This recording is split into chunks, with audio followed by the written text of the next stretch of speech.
like an obsession. Give it all I got. Gotta fight, no, I won't stop. Taking no chances. It's the final shot to come alive and reach the top. It's the Uae Swat challenge, hosted by Dubai police. This is an emergency. Don't stand in my way. I'll take pleasure from pain. Won't bring my armor down. Nothing can defeat me now. This will be my day.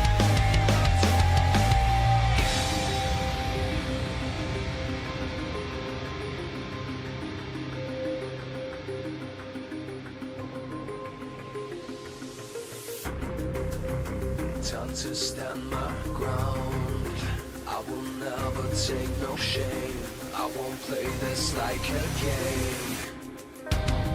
It's the Uae Swat challenge, hosted by Dubai police. This is an emergency.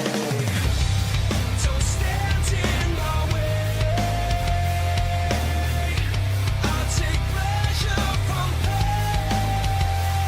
Won't bring my armor down.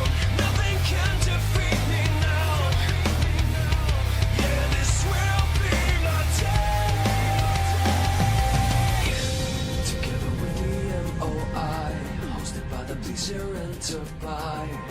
Here come the SWAT, giving everything that they got. I'm gonna touch the sky, take the world by storm tonight. With the special forces through these courses. Watch as they come alive. Don't stand in my way.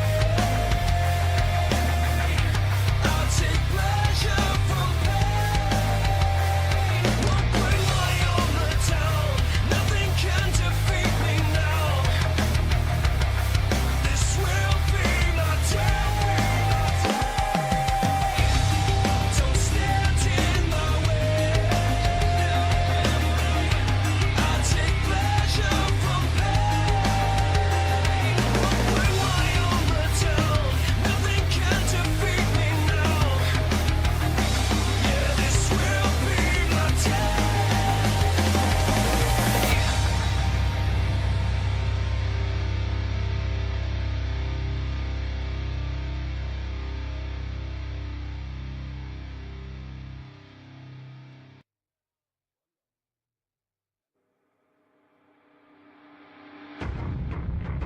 Like an obsession. Give it all I got. Gotta fight, no, I won't stop. Taking no chances. It's the final shot to come alive and reach the top. It's the Uae Swat challenge, hosted by Dubai police. This is an emergency. Don't stand in my way. I'll take pleasure from pain. Won't bring my armor down. Nothing can defeat me now. This will be my day.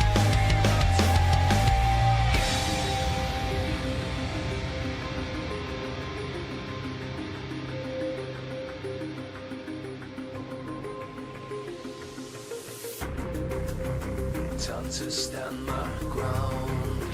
I will never take no shame. I won't play this like a game. It's the Uae Swat challenge, hosted by Dubai police. This is an emergency. Don't stand in my way. I'll take pleasure from pain. Won't bring my armor down. Nothing can defeat me now. Yeah, this will be my day. Together with the MOI, hosted by the please your rent to buy. Here come the SWAT, giving everything that they got. And gonna touch the sky, take the world by storm tonight.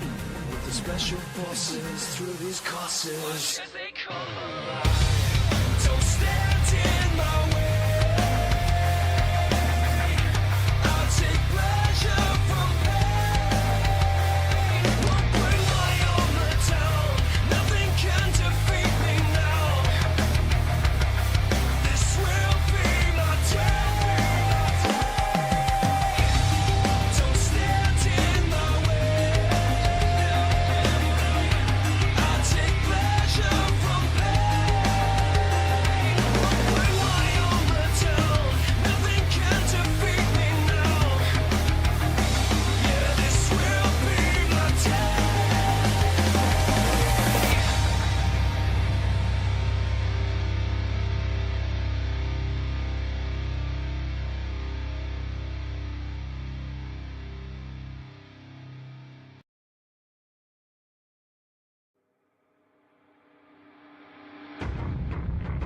Like an obsession,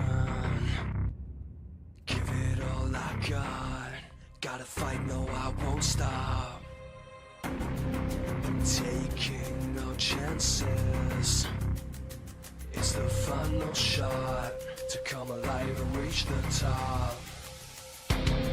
It's the Uae Swat challenge, hosted by Dubai police. This is an emergency. Don't stand in my way. I'll take pleasure from pain. Won't bring my armor down. Nothing can defeat me now. This will be my day.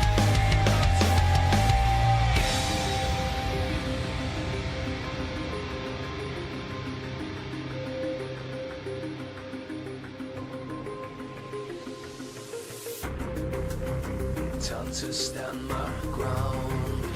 I will never take no shame. I won't play this like a game.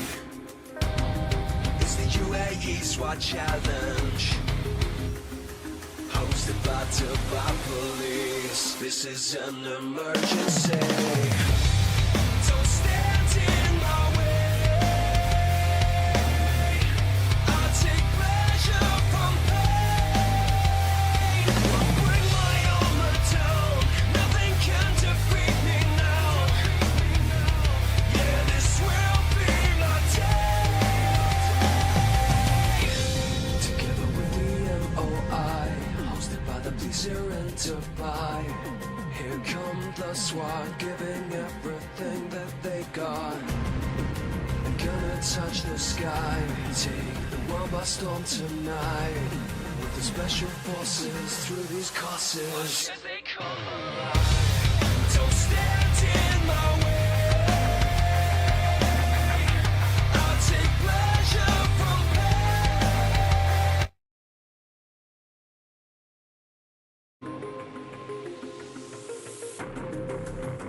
Time to stand my ground. I will never take no shame. I won't play this like a game.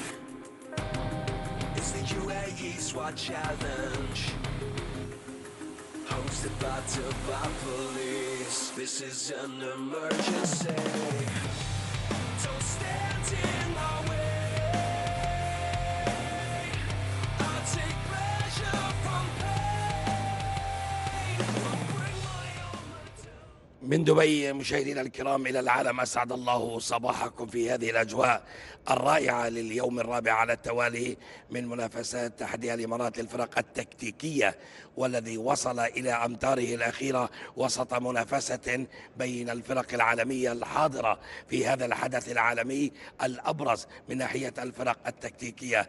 بالأمس كانت البطولة تصل إلى مستويات بين فروق بالثانية بين الفرق للحصول على المراكز الأولى. اليوم سنشهد قوة المنافسة قبل اليوم الأخير الذي سيكون غد، ونتعرف على بطل هذه البطولة في نسختها الخامسة. فأهلا بكم.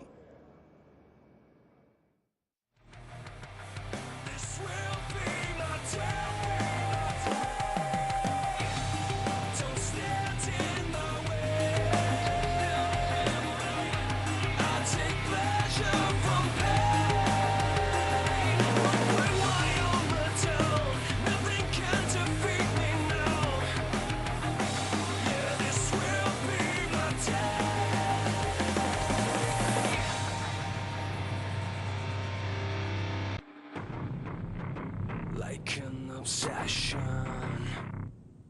Give it all I got. Gotta fight, no, I won't stop. Taking no chances. It's the final shot to come alive and reach the top. It's the Uae Swat challenge, hosted by Dubai police. This is an emergency. Don't stand in my way.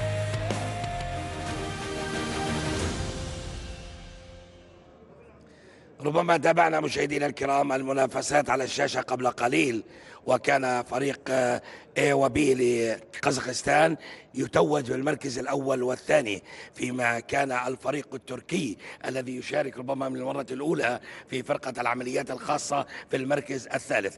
اليوم ستبدأ منافسة جديدة، واليوم ستكون التحديات ربما أصعب عما كانت عليه في اليوم الأول والثاني والثالث، وهذا ما يؤكد قوة المنافسة بين الفرق الحاضرة في هذه البطولة. بالأمس ربما تجولنا بين لجنة الحكام المشرفة على المنافسات وأيضا على الفرق، وكانت لجنة الحكام تؤكد بأن فوارق الثواني في المراكز بين الفرق تؤكد قوة المنافسة، وأيضا الحضور الكبير والاستعداد الكبير بين الفرق.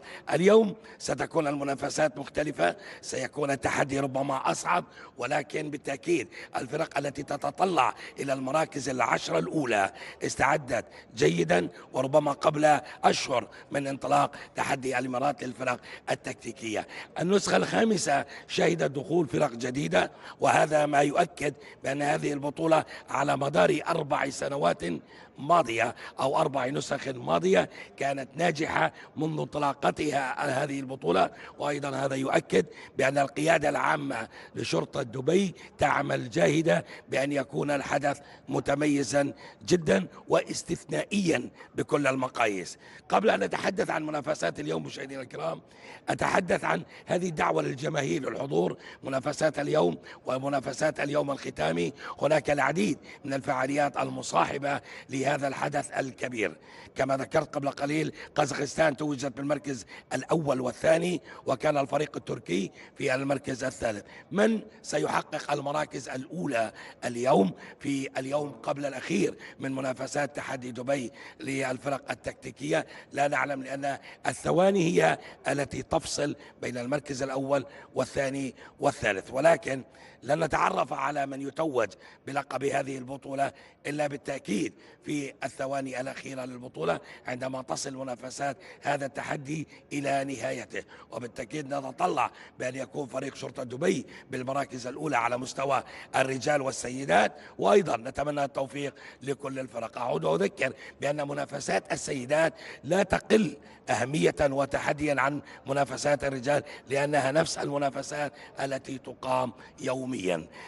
الفرق التي كانت حاضرة هنا مشاهدي الكرام في هذا التحدي والتي شاركت للمرة الأولى تابعت النسخ الماضية استعدت، وعندما استعدت جيدا جاءت إلى هذا التحدي لتتحدى وتكون حاضرة على منصة تتويج بطولة أو تحدي الإمارات للفرق التكتيكية، هذا التحدي الذي يتواصل بنجاحاته في نسخته الخامسة.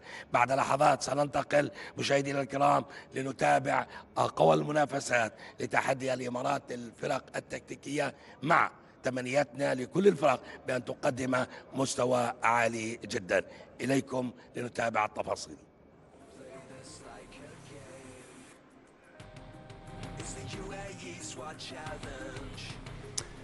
A very good morning to you. Marhaba and welcome to the Emirate of Dubai. Welcome to the United Arab Emirates. Sabar al khair, as we say here in the UAE, which means good morning in Arabic. You're learning, I'm learning. Although I did make the mistake earlier on of saying Sabar al khail, which means horse. But yes, it's day 4 of the Uae Swat Challenge for the year of 2024. And what a competition we have so far. The times have been tumbling during the course of the last 3 days. What happens today is the big question. We have this slightly later start, of course, and the draw today is in reverse order from what we saw yesterday. So SSN of Kazakhstan, they will go out first. They were out yesterday afternoon. And just to put everything in perspective, so you have a guide. Last year's quickest time round this tower event course was 2 minutes 58.56 by Vityaz of Russia.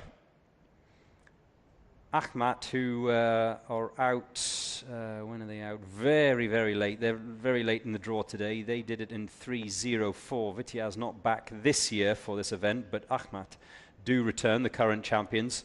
So it just goes to show you that anything 3 minutes and below is a fabulous time around this tower event course. A number of different challenges, a number of different obstacles. Judges, take your positions.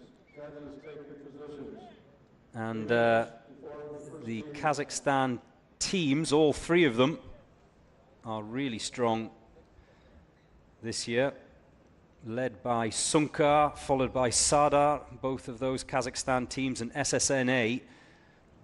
Have no doubt that they have a little bit of competitive rivalry with their colleagues and their fellow countrymen, but they are currently lying in third of that Kazakhstani trio. They're great guys, good fun, but when this whistle goes, it's serious. You're with me, Joe Morrison, to take you through today's Day 4 action.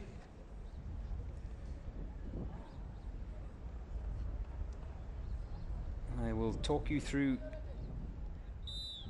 each event as we get underway for Day 4, which begins with a handgun element inside this box. Solitary targets for each of the members.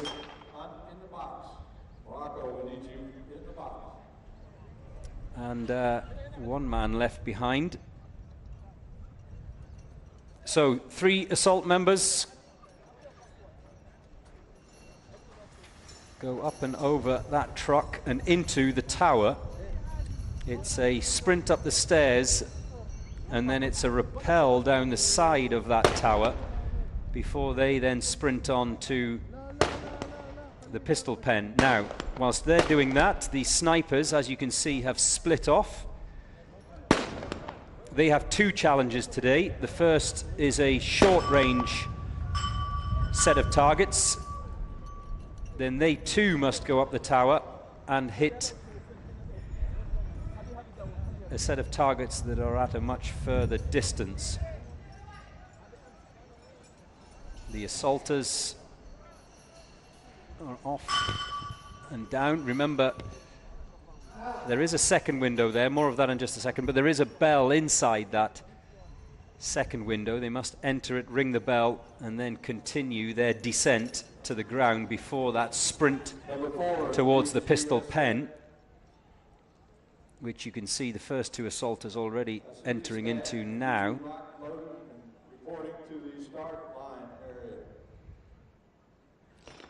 A multitude of targets, beginning with a Texas wheel, Texas star.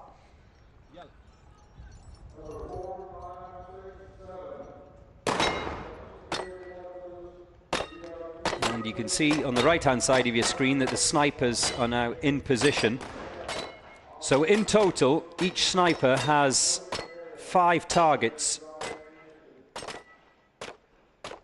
3 on the short range, 2 on the long range, and they have each 7 rounds of ammunition, so they can only afford 2 mistakes on today's challenge, these snipers.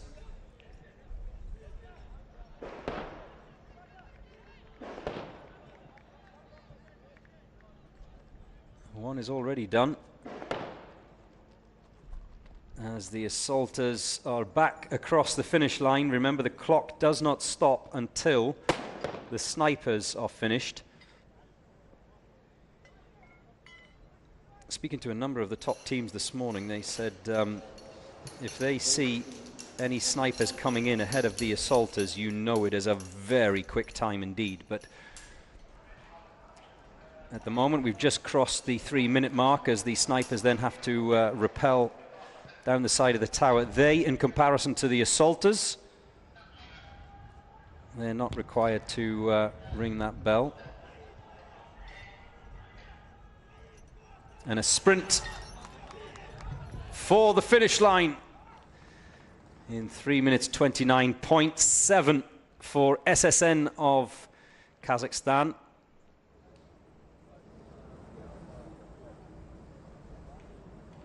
And that's the marker that has been laid down for all of the other teams to follow today. Remember, 41 countries, 73 teams involved in this year's UAE SWAT Challenge. The event just gets bigger each and every year. We have not only teams from Kazakhstan, next up it's Pakistan, we also have Albania, Chile, China, Serbia, Belarus, Bulgaria, South Africa have returned again this year. Good to see them once more. Argentina for the first time. And of course the Brazilians are back, as are the boys in blue from New York. 2 teams, in fact, from the USA this year.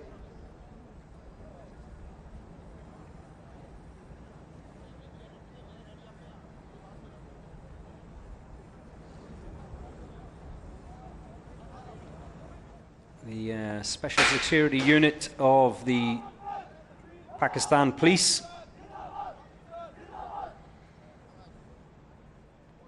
will be second out of the gate this morning.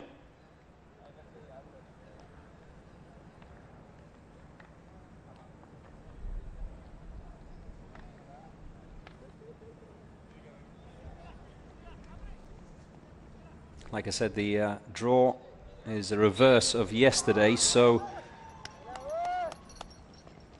not much time in terms of rest for those teams that went out late yesterday afternoon and then are out first this morning.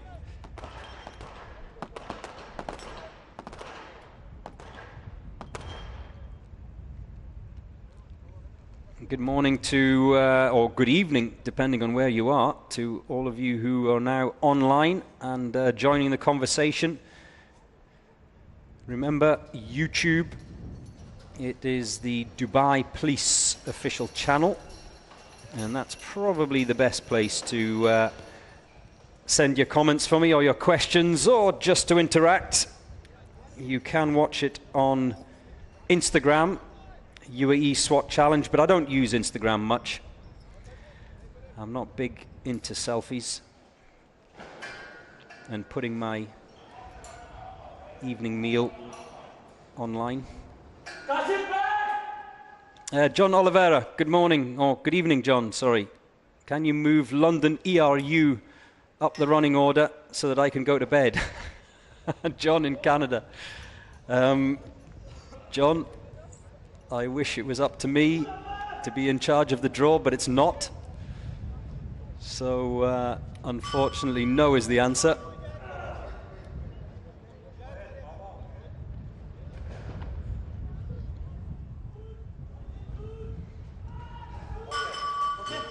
A little pull on that bell, must ring.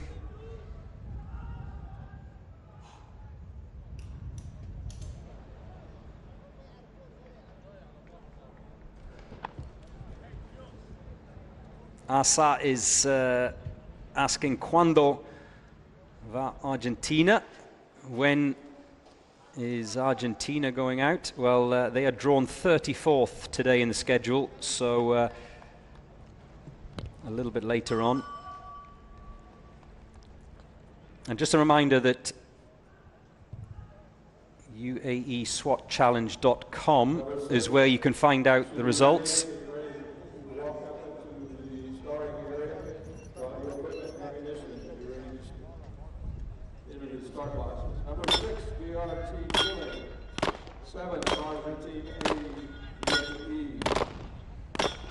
Number 8, Rania,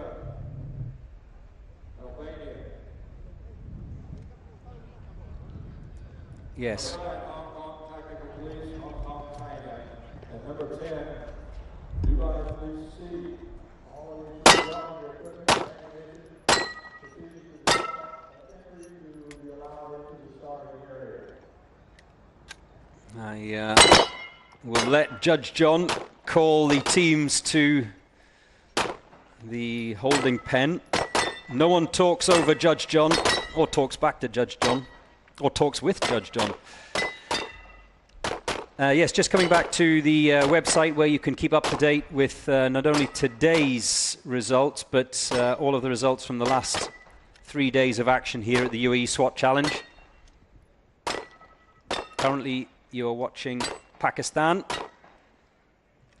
Now, the difference today in comparison to the pistol pen on previous days is each member on previous days was assigned a specific set of targets. Today, any of those assault members can shoot any of those targets. So once you've finished your own batch on your side, so to speak, you can move along and help your colleagues out. It's just about getting those white discs down as quickly as possible as the assaulters of Pakistan make their way across the finish line. You probably heard in the background another one of the sniper shots, so they're going to have to wait, the assault team, until the snipers are finished. It looks to me, remember, 7 rounds, 5 targets in total. They've already completed the short range sniper section.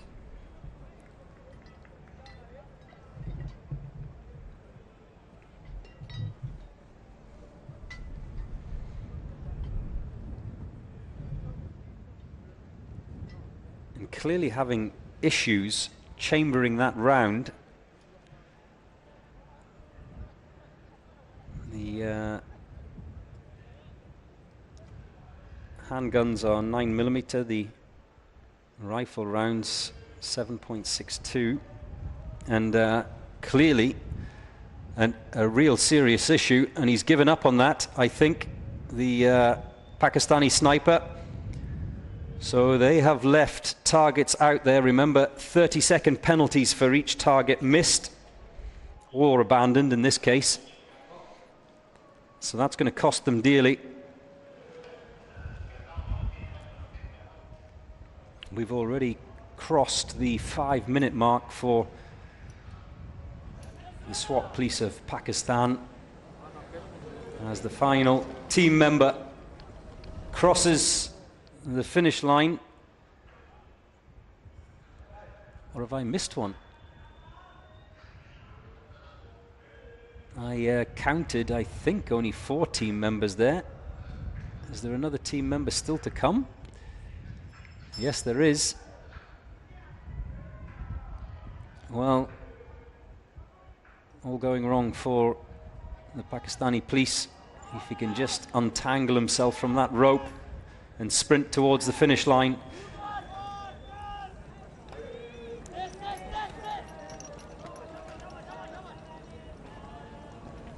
And finally across the line in 6 minutes 22.9 for the Special Security Unit SWAT Police of Pakistan.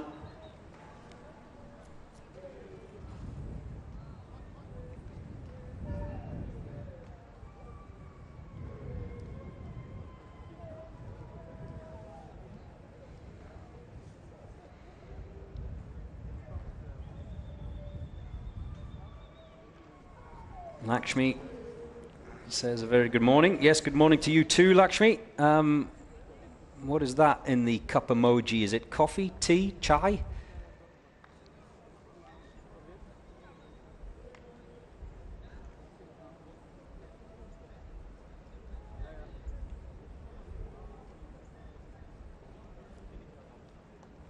And SE online says the Kazakhstani teams are quite fast, but there are others that are just as fast too. Yes, you are correct. However, it's not just about speed, remember. It's about penalties. We saw Ahmad on day 3 rattle around the officer rescue challenge, but they left 2 targets out on the range, so that was 30 seconds apiece, a minute penalty, and all of that speed counted for nothing.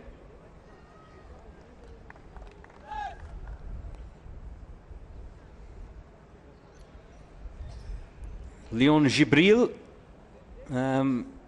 from the Bahamas, I think that flag is. Good morning, or good evening. Jorge Sanchez says, Vamos Mexico. Yeah, they have been popular, Mexico. They are 39th in the schedule today, the assault team of Mexico. As the Moroccans head away. I'm still waiting for the Mexicans to bring me that guacamole they promised.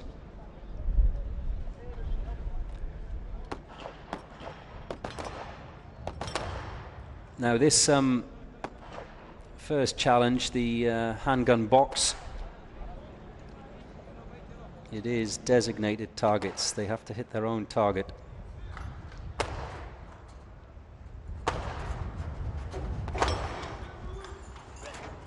No limit to their magazine clips today in terms of ammunition. Each team using different weapons and therefore different magazines. In previous days there was a designated number of rounds in each magazine. Sometimes it was 4, sometimes it was 5, depending on which competition, but today they can have a full clip. So what is it?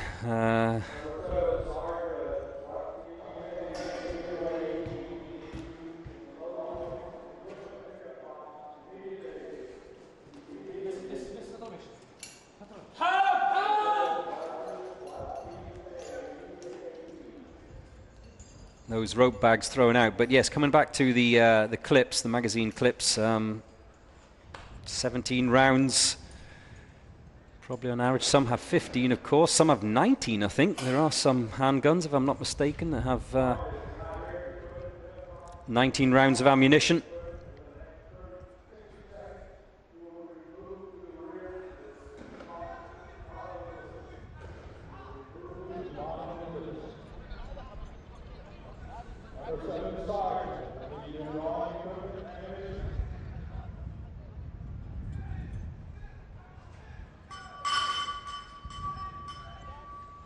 There goes that bell.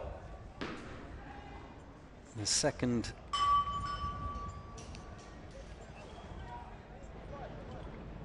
Is that the second or the third of the assault?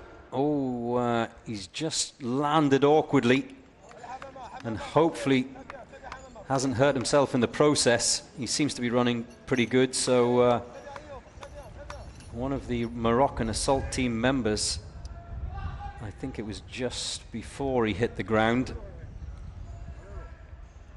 We saw last year team members twisting ankles, just not coming down cleanly from that top of that tower.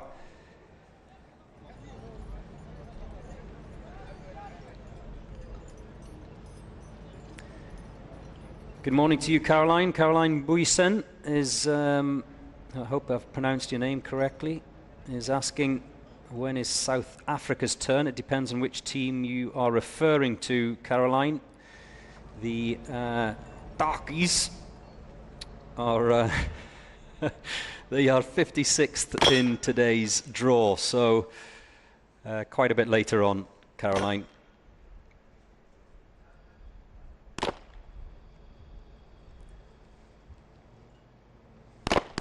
The Moroccans opting for 2 on the Texas start and struggling by the looks of it. Now this is the problem with the Texas start. It begins stationary. The momentum of a bullet, once that first white disc is hit, starts the movement. Remember, the discs must fall for a target to be considered hit. Now they have a problem, Morocco, because one of those discs is has been clipped but not hit cleanly and is side on. So I didn't see, have they abandon that disc, when it obviously flips sidewards, it becomes a very tough target to hit. Yeah, it's been left on by the looks of it, so that will go down as a 30-second penalty for Morocco.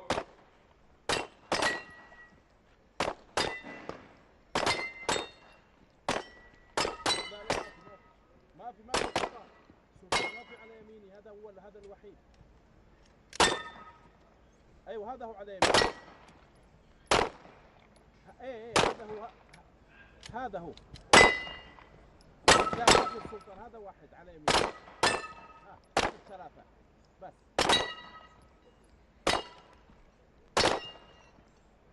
Now the judges are very hot on making sure that when it comes to this handgun section, all of the assaulters are safe. So if they are going to take on the targets of a colleague, that they don't just oh, that hurt. You can see him limping. They've got to go back under the ping pong table and just keep your eye on that assaulter that's coming underneath there now. I think he slipped coming over that wooden wall. I don't know if it's the same guy that fell from whilst coming down from the top of the tower, possibly, but he was clearly limping.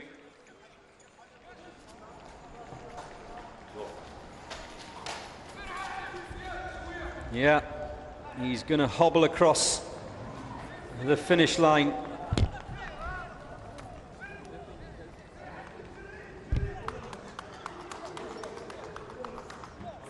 As another of the Moroccan snipers makes his way across the finish line as well.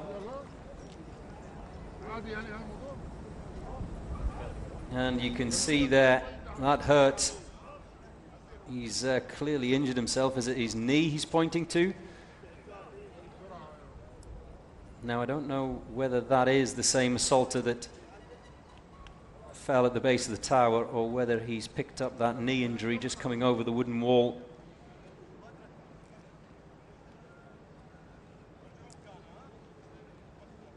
Now, today's event is a 5-man or a 5-woman team event.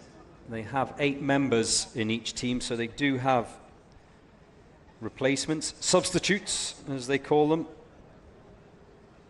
in other sports. And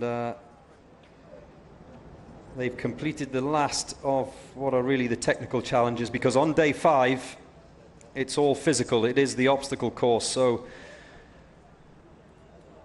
looking at that Moroccan team member there now, I think you have to say that he will not be taking part tomorrow. That goes, I think it, even though they're first out this morning,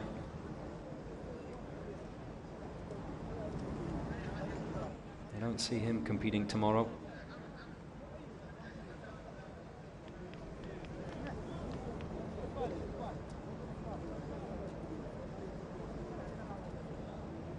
Thank you, Stan, for helping out.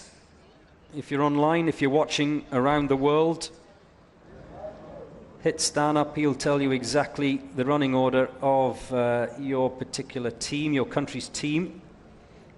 Or go to the UaeSwatChallenge.com. There you see it again. Oh, it was just a hyperextension of that right knee. Ooh. Oh, I felt that. Get the ice on it as quickly as possible.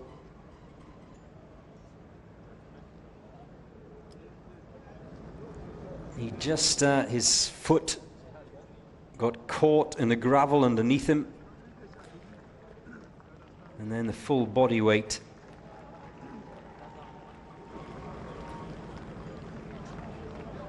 Attention, attention. Mr. 19 is asking if there is a Syrian team. Technical difficulties with Sarge's equipment. They have been removed to the bottom of the list, bottom of the run list. Sarge will be running very fast, dead fast.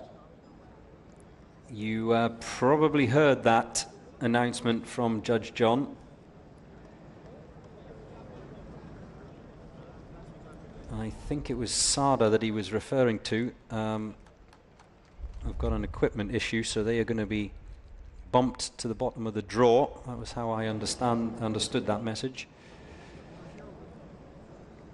Meanwhile, their colleagues, their fellow countrymen, Sunkar from Kazakhstan,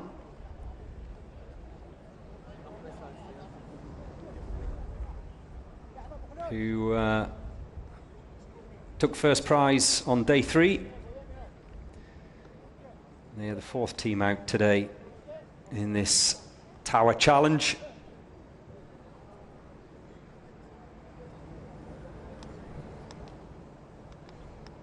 Number 8, Renera, Albania. Go forward.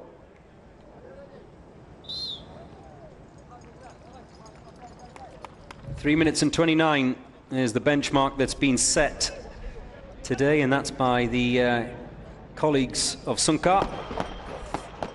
SSN-A. Oh, this is quick. In and out of that handgun box as the snipers split off and the assaulters make their way up the back of that truck and then up the ramp through the window. This window, not as big as you think it is, and certainly not as big as it looks on camera. Enough to bounce your bonce off it as you come through. 3 targets each. And they're dispatching them with ease. That's the short-range sniper element of 2 responsibilities that the snipers have today.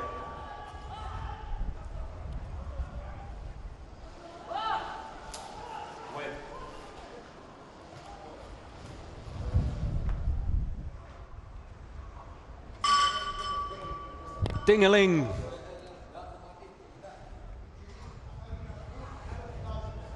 Ooh, he fell at the bottom of that tower. Oh, no, no, no. And he's limping all the way. He has to keep going. One thing that this tournament represents is determination. He'll hop all the way to the pistol pen. One of the assaulters of Sunkar. And I imagine that he will hope that his colleagues can dispatch those, I think it's 32 white targets as quickly as possible so that he doesn't have to do much, but he still has to go into that pistol pen. As per the rules, he can't just wait at the finish line.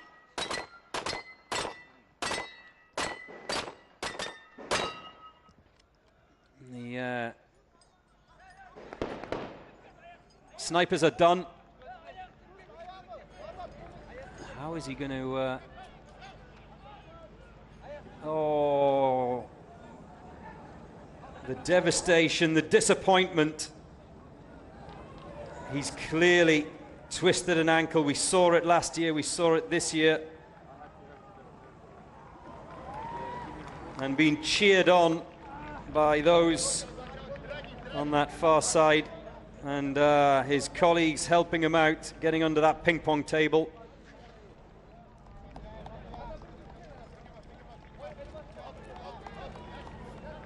It's the small things. They've already dispatched those targets. The remaining assaulters of Sunkar. His colleagues will help him up and over the wooden wall. Trust me, these guys are as hard as nails. They're not like Premier League footballers who go down when they're hit by a feather. And these guys are injured, they really are injured.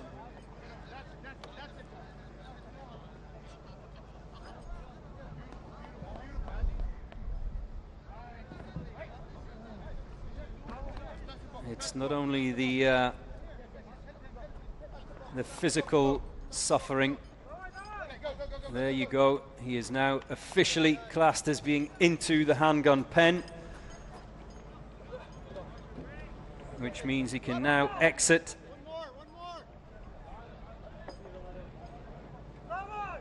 and then it's under the ping pong table and to the finish. Heartbreak for Sunkar of Kazakhstan. The elation of winning yesterday's event and then an injury today has just blown apart their challenge. And not only their challenge for the day, you'd probably have to say, by the time they come in, their challenge for the week. Well, cheered and carried all the way to the finish by his colleague Sunkar. A round of applause from those lining the route. Huge support. And across the finish line. But the disappointment etched on the faces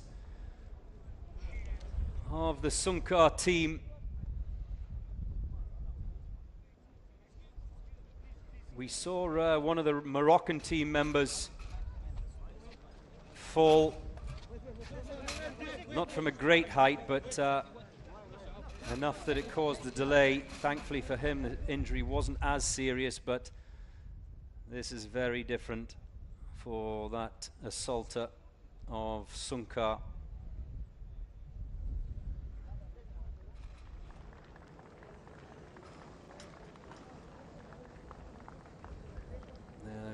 They will still pick up points. Let's have another look at it. He managed the bell okay, but just on landing, oh, a twist of the ankle, coming down and just a little bit too heavy. And he knew straight away that the damage had been done. Rocked that ankle, but huge respect. All you who are watching and supporting Team Sunkar can be proud that he's finished it. We saw yesterday, didn't we, with the BRT ladies of Chile. They did not quit. Never give up.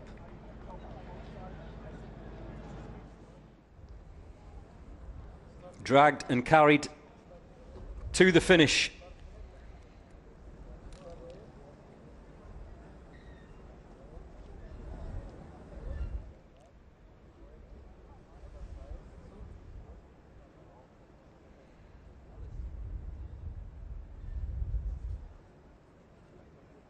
Well, he'll take no further part in this year's competition, unfortunately.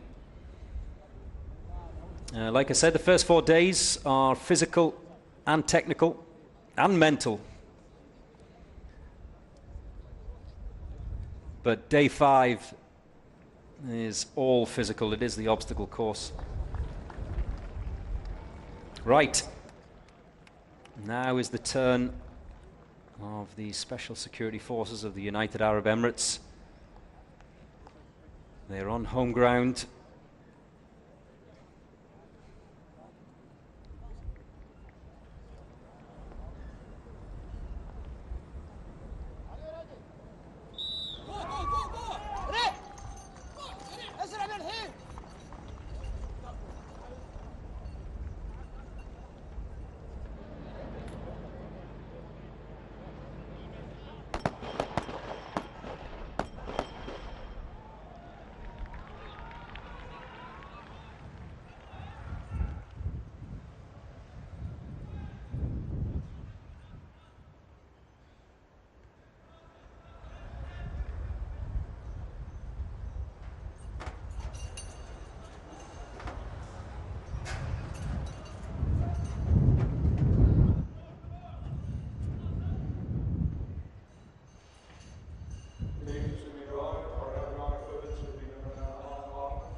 So the first of the sets of targets for the snipers. 2 snipers, 2 sets of targets, 3 to hit each.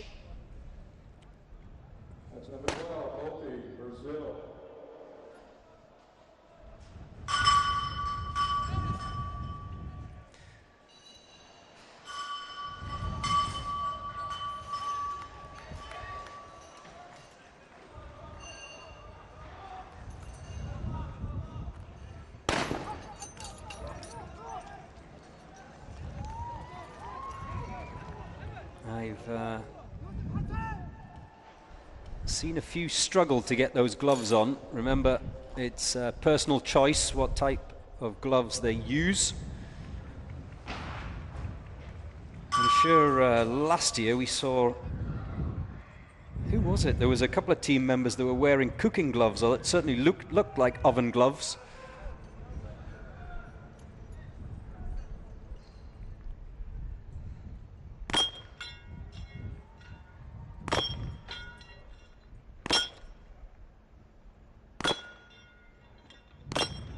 And already the special security forces of the UAE have assaulters in the pistol pen, so they are going at it. Meanwhile, both of the snipers have now arrived at the top of the tower.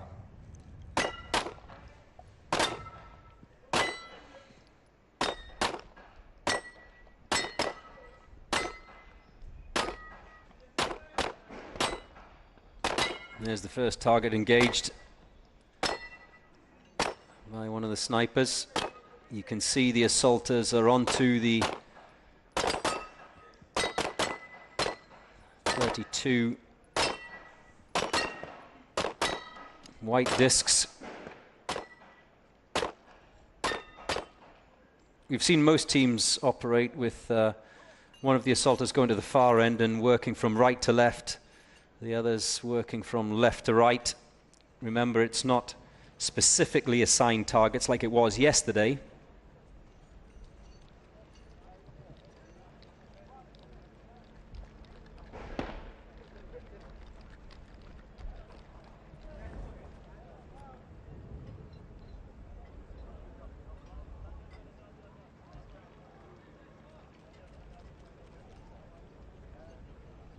Myra, good morning to you. Myra Prudenciado, who's watching from Cagayan de Oro in the Philippines. Yes, a lot of support online for the Philippines National Police Force, who are represented this year.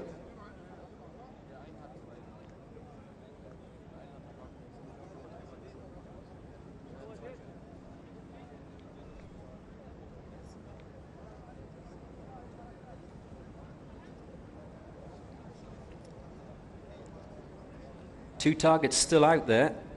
One of the snipers has finished. Remember, they can't help each other out. They can't engage the other sniper's targets. He's definitely got one down.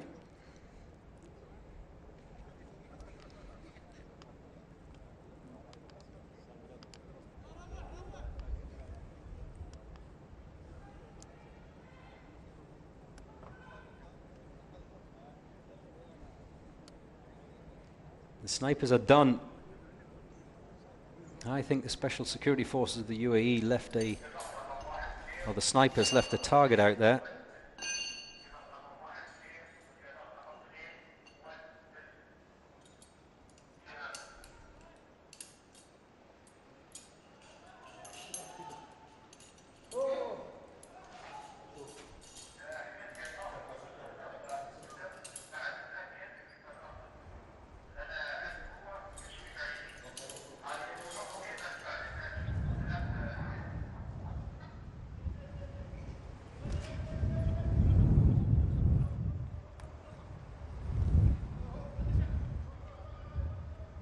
And you see how much of an impact it has by watching the other teams. The special security forces of the United Arab Emirates certainly a lot more cautious coming down that tower after what they've just seen. from Sunker of Kazakhstan and the twisted ankle.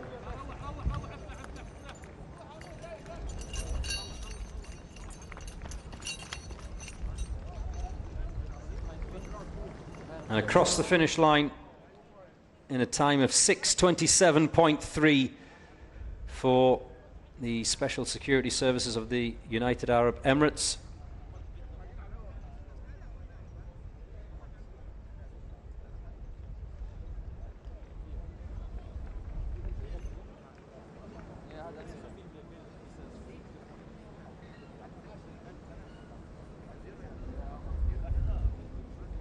Those of you who are watching in the Philippines right now, what is it, afternoon there, is it? I think it's 4 hours difference between there and here in the Emirate of Dubai. The Philippines team is drawn 59th today, so they are one of the later sides going out this afternoon.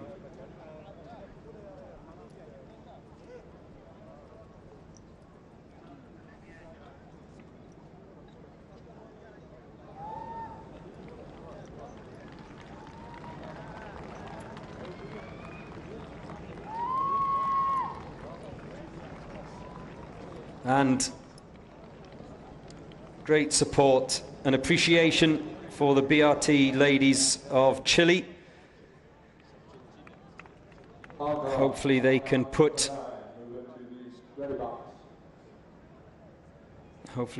yesterday's disaster behind them. Focus. It's a new day, new start, new challenge.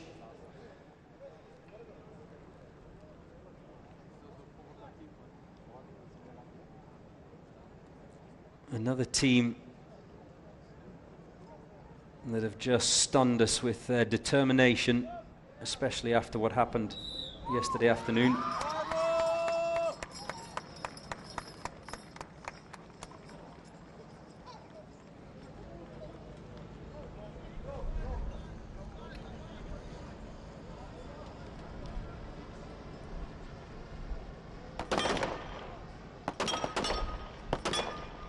All targets must be hit.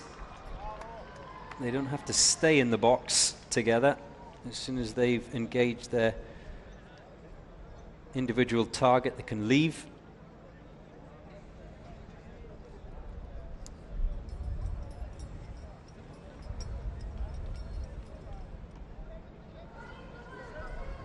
Enis Padilla says, "Vamos, vamos, Chile.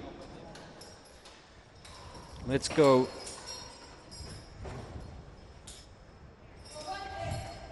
Myra, love from the Philippines for the Chile ladies. Poser Coser. Vamos girls. Number 10, Dubai Police C, UAE. Number 11, Ministry of Interior, Republic, Serbia. 12, Hopi, Brazil. And number 13, Great, Colombia. Those teams should be making their way to the equipment issue area and standing ready to go to enter the ready boxes. Nobita Nobi is asking about how many women SWAT teams there are. Well, this year, Nobita, there are 5 in total. We have women's teams from the UAE, the Dubai Police women's team are very strong. We also have from Belarus, from Thailand, and as you can see at the moment, from Chile.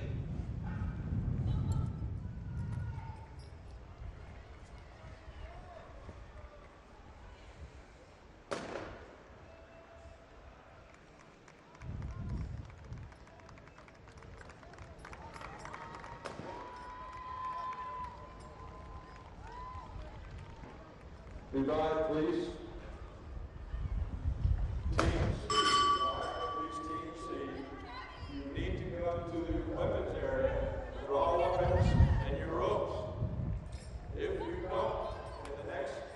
A lot more care being taken by the ladies coming down that tower.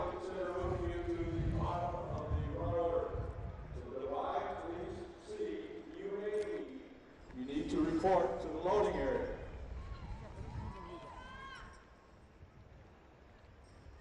This course designed specifically with just enough to test all of these teams to their limits, to test the individuals both physically and technically.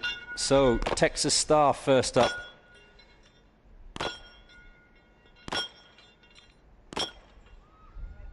That's done, so they can move along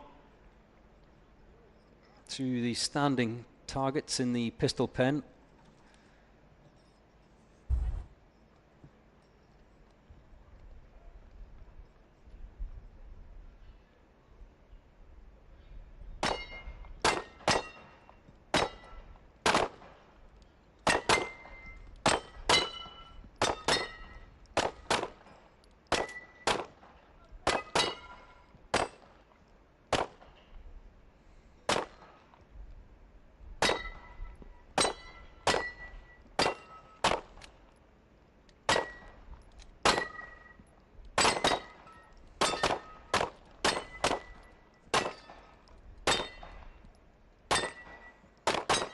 And I have to say, I've been very impressed by the accuracy of the Chilean ladies. They're quick.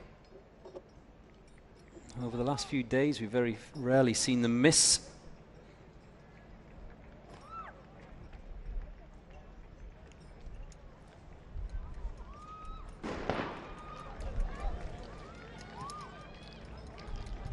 Now they're at the top of the tower. They have 2 targets to engage each, and you can see them conferring there. Because one thing that's different today from yesterday with regards to the sniper is because of the elevation of that tower and the breeze picking up already this morning. Yesterday it was very calm in the morning. It means that the wind is going to be more problematic for the snipers, judging that wind.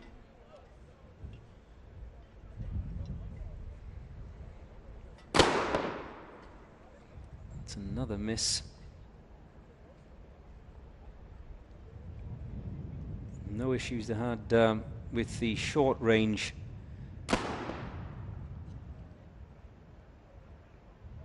And clearly the Chilean snipers struggling to adjust to that breeze.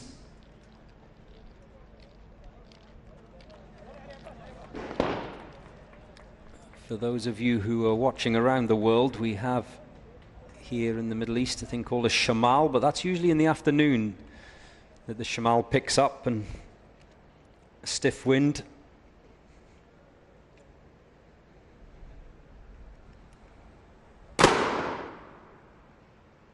Remember, 7 rounds they have. Finally, we have a target that's dropped from the top of the tower.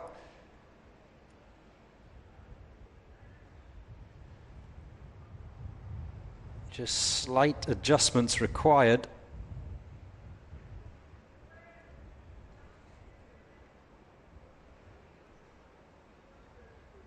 Are they out of ammunition?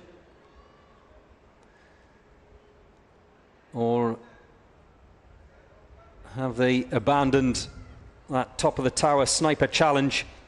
Either way, I counted 3 targets that are left there, so that is 1.5 minutes of penalties for the Chilean ladies.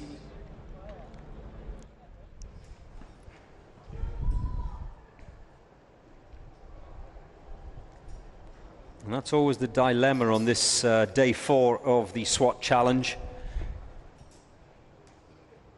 Do you keep that clock ticking whilst you try and adjust, or do you just let it go and get across that finish line? Remember, the snipers don't have to ring the bell like the assaulters do, so they can go straight out of that top window and sprint for home. Huge support as the final Chilean team member crosses the line in 7:41.4.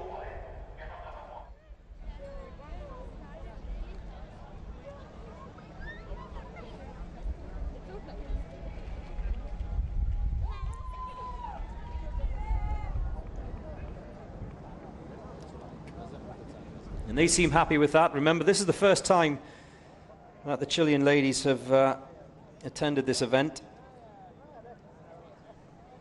I, for one, sincerely hope to see them again next year. No doubt they will take all their learnings, come back and put in an even better performance. We've seen that over the years. A team involved here for the first time, even with the practice days, with the walkthroughs that they are entitled to in the week prior to the event itself, they still pick up lessons.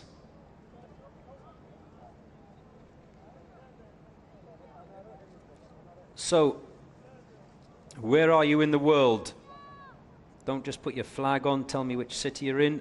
Jorge Sanchez says, if you come to Mexico, I will take you, Joe, to the best guacamole in the world. Greetings from Guadalajara. Thank you, Jorge.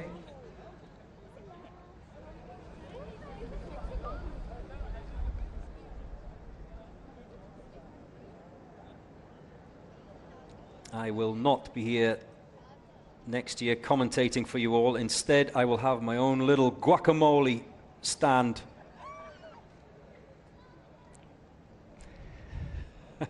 What a great idea. If you want to come down here, if you're in the vicinity, if you're living locally in the United Arab Emirates, then you're more than welcome. It's open. There are food stands here as well. No guacamole, however. Which is why I'm opening a guacamole stand next year. A guacamole van with avocados from Mexico.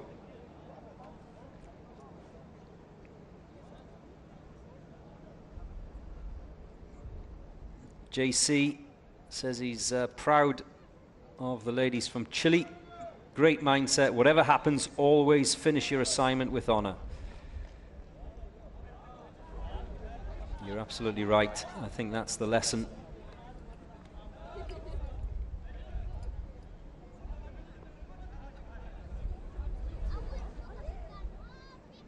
Oh, I've started something here again. I thought we'd finished with guacamole yesterday. Claudia says guacamole power, Pat Lat. Guacamole and tacos. Oh yes, I forgot. 14, UAE. You should be drawing your equipment, ammunition, staging your ready to move into the red boxes.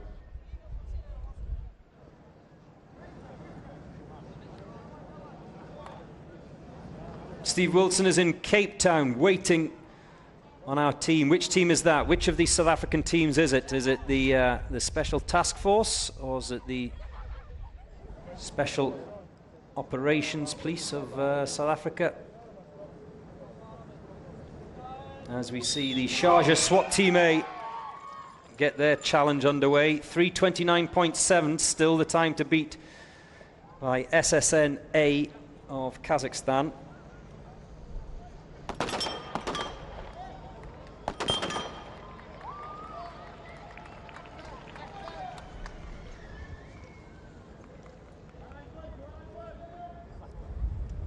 Team member just had an issue reholstering their handgun there, but not enough to do damage to their time. Clem Flipper says, I'm a South African watching from Fujairah, which is on the other side of the Arabian Peninsula.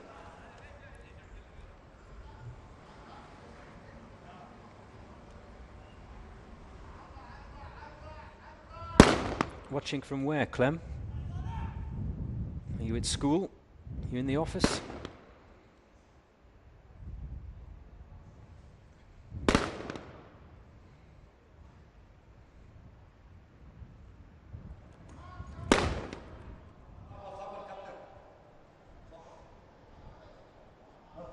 The rappel master that you see in there, in the red t-shirt, his job is to ensure that all of these guys leave the top of that tower safe. One ding-a-ling, two ding-a-lings.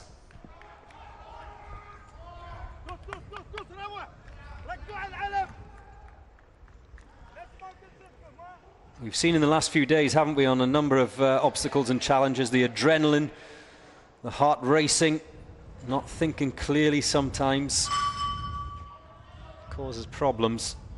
That's why safety is important first and foremost. Now the assaulters are on the way. Oh, he's dropped a glove, remember, all equipment must return across the finish line that came across the start line, except the rope itself, of course.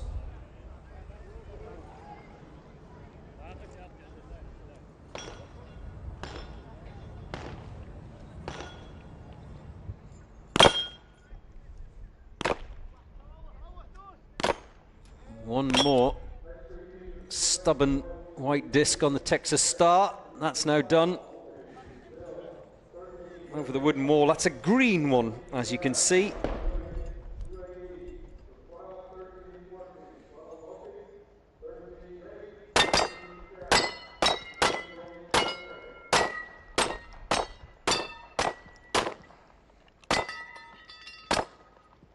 Oh, these are dropping nicely for Uae Swat Team A.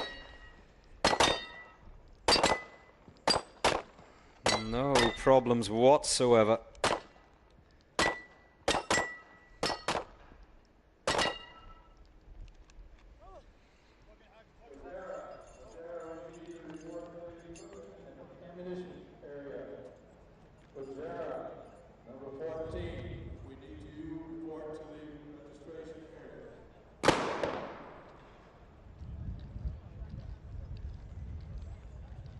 So the Uae Swat Team A snipers have completed their first range tasks. You see again a miss. They're just struggling as the assaulters make their way back towards the finish line. They don't have to sprint because their colleagues are still at the top of the tower.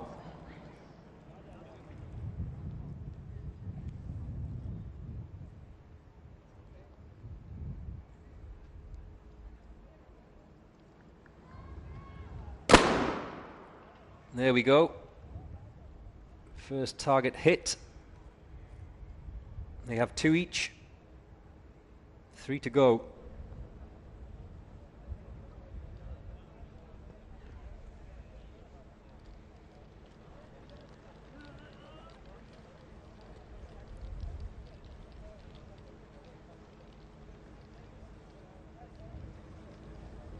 What's going on here?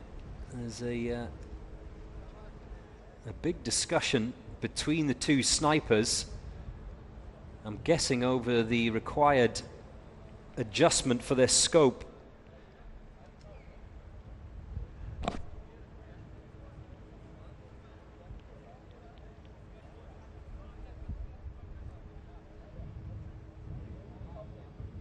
Remember, every disc that's left out there is worth 30 seconds, so the first 3 days we saw teams go around the various challenges penalty free. That's another one dropped.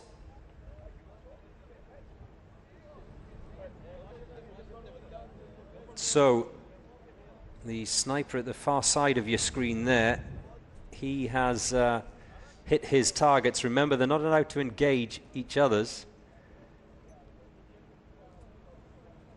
But what he can do is he can talk to his colleague and give him some guidance. Yep, I think he's abandoned it, has he? Ooh.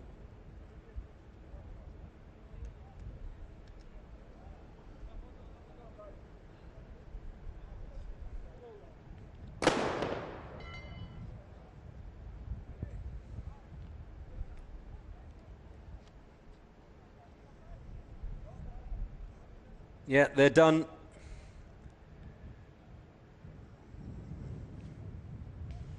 They're done.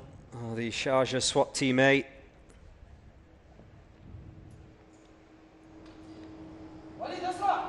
We're which means they can now descend the tower.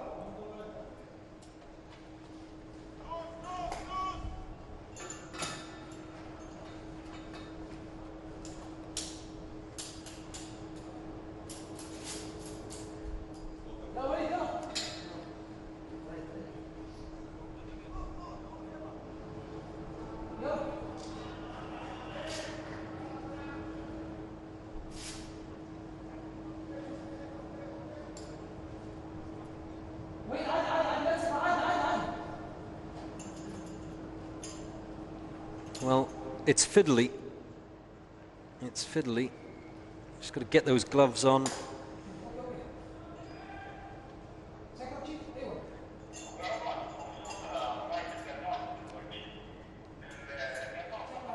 Get the clips in. And then the rappel master to be happy that everything is safe and secure.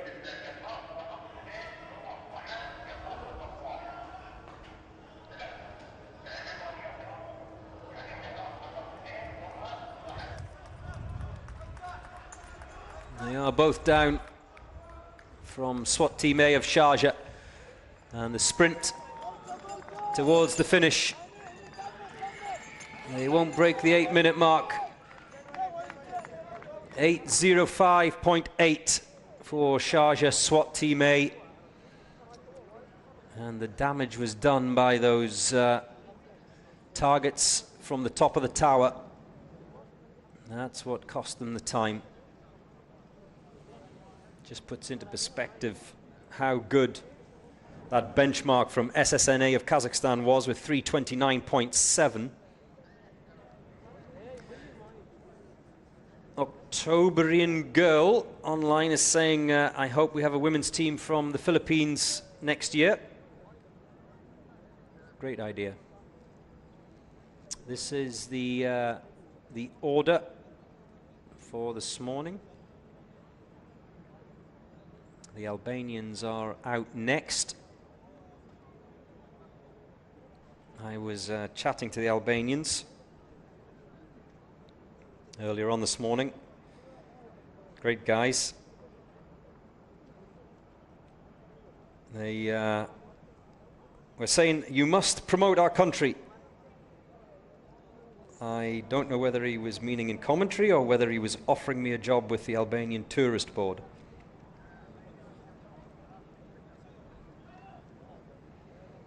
I've never been.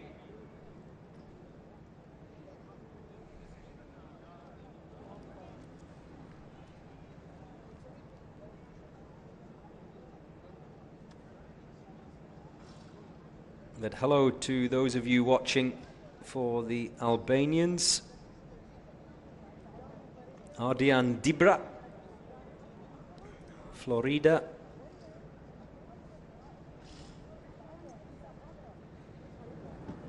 Here they are.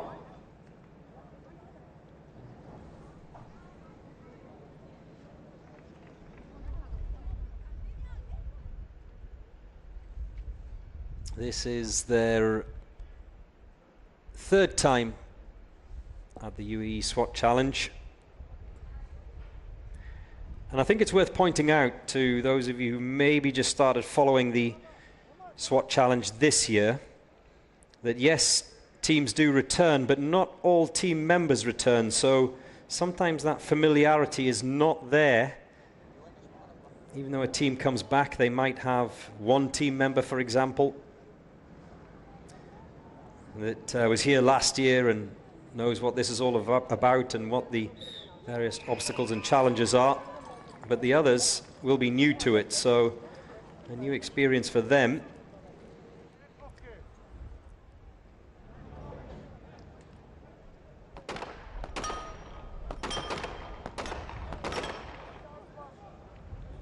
No problems in the handgun area at the beginning. And remember, the SWAT Challenge involves all active service members of the various units from around the world. In fact, one of the Albanian team was telling me that just before arriving here a week ago, he was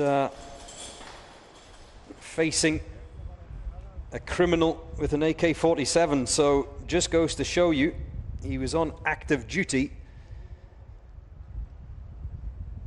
a week ago. Scary to us sitting on our sofas, but these guys are professional. So the first of the sniper challenges, 3 targets each.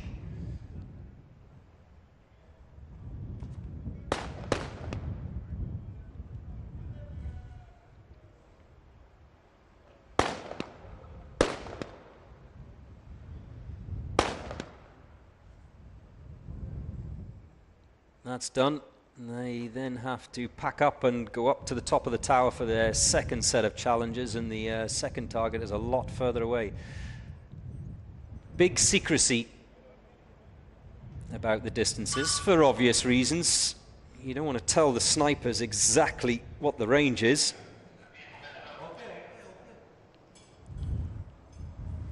As the assaulters start to make their way down that tower. Oh, another slip, but doesn't look as bad as we saw earlier on.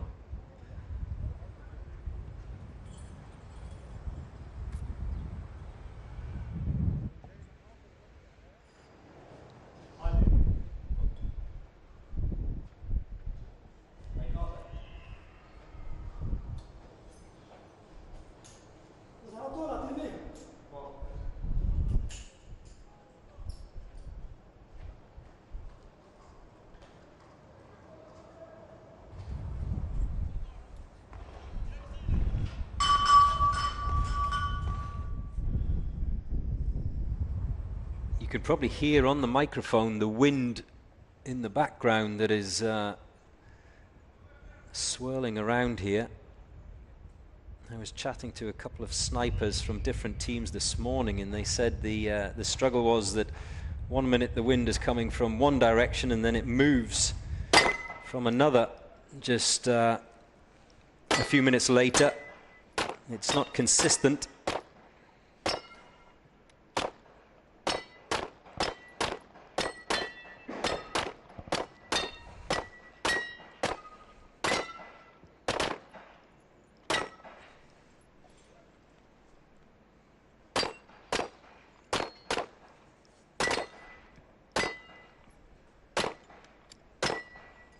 The third and final assault member arrives in the pistol pen, but his colleagues have done all the work.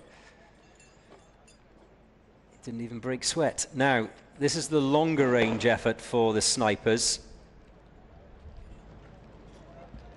Like I said, a lot of secrecy about the distance. In fact, some teams have come back the following year expecting it to be the same distance, exactly the same distance.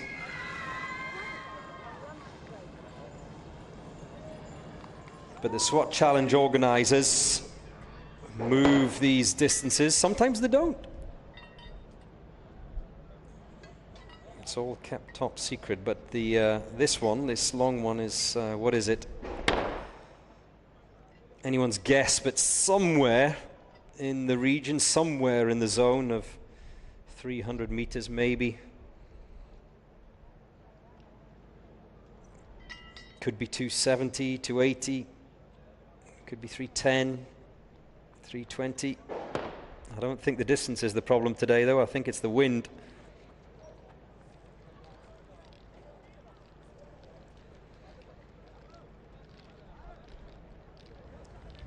And taking their time. Is there one left?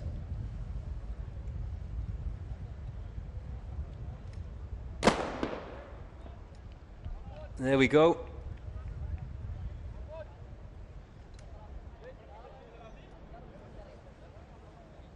All targets dropped for the snipers of Albania. Ardian Dibra cheering them on.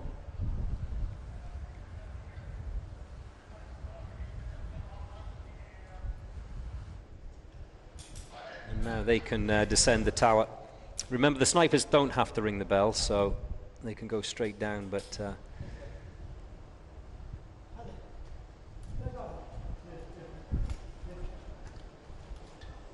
The same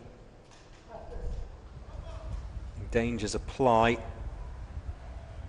want to get out as quickly as possible without twisting an ankle.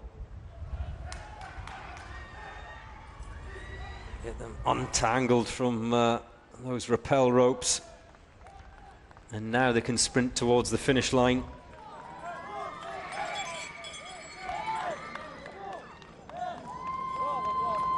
Six minutes 15.5 for Renea of Albania.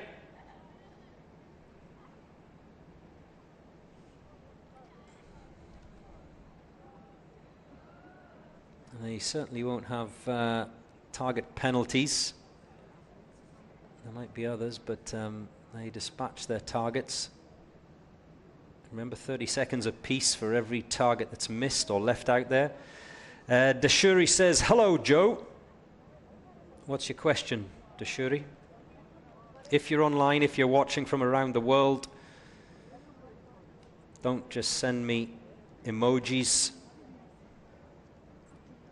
Send me your questions.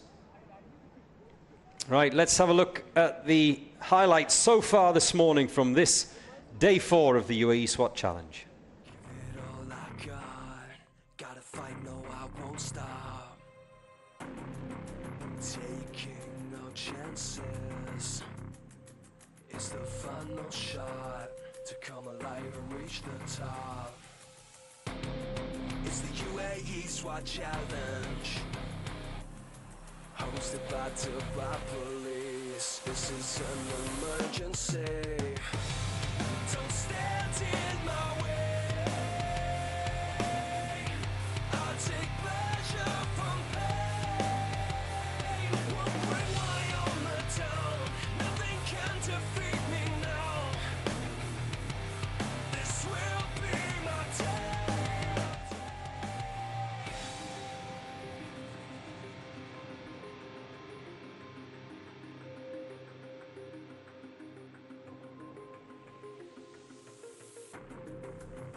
Time to stand my ground.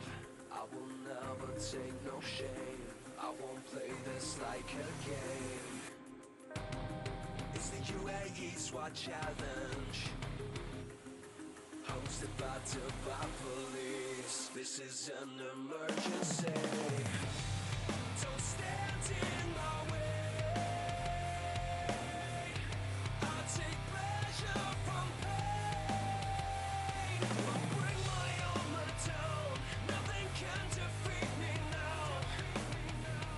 Yeah, this will be my day. Together we MOI, hosted by the police here in Dubai. Here come the SWAT, giving everything that they got. They're gonna touch the sky, take the world by storm tonight. With the special forces through these courses. They come alive. Don't stand in my way. I'll take pleasure from pain. Won't bring my armor down. Nothing can defeat me now. This will be my day. Don't stand in my way. I'll take pleasure from pain. Won't bring my armor down. Nothing can defeat me now.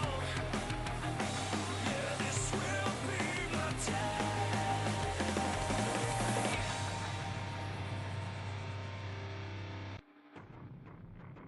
Like an obsession, give it all I got. Gotta fight, no, I won't stop. Taking no chances. It's the final shot to come alive and reach the top. It's the UAE SWAT Challenge, hosted by Dubai Police. This is an emergency.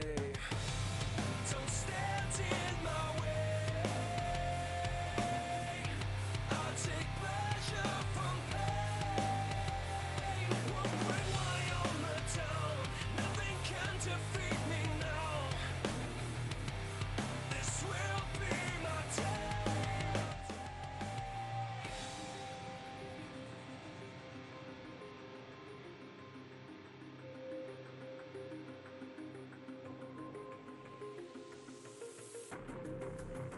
time to stand my ground.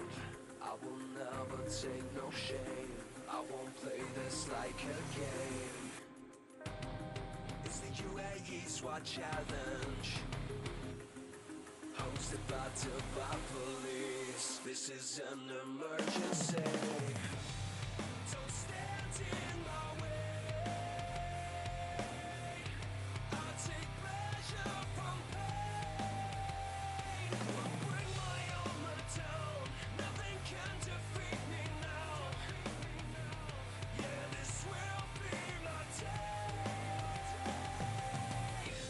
Together with the MOI, hosted by the police here in Dubai. Here come the SWAT, giving everything that they got. They're gonna touch the sky, take the world by storm tonight. With the special forces through these courses. Why should they come alive? Don't stand in my way. I'll take pleasure from pain. Won't bring my armor down. Nothing can defeat me now. This will be my day. Don't stand in my way.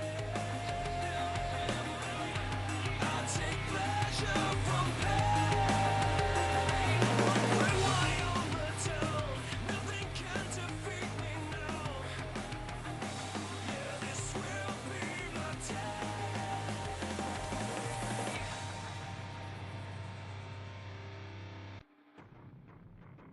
Like an obsession, give it all I got. Gotta fight, no, I won't stop. Taking no chances. It's the final shot to come alive and reach the top. It's the Uae Swat Challenge, hosted by Dubai Police. This is an emergency. Don't stand in my way. I'll take pleasure from pain. Won't bring my armor down. Nothing can defeat me now.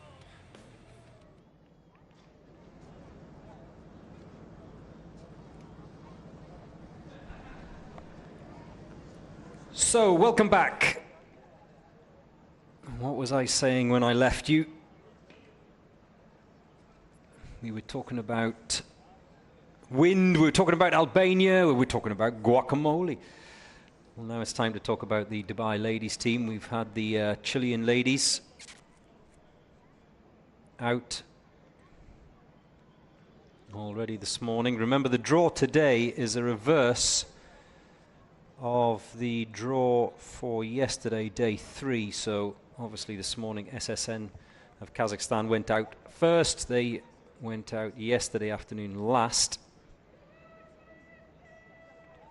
It's now the turn of the Dubai Police C team, the ladies.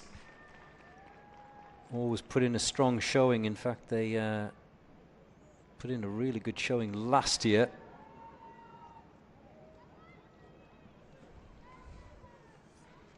At the moment,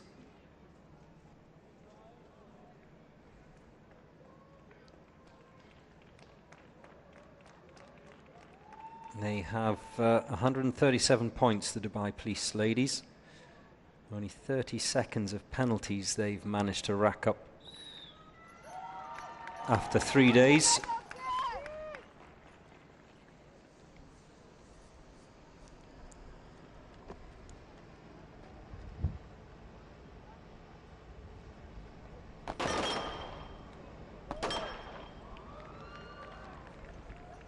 No problems there.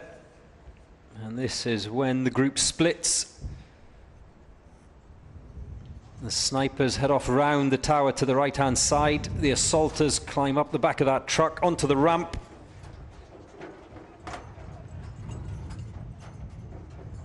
Don't bump your head. Coming through that window.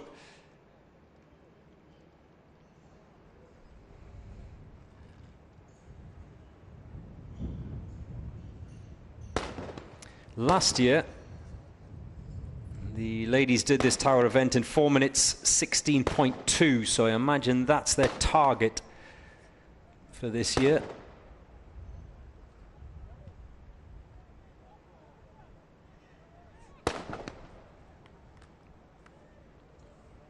No issues with the short-range sniper box.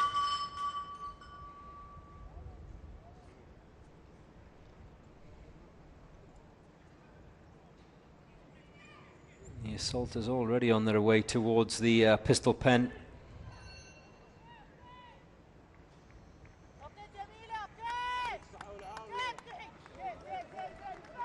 Just struggling to get that rope correct.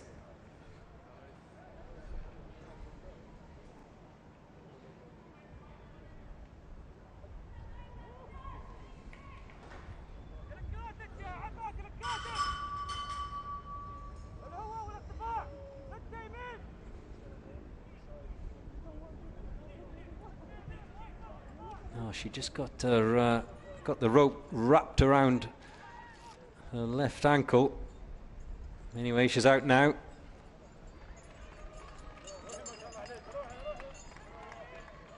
This is what I love about the tower event on this day 4 of the UAE SWAT Challenge. Anything can happen, and quite often it involves those ropes.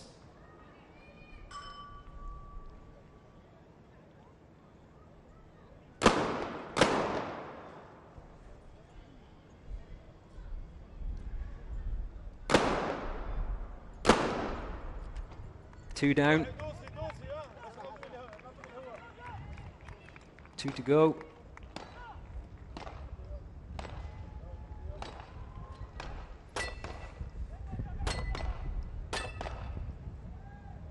You can see the distance and the wind is even moving our long-range camera.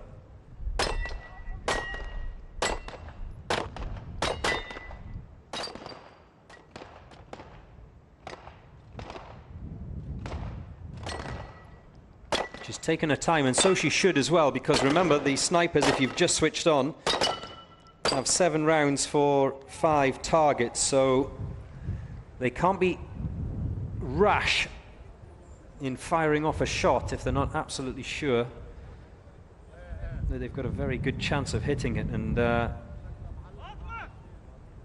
keep repeating it throughout the day, but the wind is going in all directions. One more.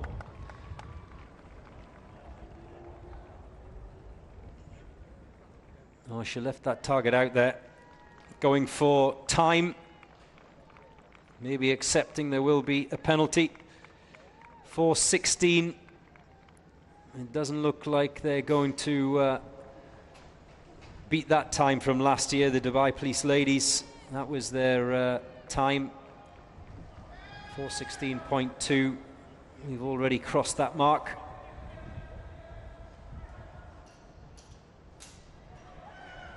One more to come.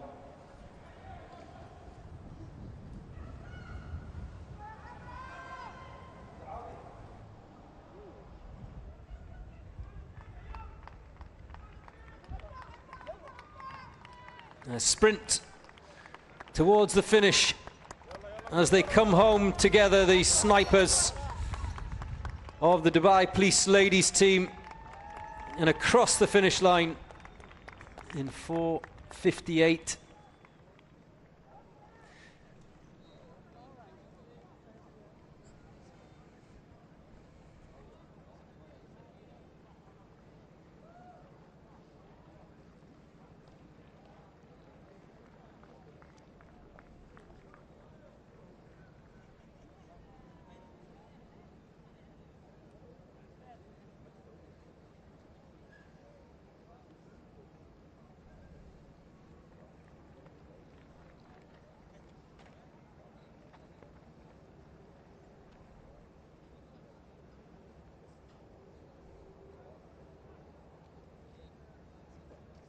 I think all of the snipers are struggling with that top of the tower shot today. Paolo says online, yes, the wind is really a problem. One on the ground, easy and clean. Well, the difference, obviously, the one on the ground, not only is the target shorter, but also those defensive berms, those protectors, if you like, are blocking the wind from becoming a crosswind. A little bit of protection, it makes it calmer.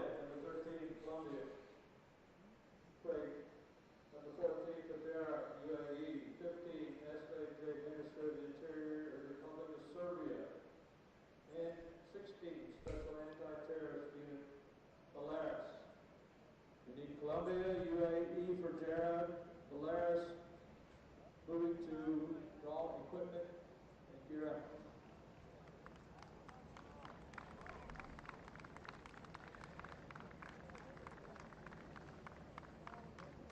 Serbia up next, the Gendarmerie.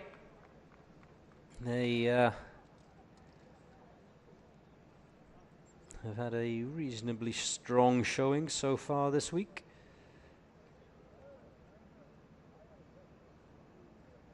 The better of the two Serbian teams.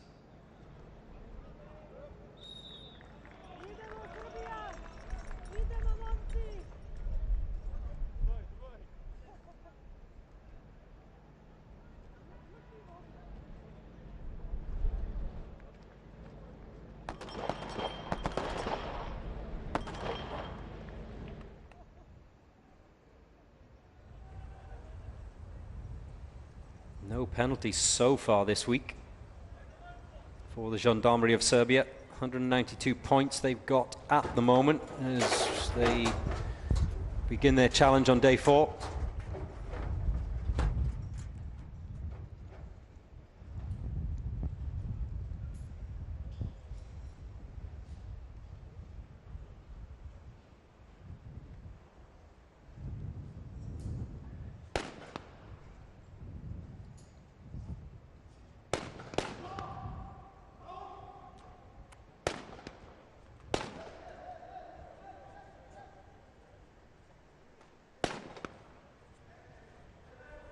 They cannot engage each other's targets. We saw, which team was it earlier on?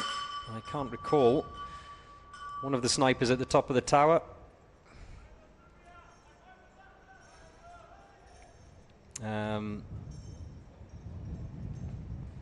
Taken on his colleagues, there'll be a penalty for that. Taken on his colleagues' targets.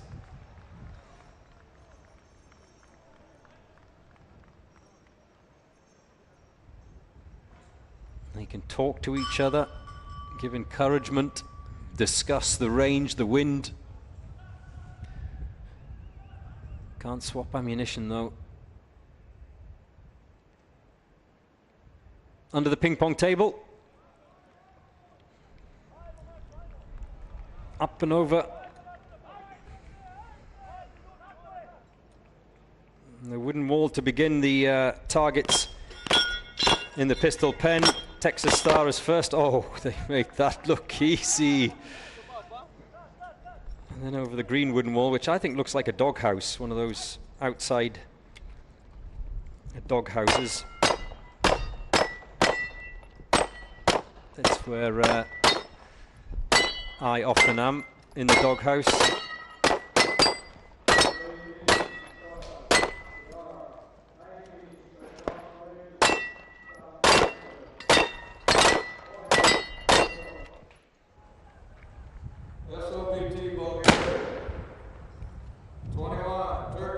Fabulous shot.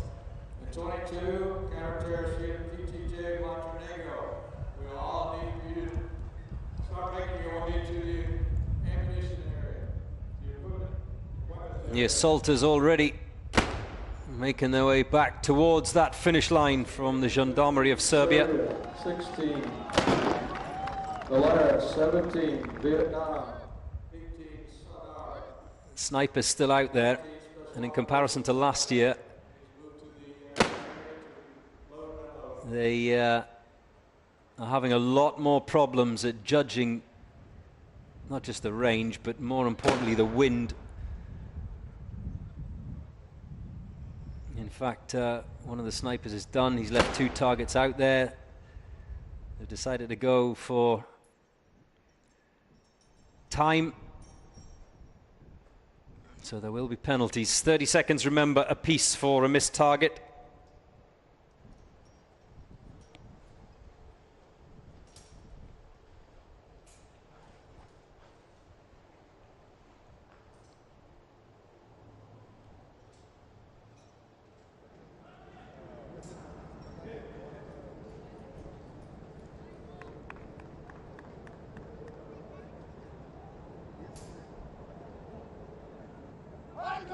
And the snipers head for home.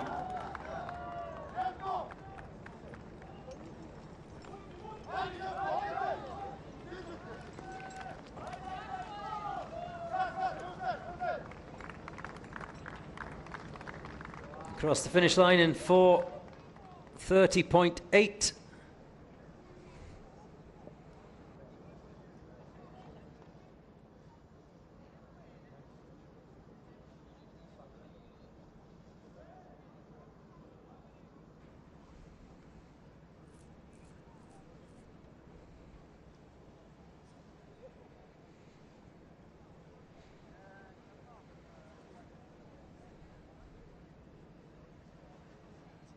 Next up, it'll be the ever-popular BOP of Brazil.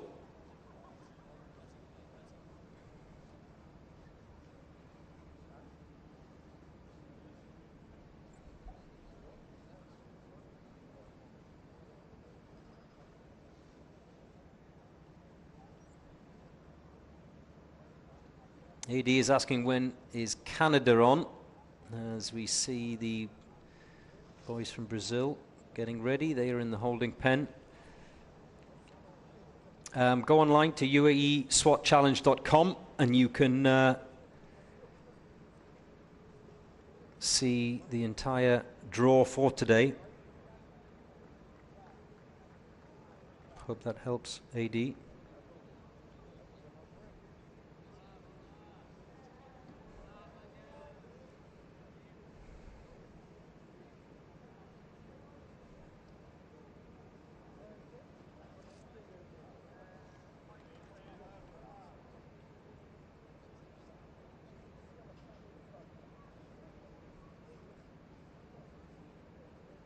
Anderson Rees says it's going to be the wind that will be the champion today. Yeah, I have to agree with you. And I would say you can see the flags fluttering in the top of your screen there in the background. It is blowing quite hard, but like those snipers I was talking to earlier, it's just not consistent. That's part of their job, to factor in wind, but when the direction is changing on a regular basis, that's when it becomes problematic. As the Brazilians are underway, vamos.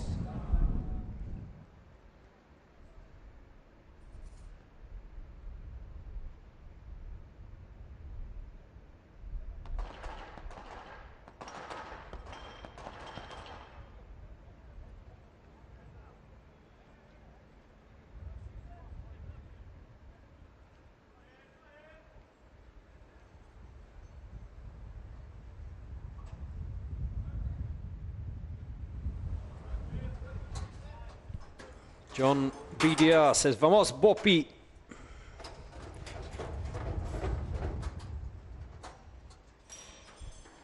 Samuel Silva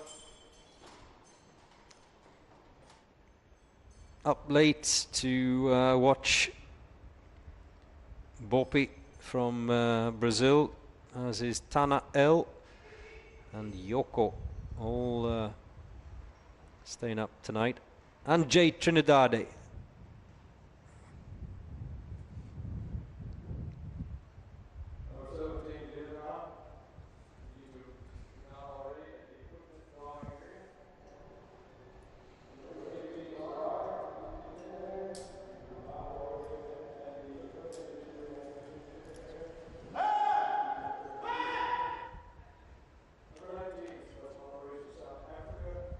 So the first set of targets for the snipers of Brazil. That's one down. Three apiece. 6 in total.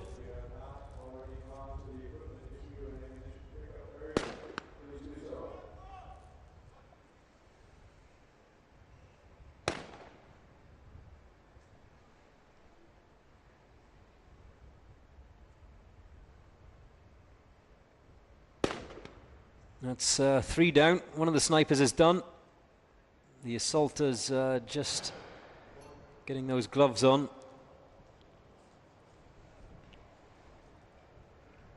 Interesting to note, isn't it? Some opting for loose-fitting gloves for the tower to rappel down the tower. Others liking them a bit tighter.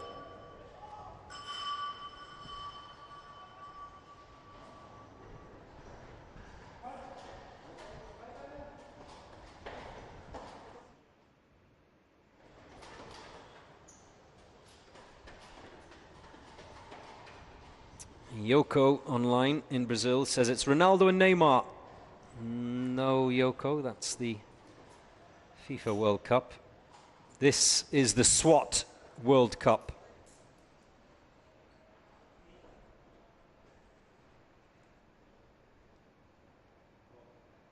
The best of the best.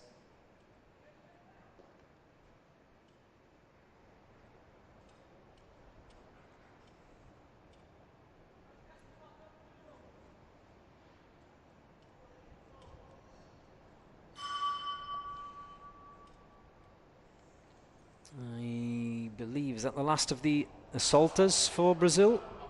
I think so.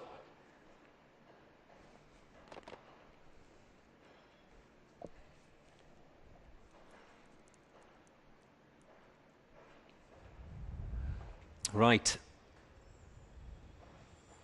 Here comes the problem. Those tower shots. Remember, they have a full clip today.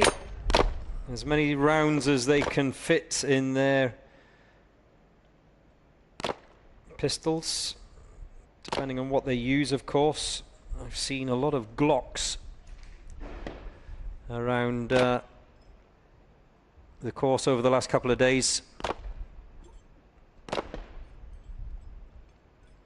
I don't know the difference between the two, but Glock 17s, Glock 19s. Obviously, depending on which variation you have, depends on, or determines, sorry, how many rounds you have. But it's not really an issue for the assaulters. There's plenty of them to dispatch those targets. The issue is for these guys, the snipers. It's another miss.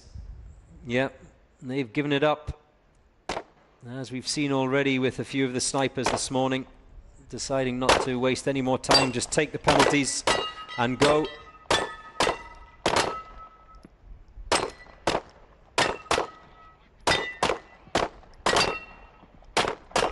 Remember, the assaulters can engage any or all of the targets in the pistol pen. They can assist their colleagues, unlike the snipers, who are not allowed to engage each other's targets.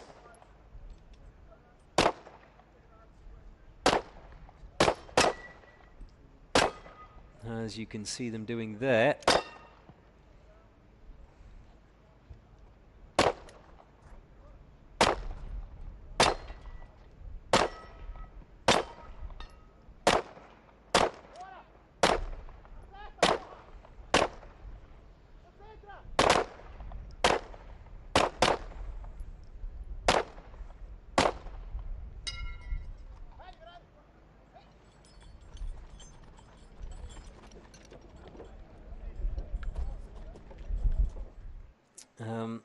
As they head back and out of the pistol pen, the snipers sprinting across the finish line.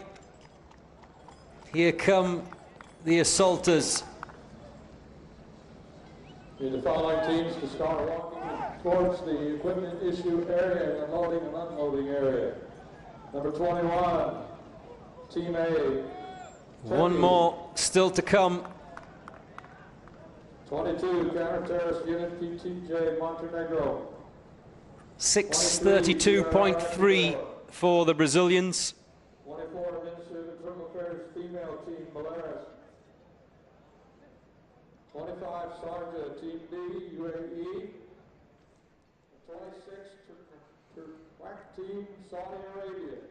26, Saudi Arabia. We need all of your teams to proceed to the area to draw equipment. You're watching the UAE SWAT Challenge 2024 live from the Emirate of Dubai. Thank you to all of our supporters and sponsors, Al Badad, Al Fatame, Lari Exchange, Innovative 3D, as well as Emirates NBD, My Dubai, Emirates Auction, Danube Group, Hertz, PHI Advertising. Kasimob says online, if this is the SWAT World Cup, then Kazakhstan are the Argentinian team of football. That's your comparison. The Russians were very strong last year. They are the current holders. Akhmat going out a little bit later. What are they? Are they the France of this SWAT World Cup? Are they the Brazilians of this SWAT World Cup, the Russians? I do like the comparisons, though.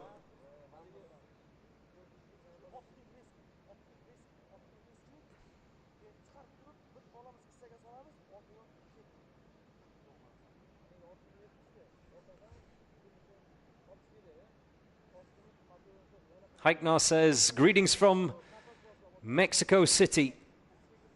Don't forget the tequila. What is tequila? Do you put that on toast?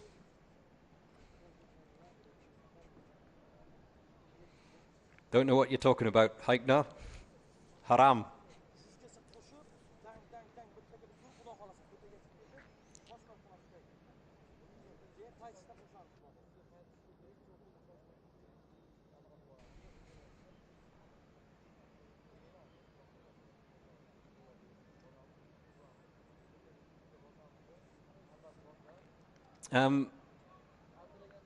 It's fabulous to have the thousands of you messaging in from around the world. It really is.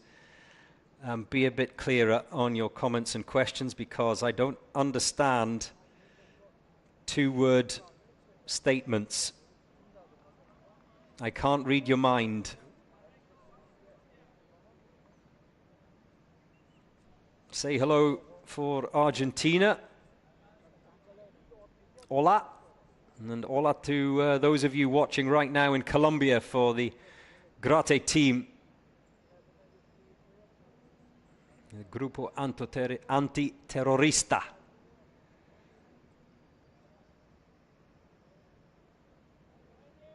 They are next out of the gate here on day 4, the Tower Challenge.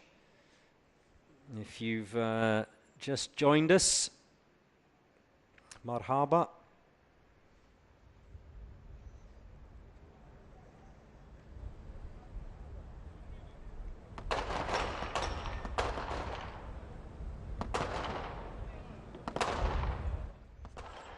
Well supported, the Colombians online from their home country. Jean-Pierre Steenberg is asking if South Africa has gone yet. No, is the answer, Jean-Pierre. Again, go online to uaeswatchallenge.com. You can see the draw for today.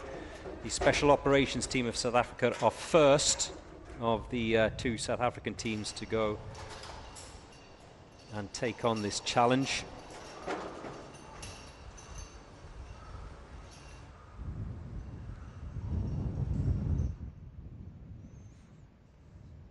Oh, Jimmy Arturo Lopez says, you must try arepas of Colombia. Yes, I've had arepas, very tasty. Muy sabroso.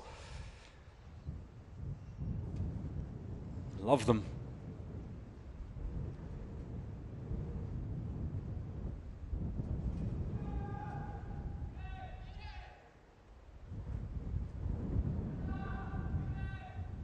A shout out to the PSPG RP SPU9.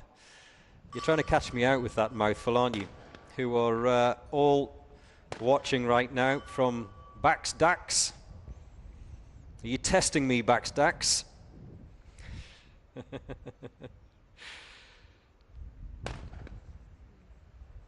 As we see the assaulters make their way out the tower, one of the snipers is done for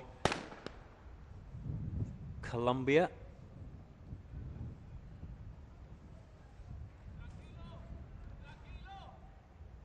You can hear shouts of tranquilo in the background, which means in English, relax, just calm down. And it's something I've said every single day this week. Yes, it's against the clock. Yes, it's about the fastest, but speed is not always the best strategy on each of the day's challenges. Remember, 30-second penalties for missed targets. Easy to rack them up.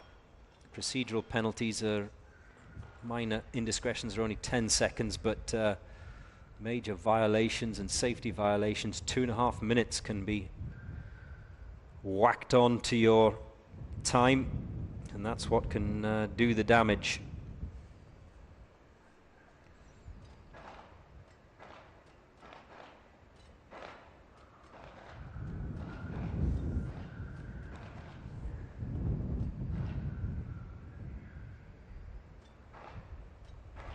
Now, the bit that has caused problems all morning so far, these sniper shots from the top of the tower. That wind is not calming. In fact, it's just getting stronger.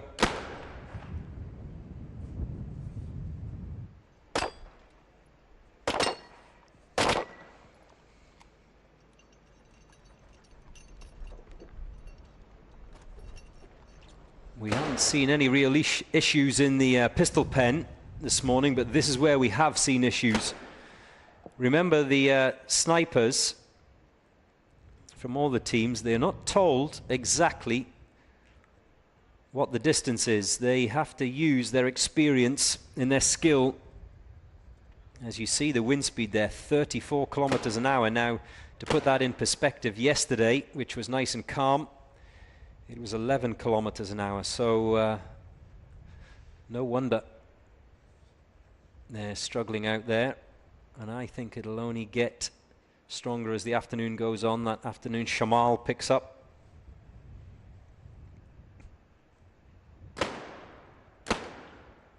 Another couple of misses from the Grate snipers. Is he going to have another go? I thought he was going to give it up there, but at the moment all 4 targets are still out there on the range.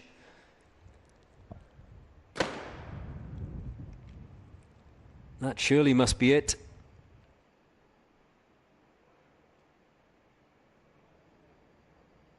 Yeah, they're done. Not wasting any more time, the Colombians. Well, when we saw SSNA of Kazakhstan go out this morning in 3:29.7, as we've seen in recent days, I thought the times would really start to tumble, but clearly this win proving problematic for all of the snipers.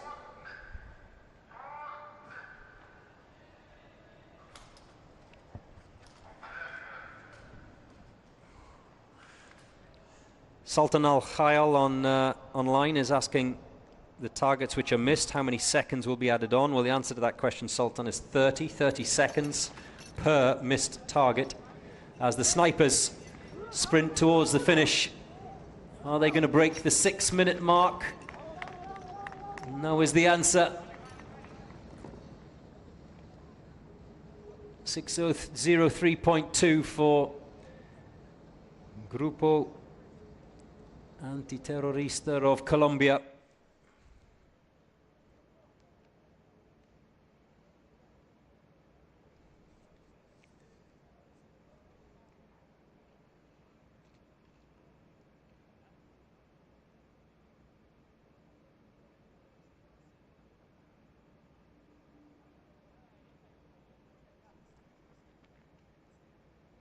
So those times that we saw in 2023, we had a sub-3 minute time for the winners, Vitiaz of Russia, last year, 2:58. They did this day 4 challenge in. That is a long way from being beaten so far today. There you see it, SSNA of Kazakhstan, 329.95. Now Sunkar, I think it's worth pointing out for those of you who've joined late, unfortunately for them, one of their assaulters twisted his ankle coming off the tower. He fell awkwardly, and that did the damage to their time. Otherwise, I think they would have really been challenging their fellow countryman SSNA. Instead, 504.46 for them.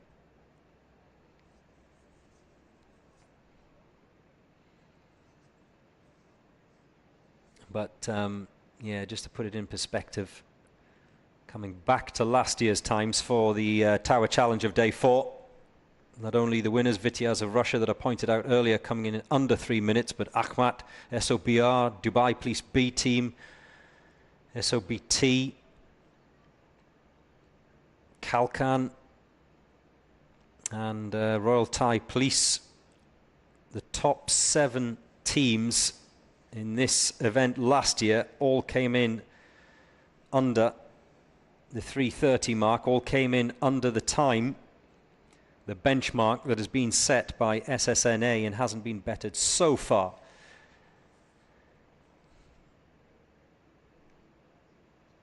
Now it's the turn of Fujairah Police.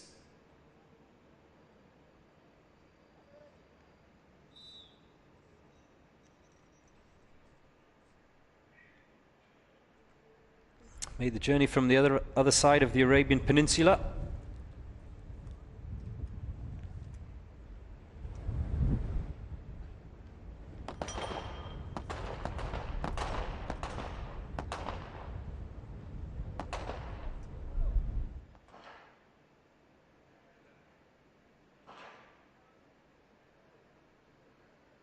You can't leave that box until you have engaged your target.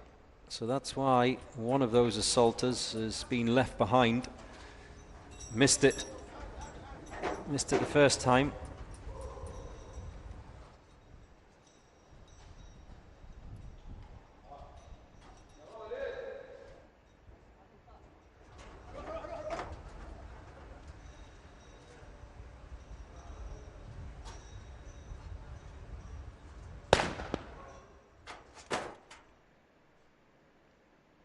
Up the ramp through the window. Meanwhile, the snipers are engaging the shorter of their targets.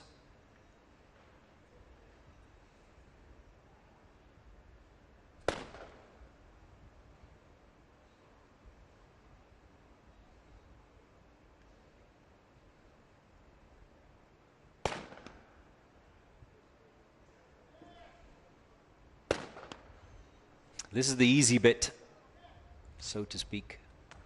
And the distance on this, again, it's worth pointing out that the organisers never let the teams and competitors know exactly what the distances are for obvious reasons.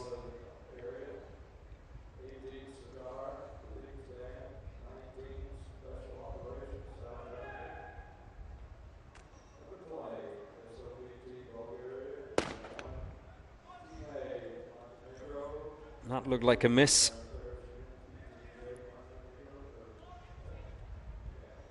And the first of the assaulters coming out the top of that tower. Remember, they have to drop a floor. We must hear a ding-a-ling. Oh, he's got snagged in the rope and just, oh, did he catch a thumb or a finger in that loop?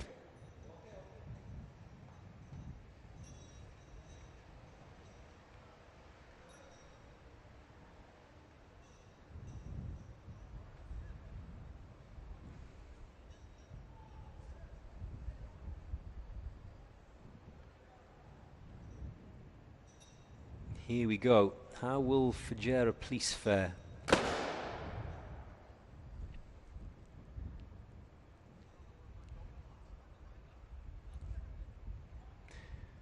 Mr. Beyond the Craft online says 2 of them forgot to take care on holding the rope. That's not good. Thank you for your critical analysis, Mr. Beyond the Craft. Do you want to come here and have a try? It's all about pressure.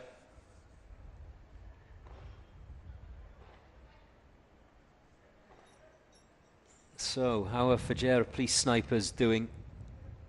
All targets still standing. That's a miss. That's another miss from the snipers at the top of the tower. You can see the sniper on the right-hand side of your screen, his hair blowing in the wind. Just goes to show you how breezy it is up there. Meanwhile, no issues for the assaulters, who make their way up and over the doghouse.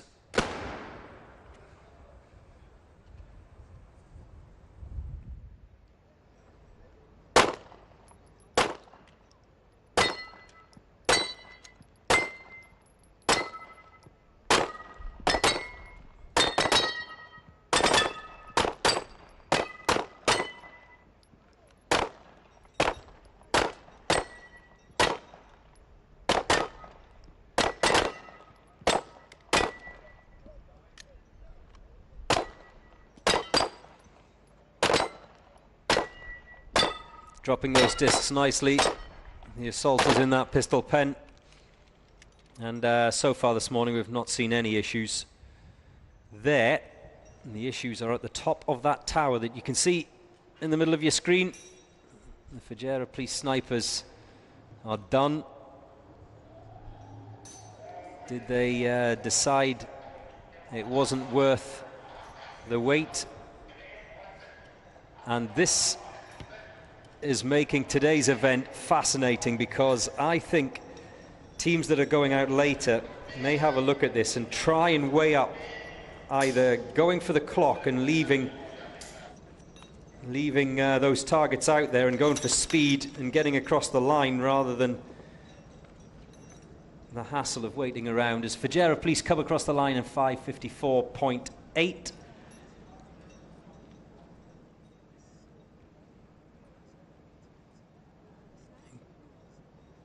It'll be very interesting. I'd love to get inside the minds of the teams, and especially the snipers that have yet to go out. Is it worth it?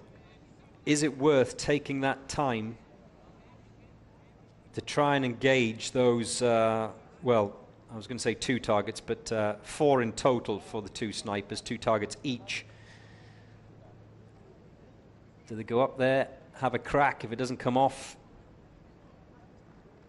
just accept that they're going to get, well, the maximum penalty, of course, would be 2 minutes, 30 seconds apiece. But if they can hit maybe 1 or 2 targets, then accept they're going to get a minute. Certainly something to think about in terms of a strategy.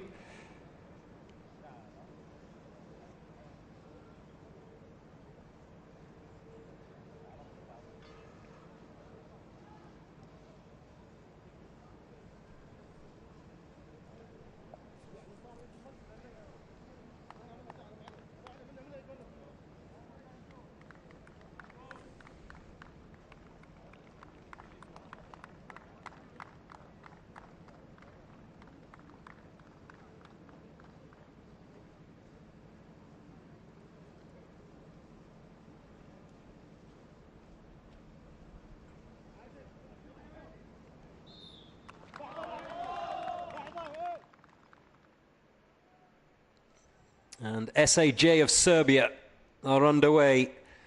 What a week of drama it's been for SAJ. All targets dispatched. Remember, they came into this week as one of the strong sides. You'd expect them to be there or thereabouts. Title contenders? Not so sure, but the drama on the first night, where They had to run again because one of the targets wasn't present. And then yesterday, oh, what happened? Just as they were carrying their colleague across the ice bath in the officer down challenge, one of them knocked the pistol out of its holster and into the water, and that meant a major violation penalty of 2 minutes and 30 seconds. So hasn't been a great week for SAJ of Serbia. What can they do today? Let's go, guys. Good luck, says Meji Stojkov.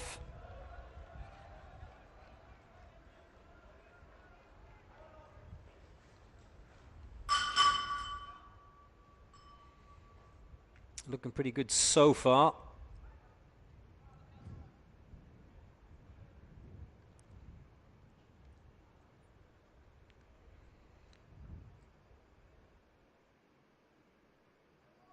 Cosmo Pioneer says, go Serbia.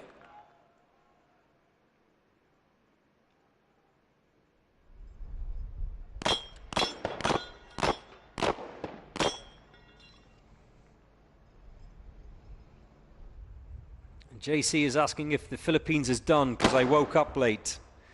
What happened, JC? Did you forget to set your alarm? What happened? No, the Philippines is not done, so you can relax.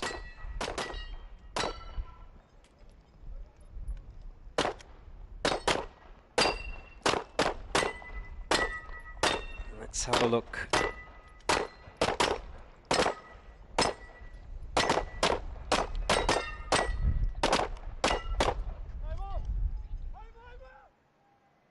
The assaulters are done. It looks like the snipers are done as well.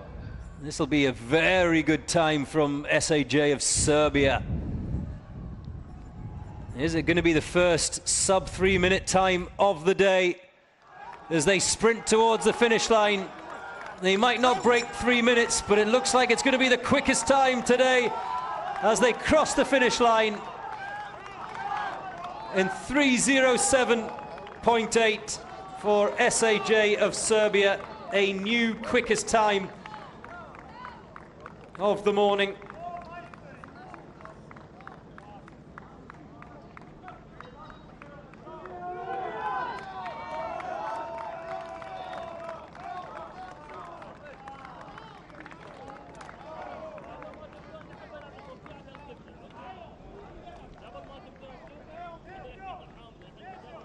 Wow. Incredible.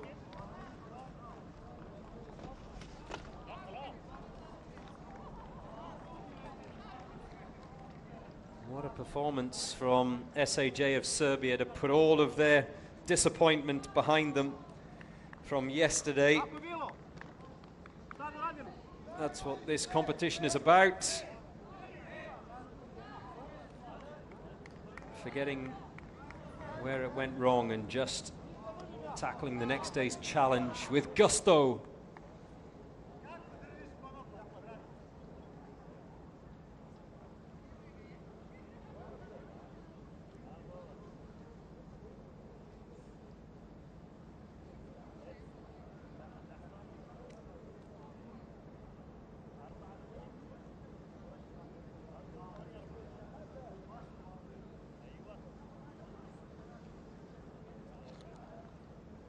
Fabulous support coming in for SAJ of Serbia. Jasam is happy.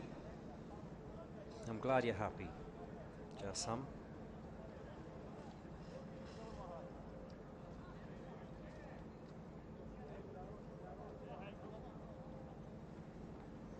The best so far, says Rematori. Well, that's what the clock says. I haven't got confirmation if there are any penalties, but it looked like they dispatched everything.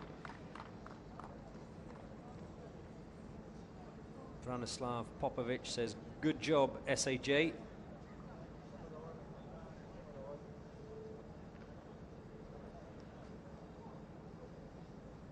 So that will bump SSN of Kazakhstan into second place. Almaz Another one of the strong runners in this year's competition.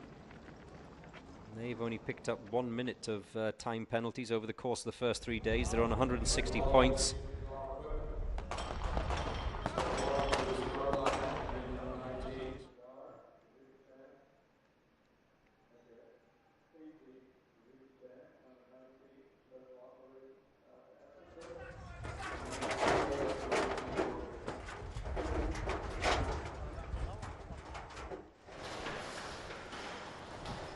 The assaulters are through the window. Almaz of Belarus.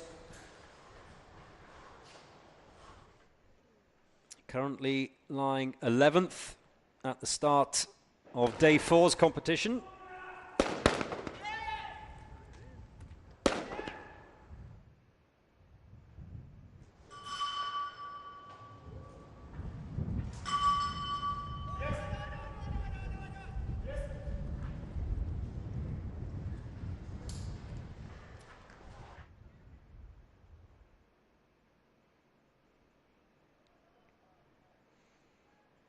And the assaulters making their way towards the pistol pen. No breaching doors today, but other hurdles for these guys to think about.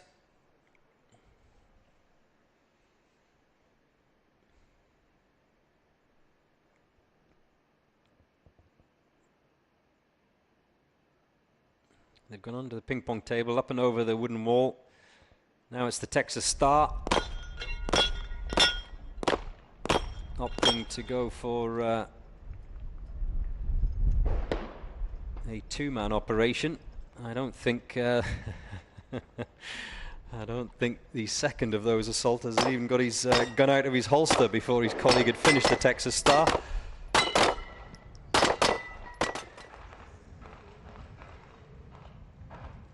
It looks like there are 2 down. That's 3 for Almaz. A miss though. He's got it this time. So both SAJ snipers and the Almaz snipers showing the early runners how it's done at the top of that tower.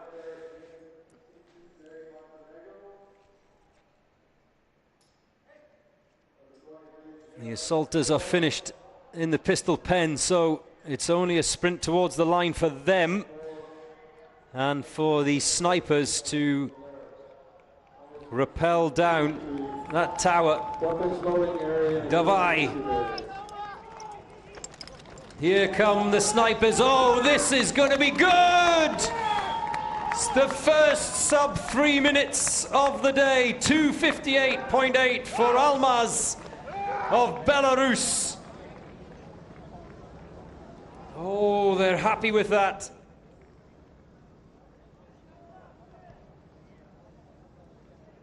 Remember, 2:58 was the time of Vitiaz of Russia last year in this competition. We will await confirmation of any penalties. Looked good though. That's wild, says AD Online. You're absolutely right. Wow. Incredible, incredible, says Jana Lucci.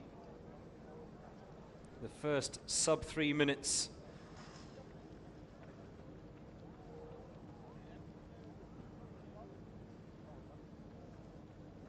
For Almaz of Belarus.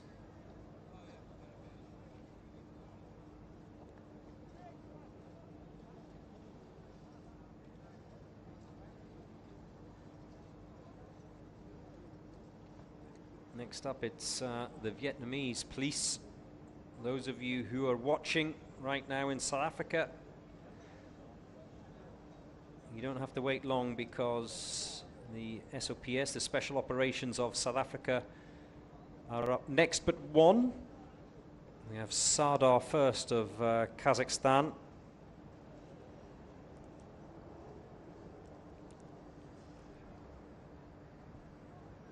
But before all of that, Vietnam, the Vietnam police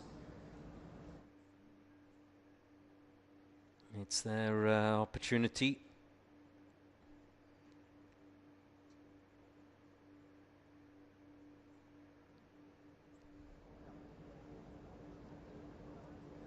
And what has cost the Vietnam police this year has been penalties. 11 minutes, over 11 minutes of time penalties for Vietnam police. So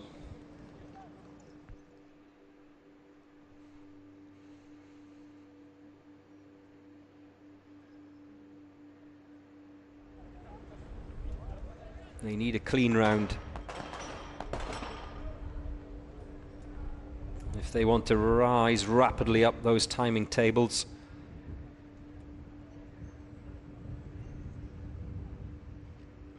Still thousands of comments coming in about that fabulous run of Almaz of Belarus.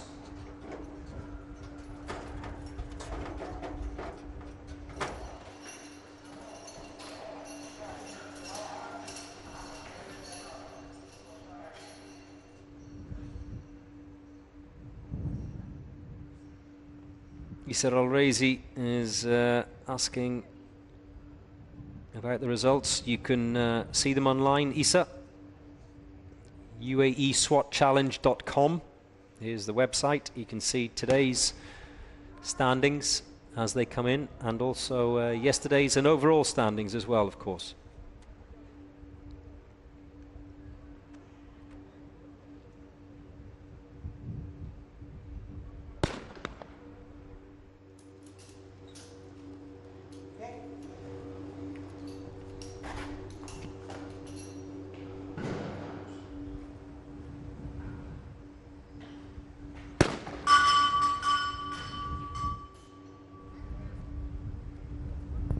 Sylvie Mamadaj is asking what number Ranier are going out. That's the Albanians. They've gone already, so you've missed them. But don't worry, you can watch back all of today's action. Yes, we are live now around the world on the YouTube channel Dubai Police, or live on Instagram, of course, as well. UAE SWAT Challenge it is, and on Dubai Sport, Dubai TV.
So as we watch the assaulters finish up in the pistol pen,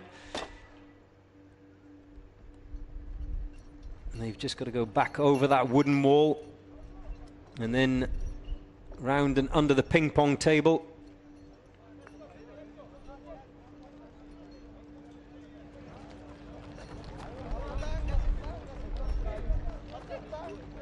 And then they can run from home, but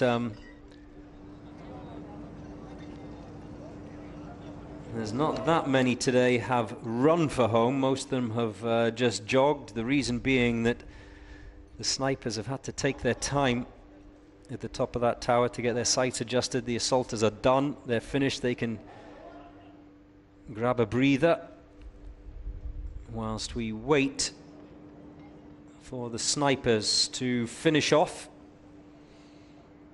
As a guide, I think it's worth pointing out to those of you who don't normally watch the SWAT challenge, if the snipers are coming back across the line either before the assaulters or at or around the same time, you know it's quick.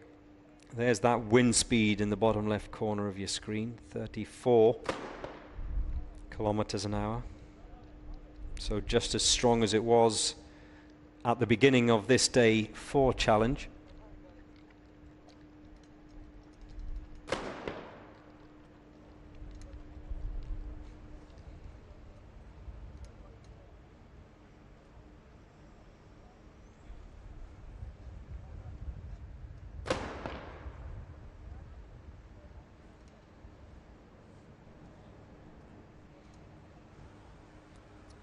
They're done.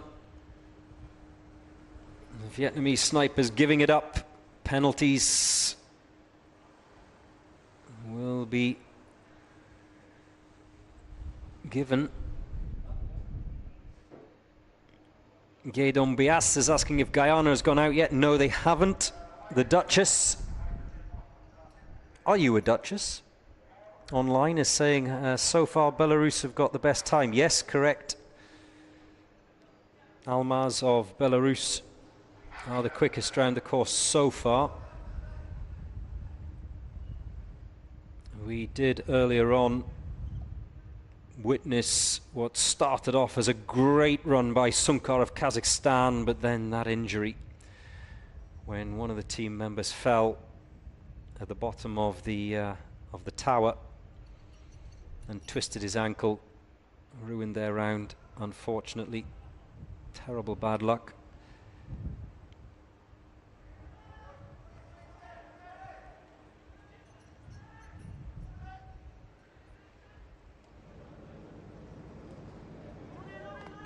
And the snipers sprinting for home for the Vietnam police. 6 minutes 24.5.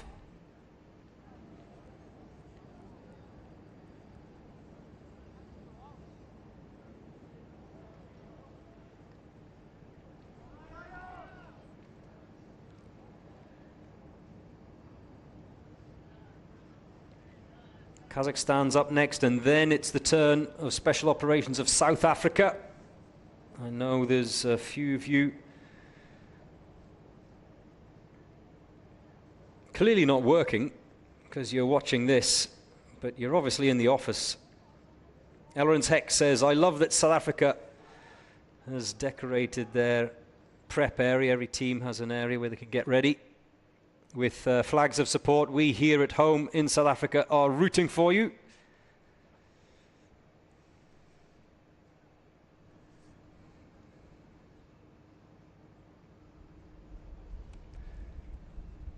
Elrons, don't let your boss see that you're watching it.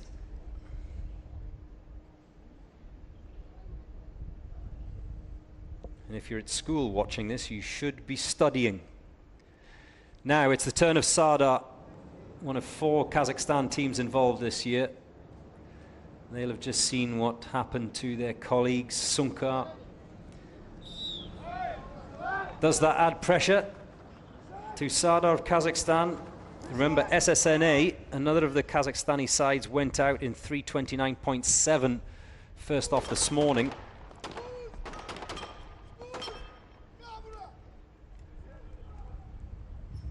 So it's going to be on Sardar of Kazakhstan to keep the flag flying. All the Kazakhstani teams strong this year.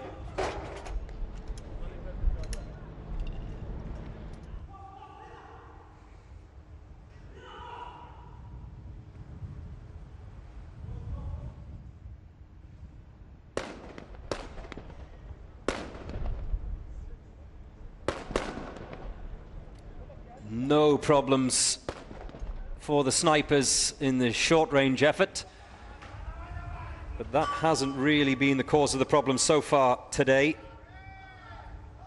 The assaulters are down and off and running. Just keep an eye on that clock in the bottom right corner of your screen.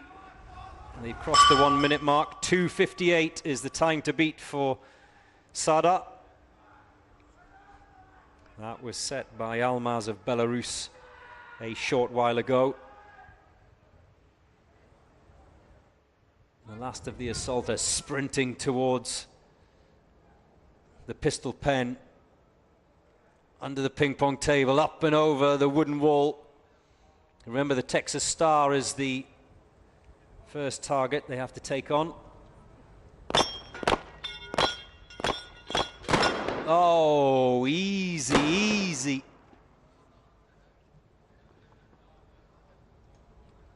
The snipers are now top of the tower. That's one down.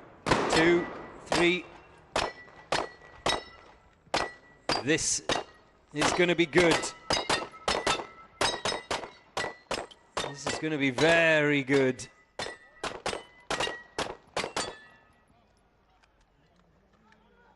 They're done in the pistol pen, so they can make their way for home. Remember, 2:58.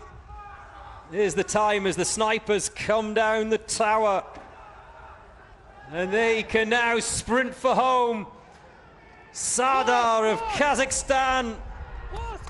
They're being cheered on towards that finish line.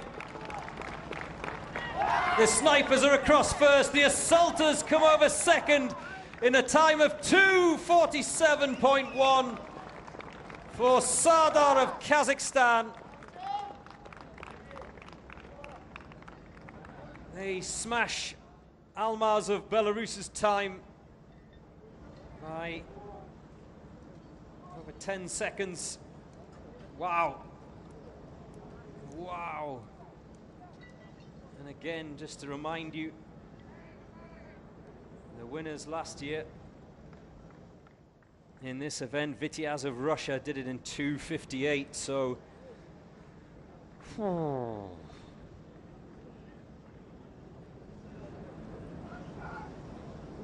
that's impressive.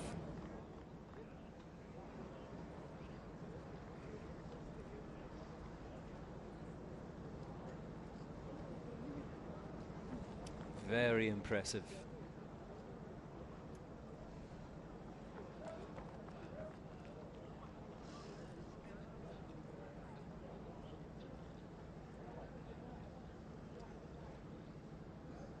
It's great to hear from you wherever you are around the world. And I love reading your messages. Except you, Clinton. Vanessa Siebert says, "Hi Joe, can you speak Afrikaans?" Near, Vanessa, near.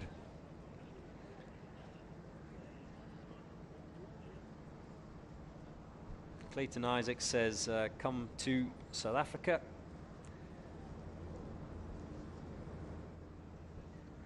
Maybe. Are you paying for my flight? Tamika says, South Africa make us proud. The special operations of South Africa are next up in the draw. Now I know that the special task force of South Africa is called the Darkies. Does that mean the special ops of South Africa are called the Soppies? I asked them earlier what their secret was. They said it's pap for breakfast, pap for lunch, and pap for dinner.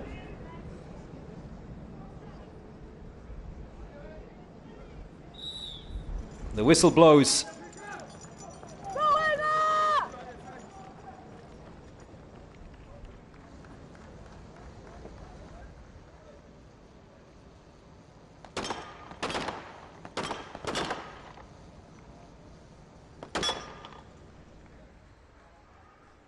I wonder what's going through the mind of the special operations of South Africa, witnessing and having to follow Sardar of Kazakhstan with that record-breaking 2:47.1.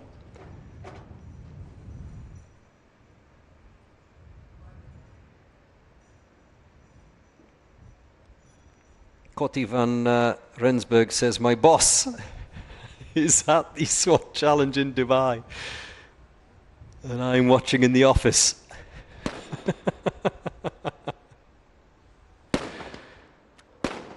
Hope I haven't got you into trouble. Condor, go South Africa. We are supporting you all the way.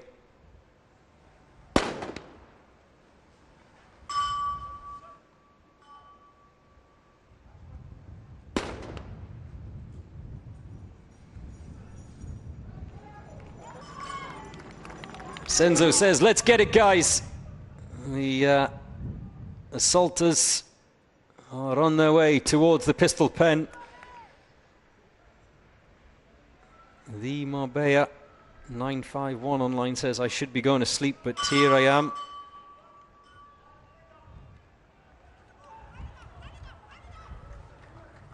Yet stay awake, it's exciting this day 4. I call it make or break day. Remember, tomorrow, no weapons involved. It's all physical as the first of the assaulters makes their way into that box for the Texas Star. Oh, this is good. This is very good. Up and over the doghouse.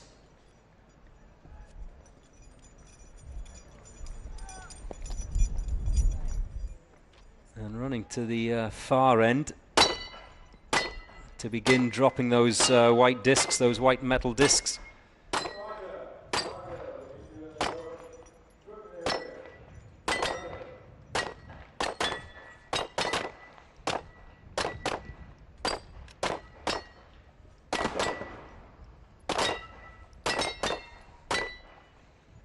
Jaden Curry says, let's go bockies in blue.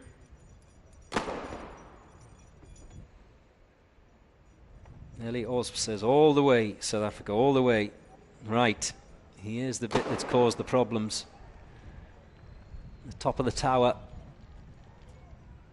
2 down, by the looks of it. He's done, and is heading for home.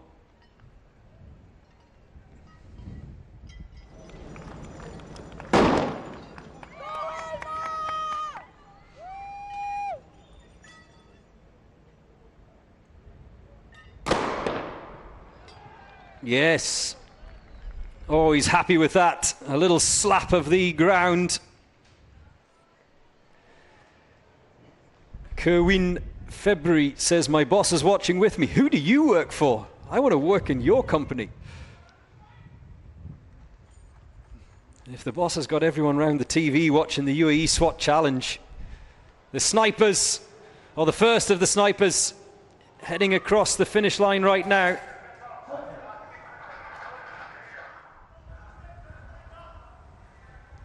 Here come the second. Remember, they don't have to ring the bell like the assaulters do.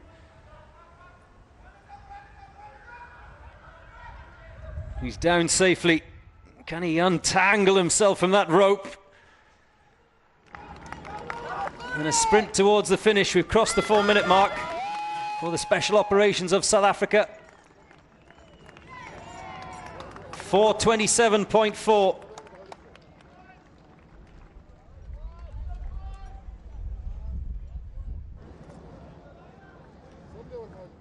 For the first of the South African teams.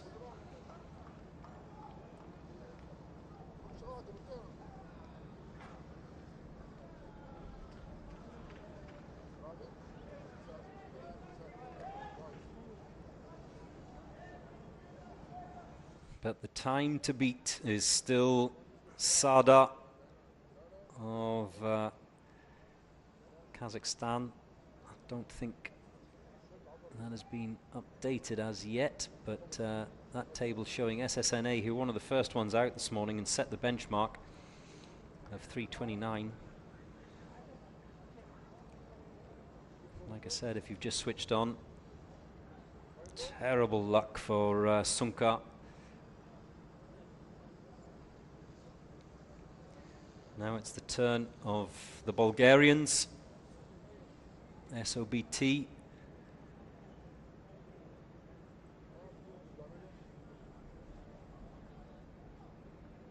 If you're wondering who the 2 guys are in the background with the helmets on, they are to assist the rappel assisters, so just to make sure no issues with their rope at the bottom of that tower. 2 team members, 2 team assistants, sorry. As the 5-man team goes off, 3 assaulters, 2 snipers, those rappel assistants will make their way to the bottom of the tower.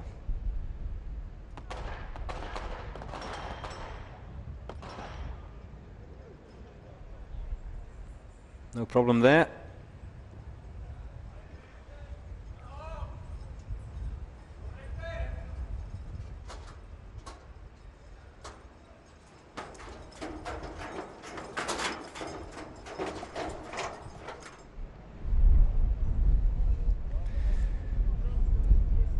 Through the window, up the stairs.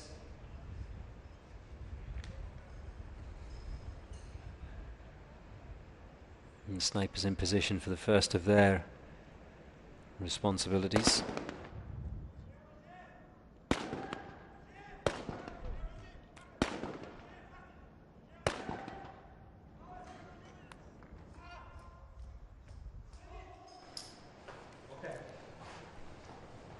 Meanwhile, the assaulters,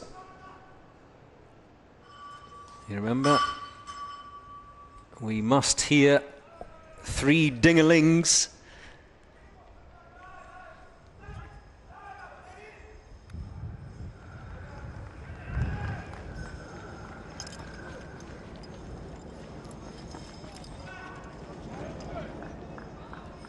How many times have we seen last year around this? In particular last year. Drop a glove, all kit must be returned across the finish line except the rope itself, so drop a glove, you've got to go back and retrieve it under the ping pong table.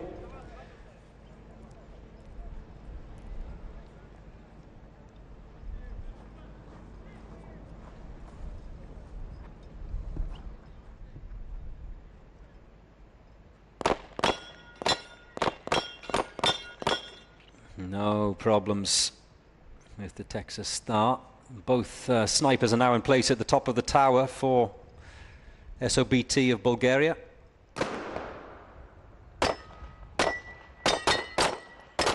You see that wind speed indicator in the bottom left of your screen. It's picking up. It was 34 kilometers an hour earlier on, now up to 37. And just to put it in perspective for the snipers, it was 11 kilometers an hour yesterday.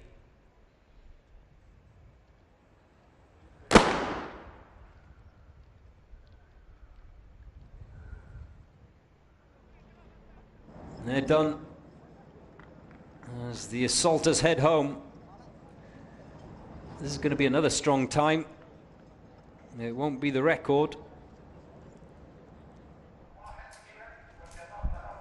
as both the snipers prepare to rappel down that tower wall.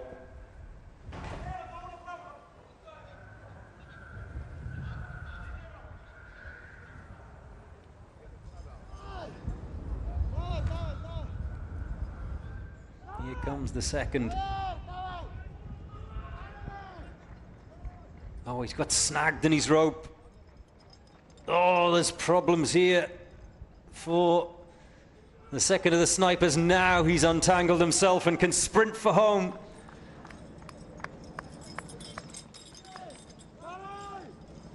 Uae across the finish line in 3:49.6 for SOBT of Bulgaria. Oh, he'll be mad. He will be mad. Shake of the head. Sergeant, number 25, Sergeant, Team B. We need you at the load and unload area. Equipment draw, now. Saudi Arabia, number 26. Also, 27, Royal Thai Police B. We need you gearing up in the equipment area, weapons area. Well, Judge John is getting angry. Someone is late to the prep area.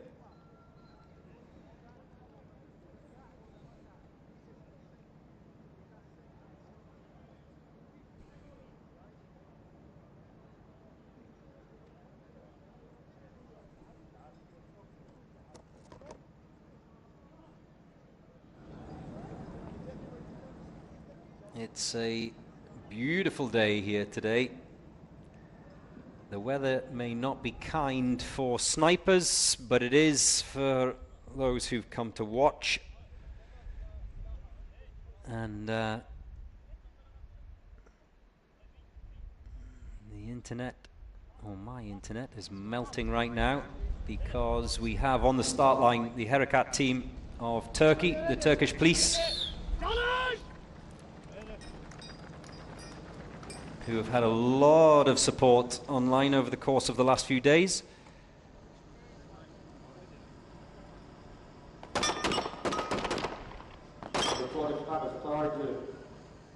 Team B, get a gear up, 86, the front team Saudi Arabia, we need you at the low table.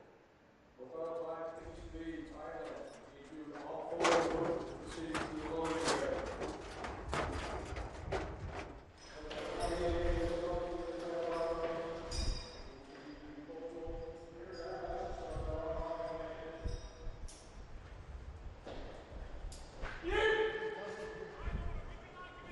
So you're watching Team A of the Turkish police.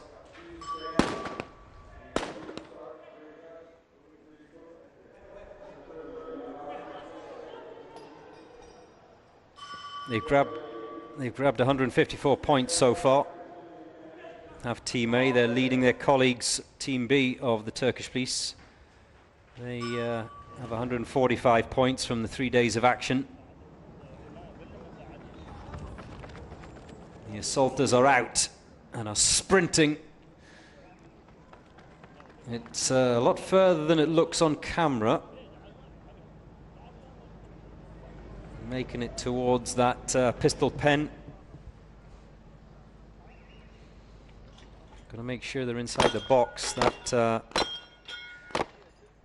any targets that are undertaken outside the box will incur a penalty. Up and over the doghouse.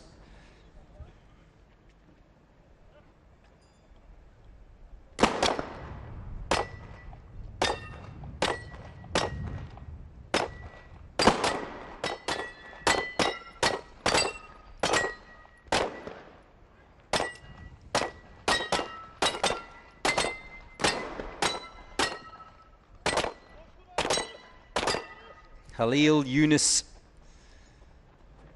Khan, Mahmoud, all cheering on the Turkish police.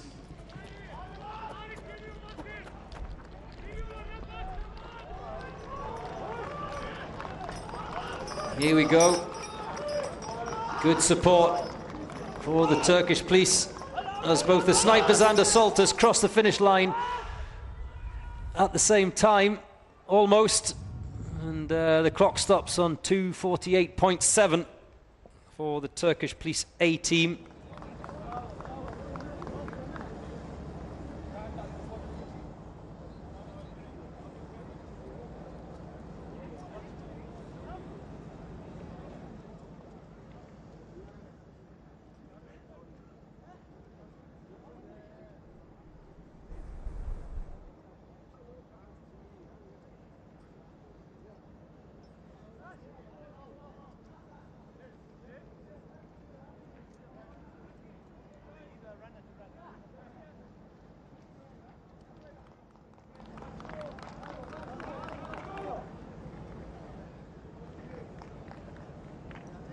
Omer, Nur,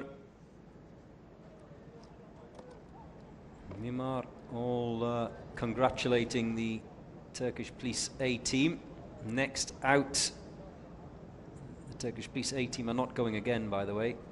Yes, that's correct. The PTJ counter-terrorist unit are next out of the gate from Montenegro.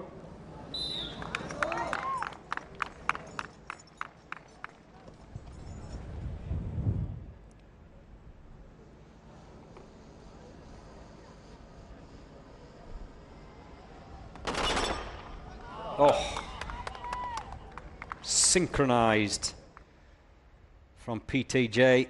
Haven't seen that this morning. Wonderful synchronization. What does it mean though for the rest of their round? The assaulters climb that ladder on the back of the truck, up the ramp, through the window.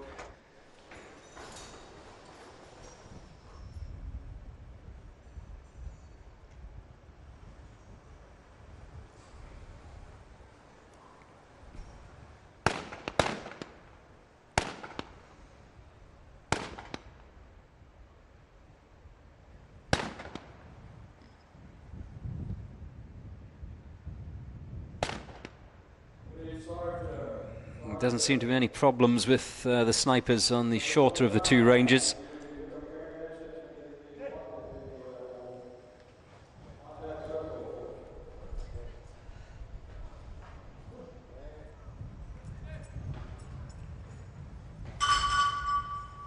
In the first window, ring the bell.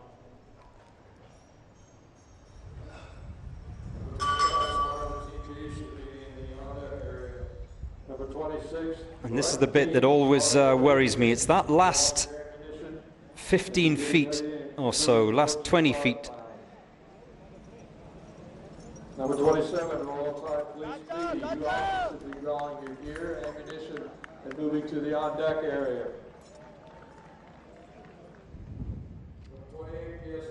The Montenegrin snipers are at the top of the tower now.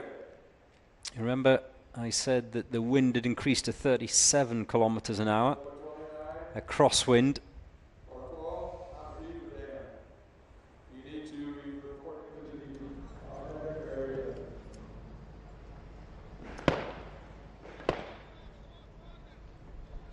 And the wind is blowing from the far side of your screen there to the near side, so left to right as you're looking at those two snipers.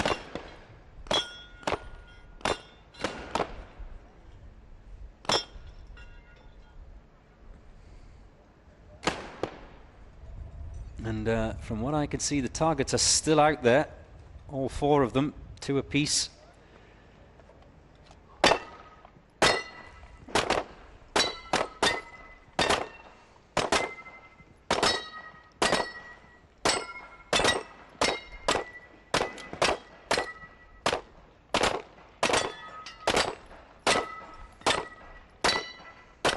No problems though in the pistol pen for the assault team. None of the assault teams seem to have had a problem in the pistol pen today. Back under the ping pong table for PTJ of Montenegro, and they can head for home having done their bit.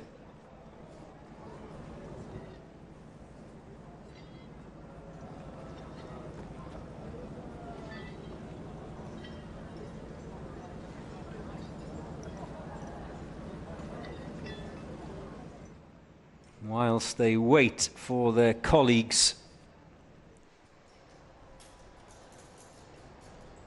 who are done with regards to the targets and now just have to clear the tower.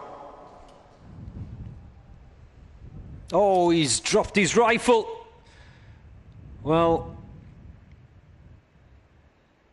that's a problem for PTJ. I don't think it was strapped on correctly, was it? Something's happened.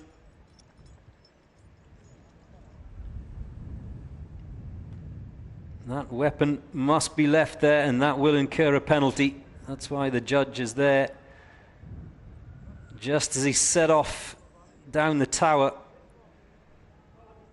you could see the rifle fall.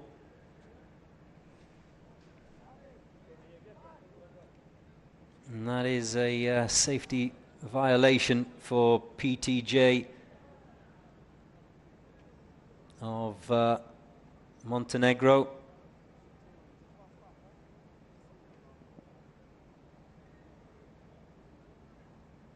The dropping or loss of control of any firearm, whether loaded or unloaded, is it there? You see it fall.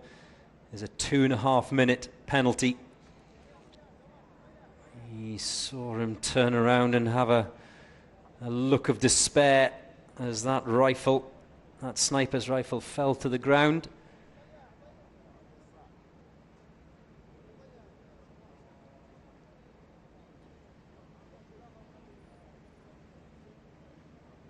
The judges will just want to check the chamber.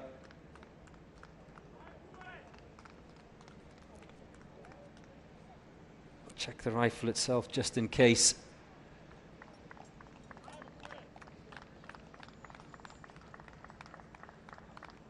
And across the finish line, so disaster. And that's what we love about this competition. It's the fine margins, it's the details. And just look again as he came out that window, the strap became disconnected, the strap broke as that rifle was slung over his shoulder. And it dropped to the bottom of the tower. It doesn't matter how it happens, he dropped weapon. 2.5 minute penalty. So,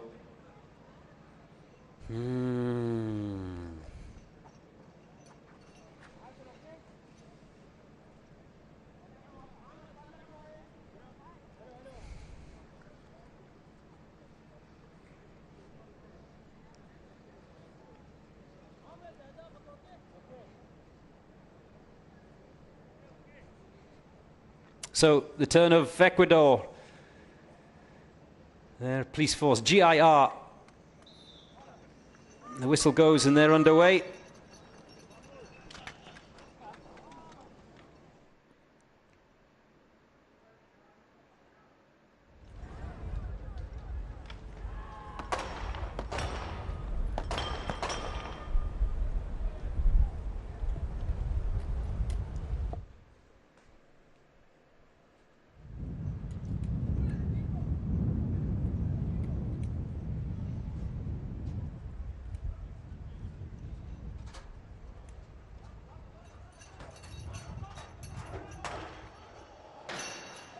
Up the ramp, through the window.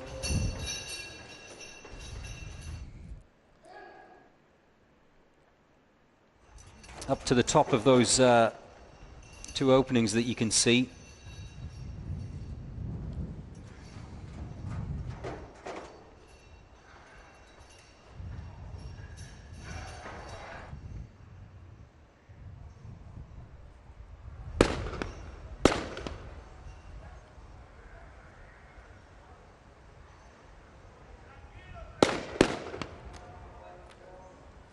You can hear the shouts of tranquilo, tranquilo, which is their coach just giving instruction from the sideline to remain calm, to relax.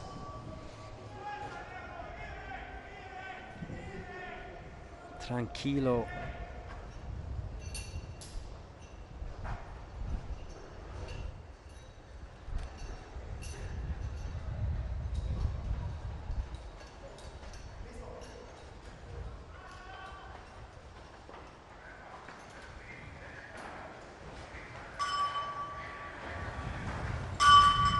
Another of the assaulters in through the window to ring that bell.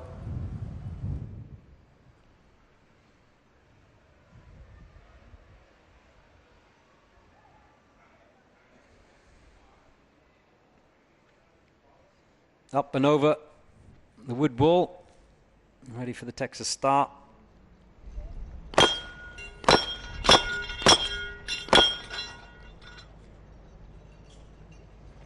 And then it's the doghouse, up and over that, and the first of the Ecuadorian assaulters can get cracking.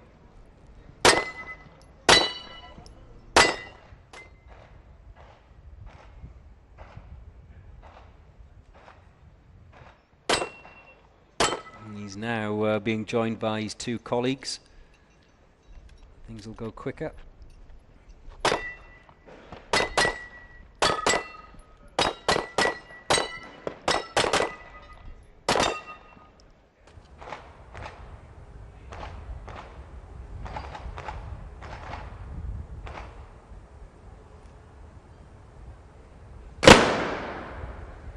That's a miss.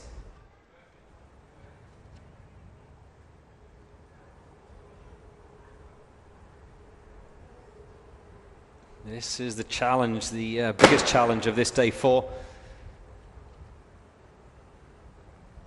We are live from the Emirate of Dubai in the UAE.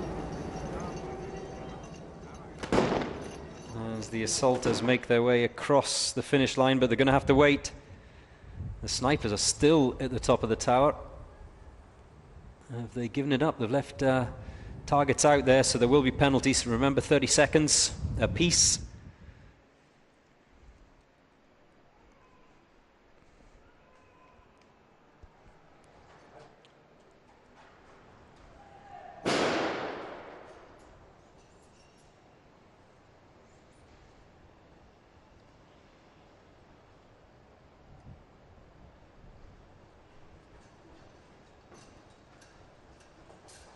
And the snipers still have to descend that tower.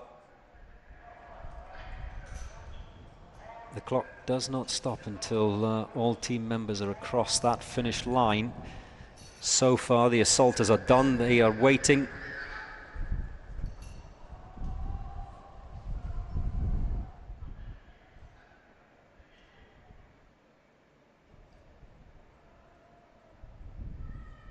Don't get snagged. We've seen one or two who set off and run, and the rope just gets hooked on something, but now they sprint for the finish. Vamos, vamos! Across the finish line in 5:06.1 for GIR of Ecuador.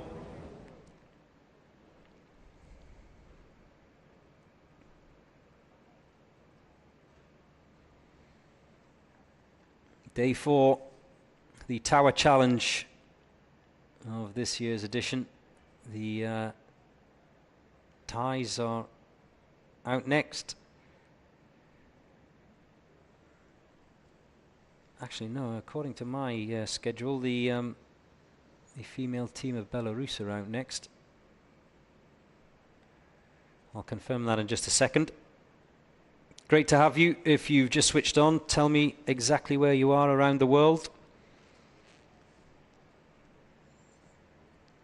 Yes, as I thought, the ladies team of Belarus are next to take on the challenge. Keep your comments and questions coming in, no matter what they may be. James Watt says, this commentator should be fired. You mean me, James? I agree. I agree, James. I agree. Throw him off the top of the tower. Oh, come on, James. It's Tuesday. Tuesday isn't hump day, is it?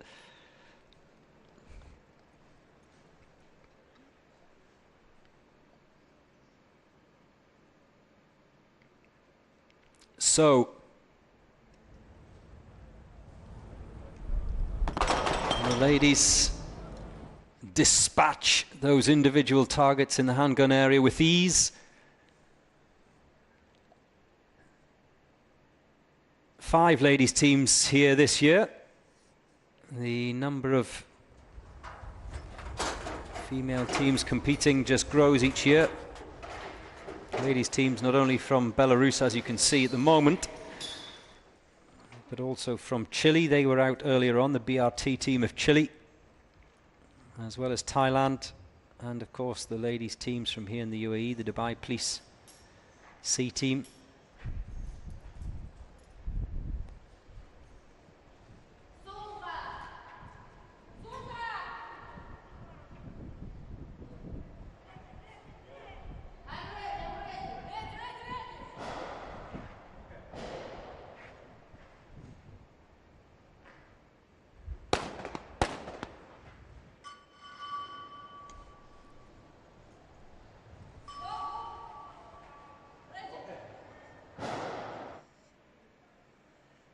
First of the assaulters is down and off and away.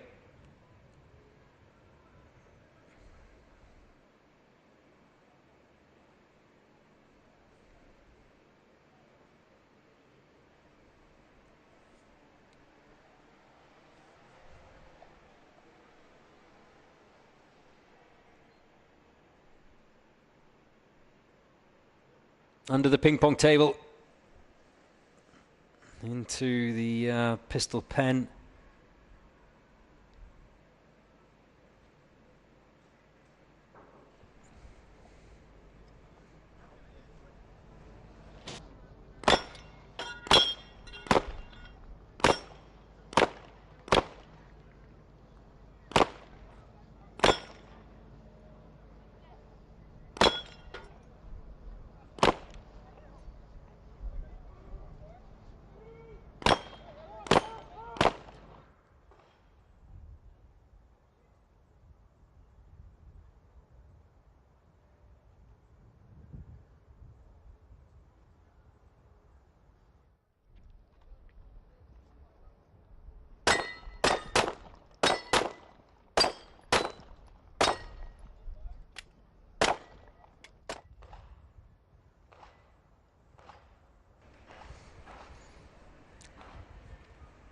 Whilst they are undertaking a sniper shot, I'm having a ginger and ginseng shot here. It's been given very kindly to me by the guys and girls at Honey Spoon, one of the supporters of the SWAT challenge. Meanwhile,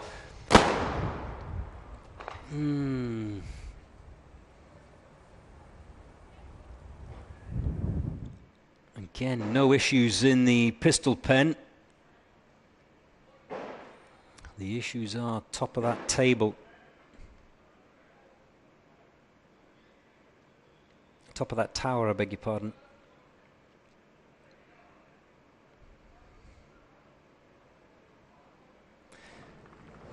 As the assaulters come across the line, they will have to wait though. The ladies' team of Belarus.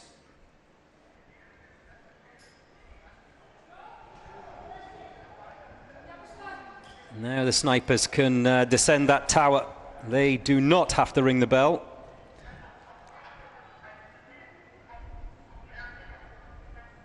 And there is definitely a technique to getting rid of that rope as you leave the tower. Bit of sprint towards the finish for the ladies of Belarus. 4:31.6 for them.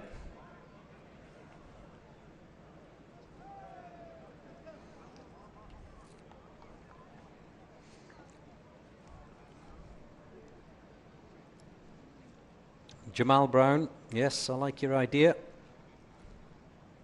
Sign me up. Samuel Sotan says, how many events are there? 5 days, 5 events. We are on day 4, Samuel. One more day to go, and that's purely obstacle. That's tomorrow.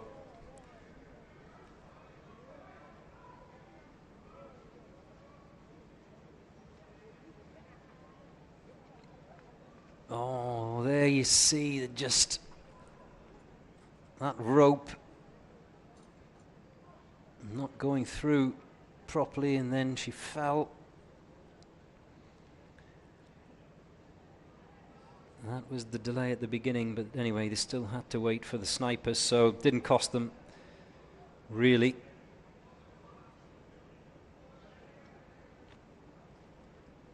Klaus Milbert says, Joe needs a translator for some of these comments. You're absolutely right. Are you volunteering, Klaus?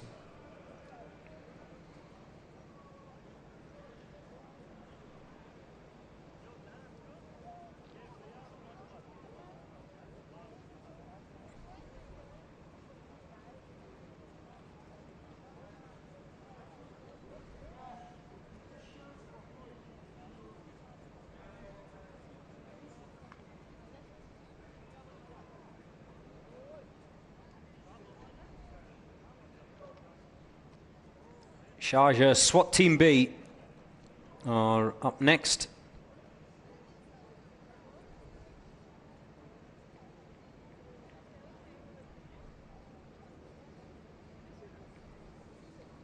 The fastest,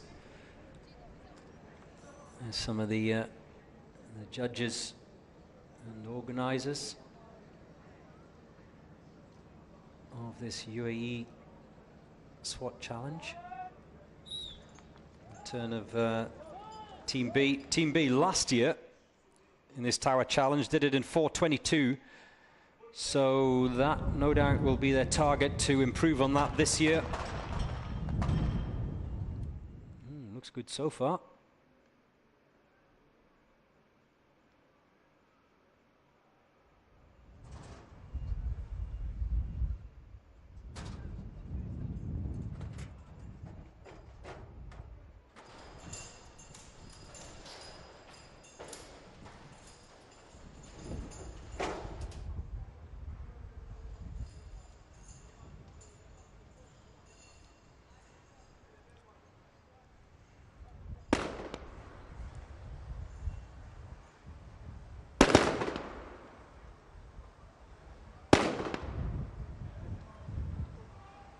As you watch the Sharjah snipers, keep your questions coming.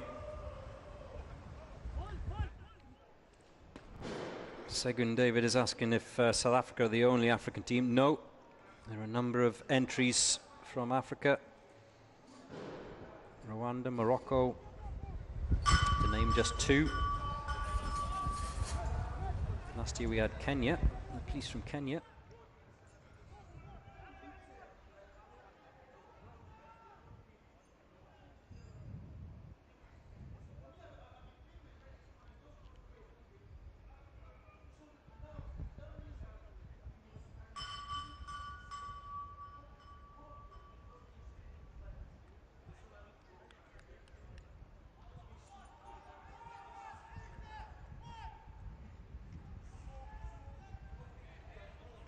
The assaulter sprinting towards that pistol pen.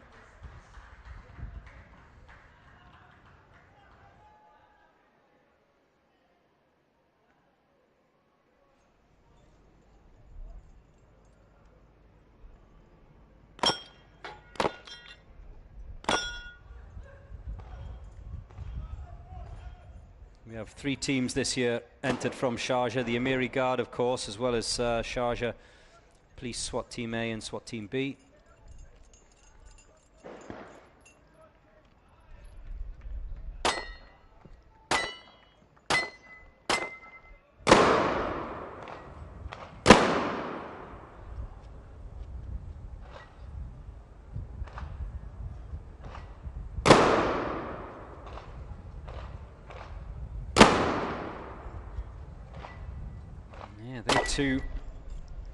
These snipers are struggling just like a number of them have this morning.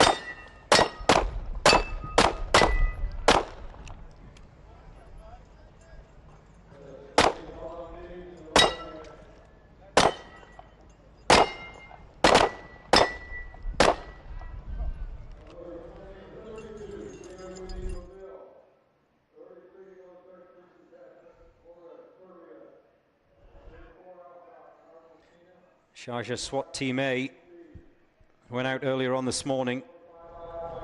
They did this in a time of 8 minutes and 5 with 1.5 minutes of penalty, so they will be focused on that.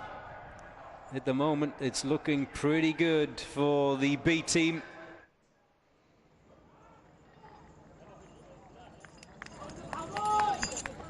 This is definitely going to be the better of the 2 SWAT team times for Sharjah. Crossed the finish line in 3:58.8.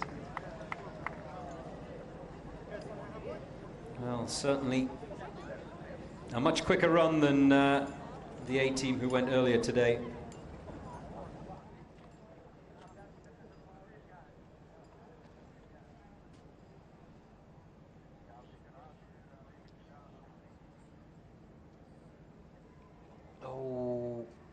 See how he just got upended and snagged a little bit. I don't think it cost them too much time, but there was a moment.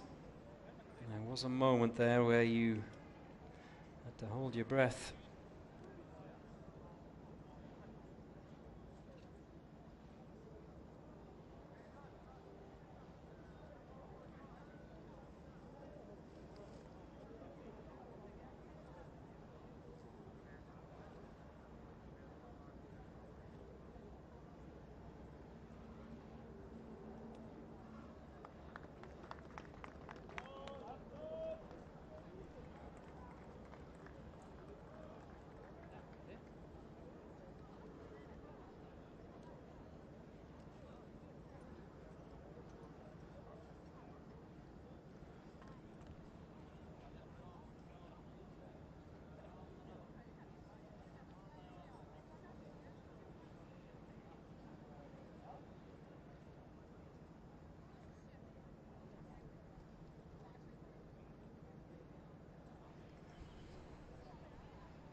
This is the Saudis off and running, the Uae team from the Kingdom of Saudi Arabia.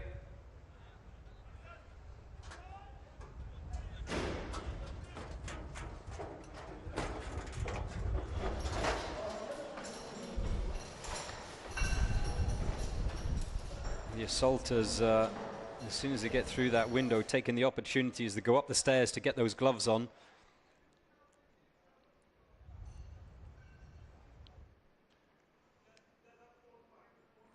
Before they rappel down that tower. Now it's the sniper shots.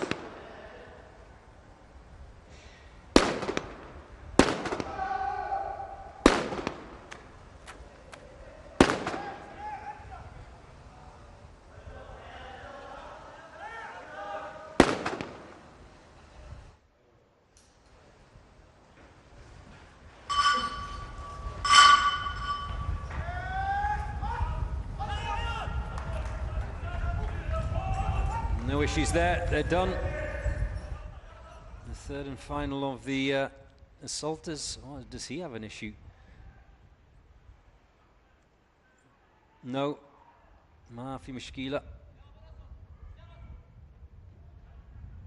In through the first window.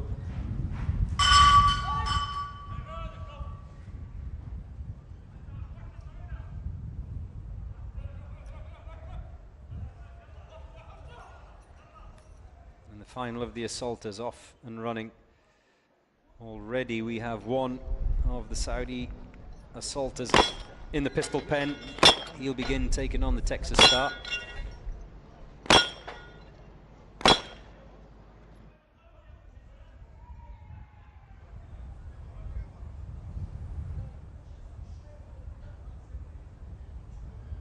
Now the tricky bit.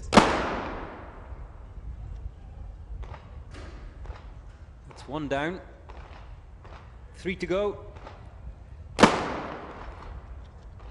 That's a miss. Just a reminder that the snipers can't take on each other's targets. So if one of them is having a good run and the other's struggling, tough.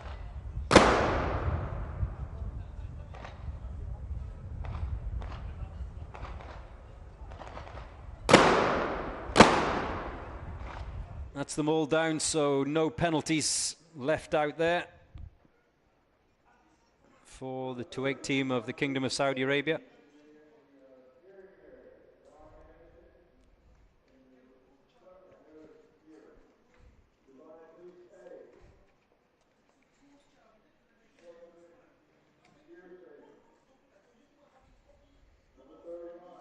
Timbo, Indonesia. We need you to make your way to the ammunition drawing area.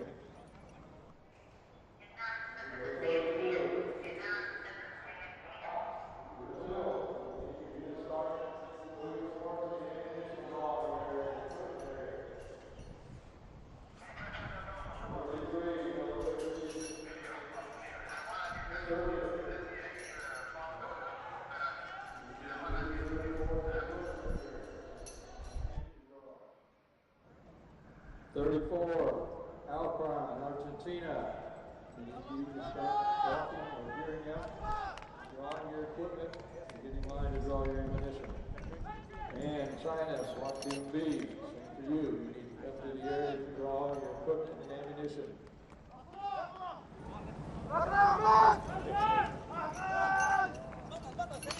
Yalla Shabab! And across the finish line for the Uae team of Saudi Arabia, 431.7.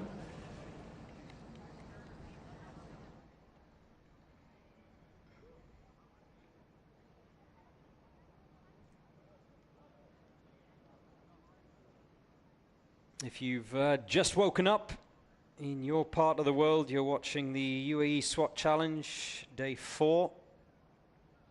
It is the Tower event. We are live here from the Emirate of Dubai in the UAE, and it's a beautiful day.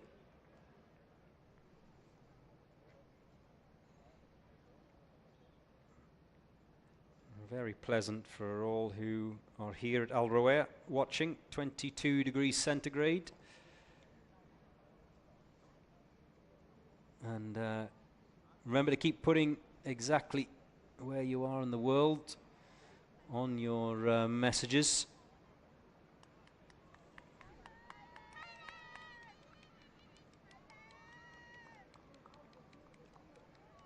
Here is the Royal Thai Police, the B team.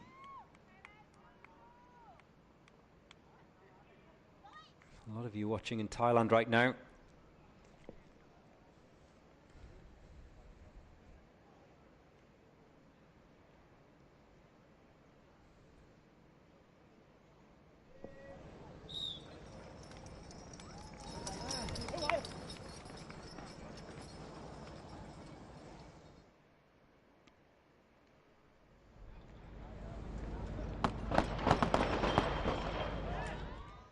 No problems there.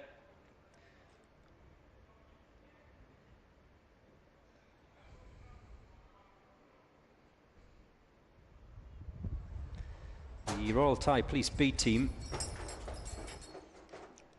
167 points they are on at the moment. A minute of penalties from the first 3 days of this competition, which is reasonably healthy. Yeah, they are in that, both the Thai police teams, the Thai Police, Royal Thai Police B and Royal Thai Police A, are in that best of the rest bunch, along with Kalkan and TK Hungary.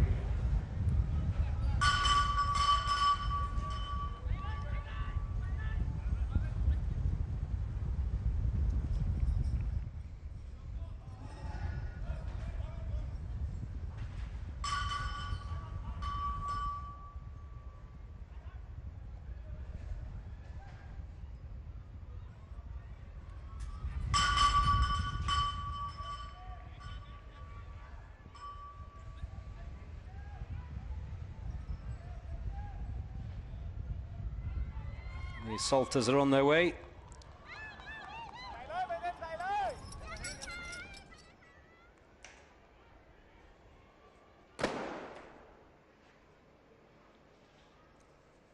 Natita, Ronachai, Susu, all cheering Thailand on at the moment.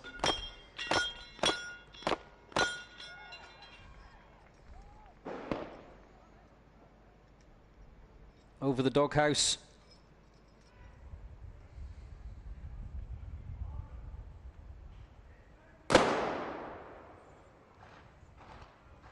It's a miss.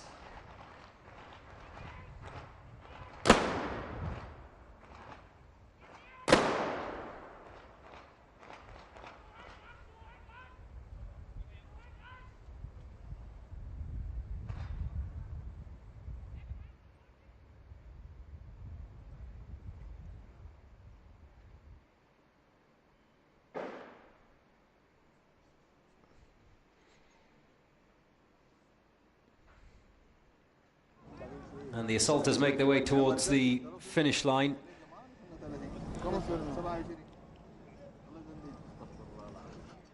As we await the snipers. Still a sniper up there. And still targets out there.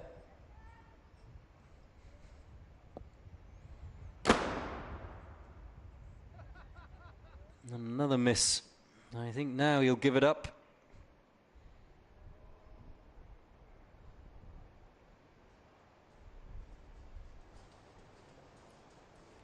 Yeah, he has. So the final of the Thai snipers of Team B, the Royal Thai Police.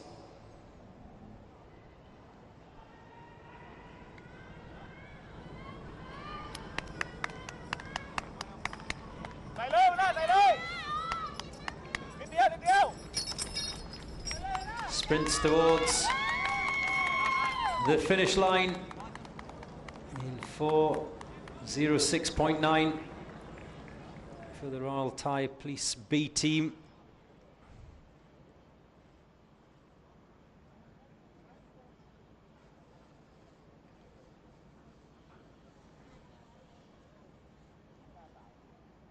But there were targets that were left out there, so there will be penalties, 30 seconds, of course, per missed target.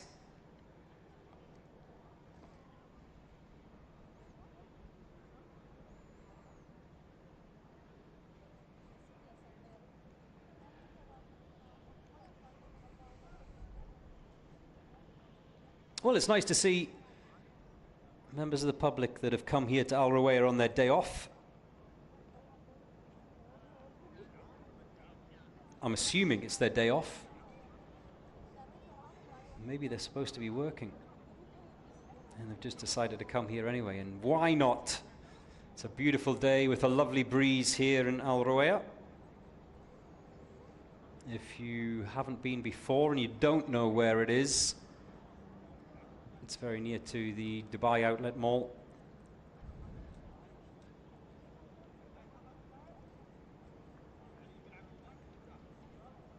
Come down. It's thoroughly enjoyable.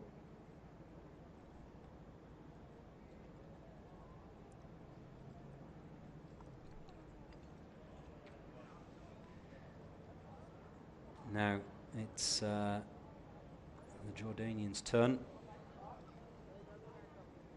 PSO of Jordan. The hot favourites, Dubai Police A and B, are having a pretty good run this year. In particular, the Dubai Police B team, but the A team are out soon. As we see the Police Special Operation Team of Jordan.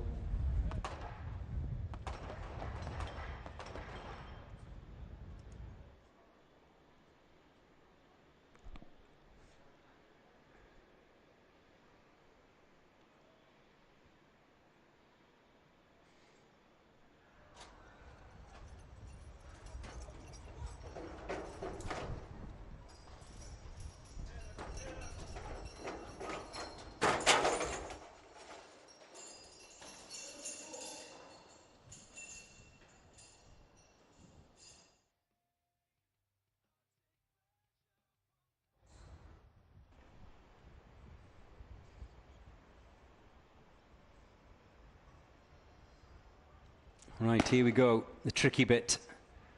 One down. Oh, that sniper at the far side of your screen is going great guns, if you pardon the pun. A little bit slower on the left, but he's accurate.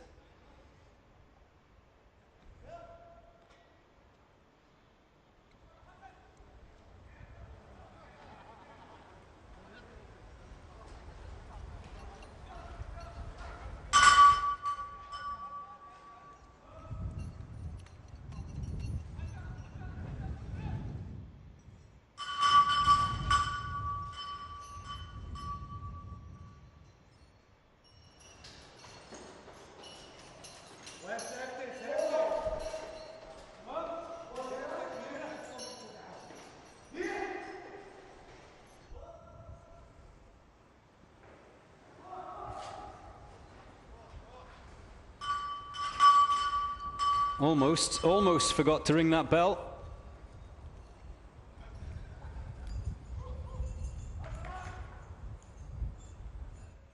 I think remember, if you forget to ring that bell, you can't go back if you're down past the window. But that's what adrenaline does. When the heart rate is high, trying to think clearly is difficult.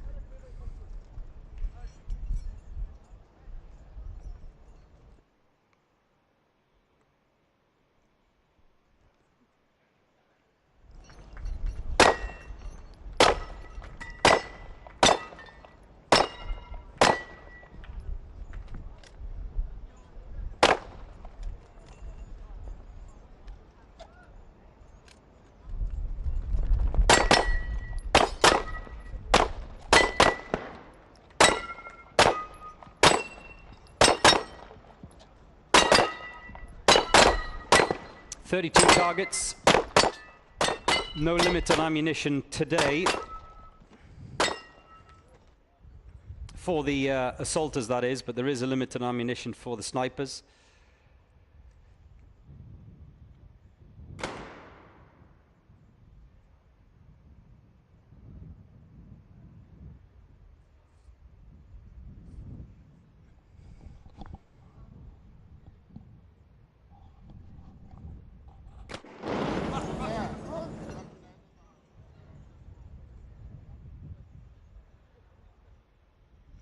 Those adjustments, every time I see the snipers at the top of the tower, I take a quick look outside my commentary box to see what my guide is, which is the flag. There's a red flag in front of my commentary box. And it's still blowing hard in that wind.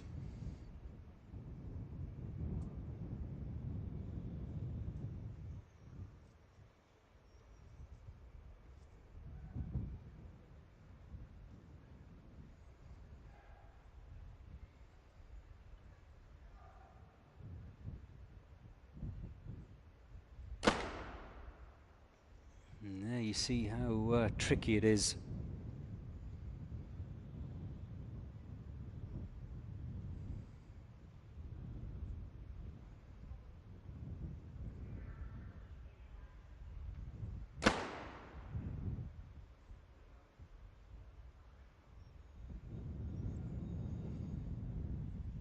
Yeah, one of the Jordanian snipers has done. He's decided to call it a day and head for the ropes to descend that tower.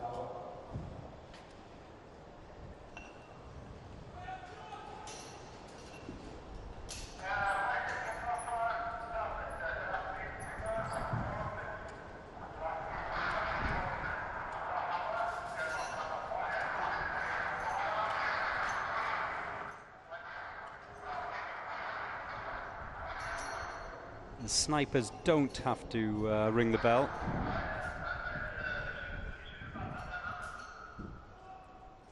So they can head for home. That's the final of the Jordanian sniper pairing. Just trying to make sure that he's clipped in at the moment,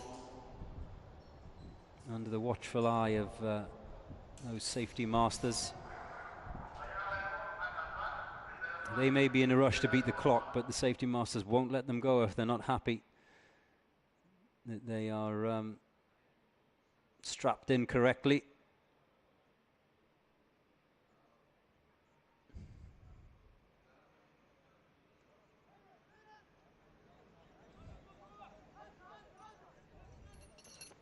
And that sprint towards the finish line, 6:34.9 for the Police Special Operations Team of Jordan.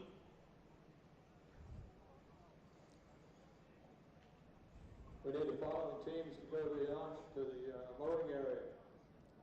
If you have not already done so. We need team number 31 from Indonesia, team number 32, COT Brazil, 33 Military Police Detachment, Cobra Serbia, 34 Alpine, Argentina, 35 China, Team B, 36 Commando 25 Kuwait. We need those teams working their way to the load area and the weapons area.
Kartal of Azerbaijan. I had quite a lot of messages today from those of you watching in Azerbaijan.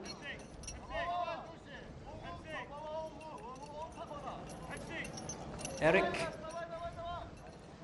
Isa in Baku, Gulaktash, all watching closely right now for the team from Azerbaijan.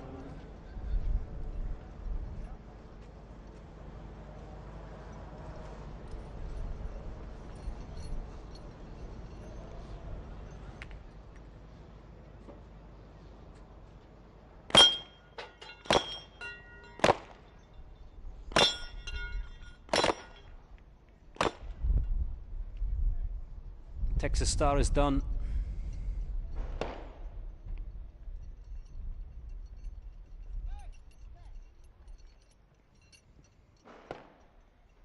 Two down for the Kartal sniper on the far side. He's done.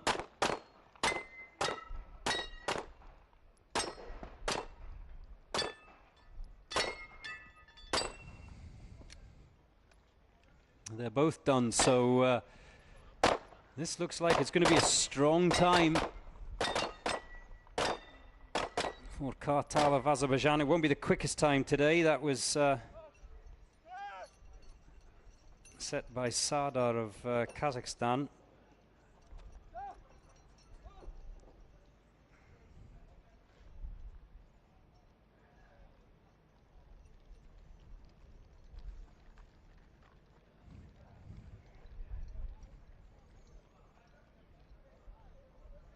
A brisk jog towards the finish line for the assaulters. Meanwhile, the snipers making their way down the tower.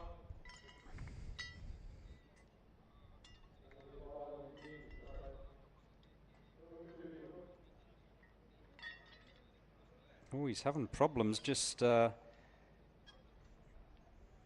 getting that clasp hooked up.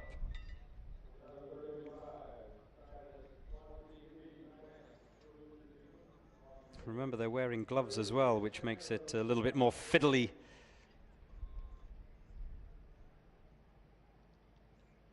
And now the last of the snipers can sprint for home for Kartal of Azerbaijan across the line. 431.6, I beg your pardon.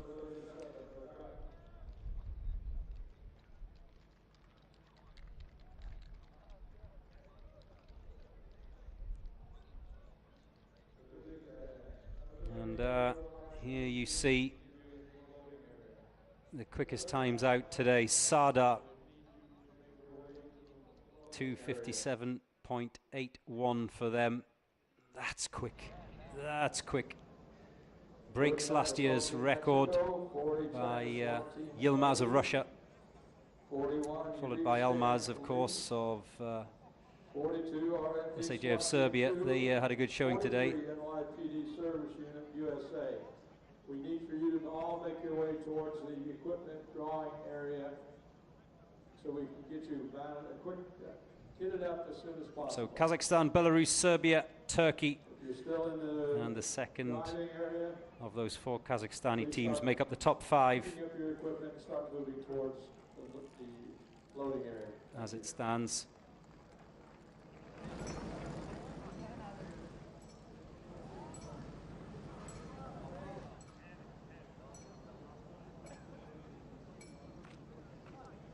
Here's one of the contenders for the title.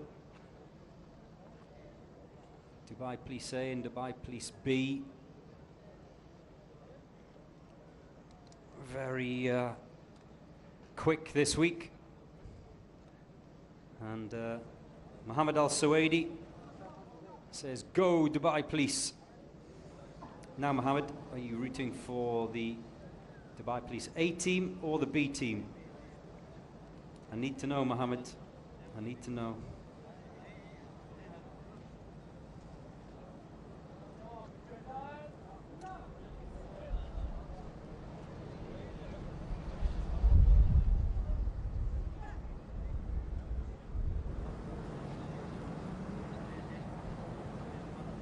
Watch closely. This is likely to be quick.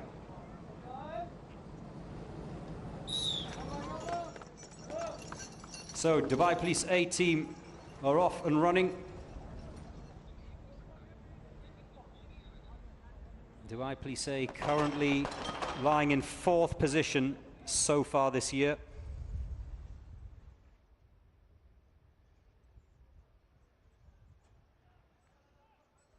And the total cumulative time of 5:56, which would have been even less if it wasn't for the 1 minute of penalties that they accrued over the course of the first 3 days. But like I say, expect this to be quick.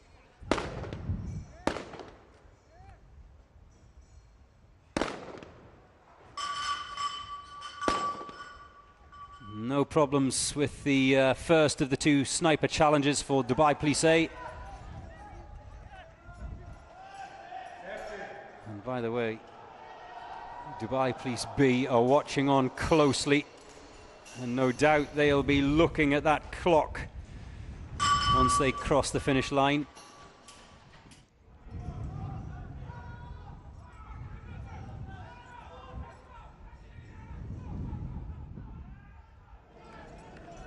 Yalla, yalla.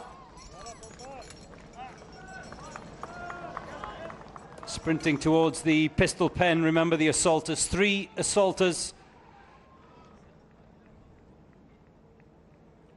5 targets on the Texas Star, 32 standing targets. Meanwhile, the snipers have 4 targets between them, 2 apiece. They're not allowed to engage each other's targets, however.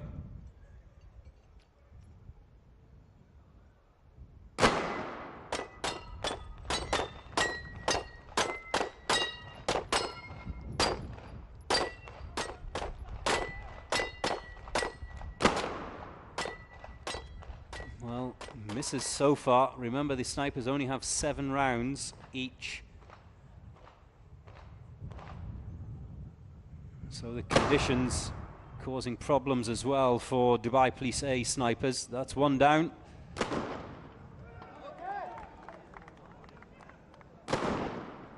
Two down.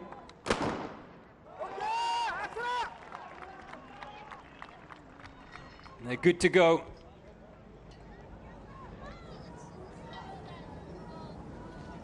Well, it's not going to beat the time of Sada, which we've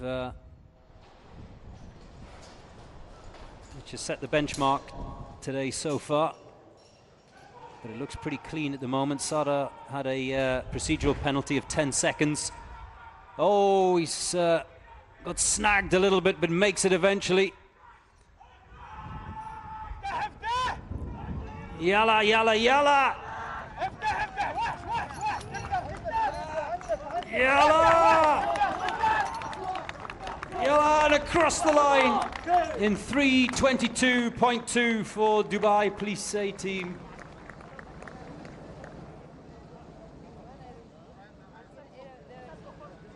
Well, it just goes to show you how tough the second of those sniper challenges is today, this very windy day that we are experiencing here at Uae.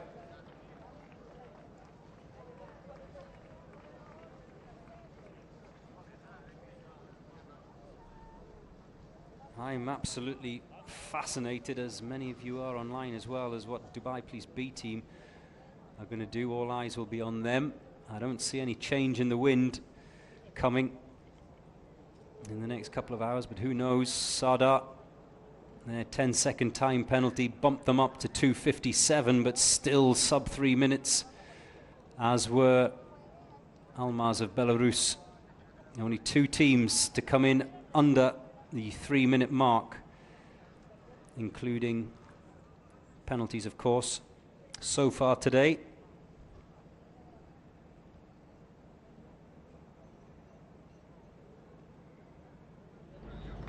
The Chilean ladies, they went out very early in the morning. Great to see them smiling.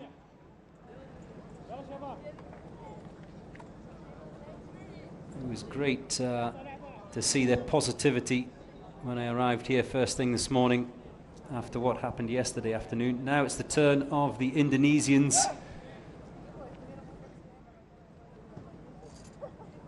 Brimob of Indonesia. No snazzy sneakers this afternoon. I quite like those snazzy sneakers. I think they should be government issued.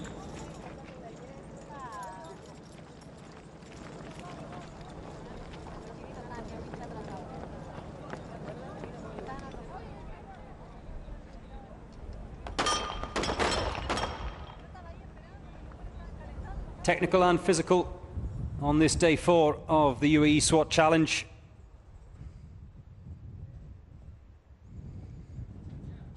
Remember, tomorrow it's all physical.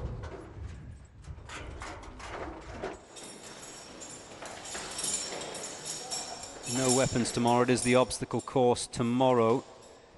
He's going up those stairs as quick as I do on a Saturday night.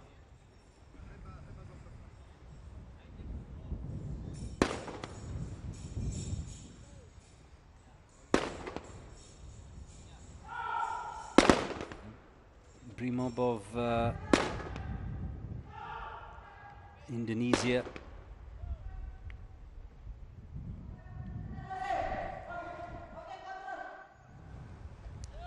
They've picked up 116 points from 3 days of challenges. He almost missed that bell. Almost overshot that window. But anyway, I was speaking to them this morning, the Indonesian guys. They were just disappointed with their time penalties. Fine margins, fine margins.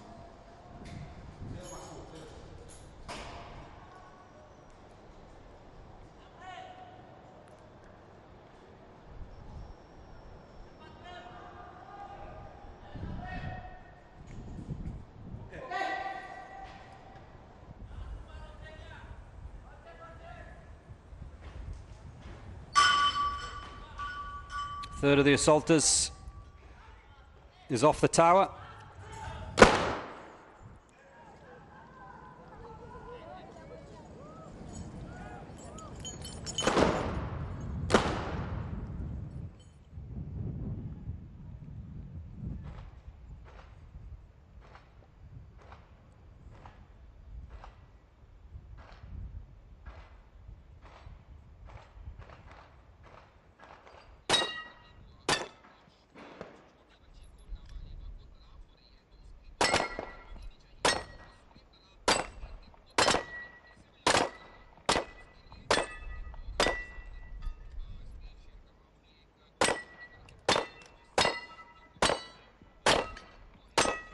Dropping them nicely, but this is what we've been focusing on all day today. The sniper's at the top of the tower.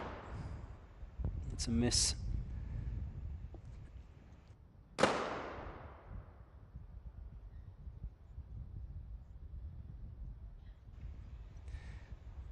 Well, there will be missed target penalties up there. Did I count correctly? Three targets left out on the range, so a minute and a half will be added.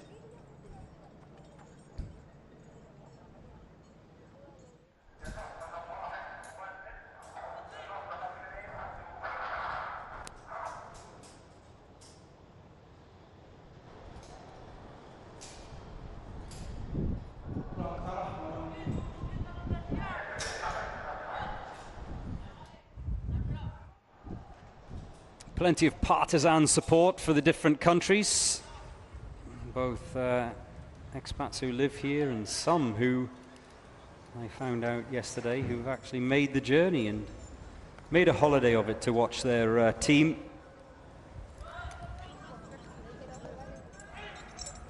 Now the snipers can sprint for home from Brimob of Indonesia.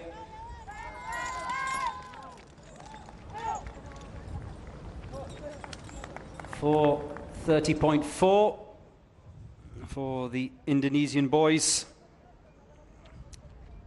They would have been quicker with those snazzy sneakers.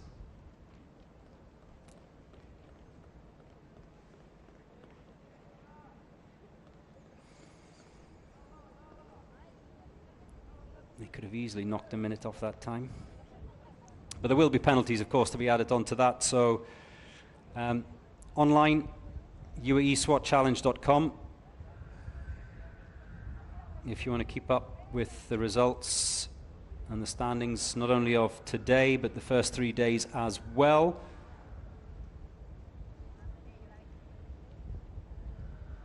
We've just had Brimob of Indonesia, 31st in the draw, so plenty more to come. Next up, the boys from Brazil, COT, followed by the Serbians and the Argentinians.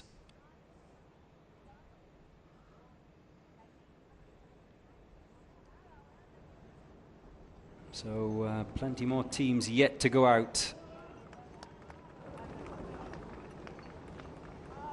this Tuesday afternoon. And you can't miss the boys from Brazil in those wonderfully colored blue and yellow compression vests. I love them. I want one. Where can I get one of them from?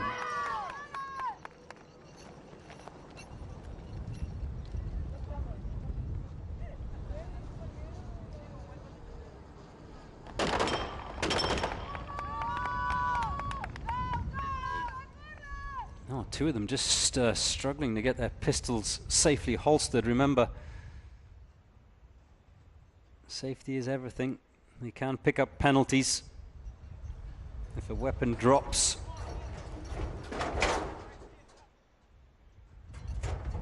It is a safety violation, so worth just taking those extra seconds to make sure that you have got your pistol holstered correctly.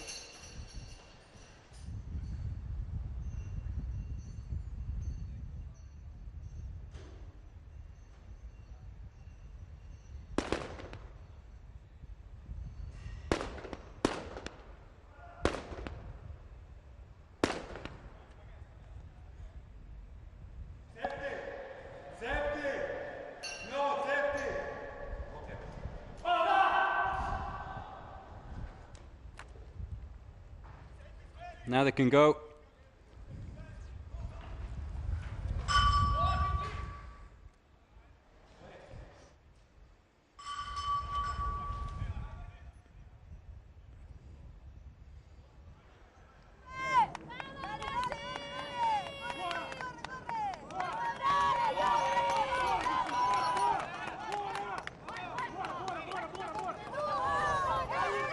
And you can hear from the support they have here at Al Rawaya in Dubai that one of the popular teams, all of the Brazilian teams are popular online as well. Under the ping pong table. Oh, a pistol has been dropped by one of the assault team members. That's going to be a safety violation, and that will be costly for COT of Brazil. Well, we were just talking about it, weren't we? Clearly, there was an issue right at the very beginning in that handgun box, getting the pistol holstered. We saw him having a problem. We saw him struggling. And that weapon, because it's bounced out of its holster,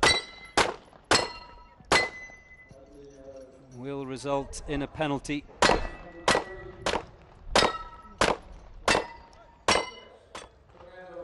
And just to remind you,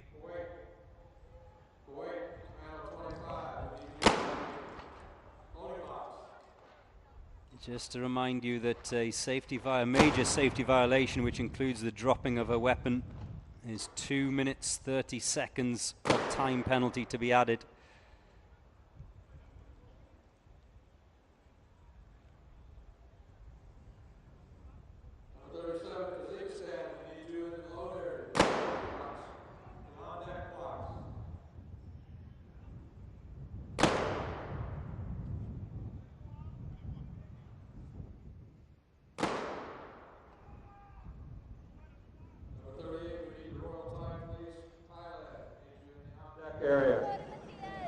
39, So Assault the Team assaulters, Mexico. We need you in the on-deck area. the assaulters jog back across the finish line.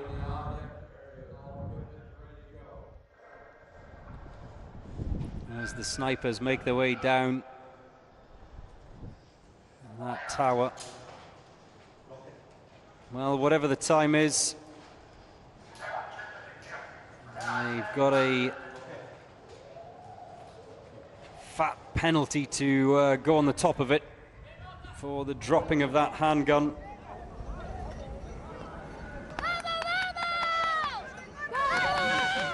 Vamos, vamos.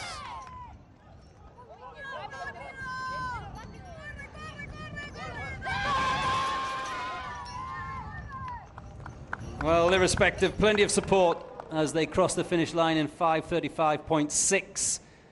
4:35, I beg your pardon, 0.6. They will. That won't be their final time, though. 2.5 minutes for a major safety violation to be added on to that.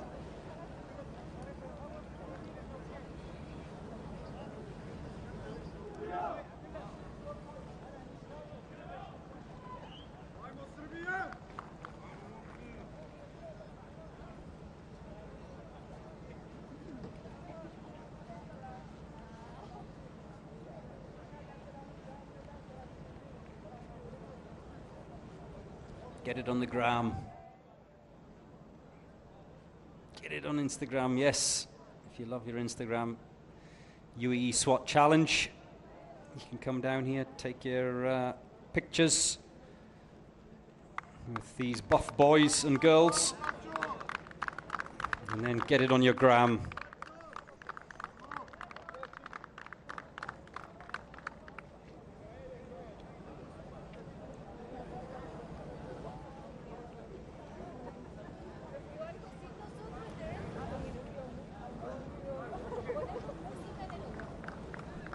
So,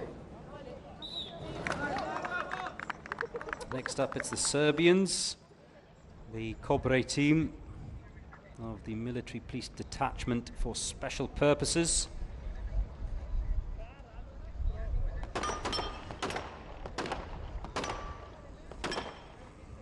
Do they have to say all of that when they breach the door out and about? Surely not. It's a bit of a mouthful, isn't it?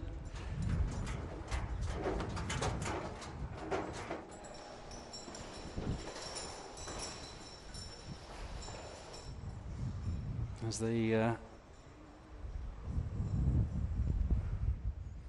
smash down the door of a criminal's house. Stop right there.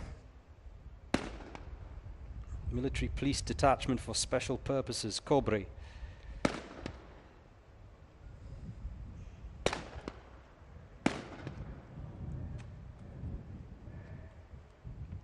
Unlike Alacran, it's short and sweet. They are up next. Alacran of Argentina. I know a number of you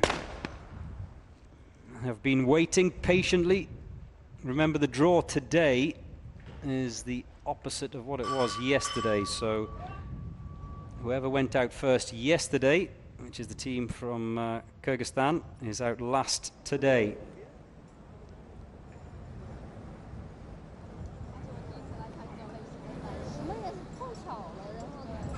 Mexico, Team Mexico, number 39, Assault Team Mexico. We need you to come to the resort to the voting area. Okay? Pick up your ropes and equipment and get ready. So, I'm not going to say the whole title, but Cobre of Serbia are in the middle of the standings at the moment, 123 points. They have, however, picked up 2 minutes of penalties so far.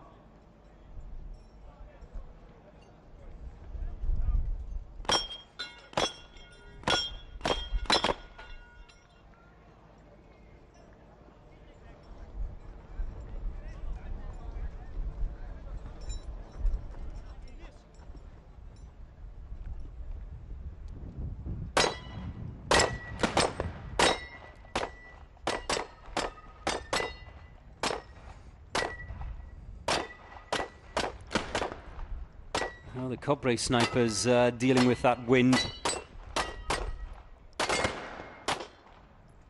37 kilometers an hour, just to remind you. In fact, it feels here on site in Uae a little bit more than that. It was nice and calm the other day though, 11 kilometers an hour, so the snipers are struggling. Some of the snipers are struggling.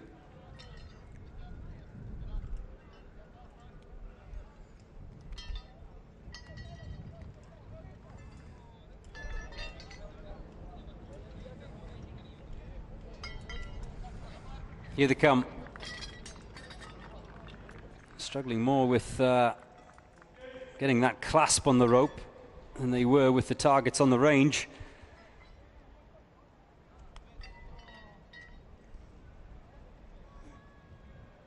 This is a healthy time. I don't think they'll break the 4-minute mark. Cobre of Serbia.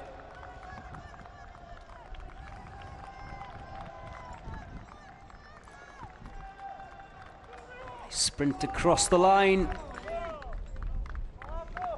in 4:09.9 for the military police detachment for special purposes, Cobre of Serbia. Did I get that right?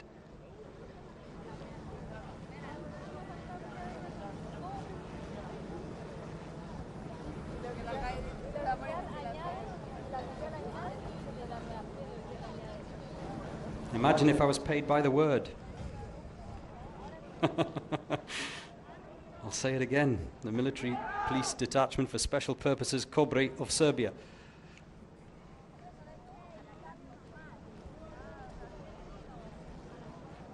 I've just seen a large Chinese flag blowing in the breeze past my commentary box. It is very breezy, as I've mentioned earlier, and 3 teams from China this year: the Hong Kong Police, China SWAT Team A and China SWAT Team B. If you are watching in China, which I've had a couple of messages, but unfortunately my Chinese is not that great, so I don't know what they say. But yes, clearly supporting the Chinese teams that are involved in the Uae Swat Challenge this year. Good to see the Hong Kong Police back again as well. They were here last year.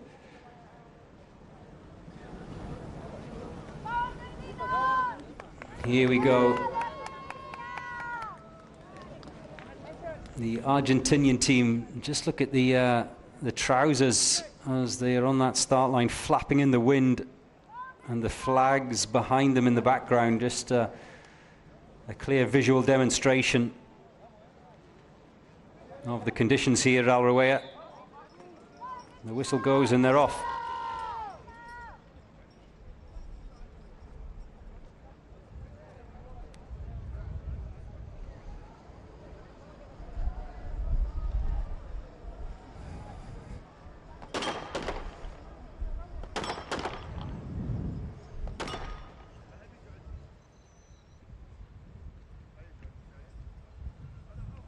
It really is great to have Argentina here this year.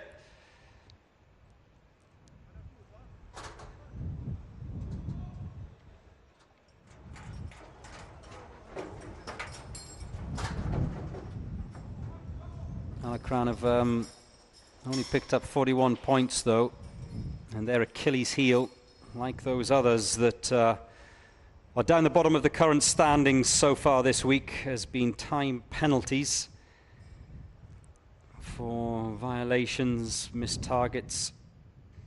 11 minutes and 20 seconds of penalties they've accrued this week so far as they begin their Day 4 challenge.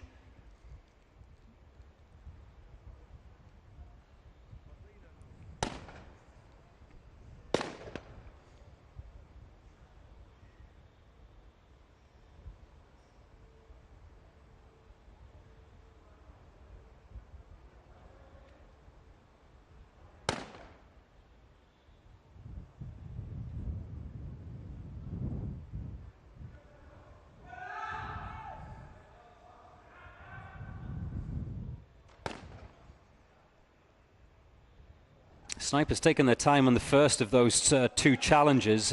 It's a challenge that hasn't posed much of a problem at all for many of the teams that have gone out so far today. It's always been the second one from the top of the tower, which is obviously at a much longer range. There's one or two of you online asking about the distances. Now, the distances for the snipers, the organisers keep top secret for obvious reasons. They don't want to make this easy for the teams or the snipers, but that first shorter distance is approximately at or around the 100-meter mark.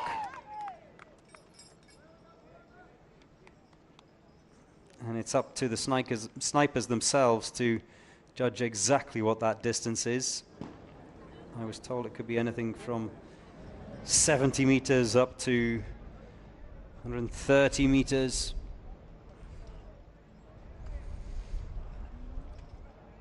And the one from the top of the tower, 3 times that. You can see there one of the assault members limping. I didn't see exactly what happened, but he's clearly in a bit of discomfort. He's the first of the Alakran assault members to get into that box, so it's not affecting him too much.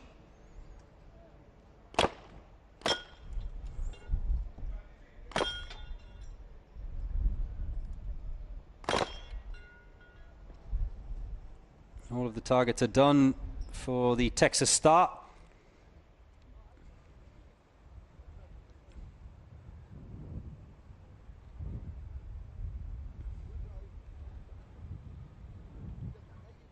And now they can tackle the 32 white targets, whilst the snipers take on today's toughest challenge.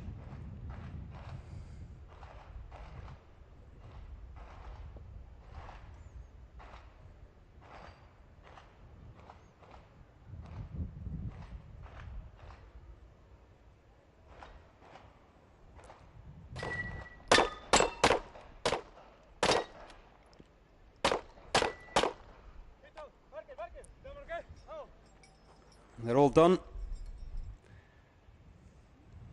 Let's have a look at where the snipers are at.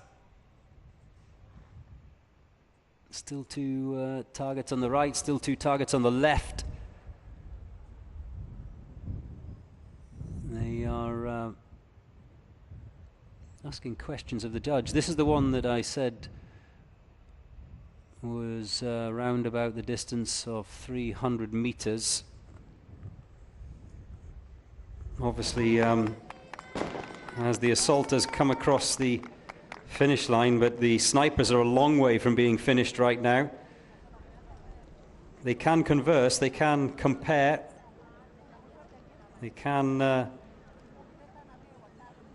talk to each other about settings maybe on that site or distances. We have had teams that have been here before, come back the next year thinking that the targets were in exactly the same distance as they were previously, and then being caught out. And the organisers do move the distances of these targets, so just to keep them on their toes.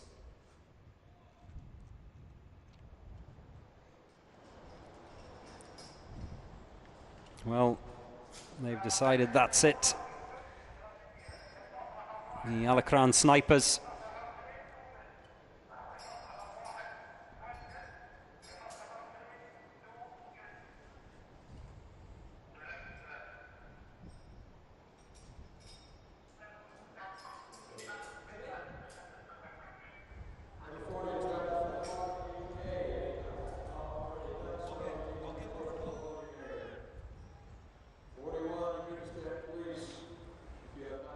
Towards the loading area.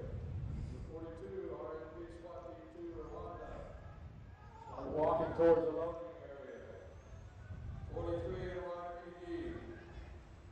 Report to the loading. Now they can go. Puerte. Vamos! Bale Bale across the line in 6:53.9 for Alacran of Argentina.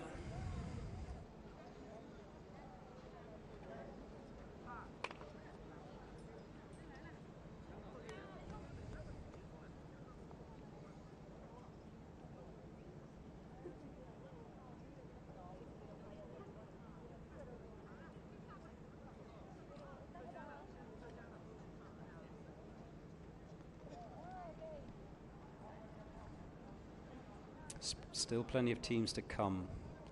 This day 4 of the Uae Swat Challenge. China will be up next, but we've still got teams to come from Kuwait, Mexico, Cameroon, the United States of America, Rwanda, Canada, of course, Bahrain, Kyrgyzstan, Hungary, and I know you've been waiting, the Philippines National Police Force are still to come as well.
So next out the gate, the commandos of Kuwait.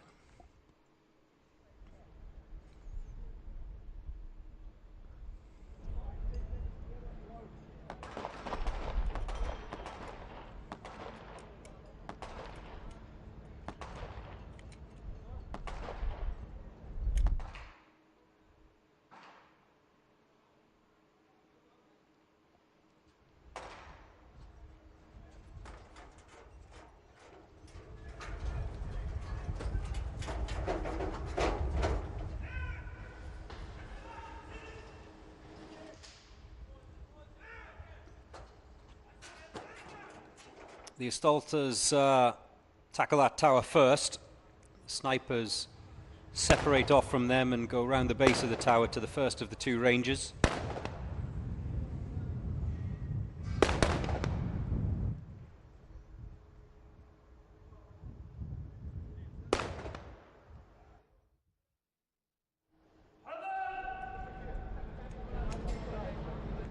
Then they too must head up the stairs to the top of the tower. Meanwhile, the assaulters make their way down.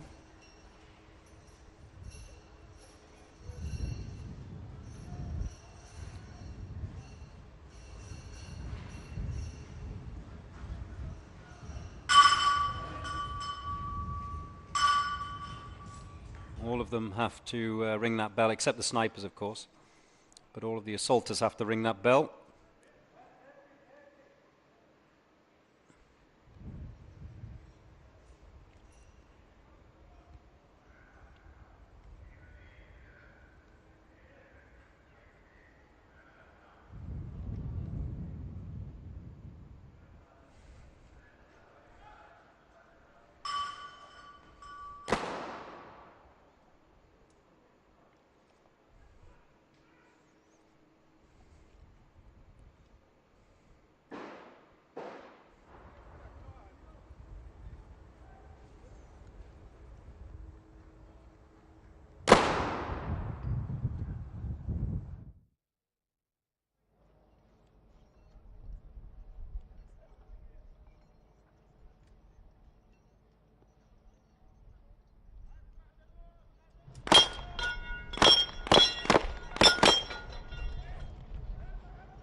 all of the salters today have had a relatively drama-free round.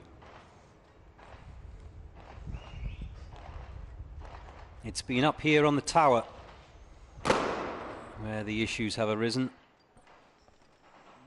but the Kuwaiti commandos have dropped those discs so they can move on.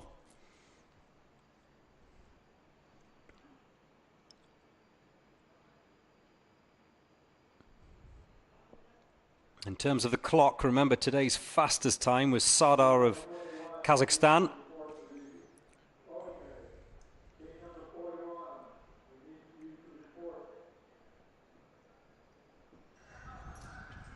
They did this course this morning in 2:47.1. They did have a procedural penalty of 10 seconds on top of that, but it still hasn't done them any damage, any harm, as the assaulters make their way back across the finish line, jogging over the line whilst they wait for their colleagues coming down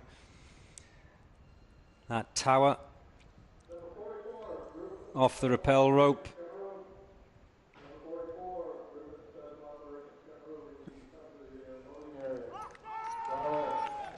And the final of the snipers sprints towards that finish line.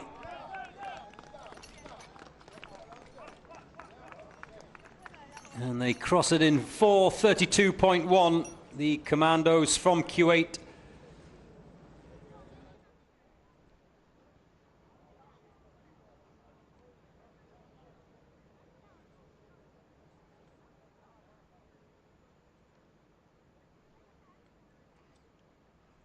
If you want to follow this live online, then you can, uaeswatchallenge.com, and we're on social media as well, all the social media platforms.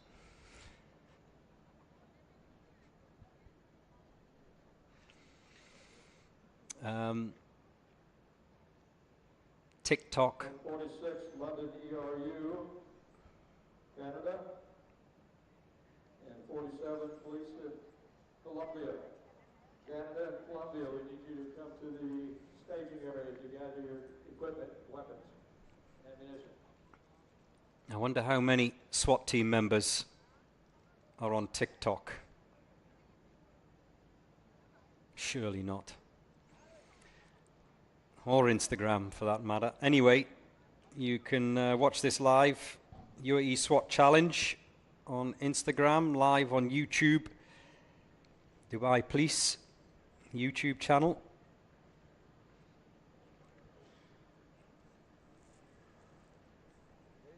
We're also on Twitter, my favorite, and Facebook.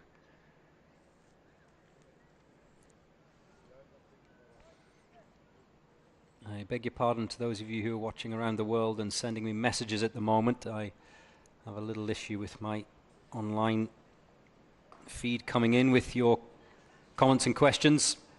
Next up, it's one of the 4 Kazakhstan teams, Berkut. Remember, SSN A went out in 3:29.7 this morning. Sada is currently holding the record time around this course today, so let's see what Berkut do.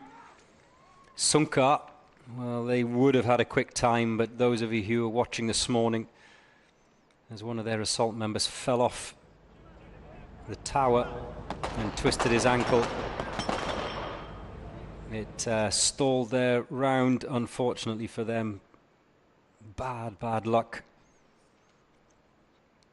So Sunka, who, remember, took first prize yesterday on day 3 for the police officer rescue. It's probably, you have to say, ended their challenge for the title this week. What can their fellow countryman, Berkut of Kazakhstan, do?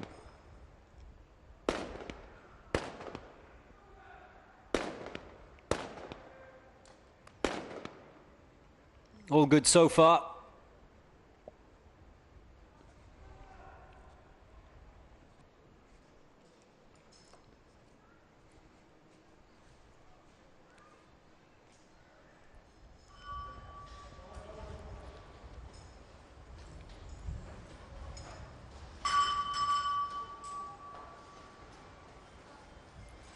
Oh, he just got snagged in that rope a little bit as he was leaving the base of the tower. The first of the Berkut assaulters. He set off running, but I don't think the rope had unwrapped itself from that hook. Anyway.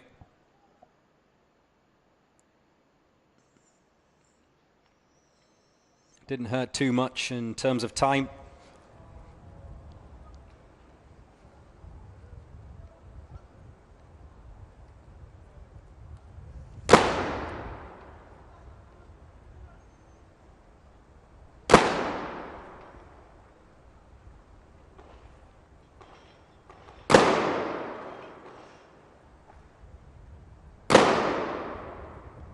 It's a miss in there.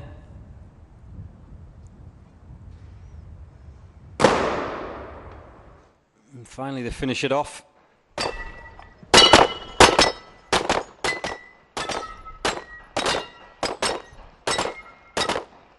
And only now are Berkut, the assault team anyway of Berkut, dropping those targets inside the pistol pen. The snipers are done and racing for home. The assaulters now will head under that ping pong table and they too will race for home. In terms of the clock, they're not going to beat Sardar's time of 2:47. But if this is penalty free, it may be really competitive. Uae as they cross the finish line in 3:06.8. Number 45, Saja, we need you to come to the loading area. Berkut Saja. of Kazakhstan. Number 46, London, ERU. Number 46, London, Canada, ERU, need to come to the loading area.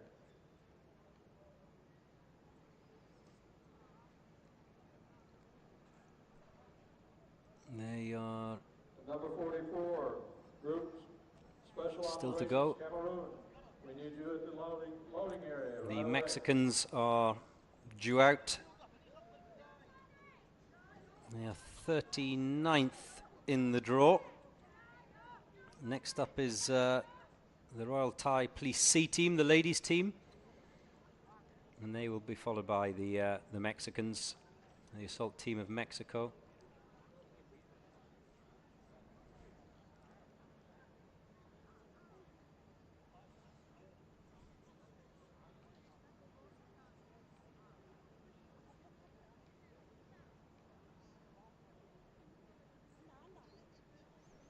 Great to see so many faces here. Good support for China here at Al Rawaya. Like I said earlier, 3 Chinese teams in action today. 2 SWAT teams and the Hong Kong police.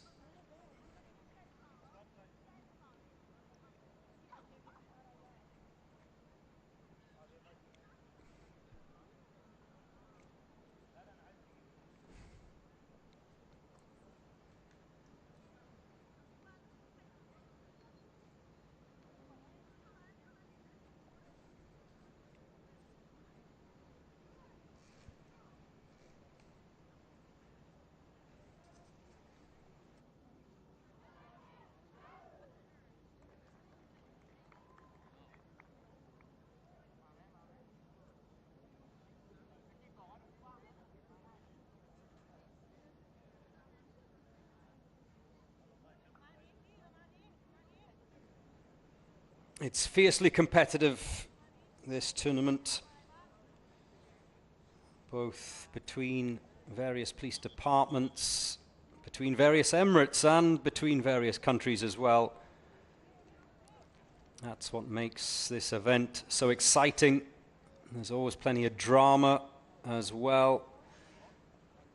And although it may be enjoyable for you and I sitting at home,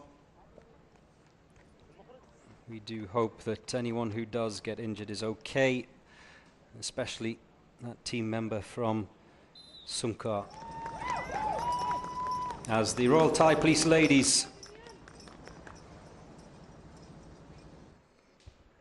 get underway what these guys and girls do out there in the real world. They keep us safe. And keeping us safe is serious business.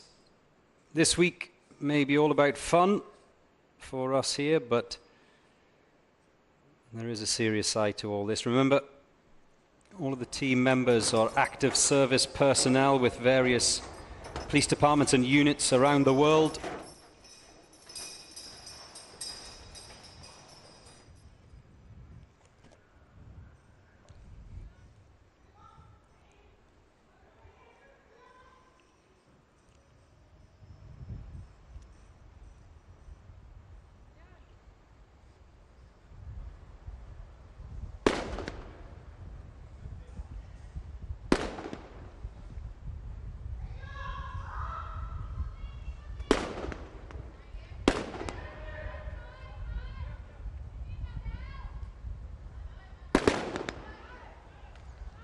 Three Royal Thai Police teams entered into this year's competition. Two men's team and the ladies team that you can see now.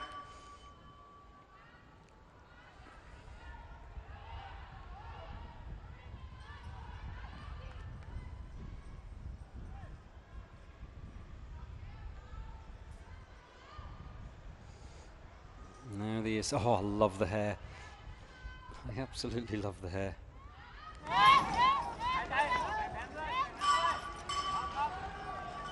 I must say the Royal Thai Police ladies team have certainly brightened up this week.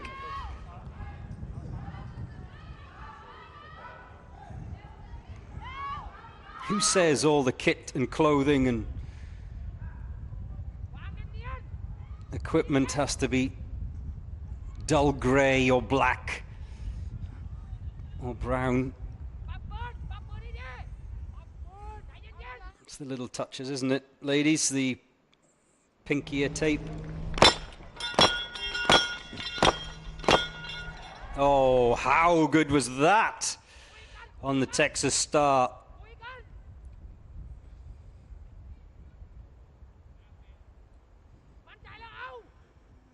You can see by the two snipers, the two girls that are top of that tower.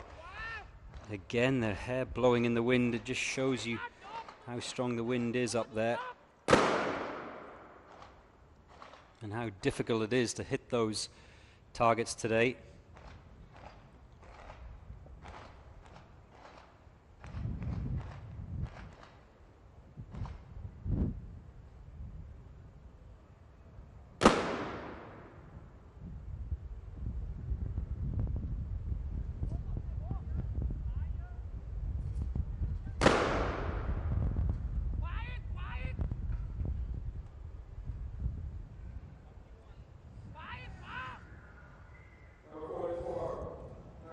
They're still going at it, and they haven't been the only snipers. Guard, UAE, we need you at the loading area. As the assaulters make their way across the line, yeah, just to continue. They haven't been the only snipers who struggled up there today.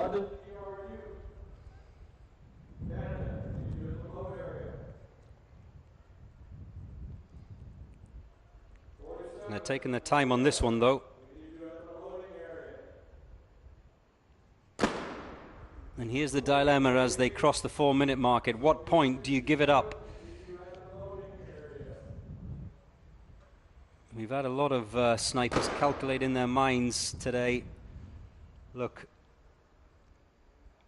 we could be adjusting, readjusting, and attempting for over another minute, and there's only a minute of penalties out there for each of these snipers. That's obviously 2 minutes in total. So at what point do we give it up?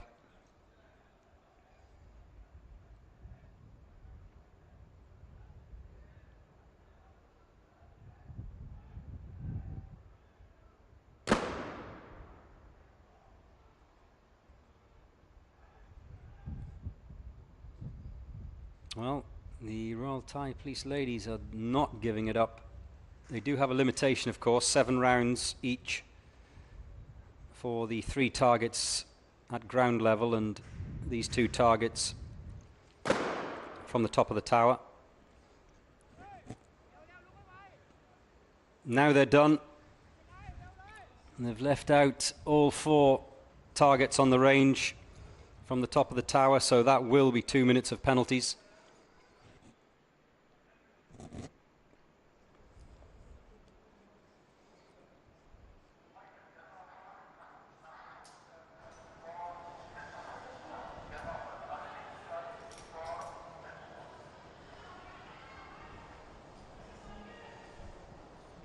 We are going to cross the 6-minute mark as the snipers come down that tower and head for home. You can hear their colleagues cheering them on as they sprint towards the finish.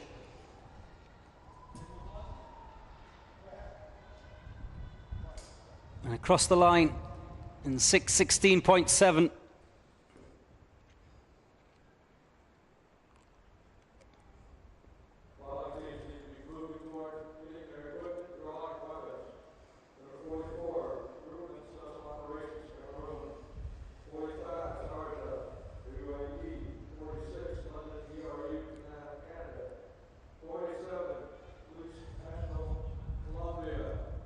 Dish dashes blowing in the breeze, blowing in this strong breeze, which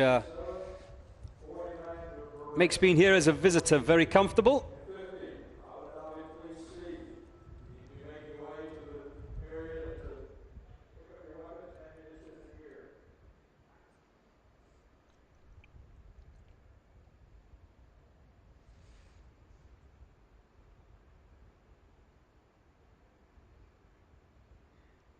Next up, it's the Mexicans. Oh, I love the shirt.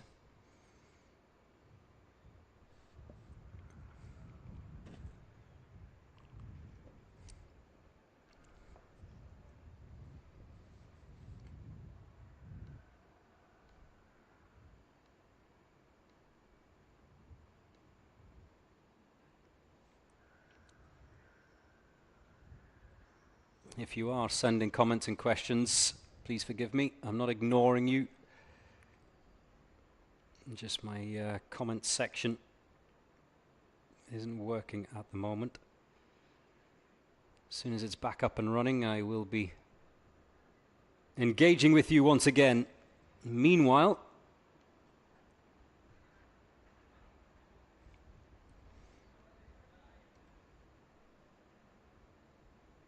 it's the Mexicans who are in action.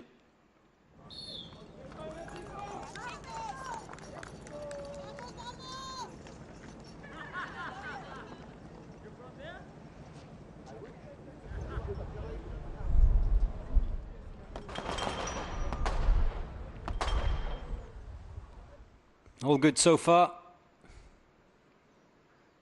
This is where the team splits. Again, today it's a 5-man, 5-woman challenge.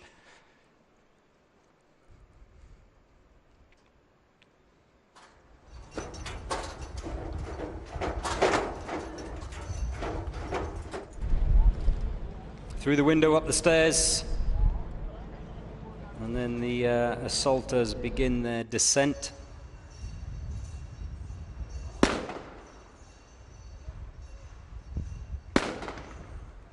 Meanwhile, the snipers have run around the base of the tower and gone to a separate area.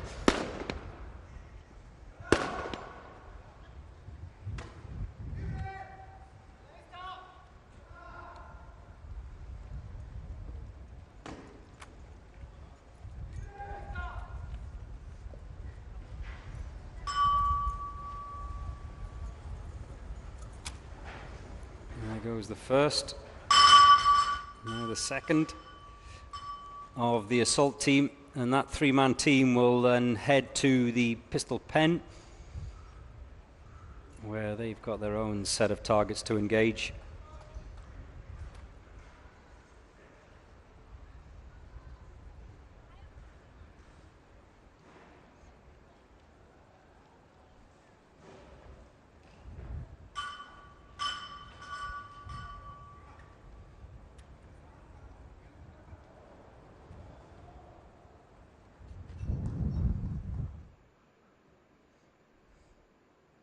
under the ping pong table.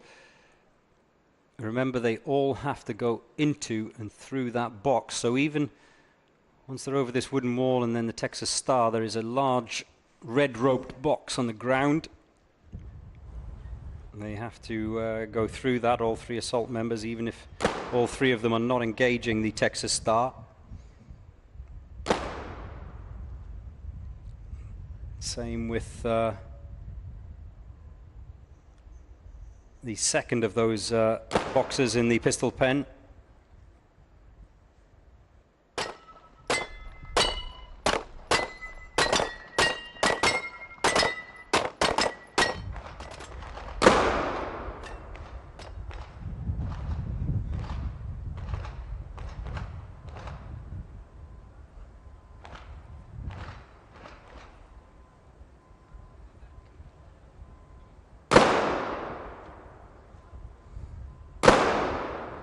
Oh, that's good. That's very good.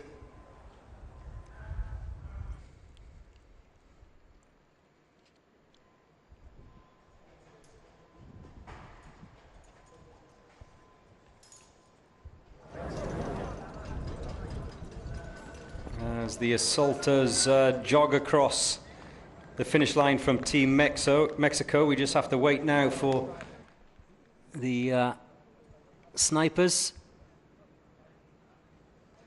Can they do this inside 4 minutes? Speaking to them this morning, that was their target. I don't think so.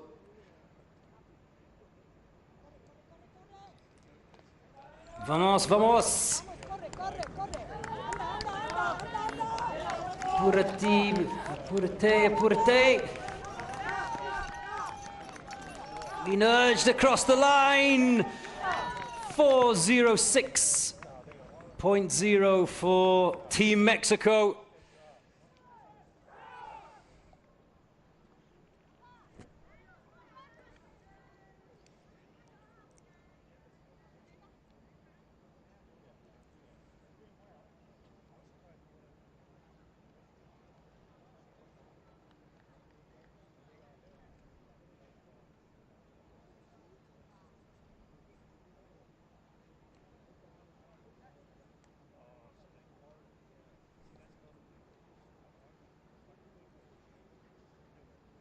We're not done yet. They were 39th in the draw for today.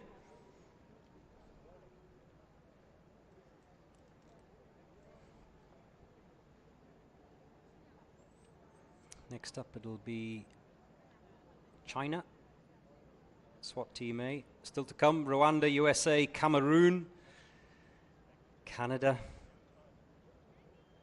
Colombia, Bahrain, and the what is proving to be one of the popular teams this week, the Special Task Force team of South Africa. They've all still got to go out, as well as, I know those of you who are watching from afar are waiting for the Philippines National Police Force as well. They are still to come.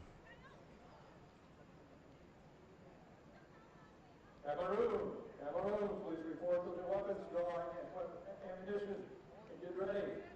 Cameroon.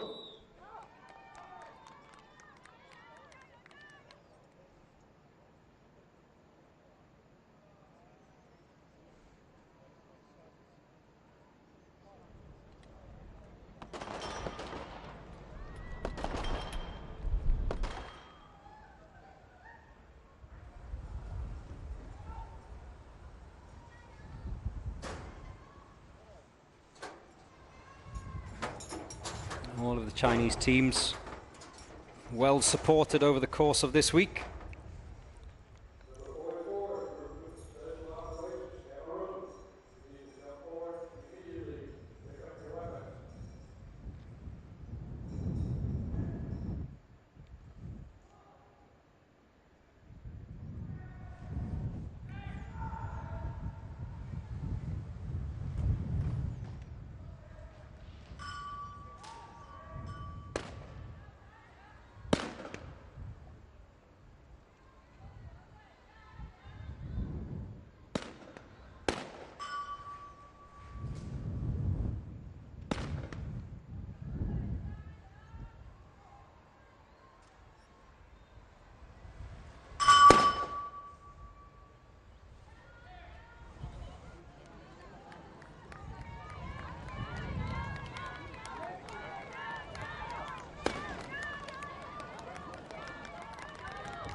الاول مين الاول؟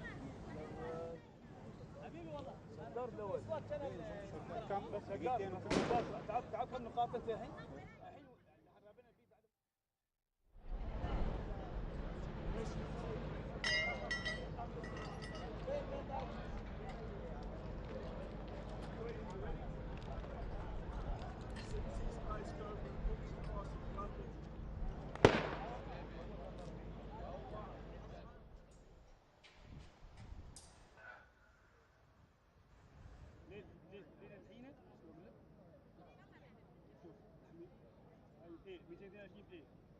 بعد نزلت تحت هاي لا الحين احتوى بجد سوا شوف بعد ما لعب بعد ما لعب 15 عنده شوف اصمت فريق فريق بعد ما لعب كم 216 يعني 16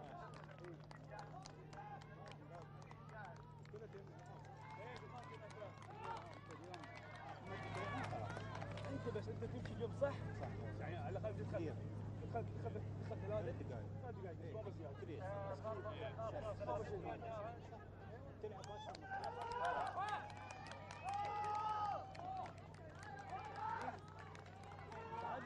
خلص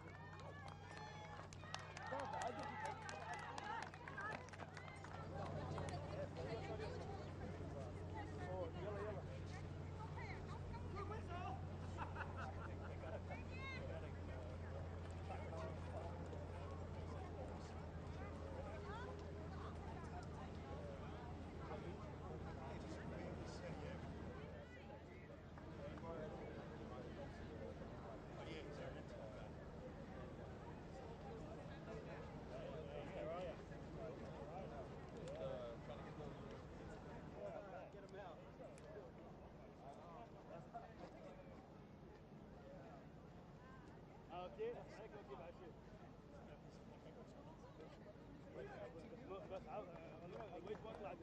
اول شيء مطاعم ولا مطاعم حلوه هناك ناكل شيء كل شيء ماشي جميله والله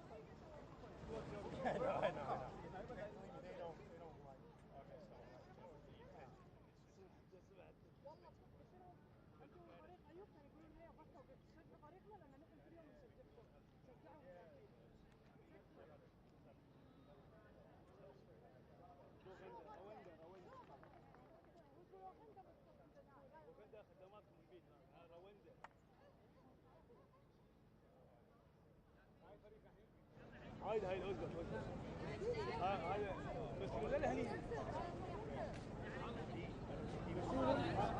هاي المسؤول هم طبيعي هذه وين ما هذه كبر 60 يبي 60 اعطني يبي 60 هالطول Uzbekistan police up next for this day 4 of the UAE SWAT challenge.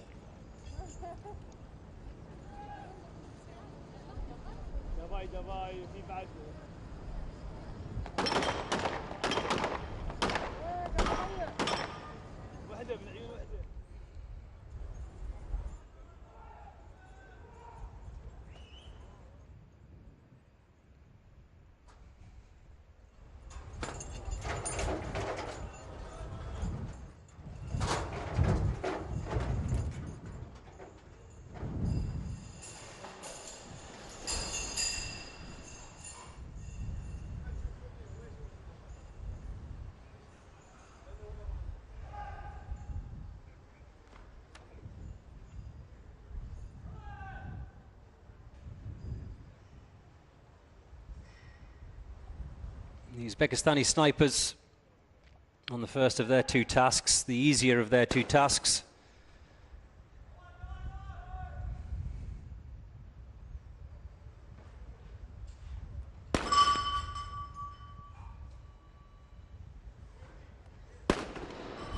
There's the second of the assaulters ringing that bell. 3 assaulters in total, of course.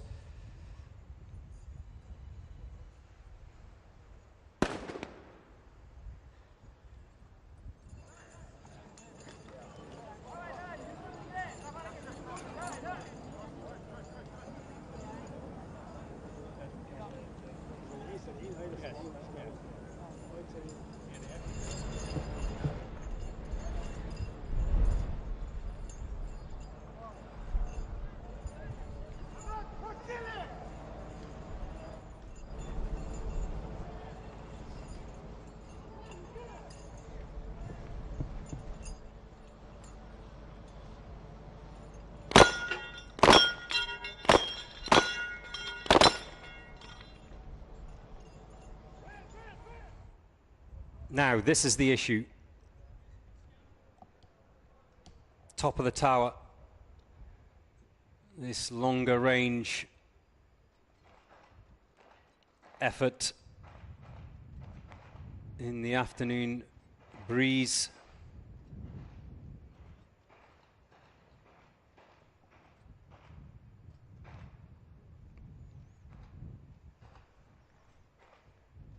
All targets still out there at the moment.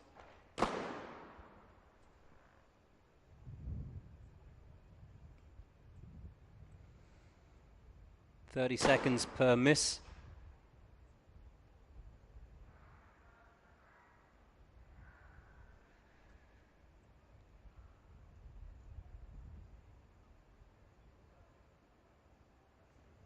Now, one of the judges was just pointing out something there. Were they taking on the wrong target? Is that what was happening?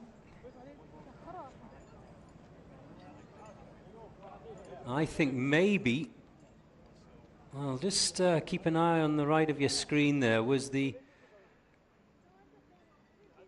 sniper nearest to the camera taking on the targets on the opposite side? Remember, they both have 2 targets, and they're not allowed to swap. They're not allowed to take on others' targets.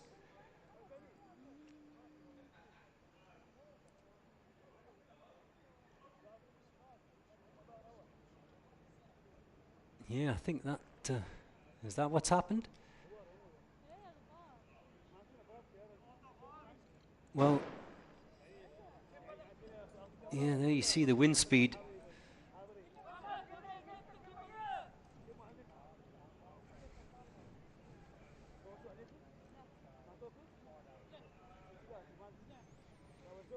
That's what I think has happened. I'll try and get confirmation if that is the case, but they're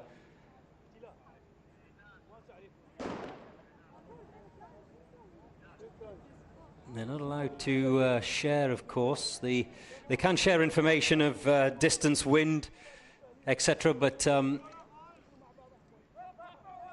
once one is finished, he is not allowed to take on the targets of the other. They are independent of each other. And you can see them talking and trying to give a little bit of information, a little bit of help and advice. I think what might have happened is that at the beginning, both snipers were taking on the left set of targets, the left-hand pair. I don't think that sniper furthest from the screen, furthest from the camera, sorry, realized that he was going for the wrong set of targets. That's what I think happened. There will be a procedural penalty for that. Unlike the pistol pen, where the assaulters, anyone and everyone can take on those 32 white discs. It's different to previous days, of course, where the assigned targets for each team member, the allotted targets for each team member, is very strict. They can only lock on to their own allotted white discs. They sprint towards the finish line just over the 6-minute mark, 6:07.5 for the Uzbekistani police.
كوش يسوون انتو؟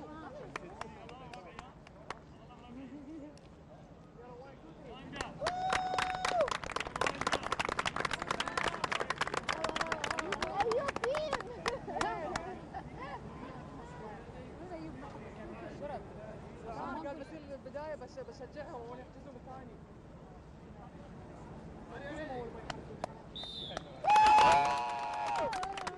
The Rwandan police team, Team 2, are off and running.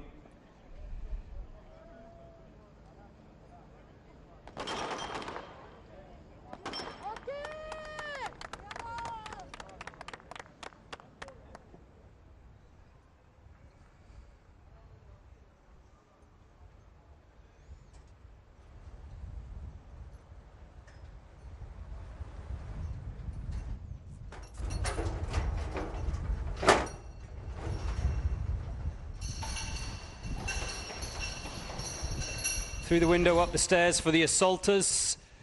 They get those gloves on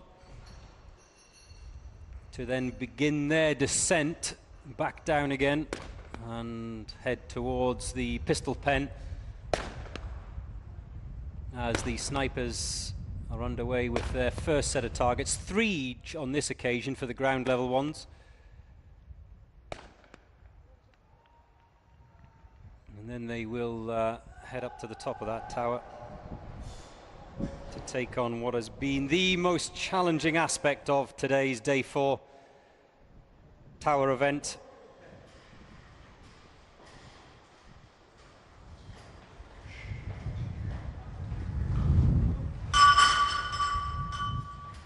Remember, all of the assaulters have to ring that bell.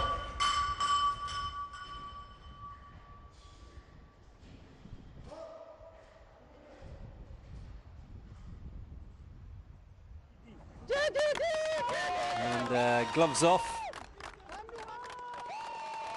Now they can sprint that distance. What is it? One or two of you asking me, maybe 200, 250 meters from the base of the tower to the pistol pen. Enough when you're carrying all that equipment. And I've just seen the third and final assaulter go past my commentary box window on his way towards the pistol pen. Meanwhile, the snipers are now at the top of the tower. Let's see how they get on.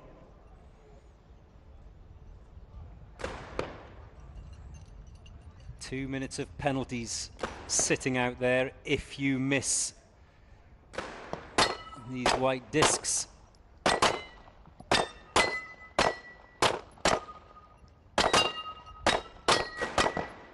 No hits so far for the Rwandan Team 2 snipers.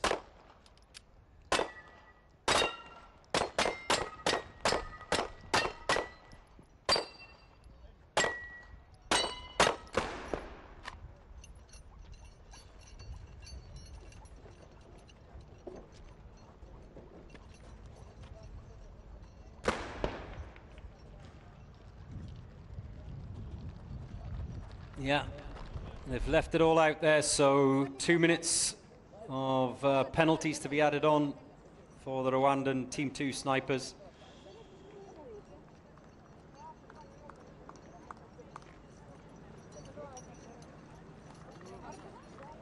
As the assaulters cross the line now. I didn't get a good look at the pistol pen, but there's been no problems so far today for those guys. Any of the teams, in fact. It's been the snipers that have been under pressure today as they sprint for that finish. They're not going to break the 4-minute mark.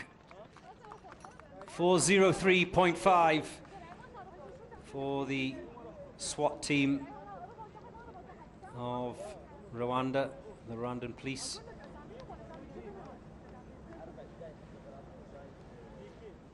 And these are the leaders at the moment as things stand. Sada, they actually did it in 2:47, but they had 10 seconds of penalties, a procedural penalty, so it ended up as 257. Didn't do them any harm though. Almaz of Belarus, 259. Berkut of Kazakhstan, the best of the Kazakhstan, I beg your pardon, the best of the rest as regards Kazakhstan. Sunkar had a good start, but then that injury. SAJ, much better day today for SAJ of Serbia. Yeah, the drama on the opening night, the dropped weapon into the ice bath yesterday cost them dearly, but today a good run out for them. And then the Turkish police currently lying in 5th.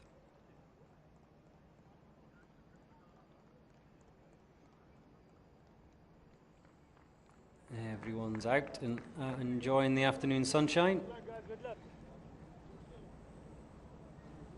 The NYPD, the New York Police Department, 2 American teams involved this year. 1 Canadian team, they come a little bit later on, but the NYPD Emergency Service Unit are off and running.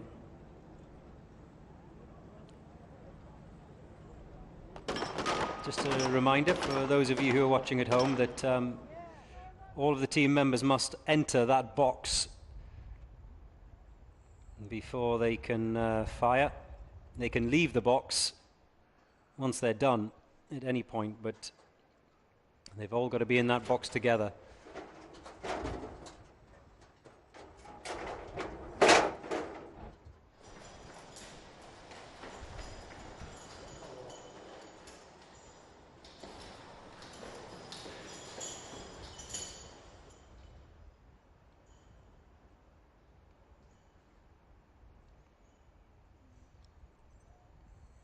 NYPD snipers, I saw them this morning having a really good long hard look at this first range challenge. Like I said, no one officially knows what the distance is. It's something that's kept secret from all of the teams.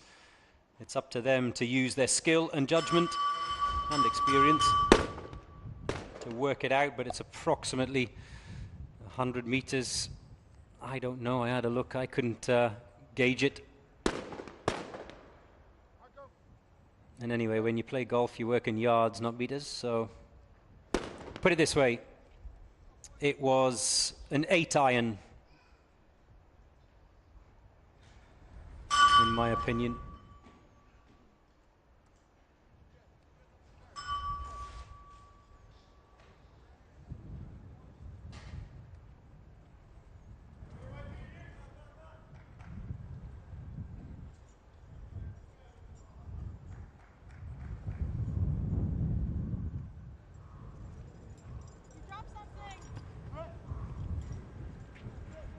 Did someone drop a glove there? Or is that just a piece of paper that's blown over the course? Or oh yes, they have dropped a glove. So they'll have to go back for that. They will have to go back for that. I wonder if they're aware that they've dropped a glove. All kits except the rope itself must return back across the finish line. Now I'll be really interested. I'm not a judge. I don't know the rules and regulations inside out, but can they pick that up on their way home?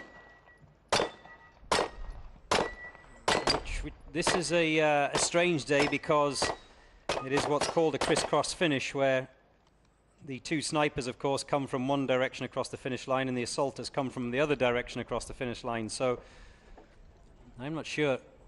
I'm not sure. Where's Judge John? Where's Judge John when you need him? Or can, because the assaulters, there's no doubt that they will finish before the snipers here. There's no doubt that they will be able to, they'll have time to go back and get that.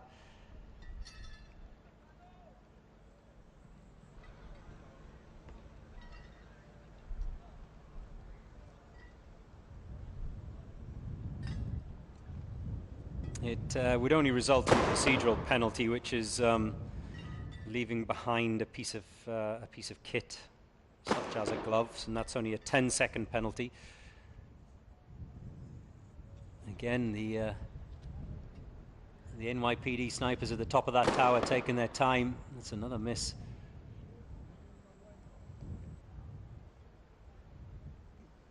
I think they're giving up on that.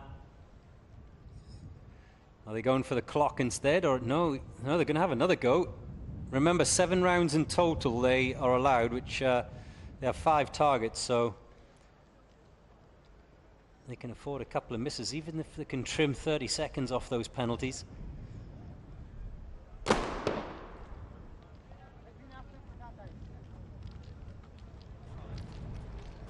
Selfie. No, that's not a selfie, is it?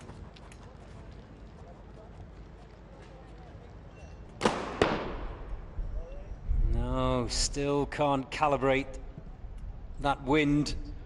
It's difficult. It's really difficult out there today. We saw earlier on that the wind speed had dropped ever so slightly, but it'll make no difference to these guys whatsoever. It had come down from 37 kilometers an hour down to 35, but that's small fry.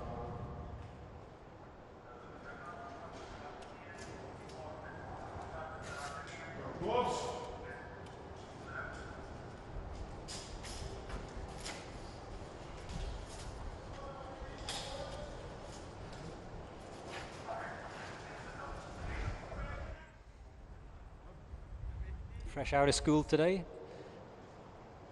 He's desperately trying to get that glove on. It's a bit tight.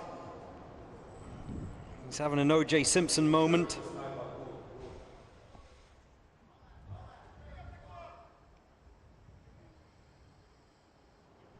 And like I said, different teams and opt for different kit. We saw earlier on today the oven gloves. And there is that glove being picked up off the ground as the snipers make their way across towards the finish line. One more to go for the men in blue of the NYPD Emergency Service Unit. 6:26.1 for the New York Police Department.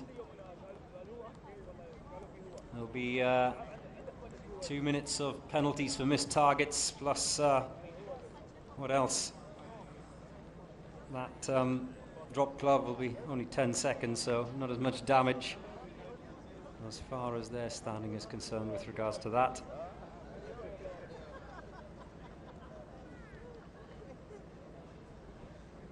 So, a bit of a change in the schedule.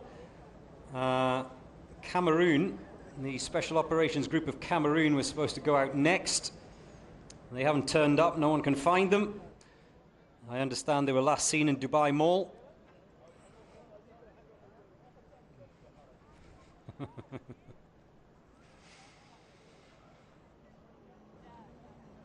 So they will be bumped to the bottom of the schedule. That's if they turn up at all. If they're not ready to go by the time of the last team out, which today is Special Force Boru of Kyrgyzstan, and then it will be a did not finish, a DNF, I understand, for Cameroon, but hopefully they still have plenty of time to get here. You need to make your way to the weapons loading area. So instead it will be the Sharjah Amiri Guard who go out next. One of 3 teams from Sharjah. Still to come, Canada are up after the Sharjah Amiri Guard, the London ERU from Ontario, and they are followed by Colombia, a team from Colombia, which is GOER, Policia.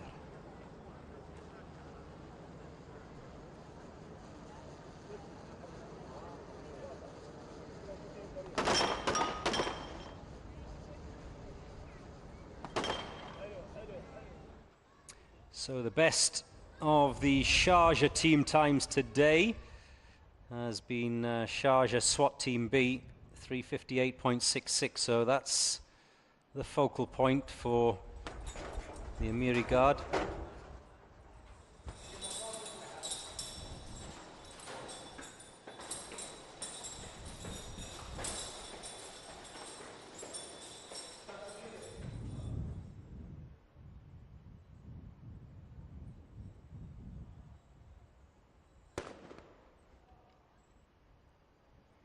I have my comments back online and questions. Oh, it's been lonely without you.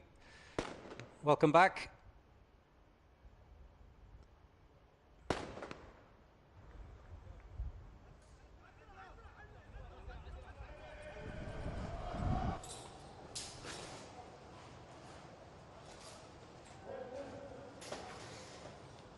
It's good to have you back.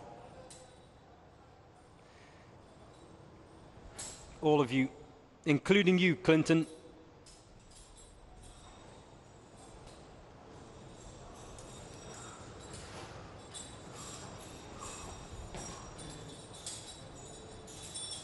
Renaud Buffont is asking when the Bahamas police SWAT team goes out. They're a little bit later on. Renaud, 67 in the draw today. By the way, the draw you can see online, uaeswatchallenge.com. A little bit awkward from that assaulter of the Sharjah Amiri guard. Not as smooth as we've seen.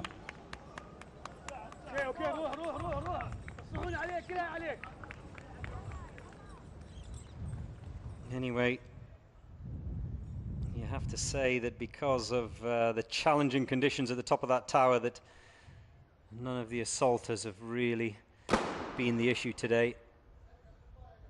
Even if they have had a little moment or a misstep, they've still managed to come home in the main well ahead of the snipers because of the time it's been taken those snipers to zero in on those targets.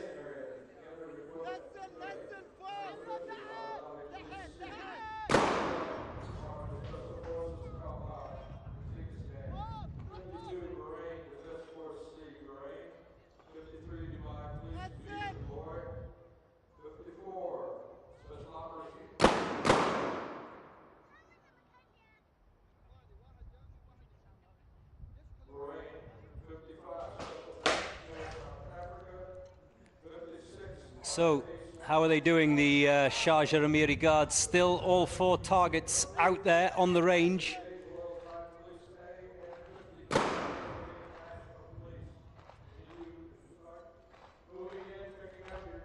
Remember, with only 7 rounds and 5 targets, you can only afford 2 misses. 35 kilometers an hour as it's showing in the bottom left of the screen. It actually feels a little bit more than that, I have to say.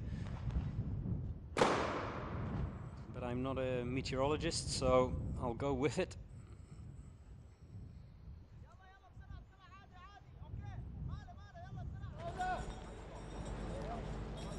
Like you can see, and as I was saying, the assault team finished in plenty of time. They've come out from under that ping pong table and they're now heading for home. So what are the snipers going to do? Did they run out of rounds? Have they left all 4 targets out on the range? Those assaulters can afford to walk across the finish line because the snipers are just getting locked onto that rope now as we speak.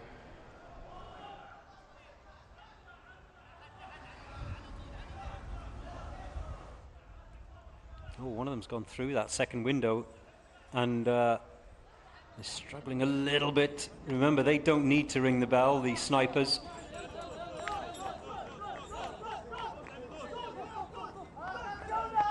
Yalla! And across the finish line in 5:11.8. Yeah, I think I gave all the snipers a poke yesterday. I did say they were a precious bunch. They take their art, and it is an art, being a sniper, very seriously. But today, huge respect. There's absolutely no shame whatsoever in leaving targets out there in these conditions today. It's been tough for the snipers. They are specialists.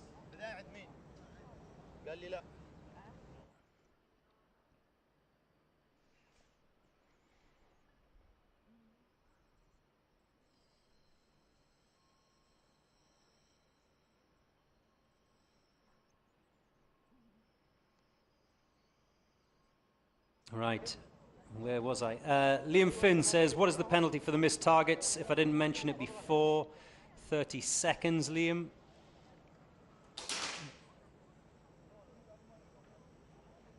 $30 for a missed target.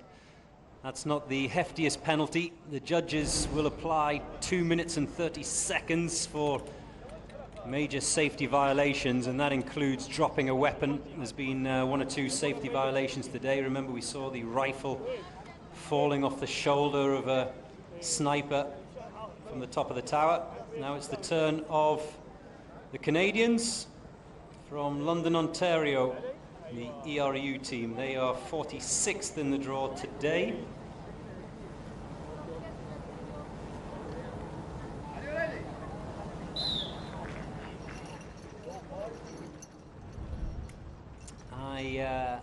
I'm sure I'll be corrected by someone online, but I don't think I've seen a missed target in the pistol pen today. Like I say, I could have missed one, but if there has been, there's not been many. Spencer's asking about the target distance for the snipers from the top of the tower. I'll come back to you in a second, Spencer, so just wait. And Ian Alba from Santos City in the Philippines watching. Yes, I imagine you're waiting for the Philippines police team. They are 59th in the draw today, so not too long, Ian.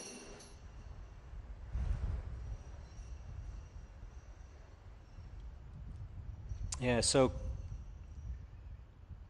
coming back to you, asking about the distance from the top of the tower. No one knows exactly because it's a well-guarded secret, but it's somewhere, from what the snipers tell me, in the 300-meter range from the top of that tower. Then factor in the wind, of course. Like I said earlier on today, I don't think it's the distance, it's the issue, not for these guys. They're professionals, they're experts. It's the distance plus wind. There's the first shot off from the Canadians. Honey Badger, oh, I like your name. Is Kenya participating? Not this year. Not this year, Honey Badger, they're not participating. They were here last year. I miss them. Especially Mr. Penguin Socks. Do you remember him? Etim is asking if Nigeria is part of the challenge this year. No, they're not. Hopefully next year, maybe.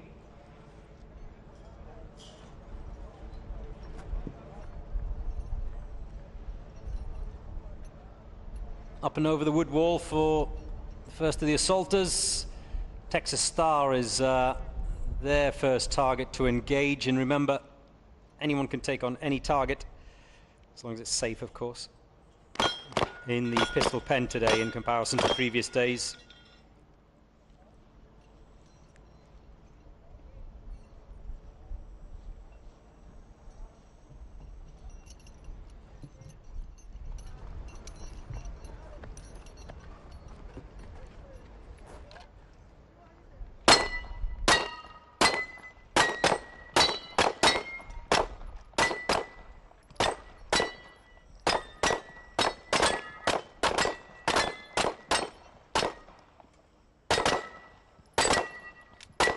How's it looking out there? Go! Go! snipers have completed the ground level challenge. Now they're at the top of the tower.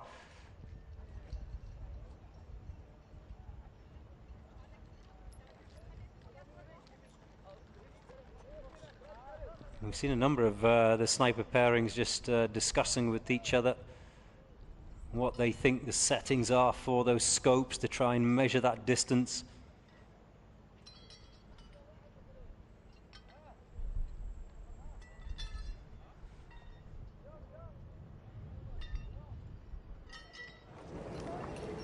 As the assaulters come across the line, miss. Check out the wind speed in the bottom left of your screen. 2 misses for the London ERU team from Ontario, Canada.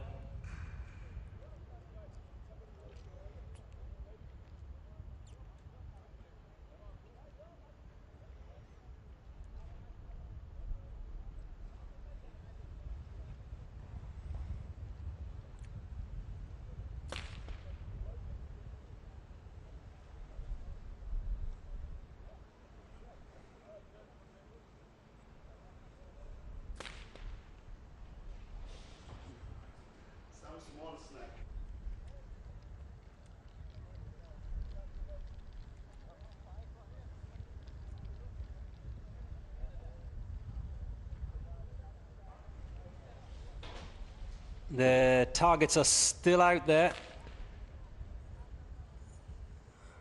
and the sniper nearest the camera, he's let another one fly.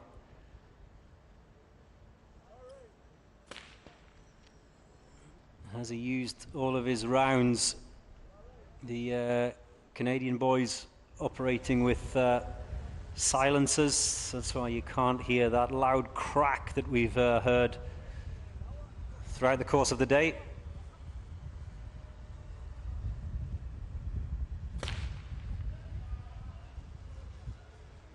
That's it. They will leave penalties out there. And the assaulters, whilst the snipers return home, are they're already crossed the finish line, and they're just standing in front of the big screen, which is positioned just near that start finish, watching closely their colleagues as they return, watching how they were faring as well up at the top of that tower with regards to that long range challenge. Here comes the second of the snipers for the team from Canada, and they now can sprint home.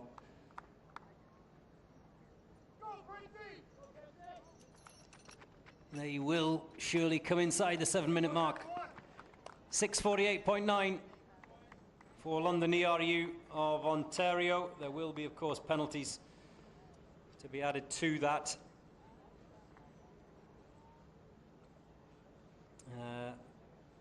Ivan is asking if Rwanda has performed yet. Yes, one of the Rwandan police teams has already been out, Ivan.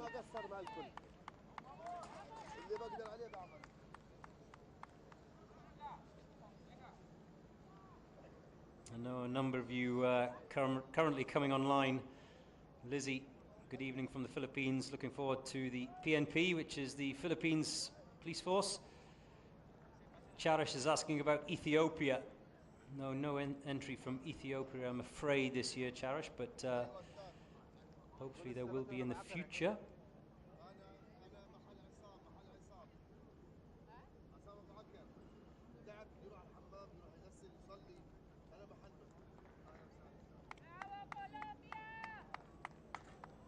Well, I think you know who's next by those cries of "Vamos Colombia."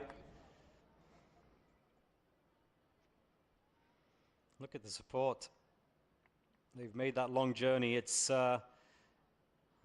been challenging for all the teams from that side of the water, North America, South America, the time difference, the jet lag. I've been speaking to a lot of the guys from over there in the last few days. Some of them have found it very easy. They've been sleeping like a baby, but for others they've been awake all night and then feeling that fatigue during the day, which that mental sharpness is so important for this SWAT challenge.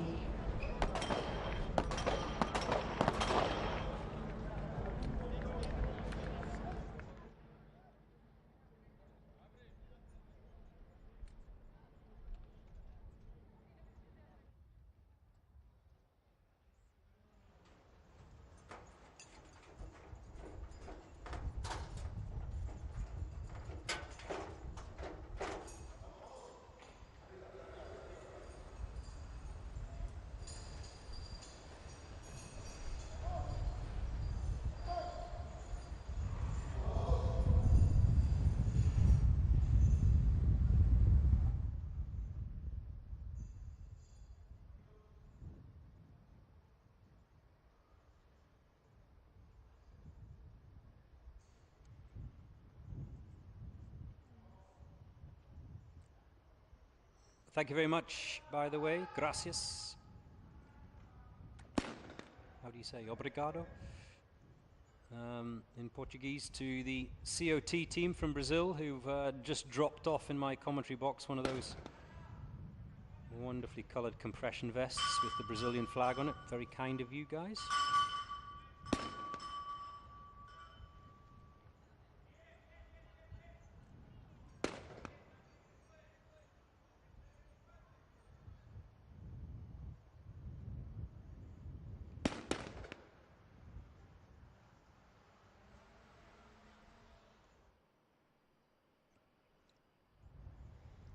Policía Nacional de Colombia, the GOER.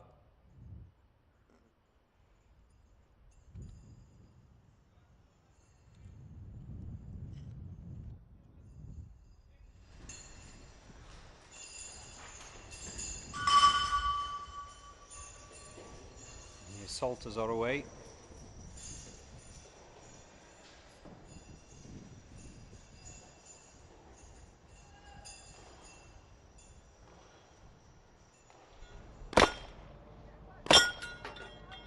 The other Colombian team,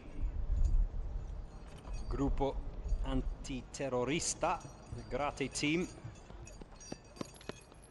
they did the course earlier on today in 6 minutes and 2 seconds. And they did have penalties, 2 minutes of penalties, so just keep that in mind as a comparison for the other of the Colombian sides.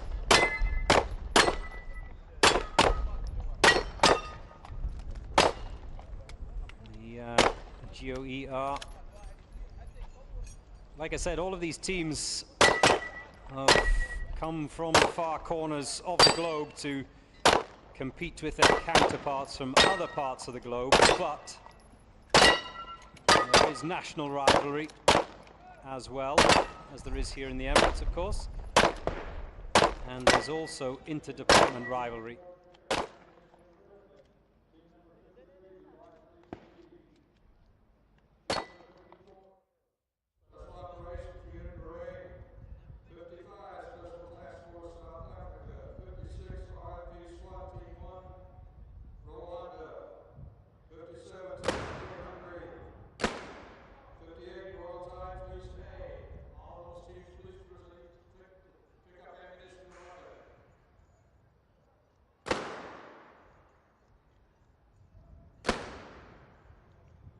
Like the Canadians before them, those snipers are struggling at the top of that tower.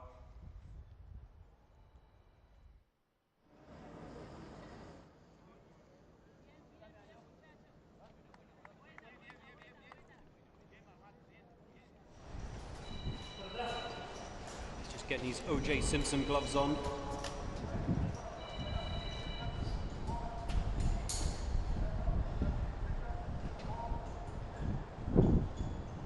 Struggling just like O.J. Simpson as well.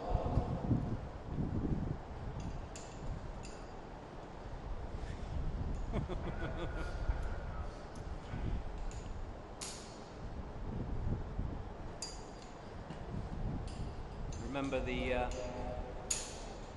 rappel master, the gentleman in the red shirt, won't let them go unless he's happy that they're safe.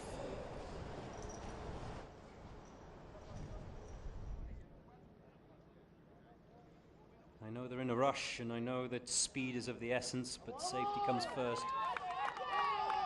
We've already had a damaged ankle on the tower this morning. One or two have had bumps and bruises as they head across the finish line. 5:26.1 for Policía Nacional de Colombia. The support that's travelled with them seems happy with that. There will be penalties to be added on. Remember, I was talking about the Grupo Antiterrorista. They did it in 6:02, so much quicker than their fellow countrymen, but they too received penalties as well. So 2 minutes of time added on for Grate.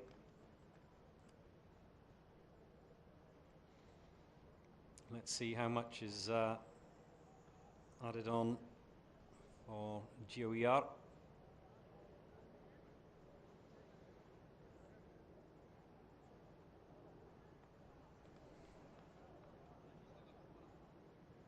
Still to come, those of you who've been waiting for the Special Task Force of South Africa.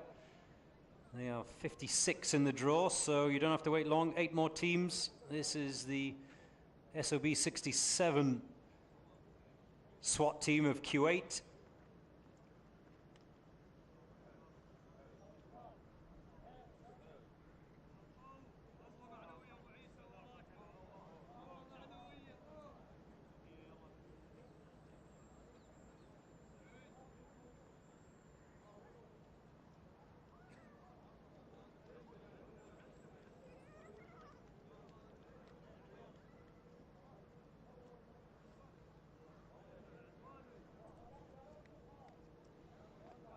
Now the commandos of Kuwait did this in 4:32 earlier on today. No penalties as well, so that's the time to beat for the National Guard of Kuwait.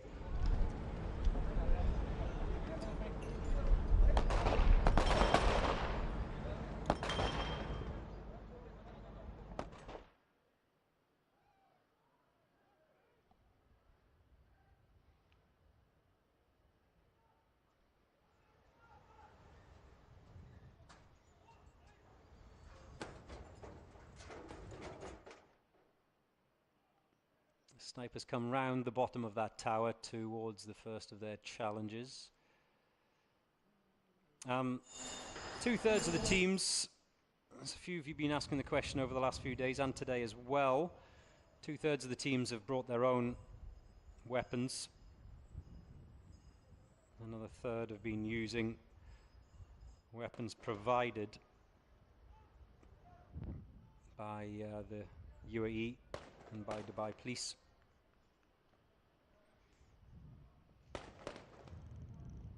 It's personal preference, it's comfort of course as well.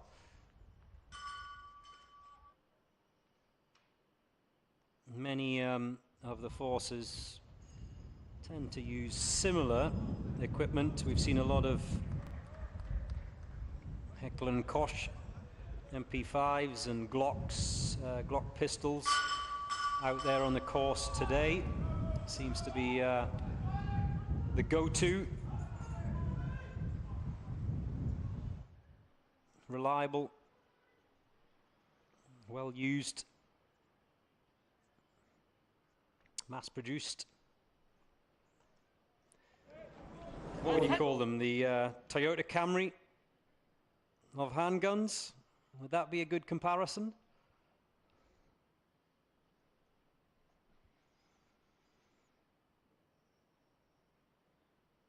The assaulters into the pistol pen. They have 3 obstacles to get over. First of all, the wooden wall, then the doghouse, and back over another wooden wall before they come home. First up, Texas Star. Simple, effective, easy for the Kuwaiti National Guard.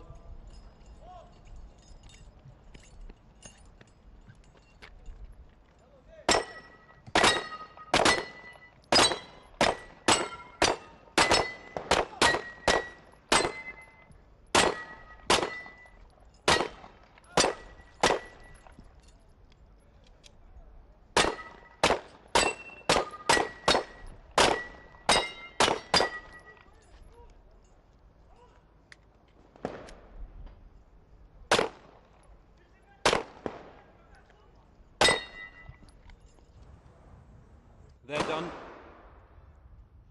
The snipers are not yet anyway. And you can see the one nearest the camera receiving a little bit of advice from his colleague who's downed his 2 targets.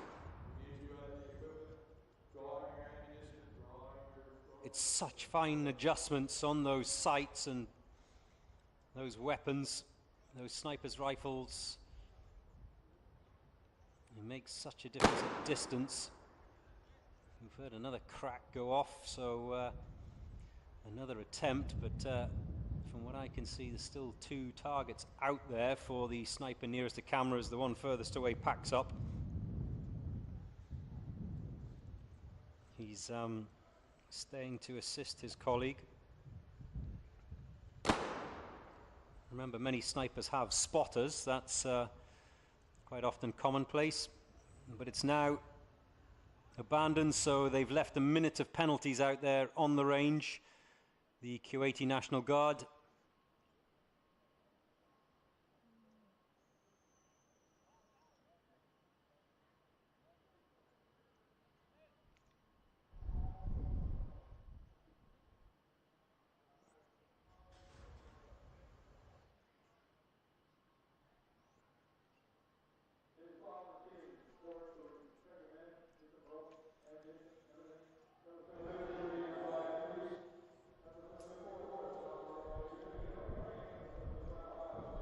Here comes the second of the snipers. Just having a problem getting that that clasp in there, getting it secured. Now he can rappel down that tower wall. Oh, a little stumble, but nothing serious. Start working towards drawing ammunition. And he heads for home. Etc. So we can stack you up. And crosses the line in 5:22.8 for the Kuwaiti National Guard.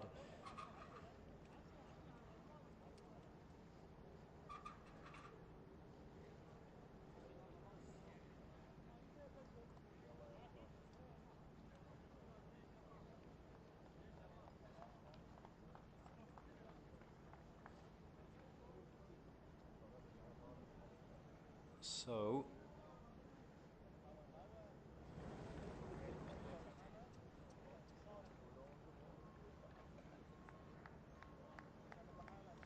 not as quick as the commandos of Kuwait earlier on. Remember, I said they were 4:32. So the slower of the 2 teams from Kuwait.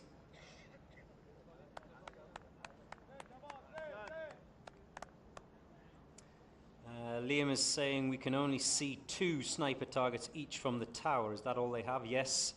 3 targets when they're down on the ground.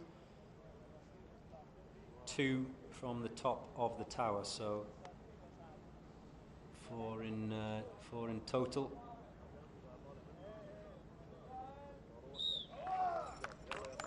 Bahrain Defence Force B is the next team out of the gate.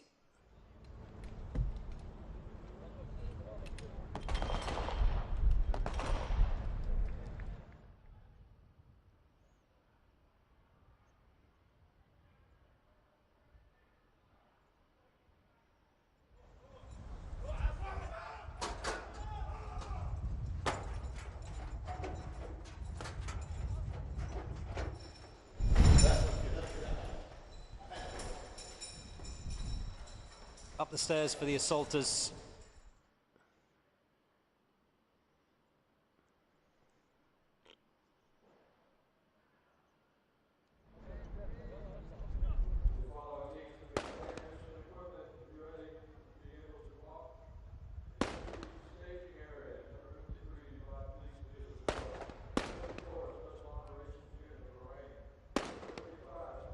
dispatched with ease those targets on the ground, but that has not been a problem for any of the teams so far this year.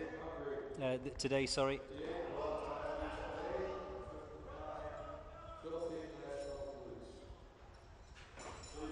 Now they've got to make their way up to the top of the tower. Meanwhile, their colleagues, the assault team, are coming down the tower after ringing that bell.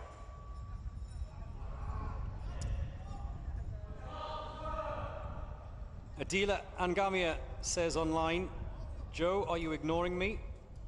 Yes, I am, Adila.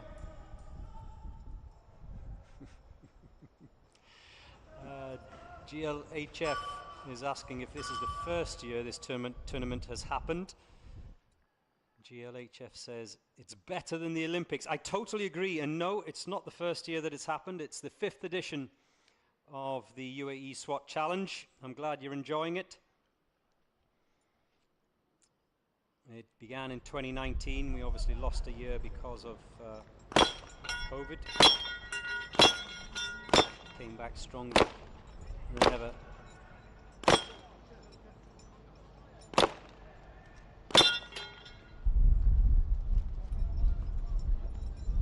Rocky says, give me a shout, Joe. I'm watching from Aklan in the Philippines. How are you, Rocky?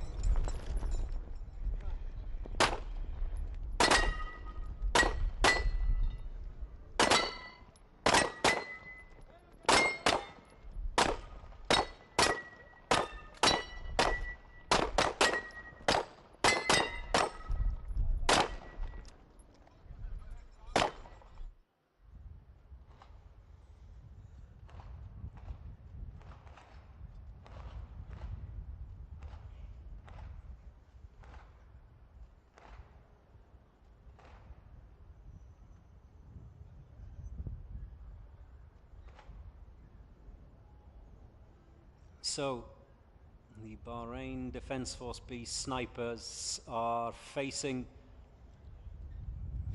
up to what all the others have faced up to over the course of the day. In fact, they've abandoned it and let it go. They're going for the time clock instead of the time penalties. Remember, 30 seconds each. Was I correct in counting 4? So that's 2 minutes to be added on to whatever time they finish.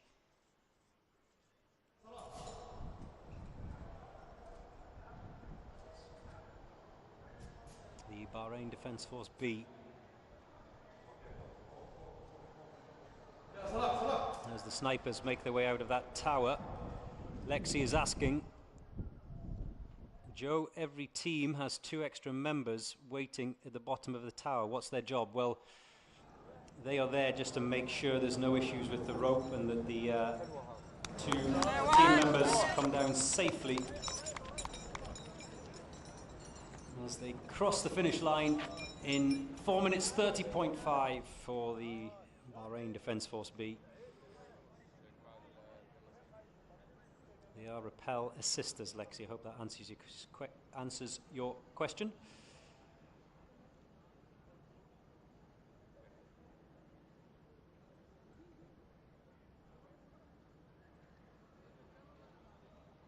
Bahama Mama says, where is Team Bahamas? They are still to come. You haven't missed them.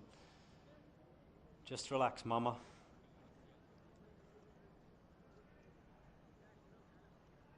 They're coming. Don't get angry. Good to see those who've turned up to watch today. Anyone can come down here to Al Rawaya. It's free. That's why I came, because it's free. Some who've come straight from school by the looks of it. We had a few messaging earlier on today from school. Now it's the turn of the ladies.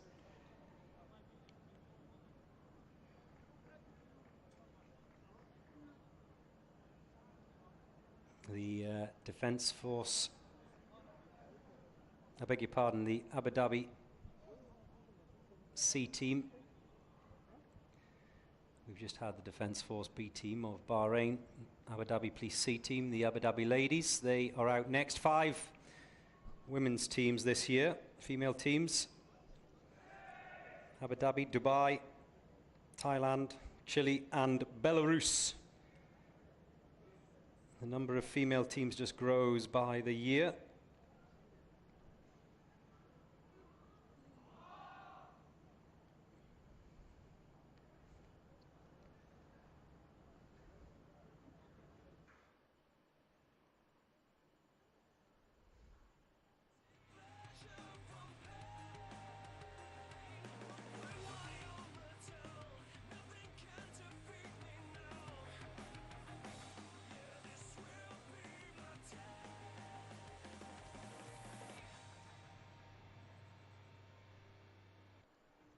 The team to beat for the ladies of Abu Dhabi, or the time, I beg your pardon, to beat is 4:57 for the Dubai Police ladies who went out earlier on today.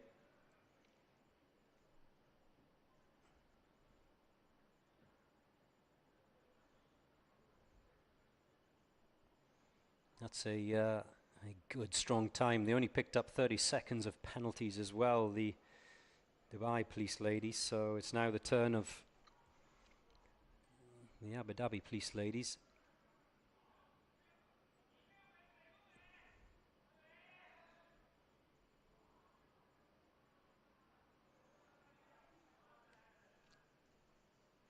Tavares says, where are the Bahamians? Yes, the Bahamas Police, they're still to come. Why is everyone getting excited about the Bahamas Police? Just tranquilo. I thought everyone in the Bahamas was relaxed. Just be patient. They're coming, they're coming.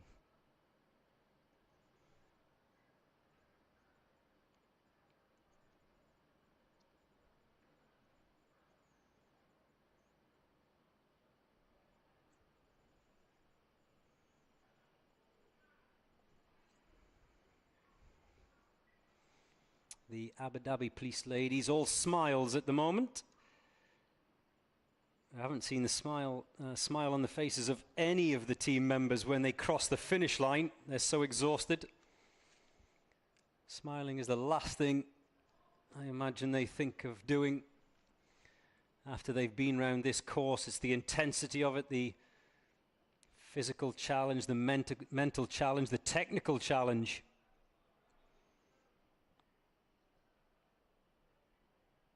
Love the sunglasses, girls. There's another endorsement deal. We were talking about the Indonesians yesterday and their snazzy sneakers.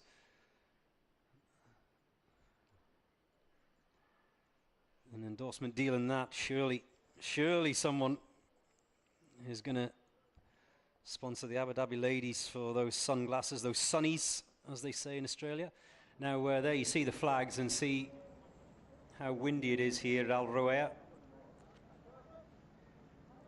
this Tuesday afternoon. Still time to come. Abu Dhabi Police ladies are 50th in the draw. 73 teams, plus maybe the Cameroonians if they make it back from Dubai Mall.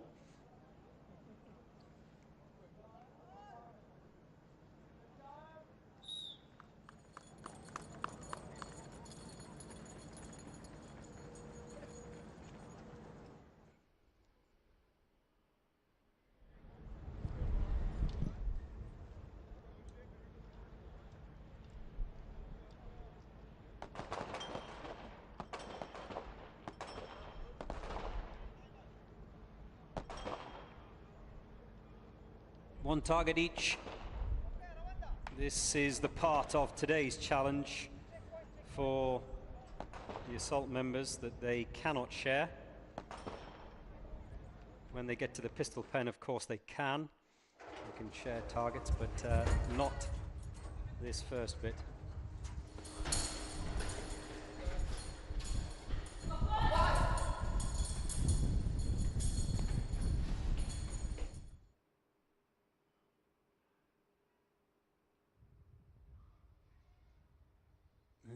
snipers just settling down to the first of those challenges, those ranges, the shortest of the range. Like I said, no one knows exactly the distance, but anywhere between maybe 80 meters and 100, 120. Let's call it around the 100 mark. Who knows? I'm sure once we're finished today, some of the snipers will tell me.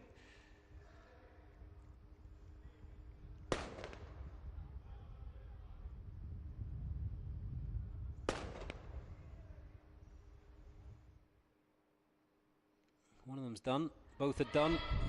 Now they head for the tower.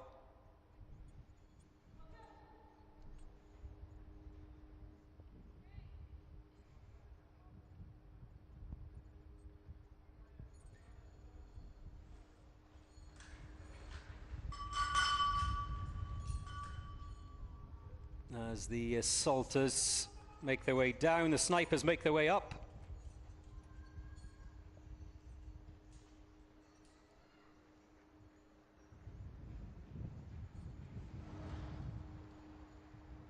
That run to the far end of the course. Oh, she can't quite reach the bell. Now she can. We've seen that a few times, haven't we? Last year on this. Managing to get into the window, no problem at all. That second window down to ring the bell, but it being just out of reach.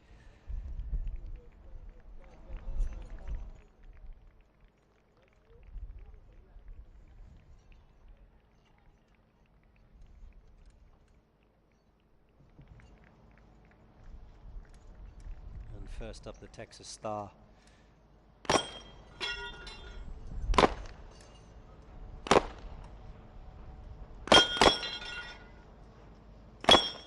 See the challenge of the Texas Star. Once those first targets are hit, it starts to spin. Now, the part of this day 4 tower challenge that really has been a challenge, but not for one of the Abu Dhabi ladies. There's already a target being dropped. Oh, this is good. The Abu Dhabi ladies showing us how it's done. No problems there.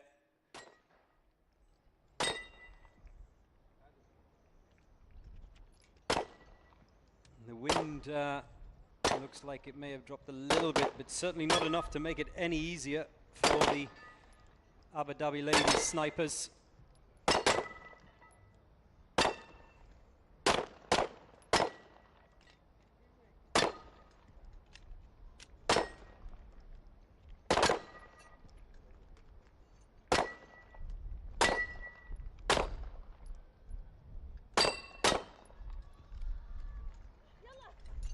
Yalla. And they can leave. They've got to go up and over another obstacle. As the snipers come down that tower, so this will be strong. Remember, 4:57 is the time of Dubai police ladies. But they got a 30-second time penalty, so it's all up for grabs here. 5:07.3 for Abu Dhabi ladies. They'll wait to find out if there were any penalties, but remember, Dubai police ladies picked up 30 seconds of penalties. They finished in a time of 5:27 inclusive of those penalties, so confirmation. Ooh, that's going to be close. It's going to be very close.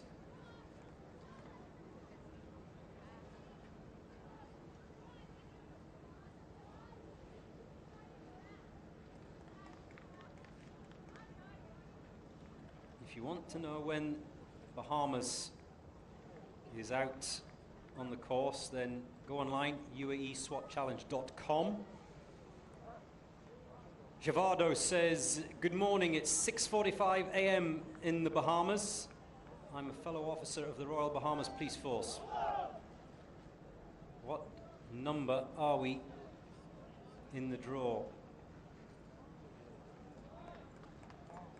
Anything for you, Javado. I'm just here at your beck and call. 67 is the answer to your question. As we see Kalkan of Kyrgyzstan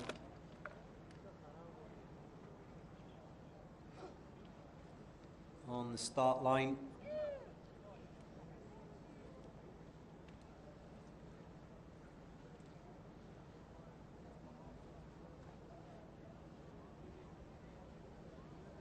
The Department of Special Forces, Kalkan. These guys very kindly gave me a traditional Kyrgyzstan hat yesterday.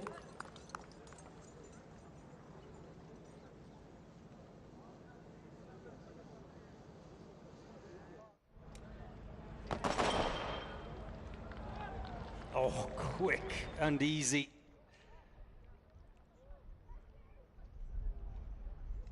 This could be good.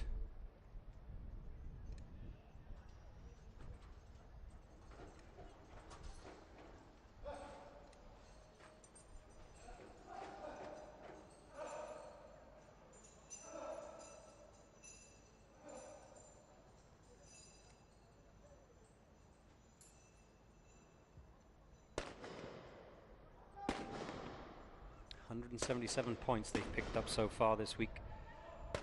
Kalkan of Kyrgyzstan.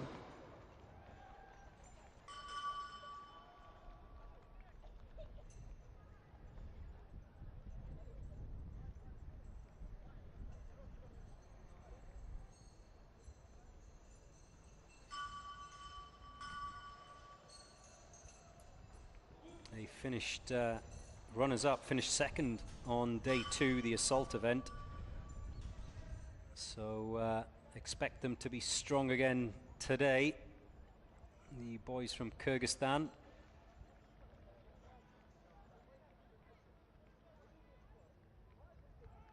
We've seen a lot of assaulters just shove their gloves, their rappel gloves down their shirts. Anywhere will do.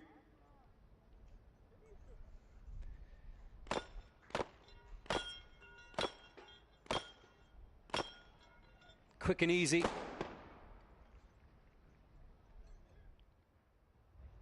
This is the bit that's slow and hard.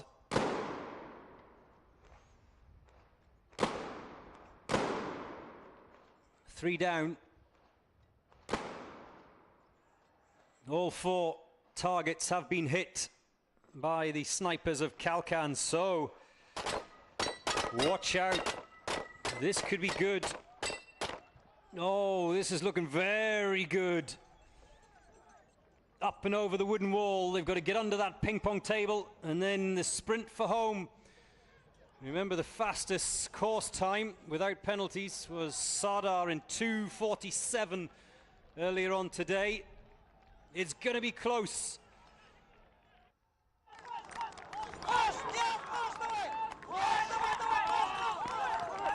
First of the snipers is across the line. The second of the snipers is across the line, 2:51.2.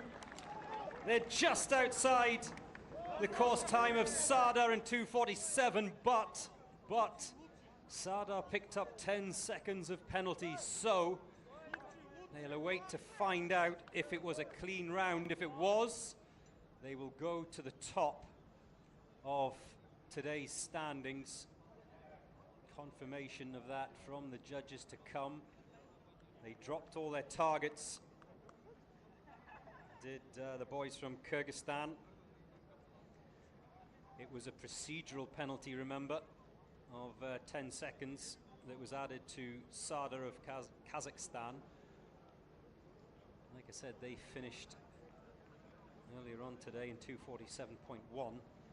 10 seconds was added to that. So it's going to be close. I'll update you as quick as I can. Fabulous support coming in from Kyrgyzstan.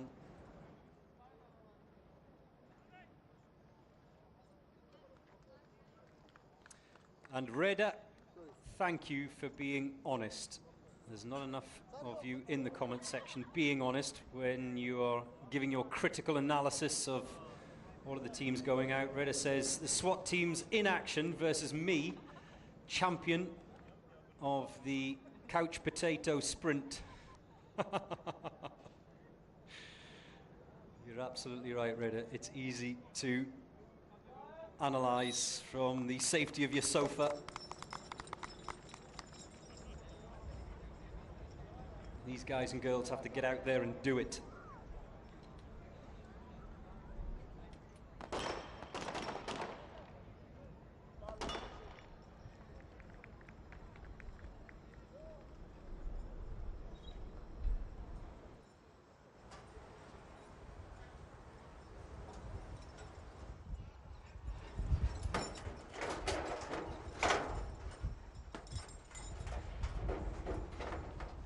As we see Bahrain Defence Force out on the course. Snipers are in position. Keep your comments and questions coming in. I'll do my best to answer them as quickly and as accurately as possible. A number of you asking about Ahmat. Yes, I too am looking forward to watching Ahmat, but they were drawn second yesterday for day 3 of the SWAT challenge, but the order has been reversed for today, which means they are second last. And Ahmat, for those of you who've just joined us for the first time this year, they are the current champions of the Uae Swat challenge. And oh boy, they were good last year. They've had tougher competition this year, the boys from Russia.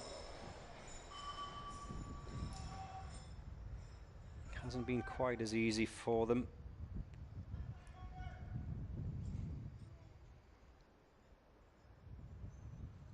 The quality and standard of teams this year has definitely gone up a level.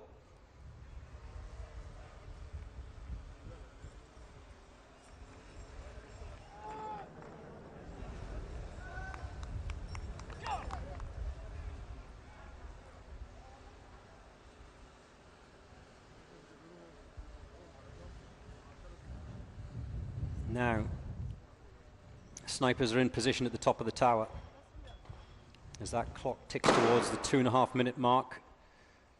An opening miss for Bahrain Defence Force C. What do you call that, a rangefinder?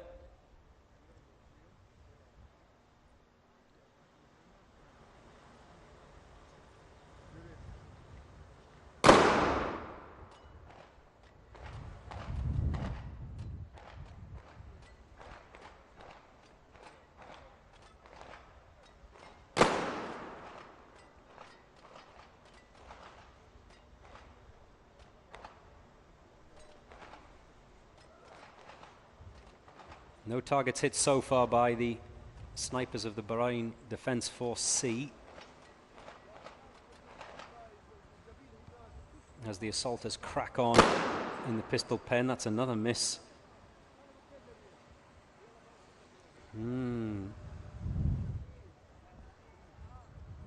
Yeah. The wind is still strong. You can see the sand kicking up on those missed shots, being immediately blown away to the left.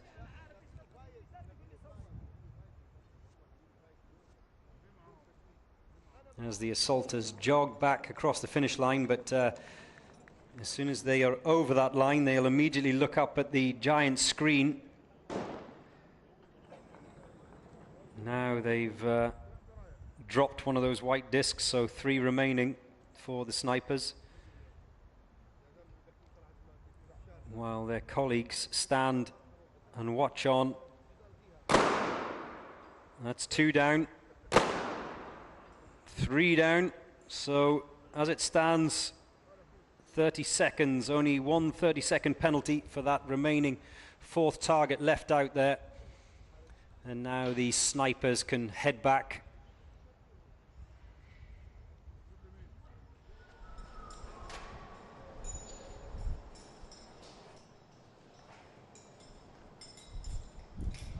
As they get clipped in.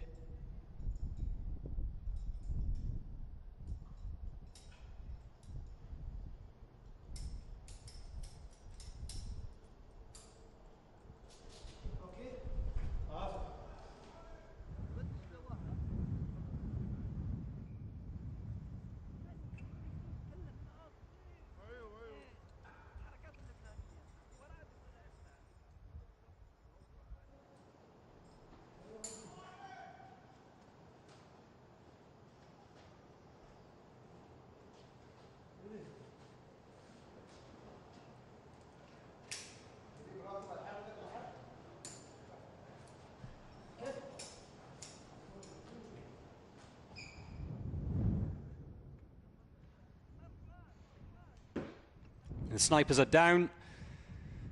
They're off, they're running.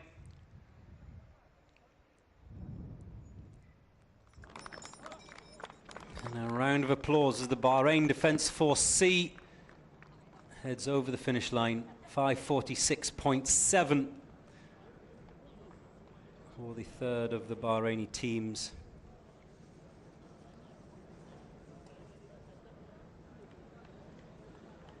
Make sure you are watching live.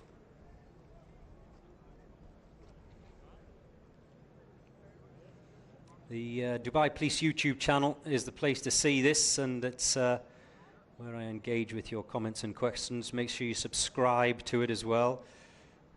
Plenty more to happen here. And there you see the table toppers. Sada, even with that 10-second penalty, still sub 3 minutes, as were Almaz of Belarus.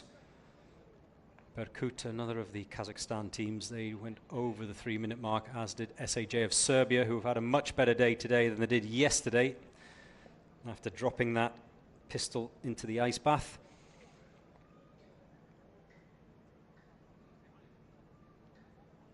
Now, here we go. Settle down and get ready.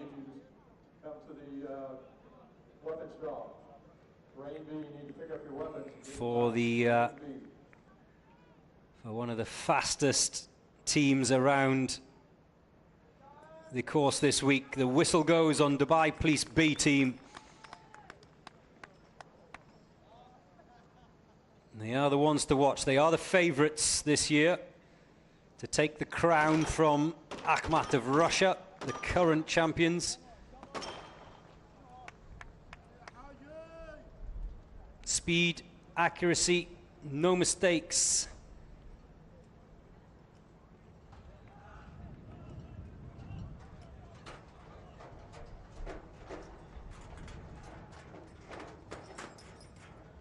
And a little bit of rivalry and competition, of course, between Dubai Police B team and Dubai Police A.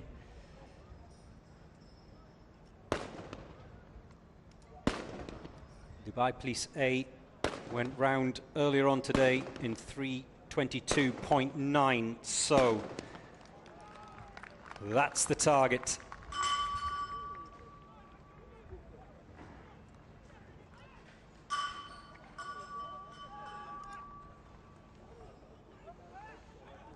Both Dubai Police teams this year very strong indeed.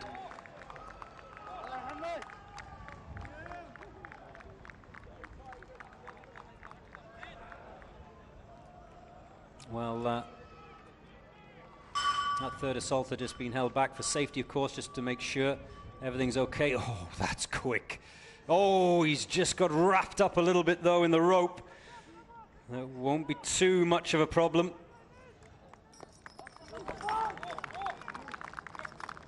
Already, the first assaulter tackling that Texas star.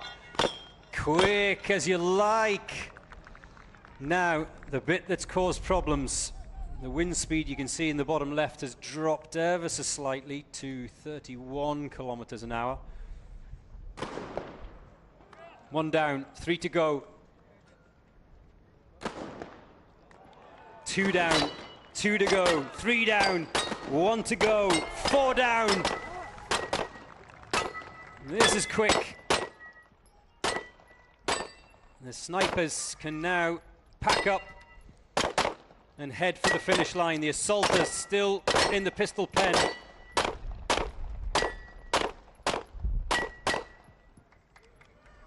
All targets have been hit, so they too will now head for home. Remember, they've only got that one obstacle, the wooden wall. Oh, they're coming down there quick, dropping like a stone. Yalla, yalla! The assaulters cross the finish line just in first. 3:01.9 for Dubai Police B team, and that smashes the time of Dubai Police A, set earlier today of 3:22. And as long as it was penalty free, they will take the accolades for Dubai Police.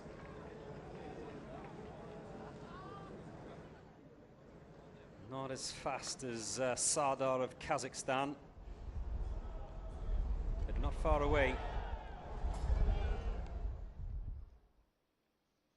If that round for Dubai Police B team was free of fault, then that would put them into 3rd place for today's Tower Challenge.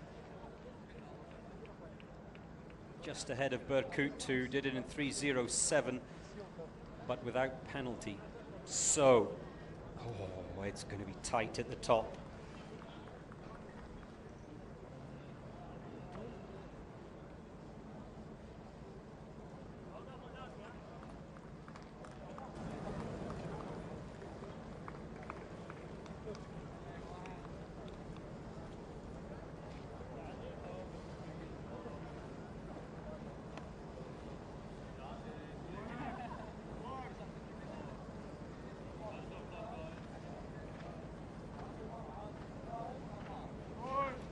So, next up, 54th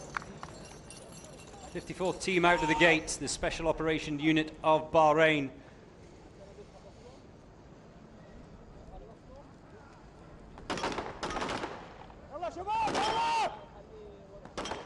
What happens here?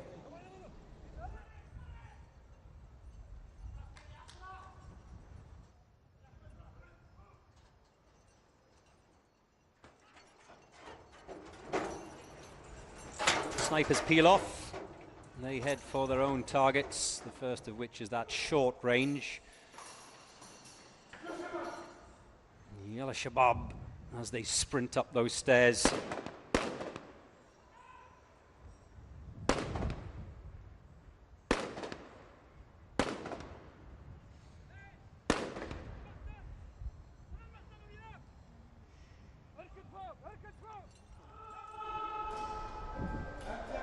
The snipers are done down there. The assaulters are about to exit the top of that tower.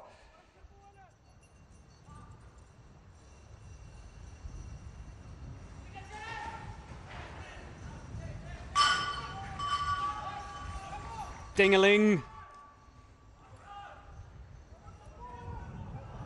And the first 2 assaulters sprint for the pistol pen.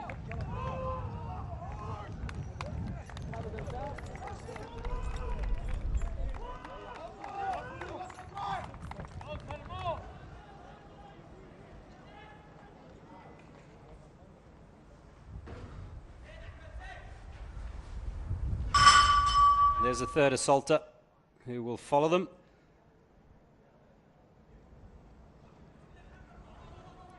Now, here we go.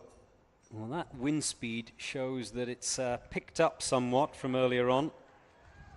It was 34, went up to 38, dropped back down to 35 kilometers an hour. Now it's back to 39.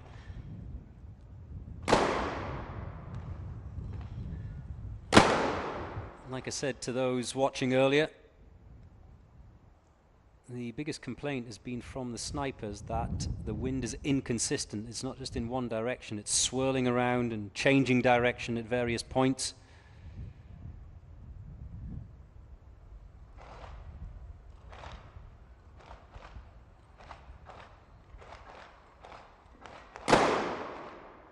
It's another miss. Yalla Abu Walad, I have been told, is the name of one of the snipers for the Bahraini team at the top of that tower. Come on, Abu.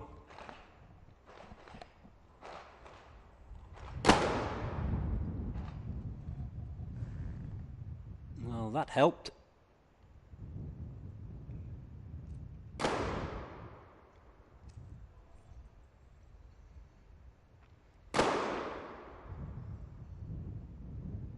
That's it. They've only got 7 rounds, the snipers, so the misses can cost you. As the assaulters make their way back in a single file jog across that line. Meanwhile, the snipers have got their gloves on and they will head out of the tower. Here we go, sprint to the finish. Yalla. Yalla, yalla, Abu Walad. Oh, did he drop something? Did he drop something? Was it just a glove? I'm not so sure. I thought maybe. Across the finish line in 4 minutes 12.3 for the Special Operations Unit of Bahrain.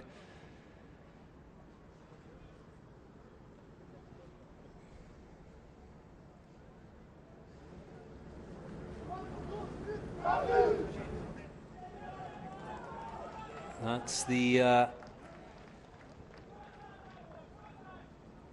Turkeys with their little team get together there.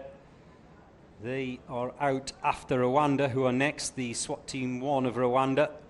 A lot of you switching on and watching. Big expectations for the Special Task Force of South Africa.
So a Special Task Force of South Africa.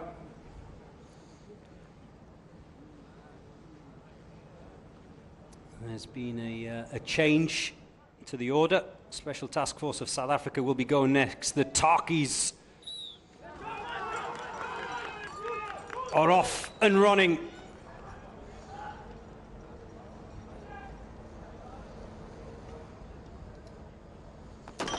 Now, the Special Ops of South Africa did the course today, earlier on in 4:27.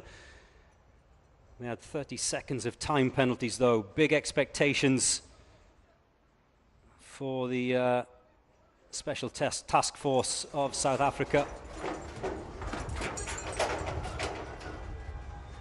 I was having a chat with Gladwin earlier on. Remember, South Africa were, the Special Task Force was here last year. Gladwin back again this year. And that self-analysis that they all do at the end of a day, at the end of each day's event, going through where they thought they dropped points, they felt they could have done better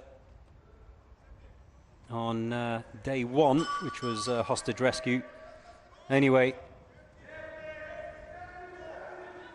remember, 4:27 is the time to beat for the South African teams. 2:57 is the time to beat overall. Oh, he's just got that rope snagged around his ankle.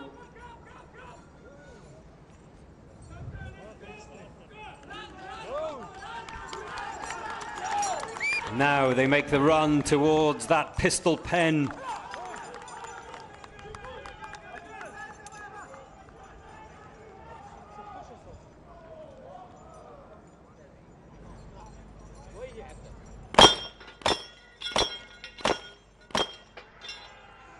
No problems with the Texas Star.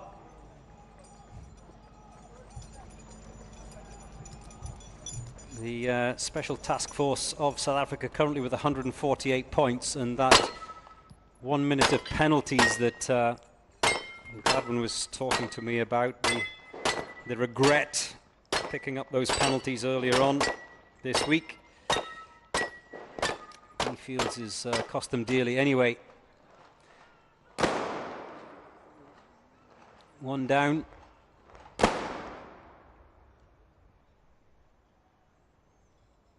It looks to me from the state of the flag outside my commentary box that the wind is dropping a little bit. Doesn't look like it out there though.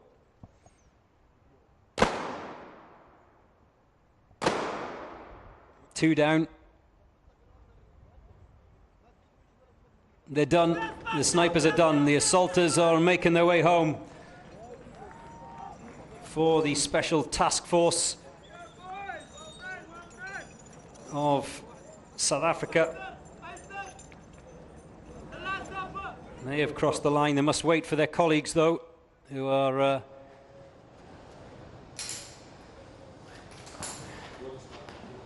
getting their gloves on.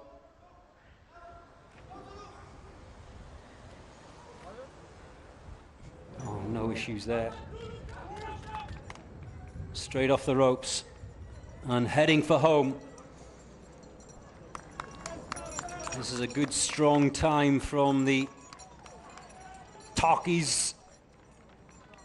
Across the line in 3:46.5 for the Special Task Force of South Africa. Jason Richardson says Laka, which I understand means good.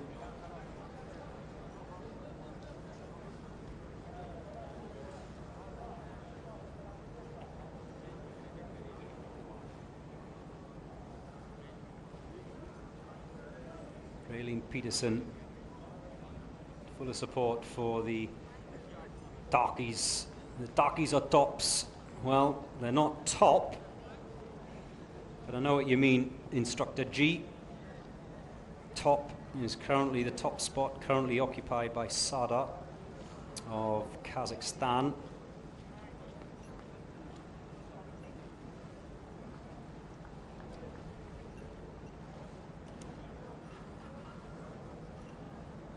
Now, it's the turn of Rwanda.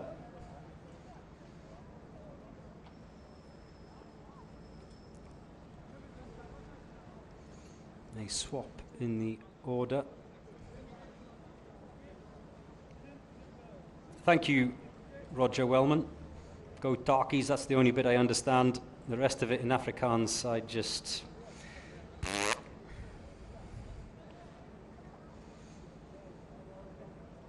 I hope you're saying good things though, Roger.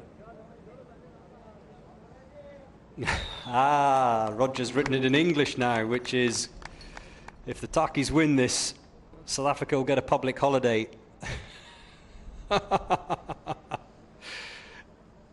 I hear you, Roger, I hear you. So the Rwandan SWAT team, the police SWAT team of Rwanda.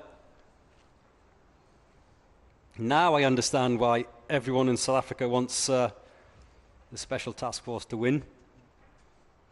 Day off work. I wonder if it'll be a public holiday in Kazakhstan if they win it. Or Dubai.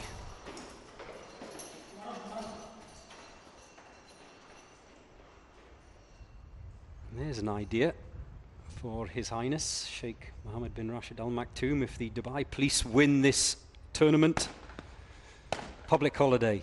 Great idea.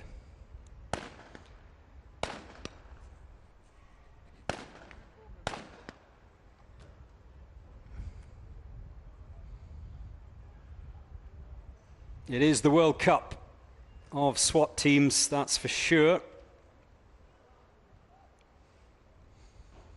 Argentina got a public holiday when they won the World Cup last year.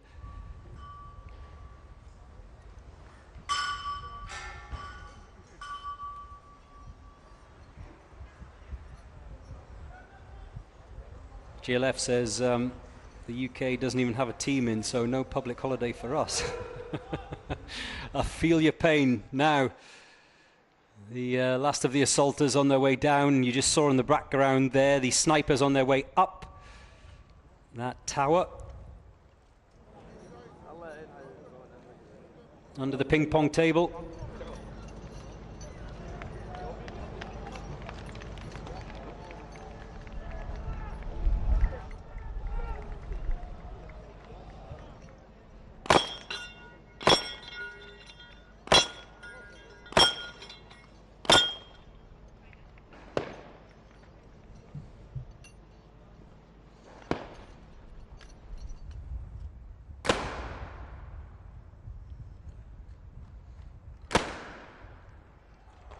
Three down.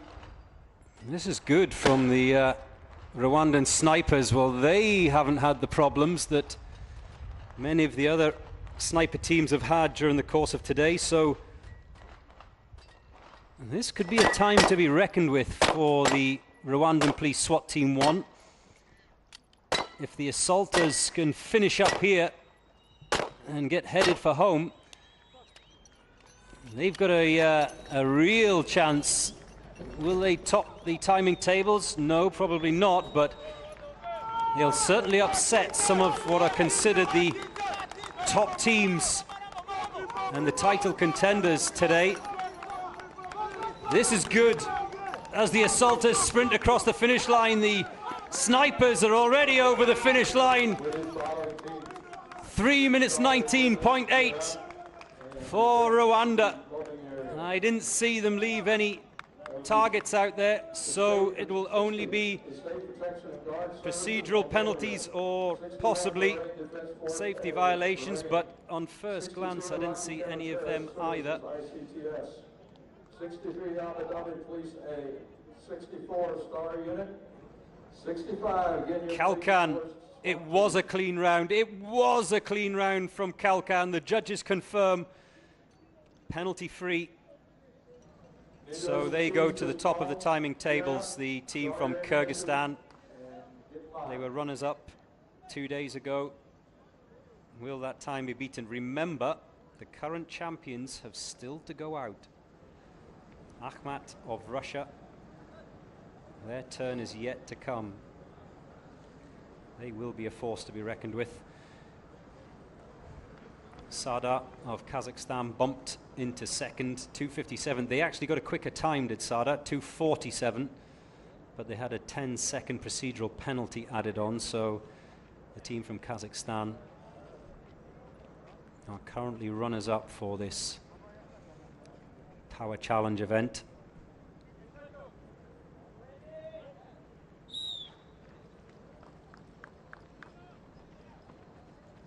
Here we go. TEK of Hungary are out next. Ilan says, I'm watching here in Cebu, in the Philippines, waiting for the Philippines National Police Force. Yes, they are coming up very soon indeed. You just have to wait. What is it? Next but one. Next but one. Thailand, the Royal Thai Police next, and then the Philippines Police Force after that. So stay with us.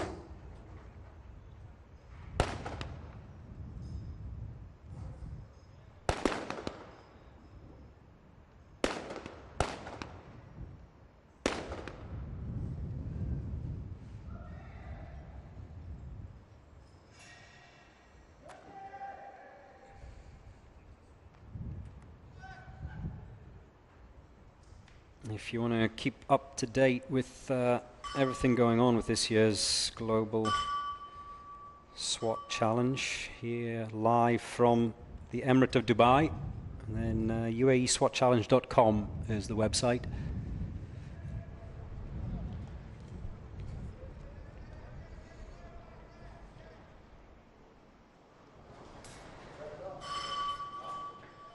Chester Clark is asking when South Africa are up. You've missed them, Chester, but don't worry.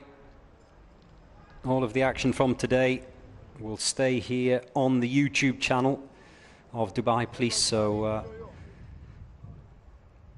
you won't miss anything. The tech snipers are in place.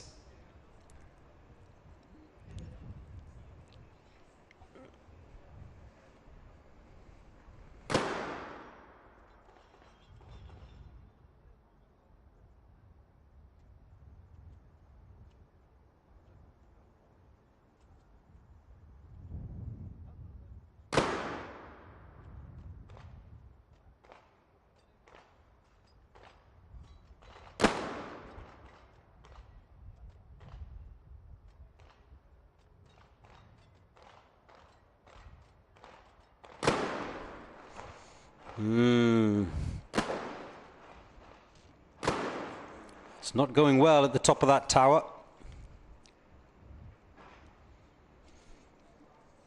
Well, the sniper on the far side has decided, yeah, enough's enough. They've dropped one.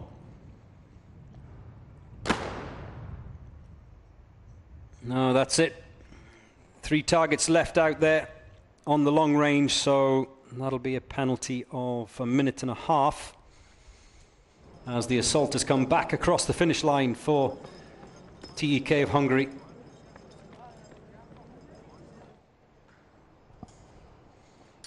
The sniper's just getting clipped in now.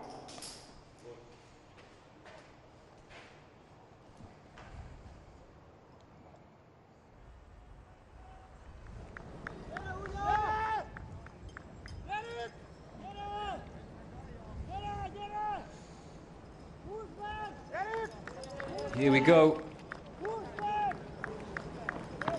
Across the finish line in 3:38.7 for TEK of Hungary, but there will be penalties to be added on to that. At least 1.5 minutes, maybe more.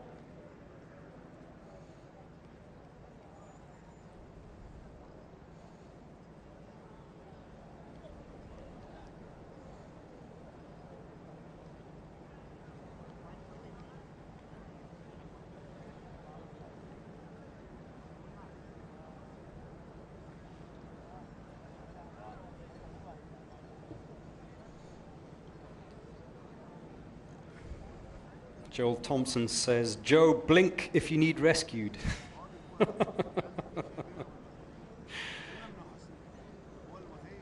Where are you, Joel?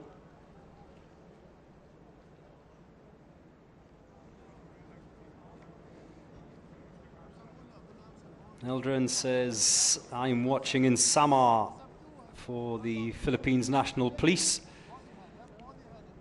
I don't know where that is exactly, Eldrin, but maybe you can enlighten me. We've had messages from Manila, from Cebu.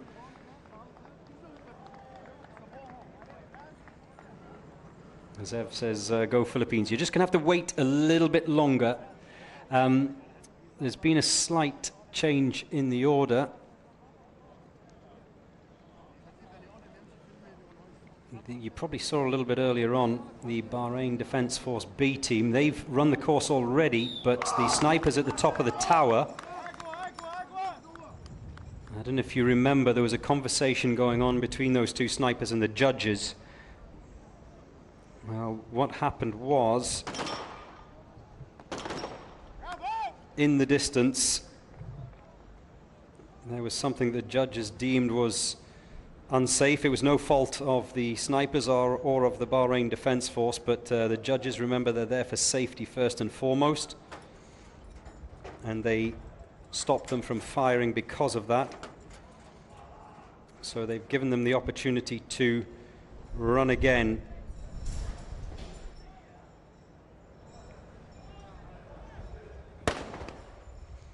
Which they accepted.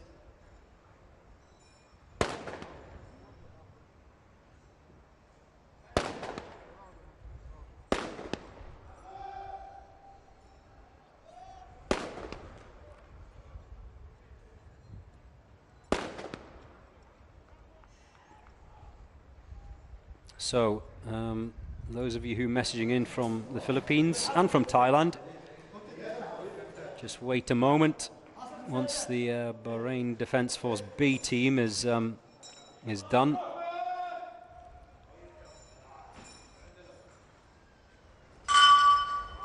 It'll be the turn of the Royal Thai Police and the National Police Force of the Philippines. Still to come, teams from Moldova, Singapore, Iraq, and the Bahamas.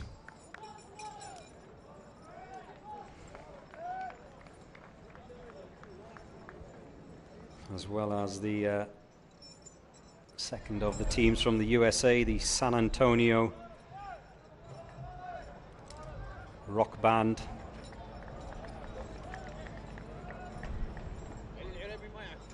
I've been forced to say that with a gun at my head, actually.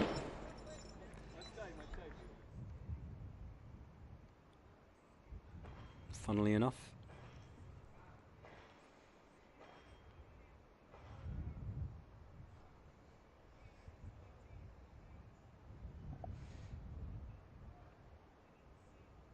Let's see if it helps them any. Well, the wind hasn't changed. In fact, it's probably stronger. And judging by that first shot, no advantage.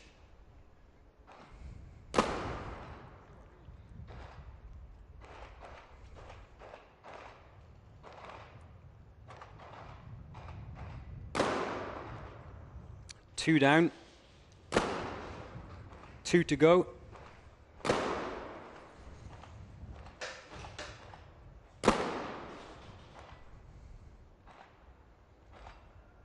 Remember, they can't take on each other's targets. They have to stay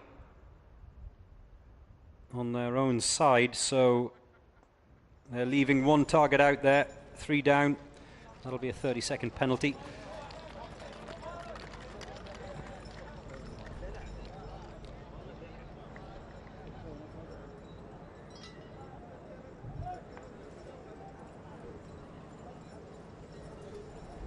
As the assaulters make their way back across the line.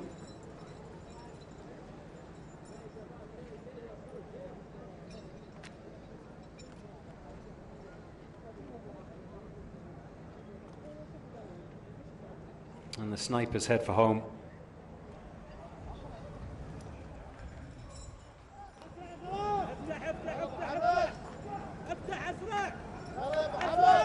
Here we go.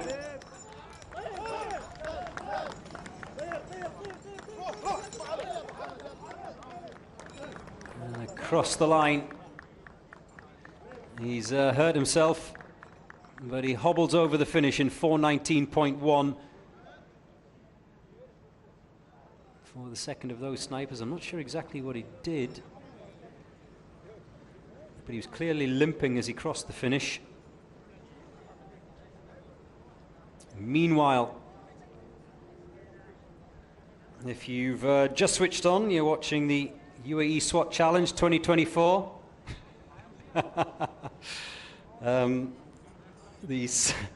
The San Antonio Police Department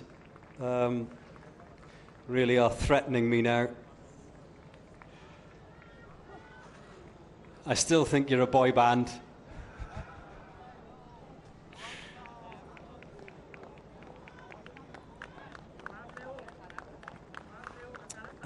Yes, next up, the Royal Thai Police. I just want to thank our support and sponsors, Al Fateh, Al Badad, Lari Exchange, an event of 3D, plus Emirates NBD, My Dubai, as well as the Danube Group and PHI Advertising, and also Emirates Auction, for all the support and everyone else who's been involved so far this year. Remember, one more day to go. That's the obstacle course, which comes tomorrow. You are more than welcome to come here to Al Rawaya. It's free. It's easy to get in. Yes, there's lots of space to park your car. There's food stands as well. Food vendors. There's not a guacamole stand, unfortunately.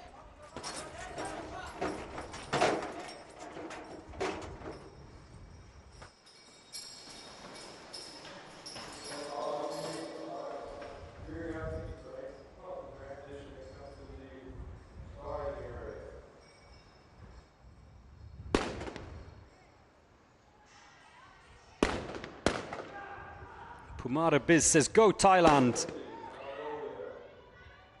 Yes, indeed.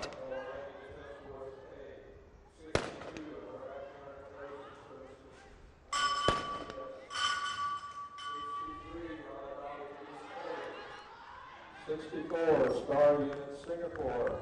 The assaulters are done. Police SWAT team.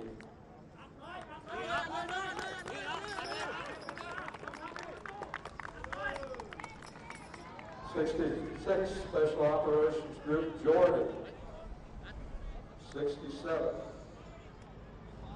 Royal Bahamas Police Force 1T1.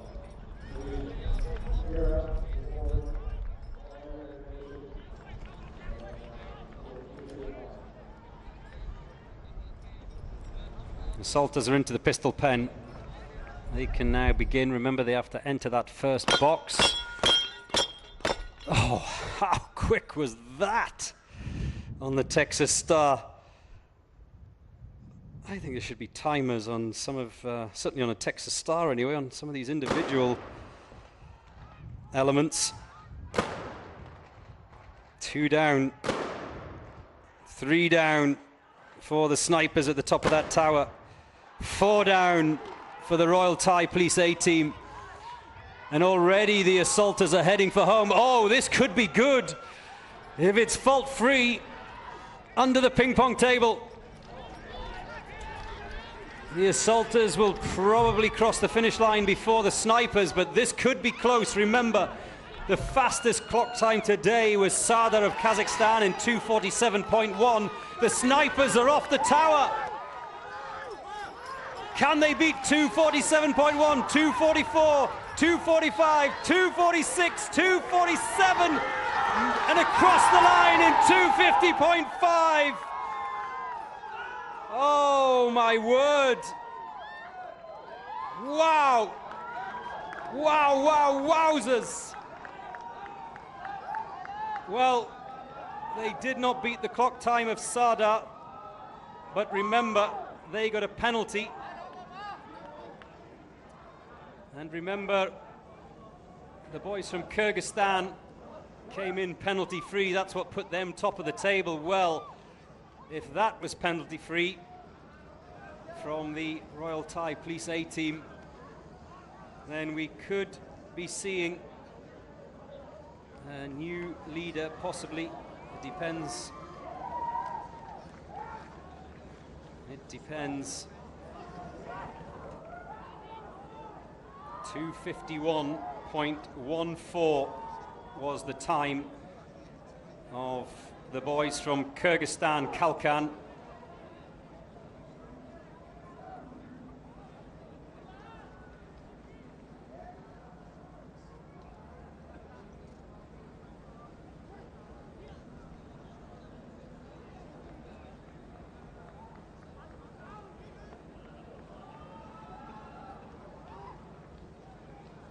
Oh. Take a seat. Take a seat. I'm still in shock after watching that effort on the Texas Star.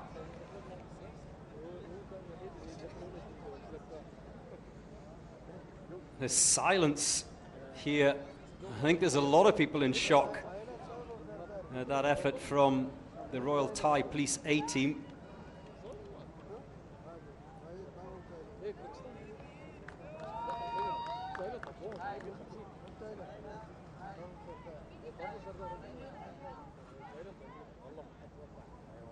Now it's the turn of one of the teams you've all been waiting for, the Philippines National Police Force, 59th in the draw today.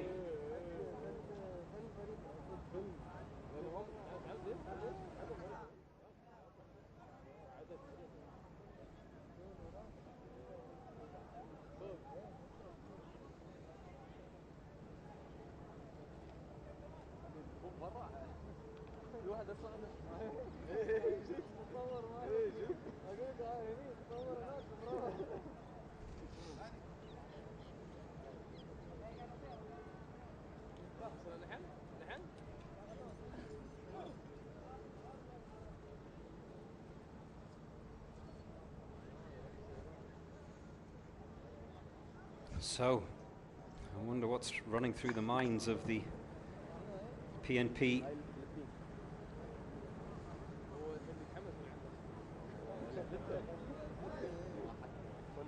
Keep your comments coming in, especially those of you who are in the Philippines right now. In Cebu, Manila. Where else have we had messages from? And wherever else you are in the world as they enter the first of the challenges, the handgun box. Rigema Aline, I hope I've pronounced your name correctly, says Patrick and Jules are the snipers of Rwanda. If that's correct, thank you for informing me. So proud of them. Yeah, they did well, didn't they? When many of the other snipers have struggled today, the Rwandan police. HH says Dubai needs to have a public holiday just for hosting the event. A good idea. I don't think it works like that, though. Megan La Rosa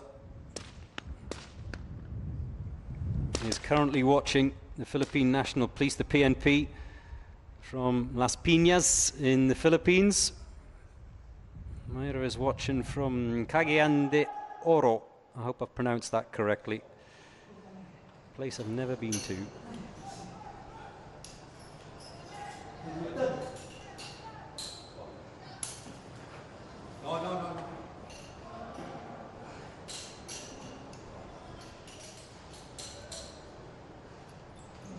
Pumara is impressed by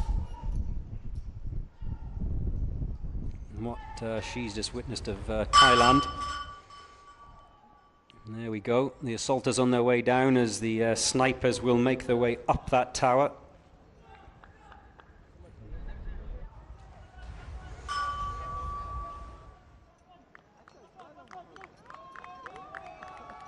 Zayana watching in the Philippines. Go PNP, says Hazel Aquino.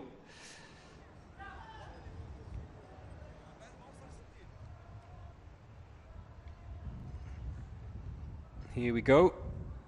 Here's the hard bit. That wind speed still pretty high, 39 kilometers an hour. It's going right to left, or as you're looking at the snipers on the right-hand side of your screen, it's coming from that far sniper towards the near sniper, almost side on. You can see their hair blowing in the wind.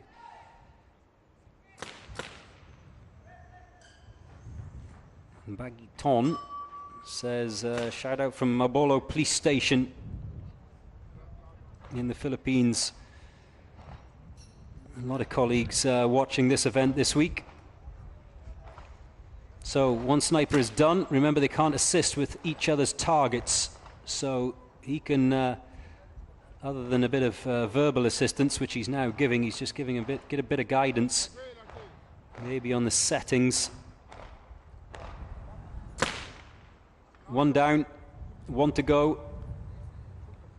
No, he's given it up there, so they will leave a 30-second penalty on that longer of the ranges.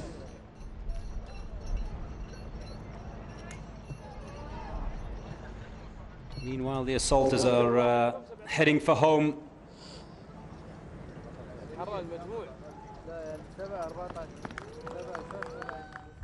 As the snipers prepare to rappel down that tower.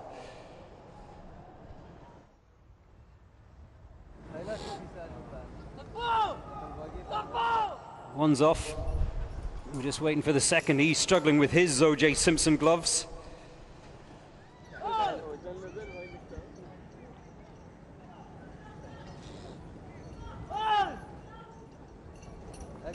Here comes the second of the PNP snipers of the Philippines Police Force. Sprint towards the finish. 4:22.2 for the PNP. Janeth has just watched that from the Regional Training Center 3 in the Philippines. Number 63, Abu Dhabi Police A, we need you to gear up, draw your weapons, ammunition, and get ready. Abu Dhabi Police A, UAE. Febulu Bonacan says, not bad. You are correct, not bad at all. Good job, Philippines, says Megan La Rosa. Remember the current champions, Akhmat of Russia, still to go out. All your weapons and ammunition. That would be number 65, the Uae Swat team. 66, that's operations group. 67, Royal Bahamas Police Force SWAT Team 1. 68, Turkey, B, Team B. 69, San Antonio PD. 70, GTR Sao Paulo Senior. 71, Saudi International Security Forces Sports Federation. 72, Akhmat, Russia. 73, Special Force Igor Kyrgyzstan.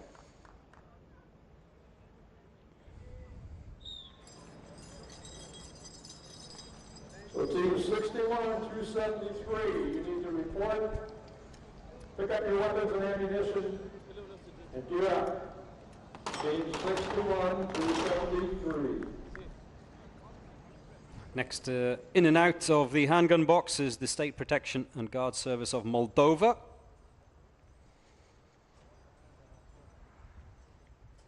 The number on the left at the bottom of your screen is their position in the draw today, in today's schedule.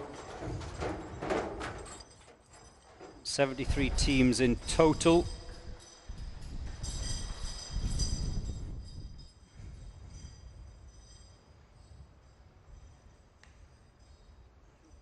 We are one short because the Special Operations Group of Cameroon didn't appear for their slot, 44th in the draw today. They've made it out of Dubai Mall, I'm told. They're now stuck in the car park.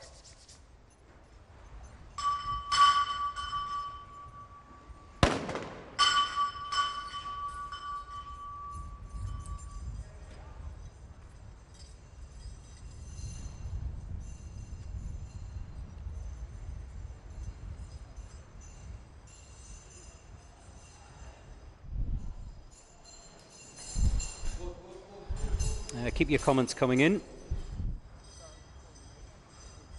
William Brito says the T-shirts, I think they're called compression vests actually, of the Brazilian COT team are very beautiful. Yes, you're absolutely correct, William Brito. They very kindly have just popped into the commentary box and given me one.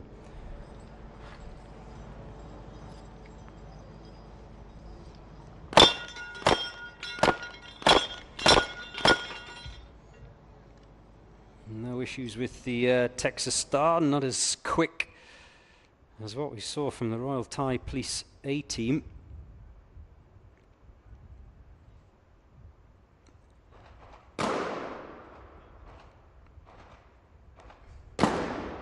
Oh, this is looking good from the snipers of Moldova. 2 down, 3 down, 4 down. No penalties left out there. I'm just looking at the flag outside my commentary box. It seems like the wind is dropping a little bit.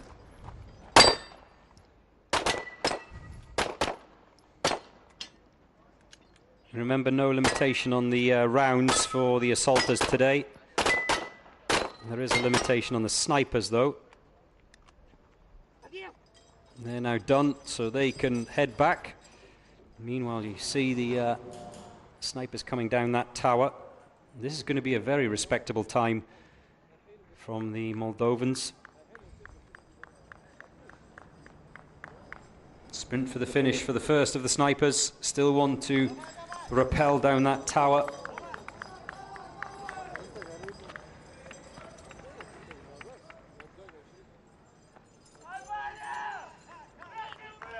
There's one over, and here comes the final member, 329.6 for the State Protection and Guard Service of Moldova.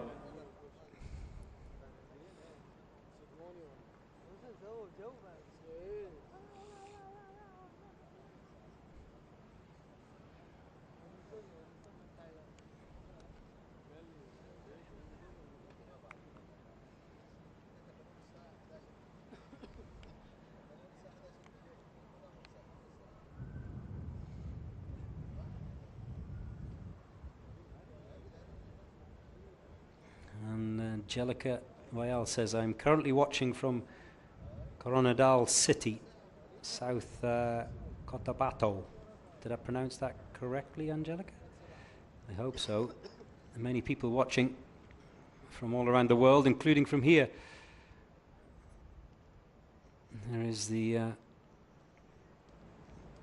Major General Algati, who has been hosting the various VIPs and dignitaries today as we host here in the Emirate of Dubai all of the teams for this year's UAE SWAT Challenge.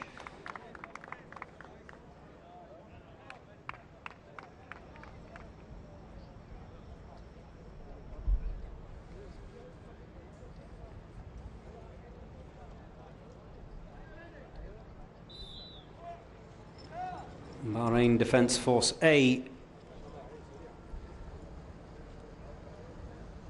are next out of the gate.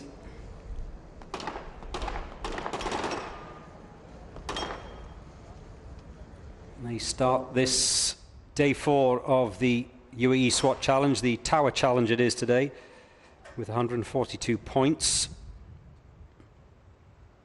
Their penalty count has actually been very good. Only a minute of penalties for Bahrain Defence Force A this week, in comparison to those around them who've picked up between the 3 and 4 minute mark of penalties.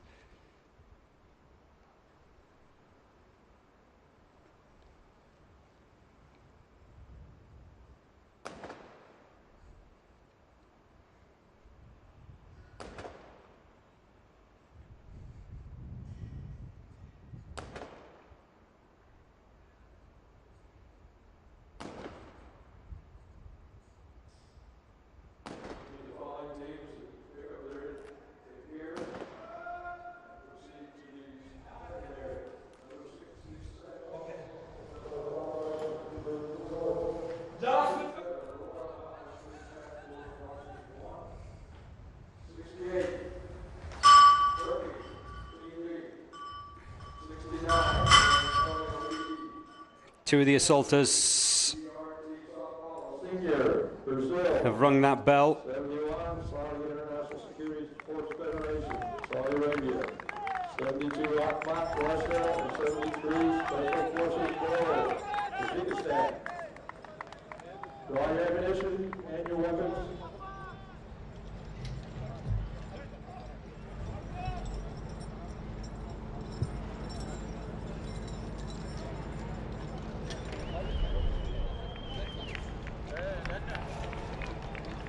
as the first of the assaulters makes his way into the pistol pen. As we head towards the final batch of teams this Tuesday afternoon here in the United Arab Emirates.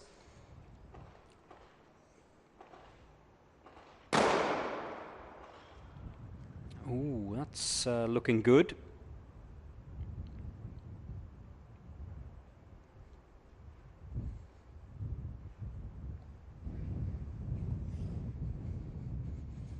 Two down, two to go. They can give verbal assistance, but they're not allowed to swap rifles, swap rounds, or swap targets. It looks like the sniper nearest to us is struggling to find his target. It's one down. That's a miss though.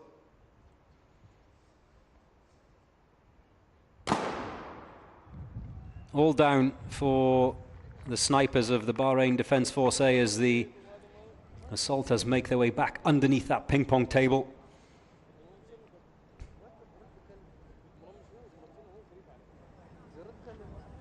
I went under it this morning when I was walking the course. It's such an awkward height. It's not low enough that you have to crawl and not high enough that you can be semi-erect. Now the snipers make their way down the tower.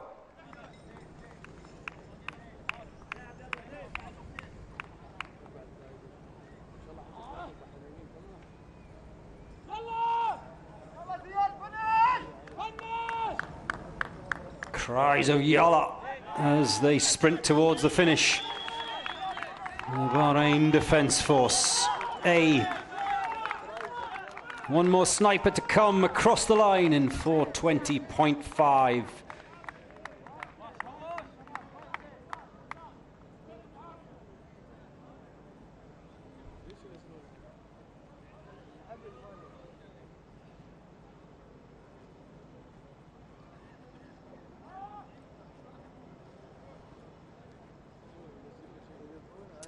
Keep your comments coming in. I'm loving our interaction today, as I have done over the past few days. Steve Chow says the tan-coloured compression shirts. Who was that? Help me out here. Was that the Hungarians? Did they have the tan-coloured compression shirts? Was it them? Correct me, please. I thought they all had matching tattoos. Yes, yes, I thought that as well. Actually, one of them's just walking past the commentary box as we speak. You're absolutely right, it does look like they've all got matching tattoos.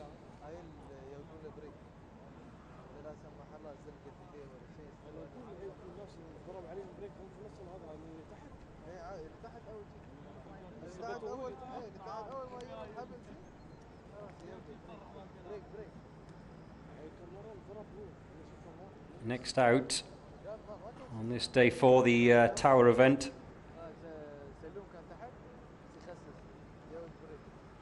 will be the Iraqi counter-terrorism service.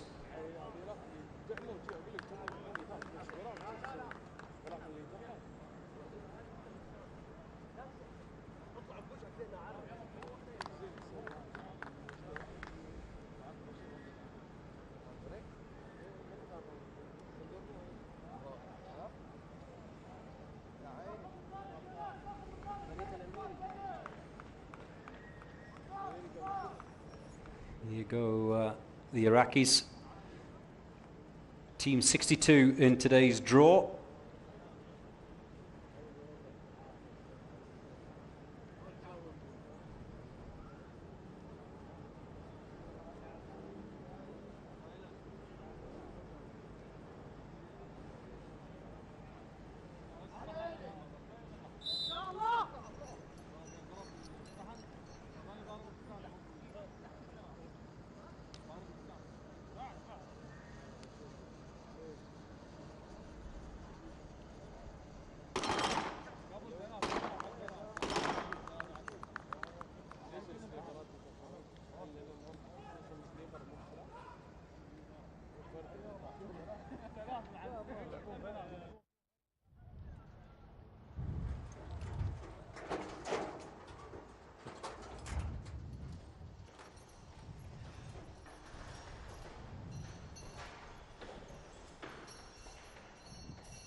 Another of these salters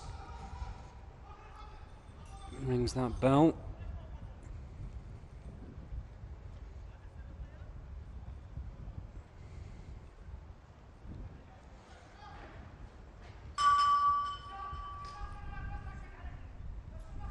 That's the third and final of the assaulters that's off the tower. Oh, he's dropped something. Is it a glove? I hope it's not a weapon, because that's a major safety violation. I think it was just a glove.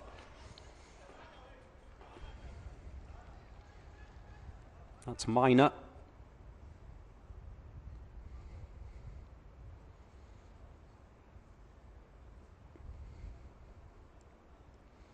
Meanwhile, the Iraqi snipers are at the top of that tower. They haven't fired a shot yet.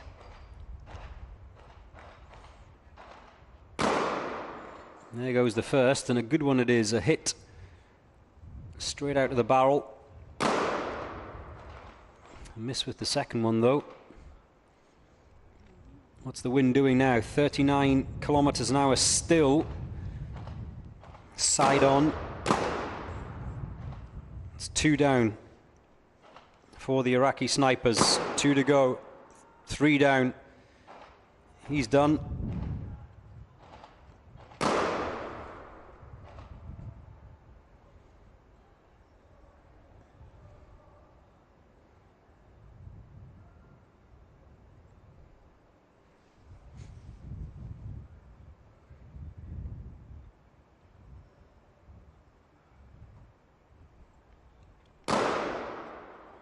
Four out of 4 for the Iraqi snipers as the assaulters stroll across that finish line.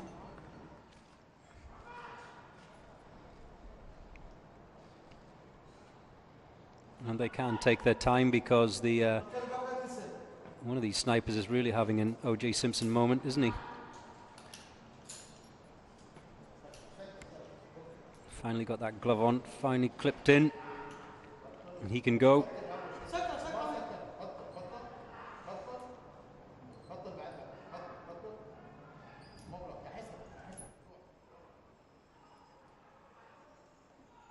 As the assaulters await their colleagues to make their way from that tower.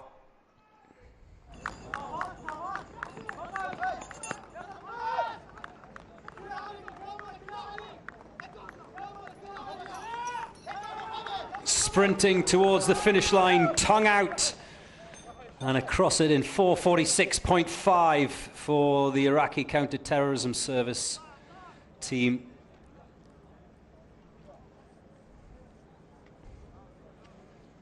Are they happy with that? I hope so. And Daniel Rossiano says, I'm from Argentina, but I love all of the SWAT forces from any country. They save our lives everywhere in the world. So true, Daniel. Yes, this is all about competitive fun, as we see there. What did he drop? Was that a magazine? His mobile phone?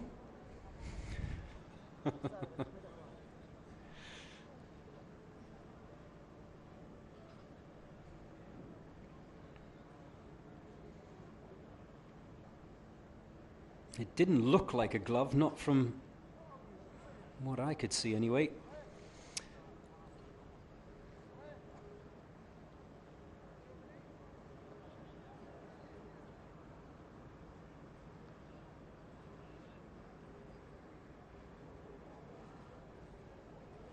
William Green says, good morning from San Antonio, Texas.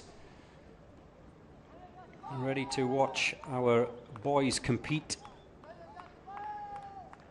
Yes, they are, where are they in the draw? Number 69, everyone's favorite.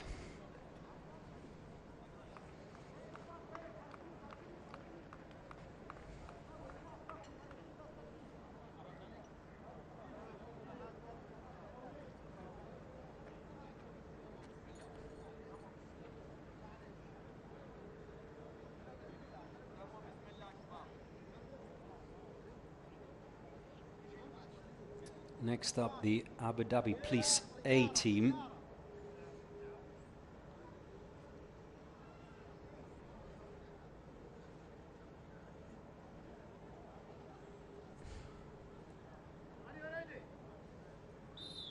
As the whistle goes for them.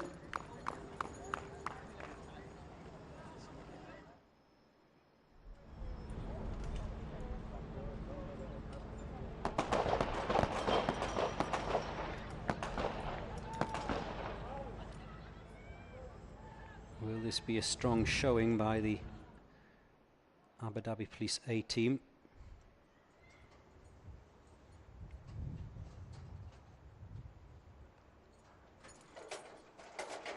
They haven't been as strong this year as they have in past editions of the UAE SWAT Challenge. Only 98 points as they head into this day 4 event, but 5 minutes, over 5 minutes of penalties. That's what's cost them. Too many errors from Abu Dhabi Police A team. Will that change this afternoon?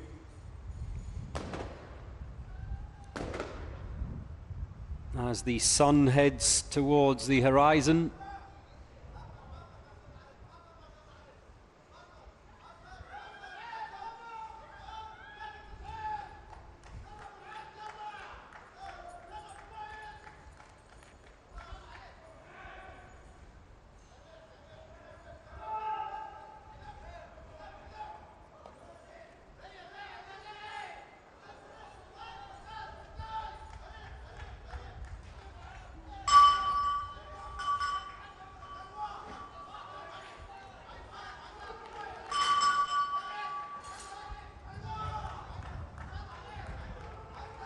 Some of these guys abseil so quickly.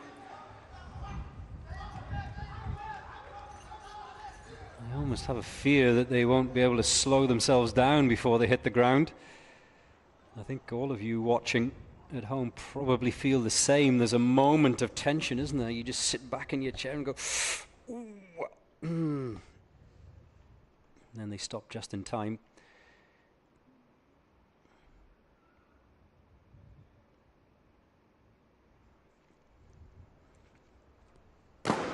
Recep Eagle-Eyed says it was a clip, a magazine that was dropped. Well, that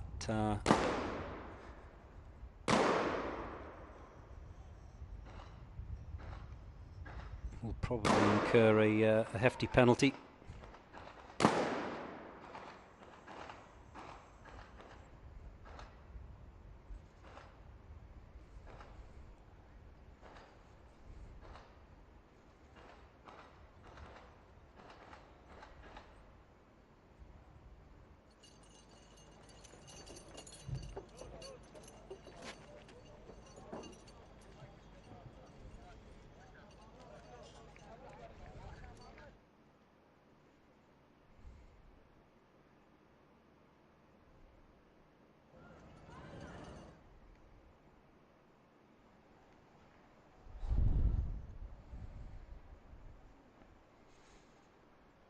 The snipers are making their return. This will be a strong time for the team from Abu Dhabi. Can they break the 4-minute mark? Yes, they can. 3:49 dead for Abu Dhabi Police A team.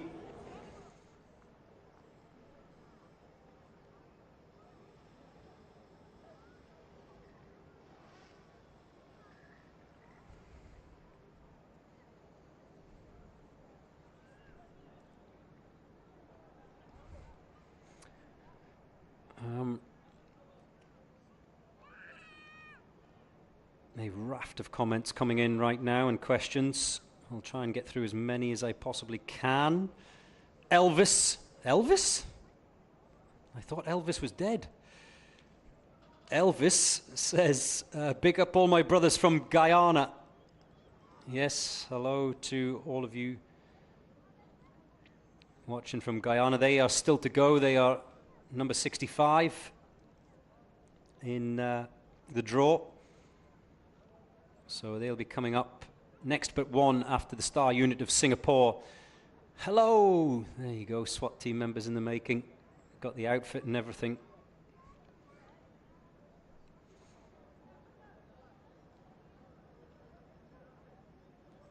Lexi says, I'm watching this on the metro home. I'm addicted. It is exciting, isn't it? Here is the star unit of Singapore.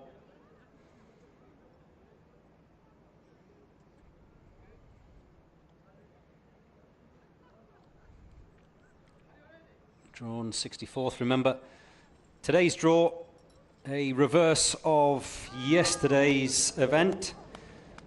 So those who went out first yesterday go out last today.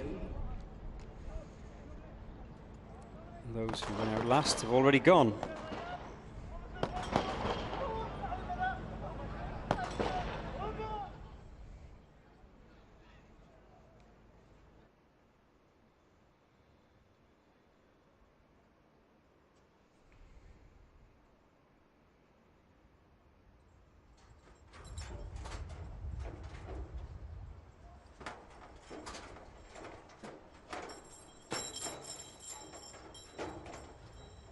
So if you've joined us late, maybe you are one of the conscientious ones who hasn't been watching today's Tower Challenge at school or at your desk at work.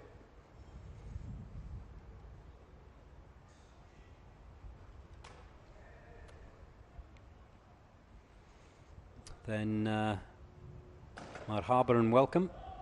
Still plenty more action to come, including the current champions, Ahmat of Russia.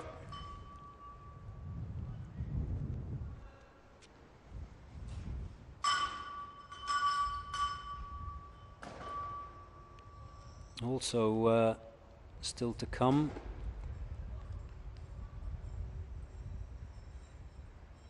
the ever-popular Royal Bahamas Police Force SWAT team.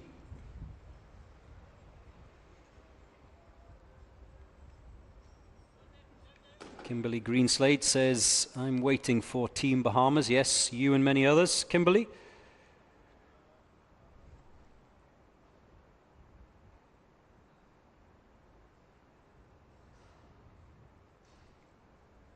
And another comment as well from Arshi Sheikh. Massive respect for the men and women who serve and defend their countries. Absolutely. I totally agree. Out on the course at the moment, the assaulters of the star unit of Singapore.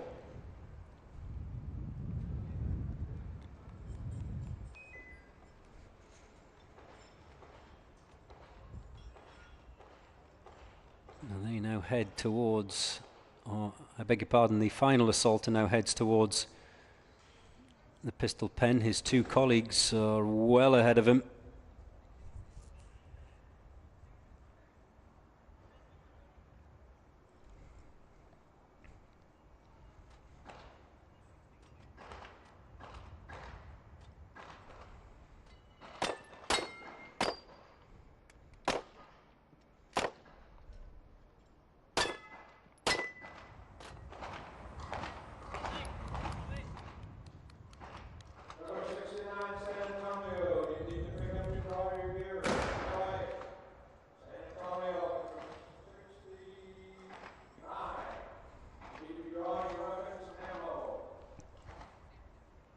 Well, did I miss something?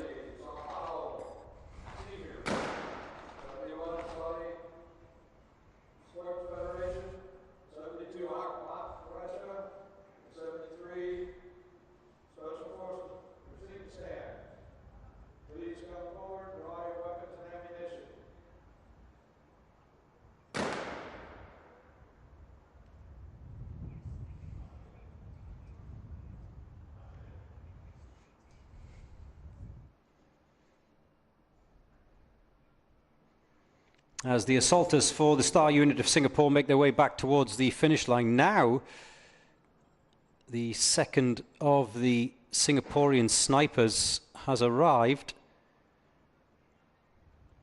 I'm not exactly sure what happened there. They haven't hit any of the targets and it looks like they're packing up. But for a long while, there was only one sniper in the box at the top of that tower for the star unit of Singapore.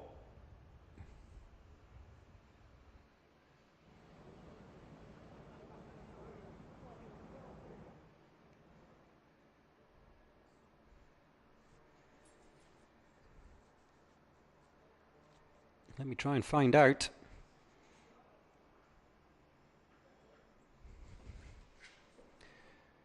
Ernie is waiting for San Antonio. I'll come back to you in just a second here, Ernie.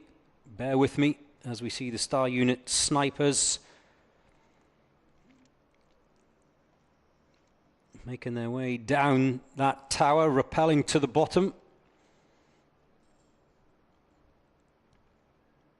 They don't have to go through the second of the windows. They don't have to ring the bell.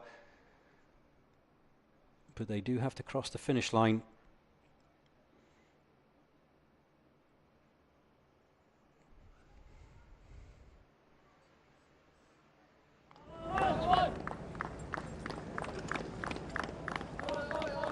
As the second of the star unit snipers sprints towards the finish.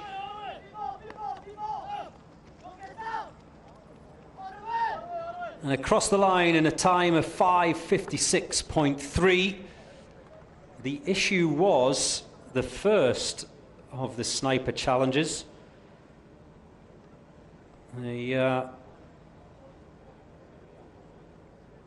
That second Singaporean sniper delayed, well, it was quite a considerable delay for him. He really struggled with the ground level targets, the 3 targets that were on the ground. His colleague was done and dusted pretty quickly with those, dispatched them with ease, and it is the easier of the 2 challenges for the snipers today. But that's the first time we've seen any of the snipers in today's tower event struggle with the targets on the ground. Remember, it's the shorter distance as well. It's around about the 100-meter mark.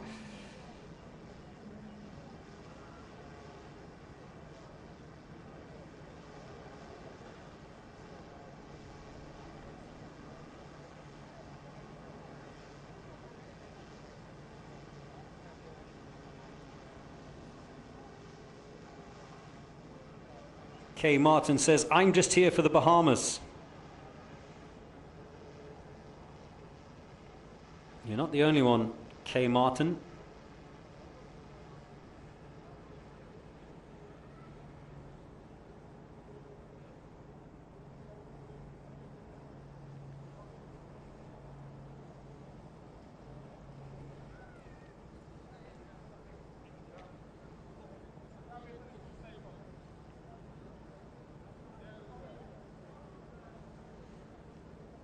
What an unfortunate.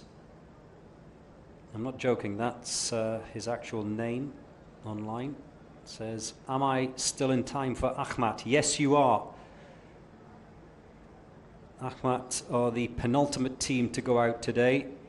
They are drawn 72nd in the running order as we wait for Guyana, the police force of Guyana's SWAT team. They're in the gate. Now that's a selfie.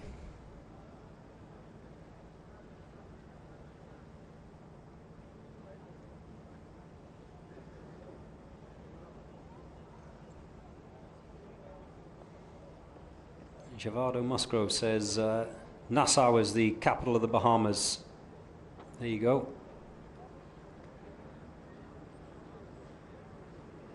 Geography lesson and a quiz question all rolled into one.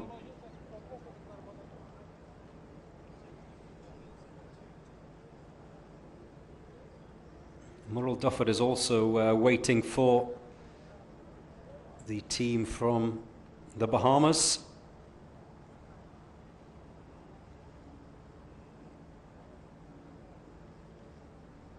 as is Mika Role. I hope I pronounced your name correctly, Mika.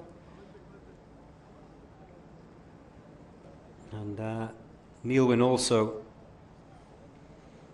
just like we heard earlier on, wants to give a shout out to all the special reaction forces or quick reaction forces worldwide. Absolutely. Like I said earlier, it is worth repeating. This event is competitive. It is also fun.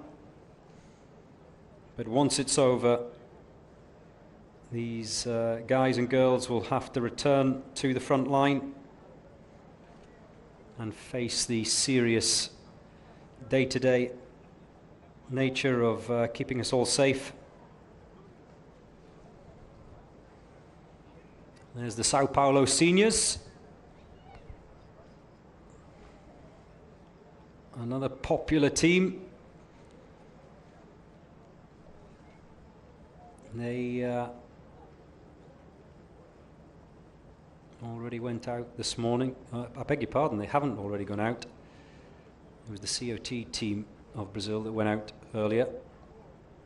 The Sao Paulo seniors have still to go.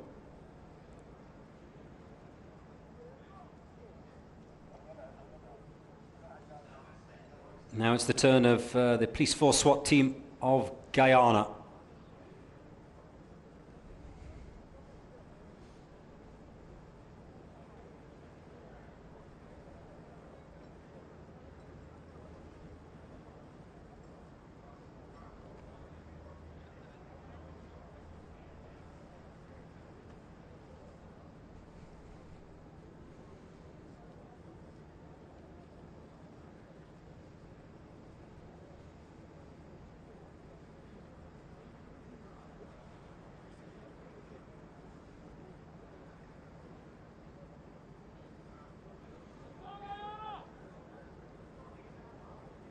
Just making sure everything is set before the Guyana Police Force SWAT team can go.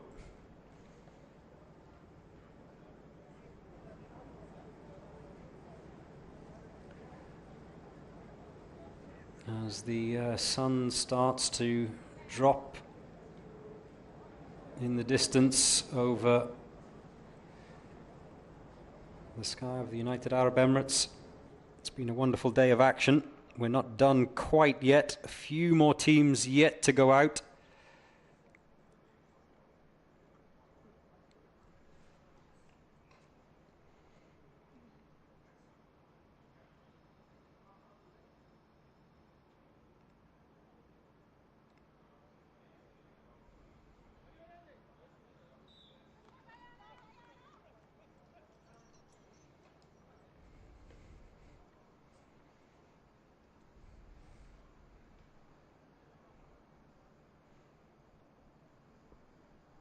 So Guyana off and running.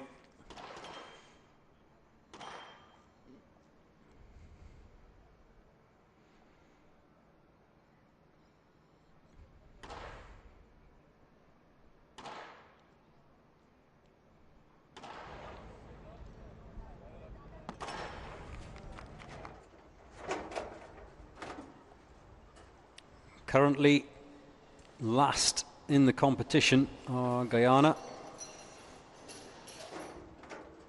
And it's not because of their pace over the last 3 days, it's because of their penalties. They've picked up over 25 minutes worth of penalties, have the Guyana Police Force SWAT team. And it's cost them dearly.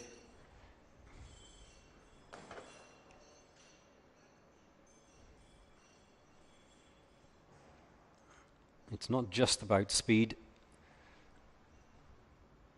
It's not just about accuracy. It's about making sure you don't pick up penalties.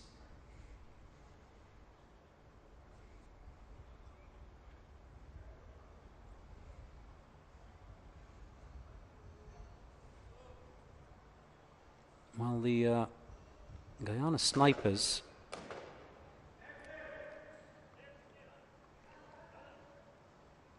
are taking their time on the first of the two sniper challenges.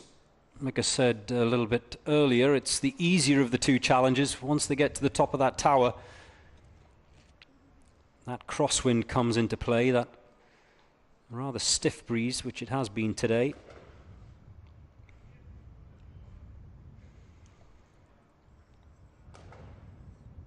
Zena Moore says it's 8:30 in the morning. Where, Zena, where? The Bahamas?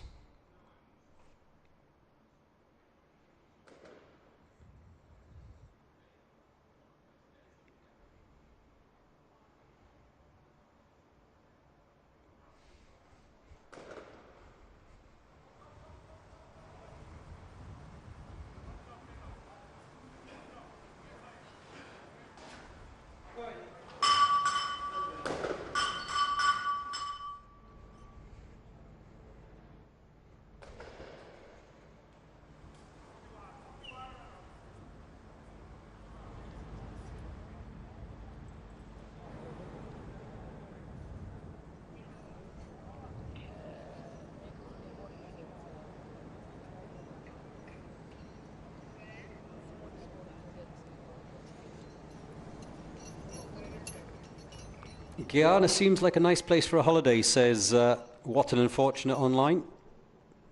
Yeah.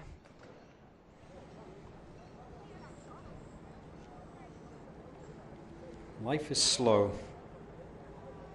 and easy.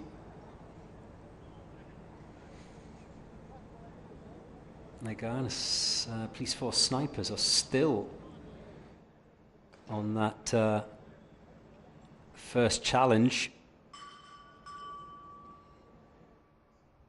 The sniper furthest away from the camera, as you can see, he's dispatched his 3 targets. The one nearest to the camera still struggling. Just to remind you that the snipers on today's event have 7 rounds, so what happens here? Yeah, I think that's what he's saying to his colleague. He doesn't want to waste all of his rounds on that first sniper challenge, but then again, the second challenge is no easier than the first. In fact, it's 3 times harder because it's 3 times the distance, so he may as well have had emptied his magazine. Maybe he did empty his magazine as the assault team goes up and over the doghouse to take on those 32 white discs.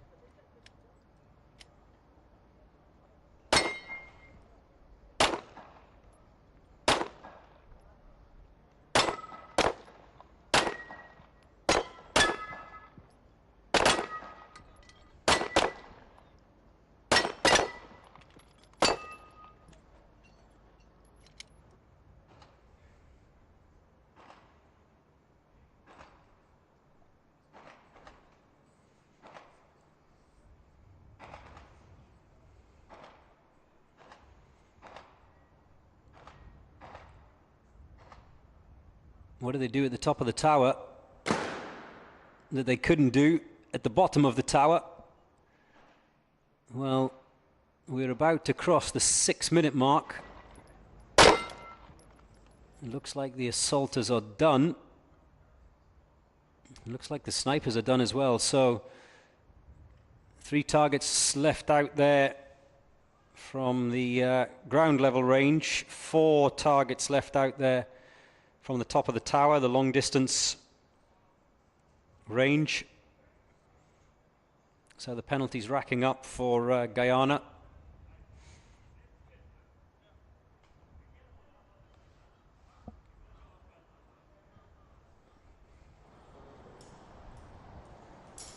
Now the snipers can make their way back. Their assaulters were already on their way home. If you're wondering what those yellow discs, the strap is on the ankle of the Guyana police force SWAT team. It's the GPS trackers for the timing system. All of the competitors in all of the teams get one of them on their ankle. It's for the timer. It's all very technical. So for people like you, Clinton, complaining that it's just me sitting here with my stopwatch, no. It's a lot more accurate than that.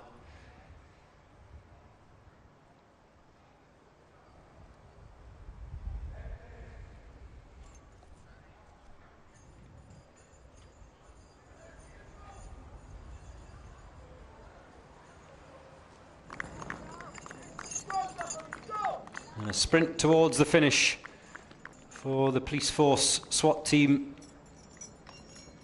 of Guyana. And they come in under the 8-minute mark at 7 minutes 50.3. They will have penalties, of course, to be added on to that.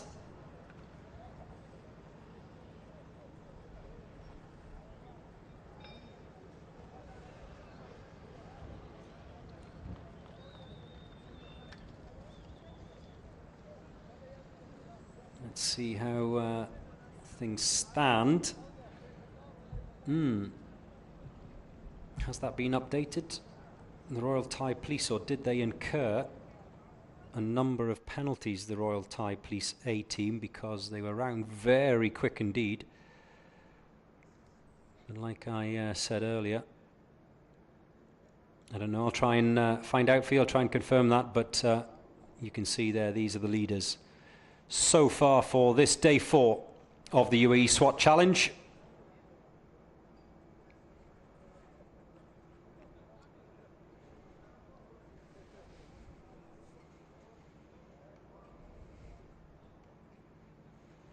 And a few more teams still to go.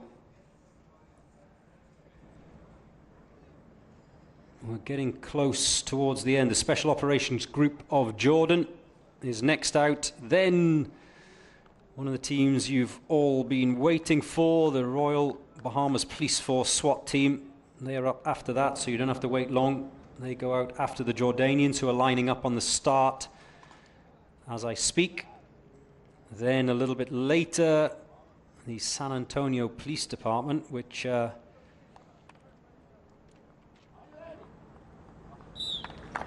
seems to be online a lot of their colleagues watching today, so if ever there's a day where you don't want a crime to happen in San Antonio, it's today. They're all busy watching the UAE SWAT Challenge.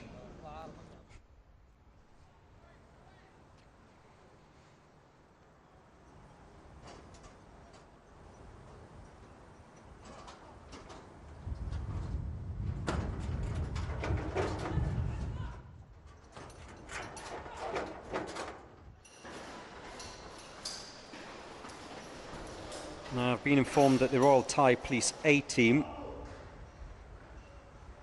even though coming in 2 minutes 50.16, had a 30-second time penalty, so that bumped them down a little bit, which is such a shame because they were so quick.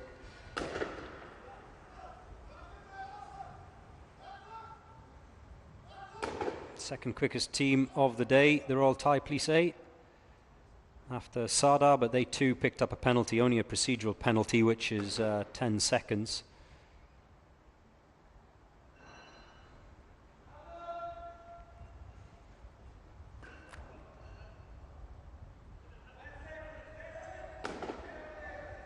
Three down, 4 down, 5, one more. 6. So no penalties so far for the snipers.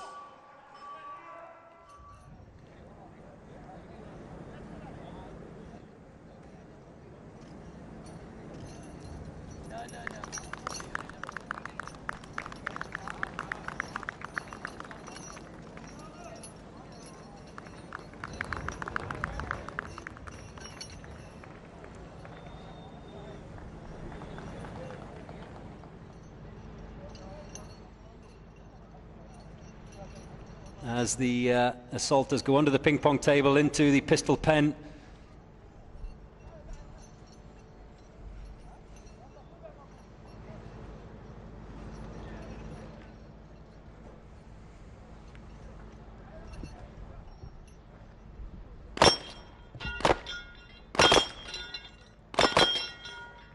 Texas Star is done. They can move along into the box and start dispatching those 32 white discs. Remember, they're not allocated, so they can knock them off as they please.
The assaulters are done, the snipers have done, but as you can see, they've left 2 minutes worth of targets out there on the range. That's going to cost them.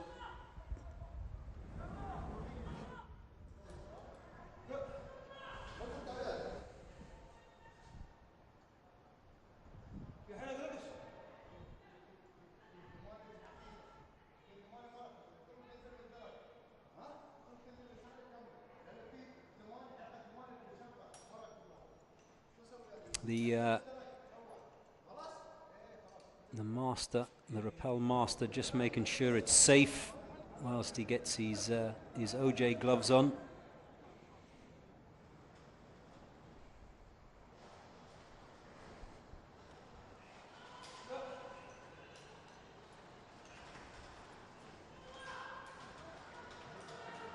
Oh, Mushkia. It's just not clipping in. Remember, those safety guys in red will not let him go unless they're happy that he's properly clipped in.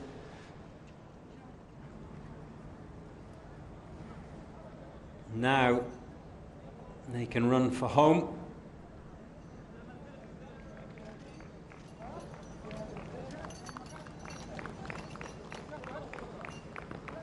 And across the line for the first of the snipers.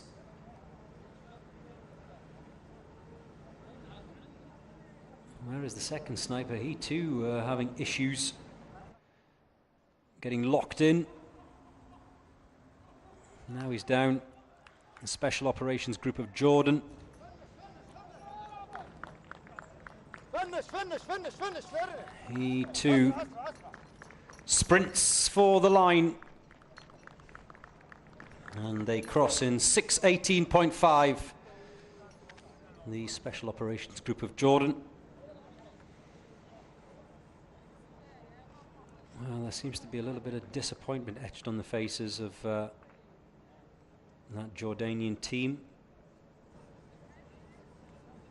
Every team goes into every event each day with a certain expectation. Maybe they have a certain time in their head. That's what I was told both today and yesterday. Not everyone can be the top team, but they have their own little targets. And if they come below them, if they fail to hit those targets, there is an element of disappointment. Anyway, guess who's next? Stanley Poitier says, open the gate, Bahamas.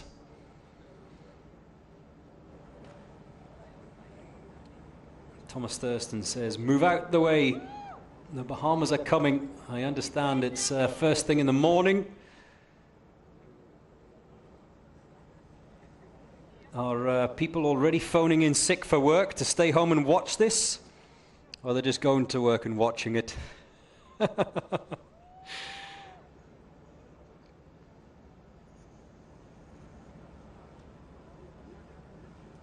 Kids not going to school. Is that true? Here we go. Here we go. The Royal Bahamas Police Force SWAT team. A little huddle before they get their attempt underway at this Day 4 challenge. A little pep talk before they get going. They are team number 67 out the gate. The very popular Royal Bahamas Police Force SWAT team. Fexion says online, good luck to Private Reggie, Corporal Reggie, Sergeant Reggie, Commander Reggie.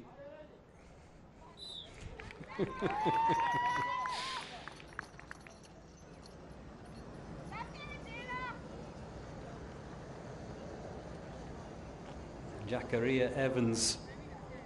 Remember, they all have to be in the box before they can start tackling those targets. They can leave individually if they like. You can hear, you can hear cries of "Go get him, Reggie!" from the sidelines of Al Ruwaya here in Dubai. Zina Moore says, "Pray, y'all." Actually, that didn't sound like an accent from the Caribbean at all, did it?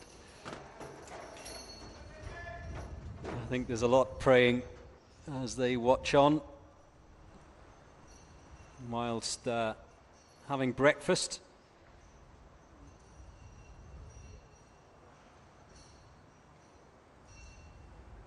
Farrington and Brennan are the Reggie snipers.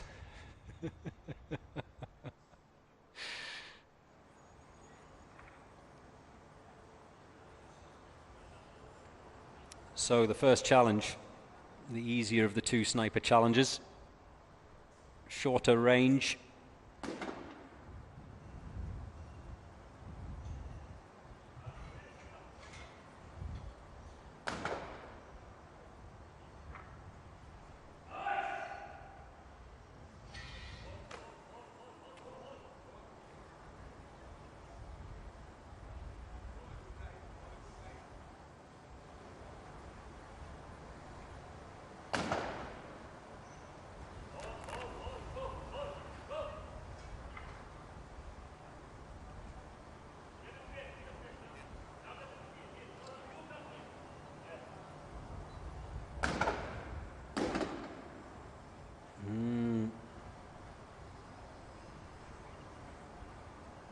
Can't find those targets at the moment as the sun is going down. The wind is dropping as well a little bit, but that doesn't play much of a part in this first sniper challenge.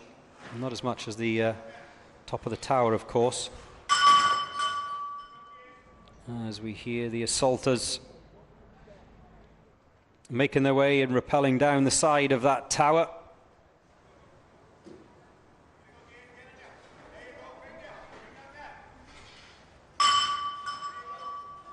Ding-a-ling.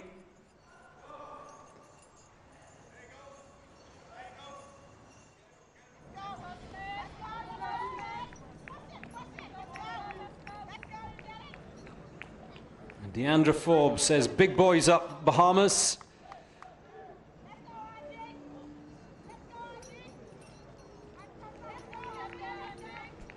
They're coming back past their support, who are carrying that flag of the Bahamas into the pistol pen. They've got to go under that ping pong table first, though.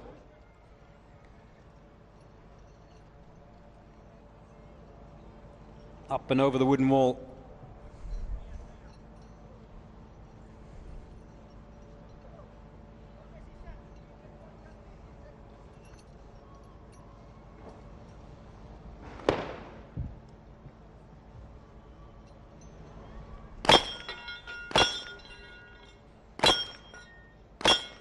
so they're starting to drop those white discs in the pistol pen.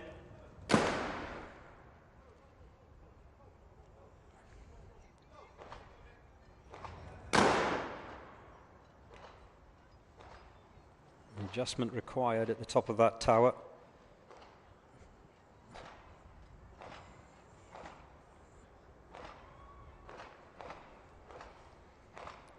It just goes to show you how tough it has been today for the snipers. Another couple of misses.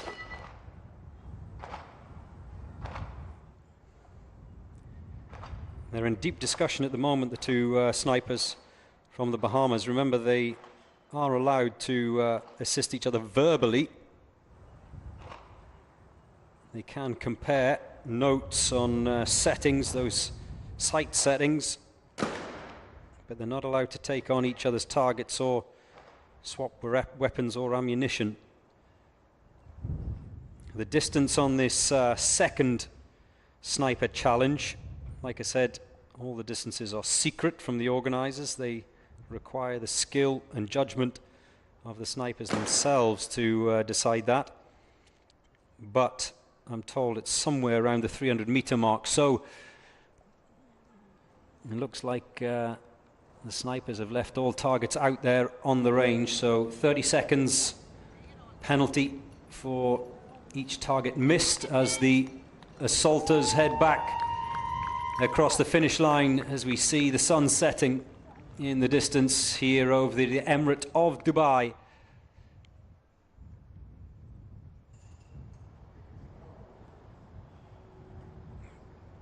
He's definitely struggling to get that glove on. That is definitely O.J. Simpson's glove, that one.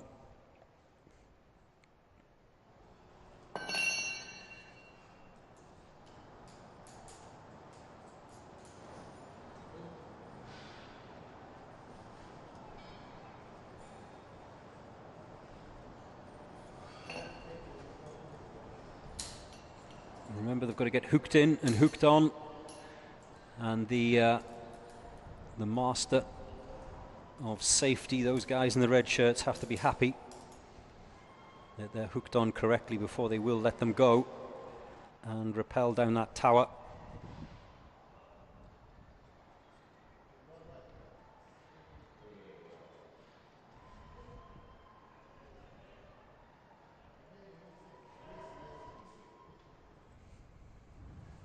You can see the red flag there on the right of your screen.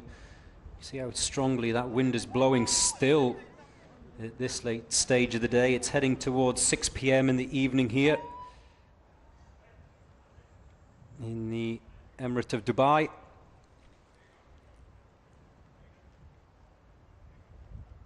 As they make it to the bottom, and now they can begin that run for home.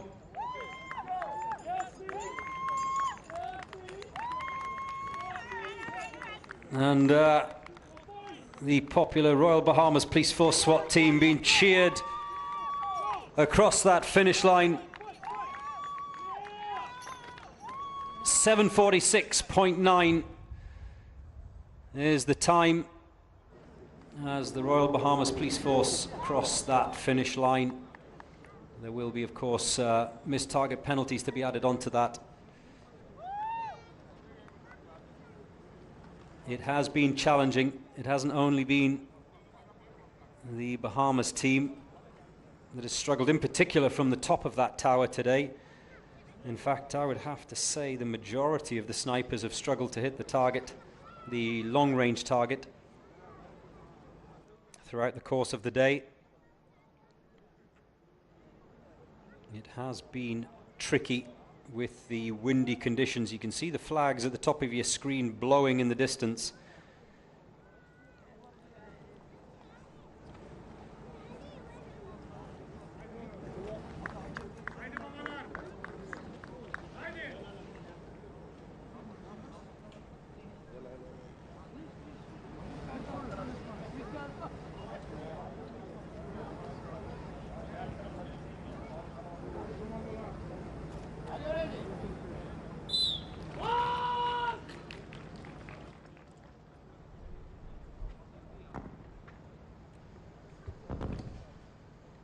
Harakat Team B of the Turkish police.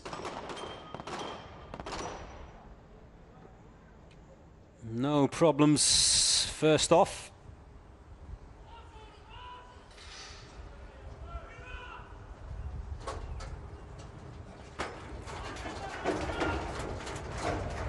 Up the ramp, through the window, and a sprint up the stairs of the tower.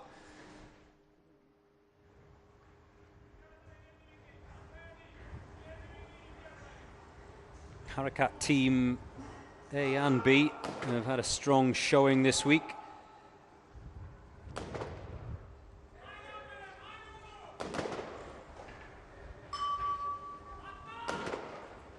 The Turkish Police B team let down only by penalties.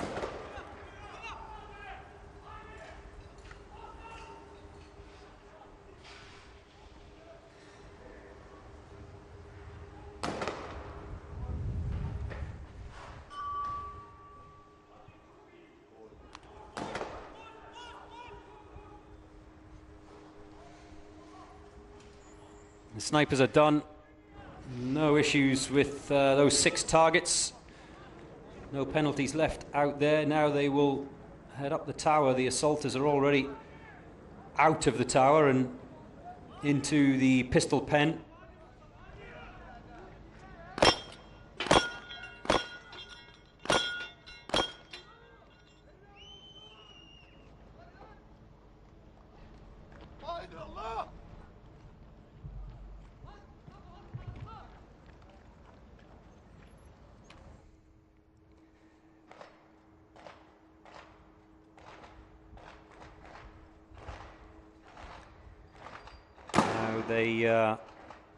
Without question, they'll have watched their colleagues from Team A earlier on today go round in the spectacular time of 2:49. The second quickest time today, I do believe, but they picked up 30 seconds of penalties. If I recall correctly, it was a missed target. It was a disc that I think had flipped sideways. Remember, the discs, the white discs that you can see there, have to be dropped. If they're clipped, it still counts as a miss as the assault team come across the finish line. This is going to be a strong time as well. They won't break the 3-minute mark like their colleagues in the Harakat Team A did earlier on today. But if it's penalty free, they could challenge the other Turkish police team. A sprint.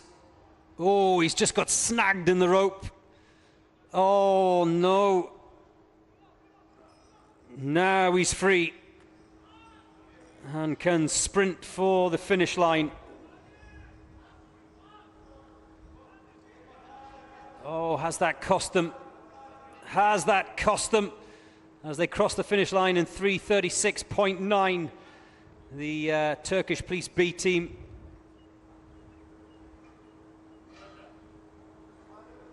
Well, what if he hadn't have got snagged in that rope? They weren't going to beat the clock time of their colleagues of Team A, that's for sure. That was 2:49, like I said.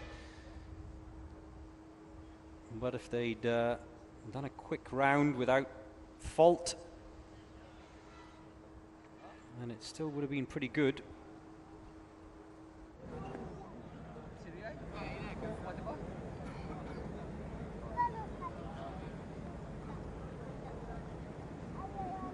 Here you see it again.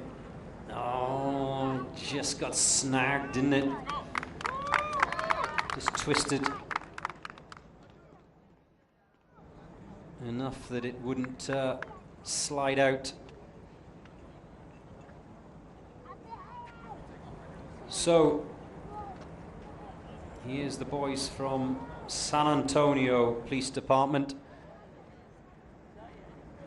Come on, San Antonio. Leah says, I hope Jose ate his Wheaties this morning.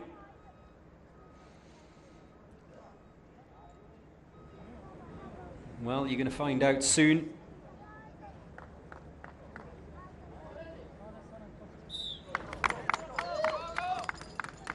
The San Antonio Police Department has had a strong showing this week, and to put everything in perspective, they arrive here on day 4 of the UAE SWAT Challenge penalty free. So they haven't been the fastest team, but they've been clean, and that's a lesson for all of those who are here for the first time. I've learned this week the hard way. I was just speaking before about the Turkish police A team. They'd rattled round in 2:49, but picked up penalties. Well, you can hear in the background the snipers already underway. Is this going to be a penalty-free round? All 6 are down. No penalties there.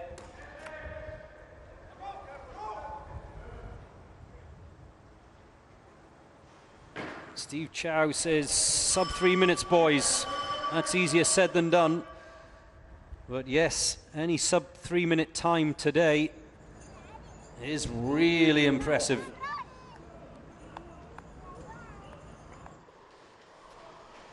Lupe Hernandez cheering on San Antonio.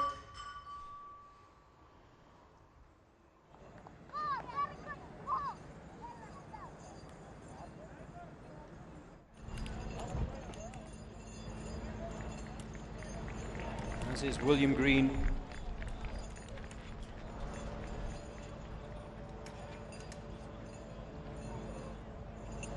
Well, Allegra says good morning from San Antonio, Texas. Yes, it is the morning over there.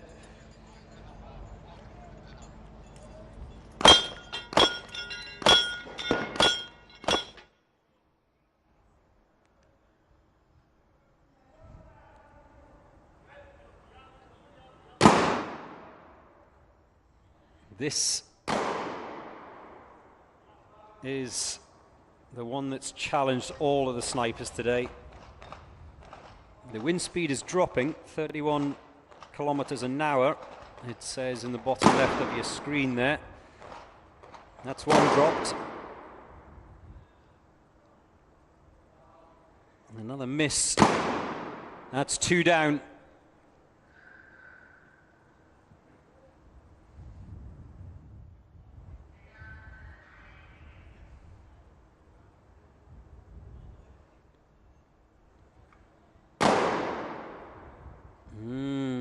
Problems on the far side.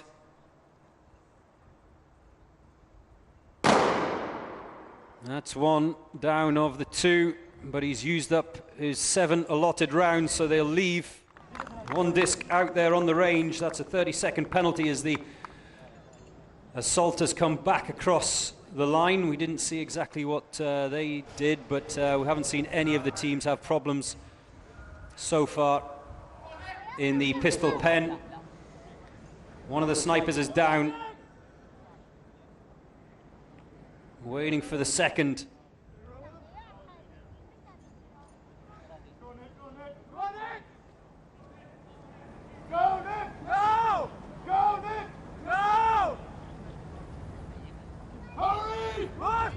Here we go.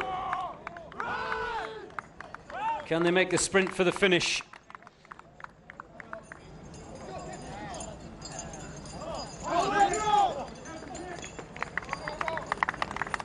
Across the line for the San Antonio Police Department in 4:05.1. There will be at least 1 30-second target penalty to be added onto that, of course, as well. But it's been a tough day for the snipers. Judging that wind has been very tricky. Not just for the snipers of San Antonio Police Department. They only left 1 disc out there. We've seen a number of snipers come away from that tower empty-handed.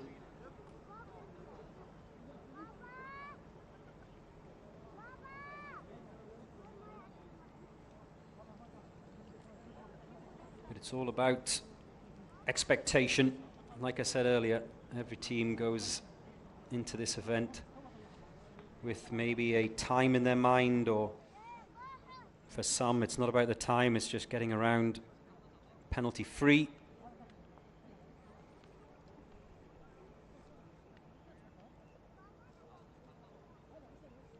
As for their colleagues in the San Antonio Police Department, you can go back to work now.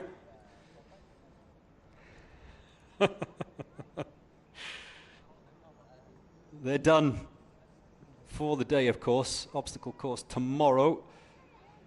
Purely physical is tomorrow's event.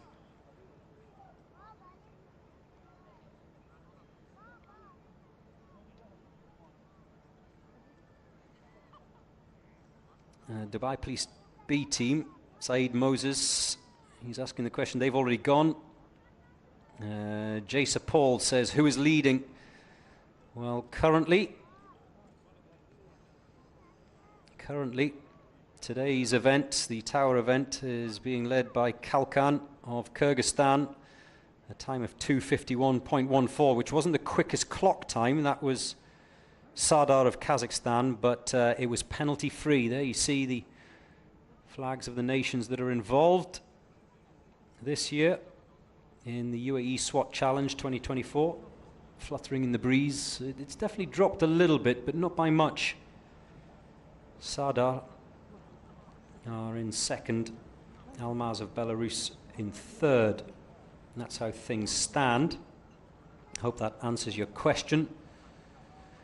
Nur says no one was able to break the record of Sardar. Yes, the clock time you're referring to, Nur. Yes, you're absolutely right.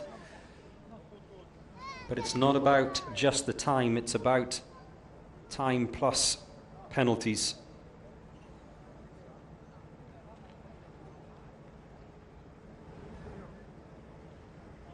So, here are the Sao Paulo senior team that put many younger guys to shame. They were here last year and got huge support. Back again this year. There's a lot of grey out there.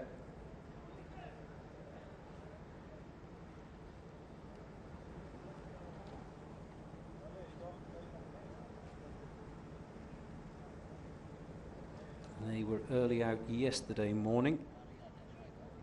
Like I said, the draw was reversed for today, so all the teams that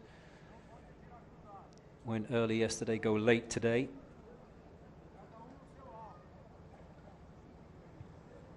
Burak is asking what's tomorrow's event. I think I just mentioned it, Burak. It's the obstacle course, purely physical, no weapons involved. Last year, oof,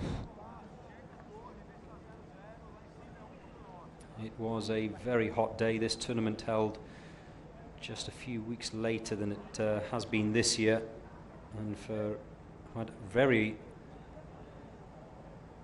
unseasonal weather on the final day last year for the obstacle course. It was hot. The teams that went out early were certainly at an advantage.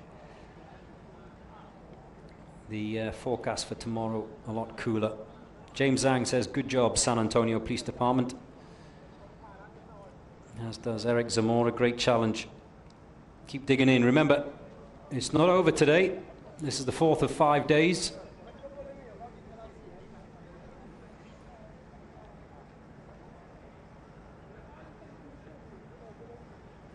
Still to come, Saudi Arabia, Akhmat of Russia, the current champions. They are already in the holding pen. He'll be one of the contenders, as well as the Special Force Boru of Kyrgyzstan. They are last out today, unless we find the Special Operations Group of Cameroon.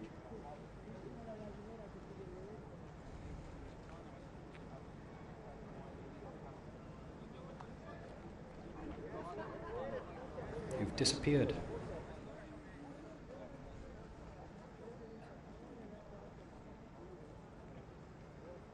It's a nice sunset. It's always a nice sunset here in Uae.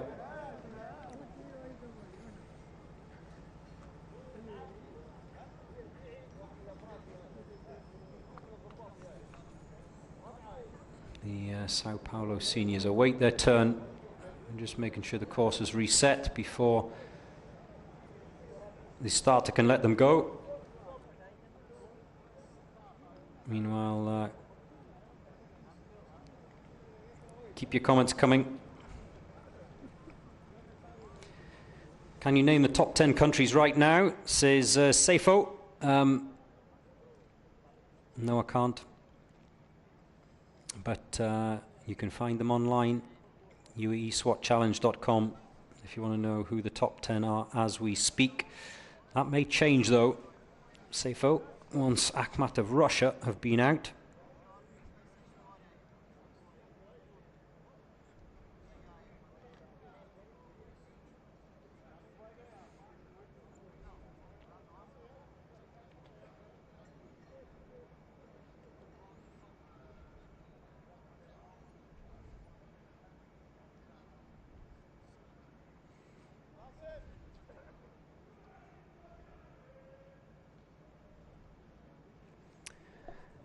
Say has just messaged me. Where are you, Say? What's the program for today? It's nearly done. We're almost finished.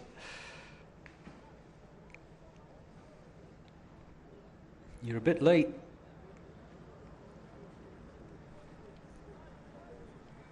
There are only 4 more teams to go, including this Sao Paulo senior team.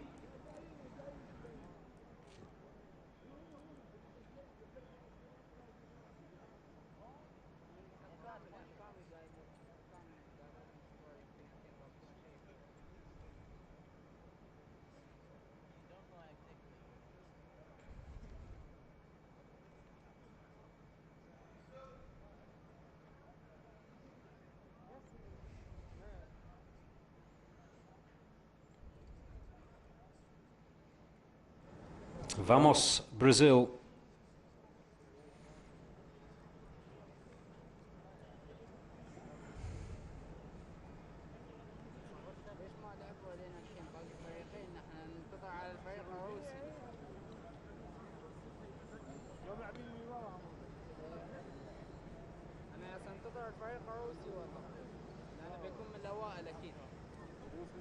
Is there an update on the Thais who did so well earlier? Yes, there is.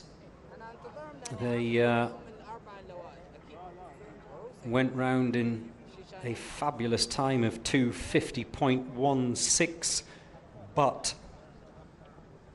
left the target out there, the Royal Thai Police A team, so they incurred a 30-second penalty, unfortunately for them. If it had have been clean, it would have put them at the top of today's table.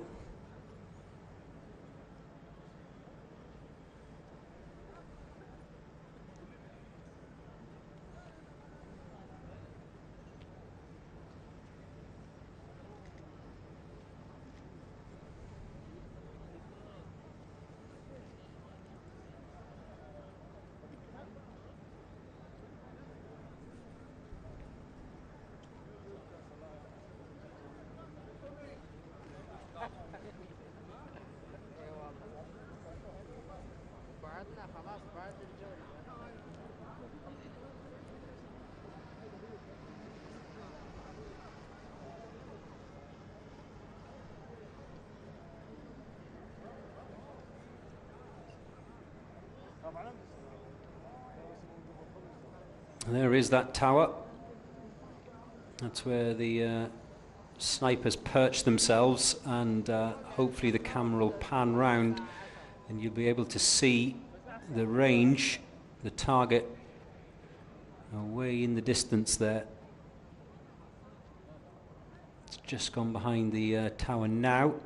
that on the left of the tower is the shorter range of the two. That's the 100-meter or so one. Just behind it is the 300-meter. That's my guess. They're looking relaxed at the moment. The boys from Brazil.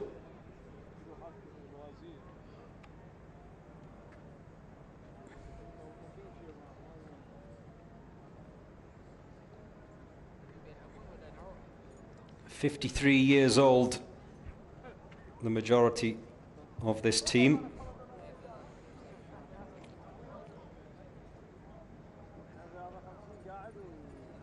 If you are sitting watching this on your sofa at home and you are less than 53 years old, how do you feel?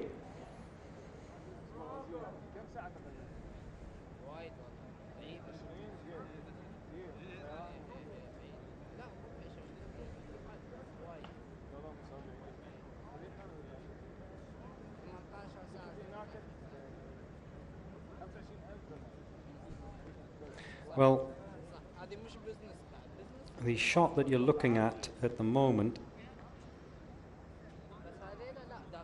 is a little bit, it looks a little bit lighter than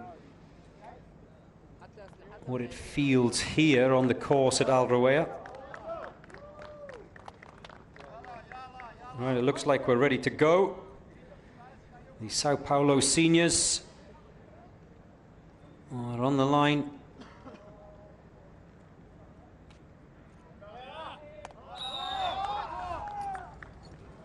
Vamos. The temperature has already dropped a couple of degrees, which will give a slight advantage. It's been very cool so far this week, so not a significant advantage, not in comparison to last year. The teams that went out early in the morning definitely had an advantage of the cooler weather, as did those maybe a bit later in the day.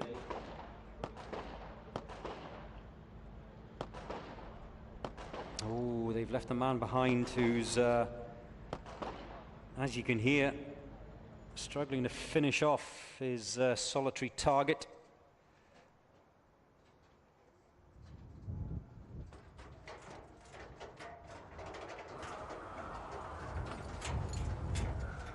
Ryan Abunda is asking if they really are seniors. Yes, Ryan, I was serious when I said that not all of them, but the majority of them are 53 years old.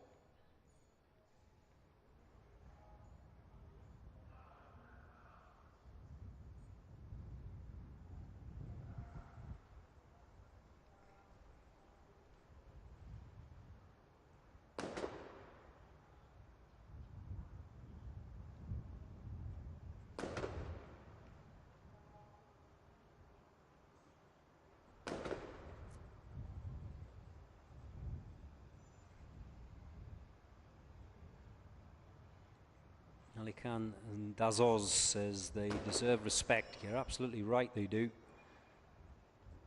Reda says, I feel like a beanbag.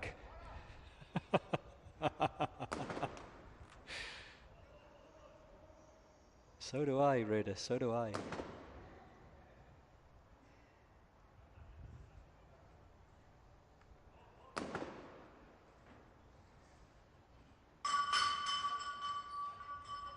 There's the first of the assaulters, the Dubai skyline you can see out there in the distance.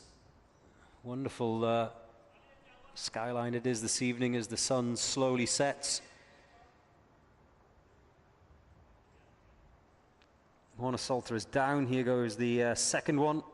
They come out of that top window into the second of those two windows beneath it. Ding-a-ling.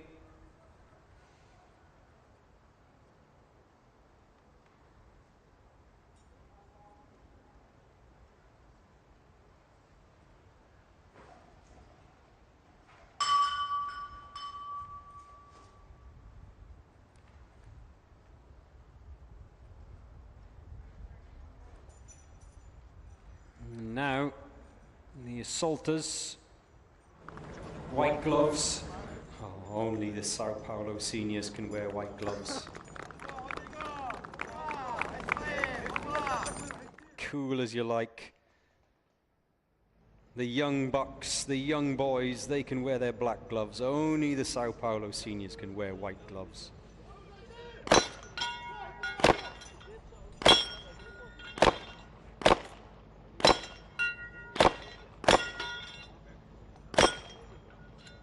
Oh, it just fell off. I thought that final white disc was going to stay there hanging. It thought about it.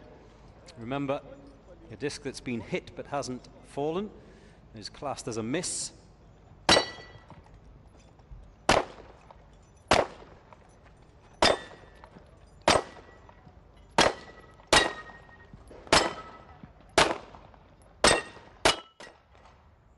Well, no problem with that first shot.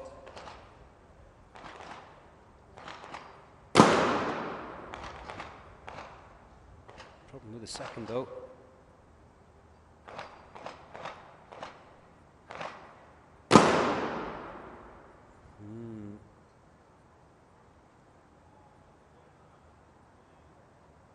He's calling it a day.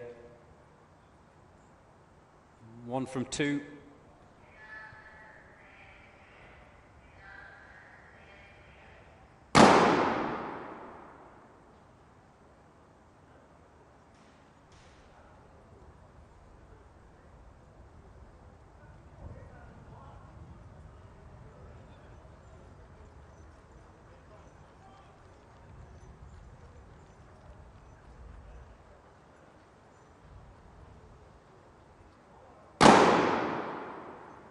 Well, he's having another go. No. That's it. Or is it? I think he has one more round. Has he got one more round? No, I think that's it. I think he thought he had one more round. Remember, 7 rounds apiece for each of the snipers. Once they're done, they're done. Michael Akshman says it's 32 degrees Celsius here in Joburg, South Africa. What temperature is it there? Well, our winter is your summer, of course, isn't it? It's, what is it? The temperature's dropping right now. 21 degrees centigrade. Michael?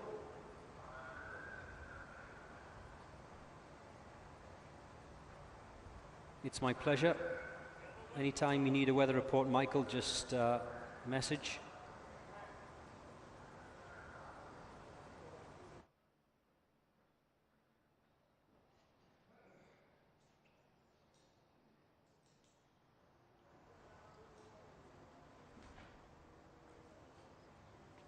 And here come the snipers. Oh.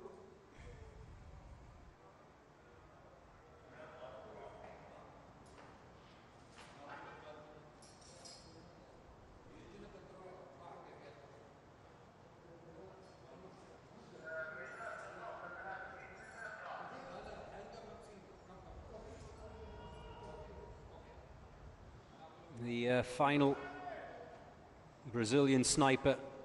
These boys were here last year. They're here again this year. Oh, has he got snagged? I think he's free now. Just a little issue. Nothing too dramatic. He too is down.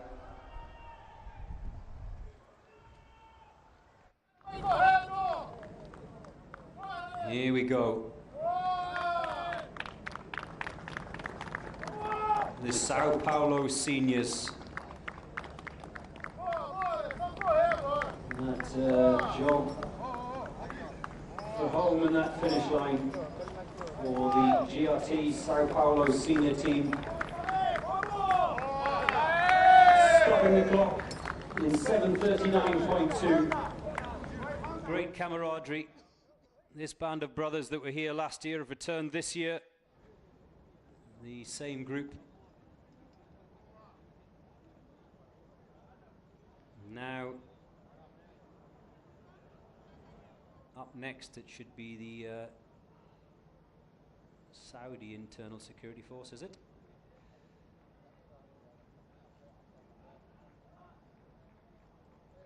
The floodlights are on. Remember that for the first time this year, the opening day of action, the hostage rescue was held at night. I thought it was quite cool. Added a great vibe to the event.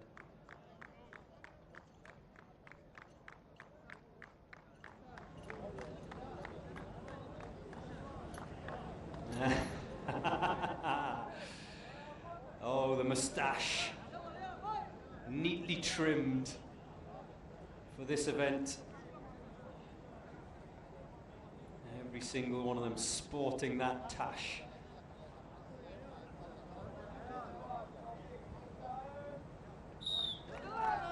The Saudi moustache, the Saudi Internal Security Force is off, running. Now the Kuwait team of Saudi Arabia did the course earlier on today in 4:31.54, so that will be their primary target, to beat their colleagues from the Kingdom of Saudi Arabia.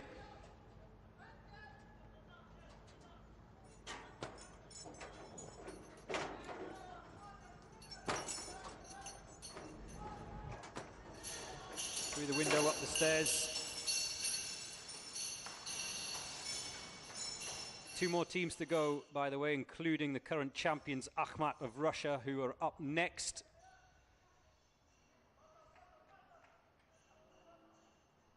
Now, what's easier? Shots during the day or shots at night under the floodlights? I've always wondered that about athletes as well. I've asked football players over the years whether they prefer playing during the day or playing at night, and it's split really. Some prefer being under the floodlights, others prefer daytime games. One of the Saudi snipers is done.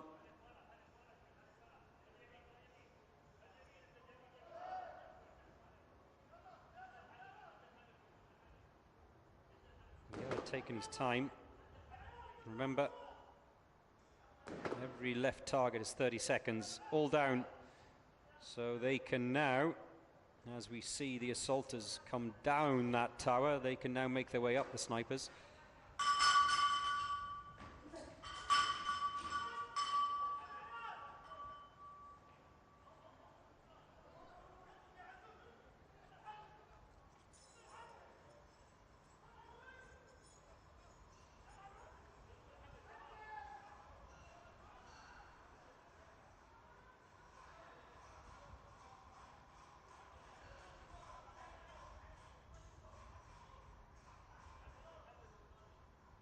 Michael Anthony Chong is watching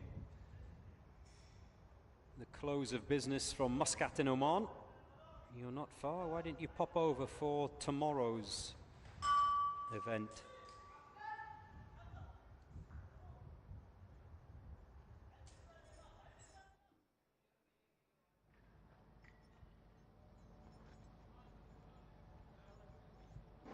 Texas Star is next.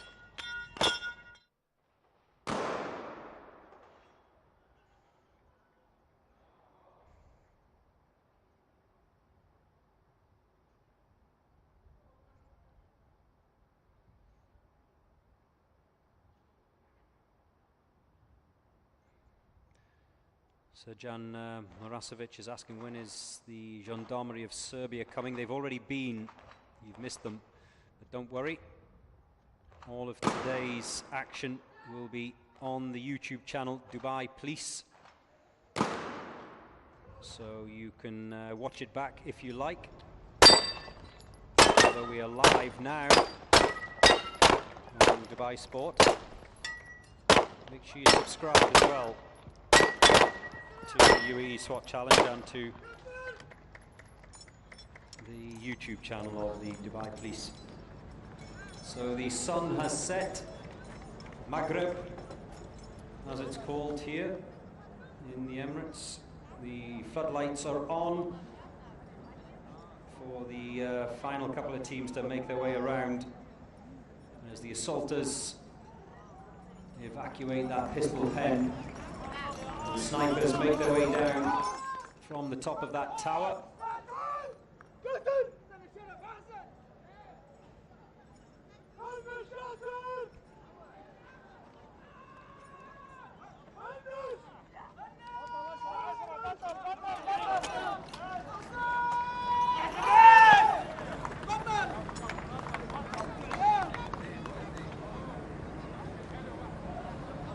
So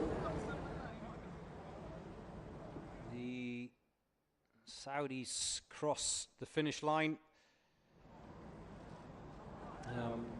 Well, comments are coming in thick and fast, and not from where you'd expect necessarily. A lot of you switching on from Kyrgyzstan. Why? Because Kalkan of Kyrgyzstan are top of today's table, and they will be taking first prize. They will be taking first prize unless Akhmat, who are the current champions and who are at the gate right now, can do something about that. There's a reason they are the current champions, and I have to say they are probably the only team left today that can potentially knock Kalkan of Kyrgyzstan off top spot. Let's see what happens. Don't go to the toilet, don't make any tea. Stay right where you are, because this will be over quickly.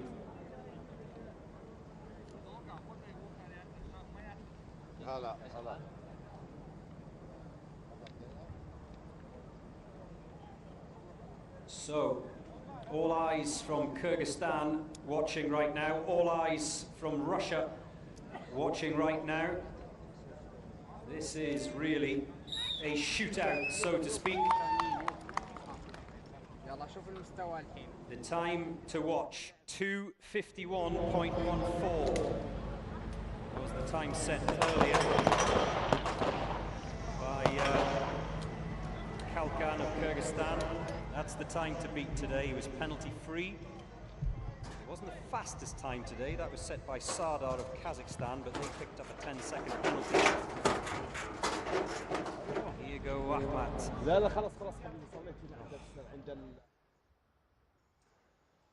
They move so smoothly and at speed. The snipers are in position. There you go, 2 shots, 2 targets, 4 shots, 4 targets, 6 are down. The noise is building away to my right-hand side already.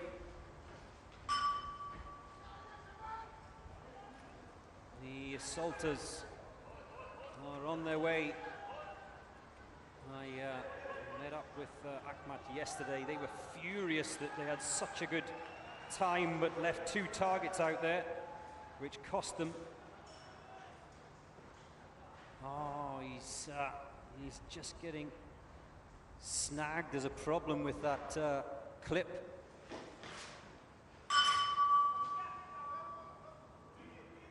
Well, he's going to have to rely on his colleagues to rattle their way through the pistol pen.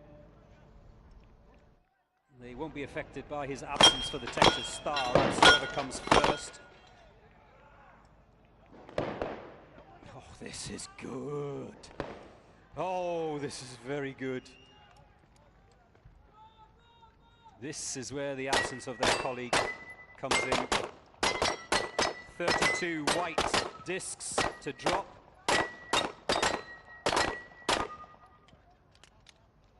That third and final assaulter arriving in the assault, the pistol pen, I beg your pardon now. They're back up and over the wooden wall. He didn't even get a shot away, that third assaulter. There goes the sniper. Oh! Keep an eye on the clock. Keep an eye on that clock. 2:40, 2:41. Davai across the line. 2:46.1 for Akhmat of Russia. Oh, that's good. The fastest time today by far. They've come in 1 second quicker than Sardar now.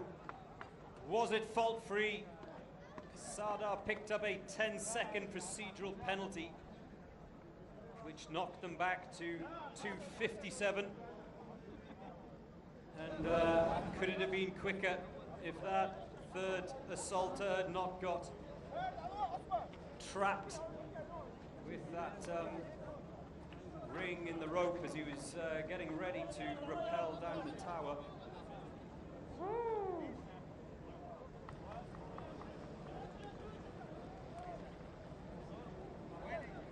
Remember the Yilmaz of Russia record from last year? Well, that has been smashed today. Jeroen Pilata says, wow, they're fast. You're absolutely right, they are. Slava Russia says, Ozan.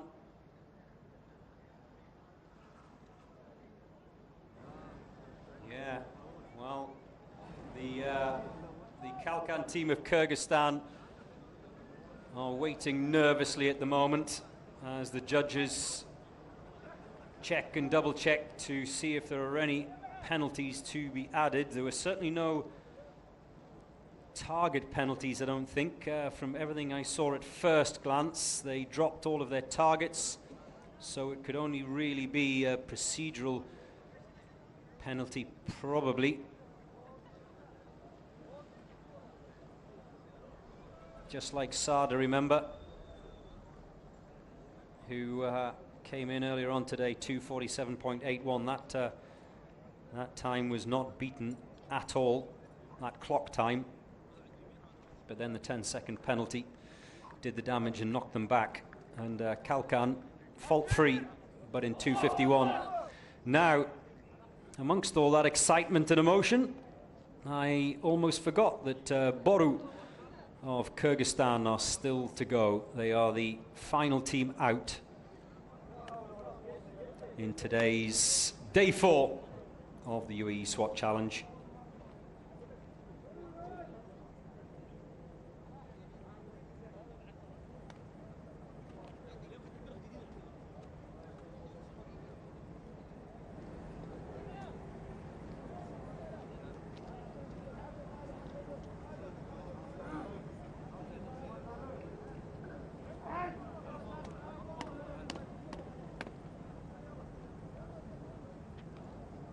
Doubt they're going to threaten that time of Akhmat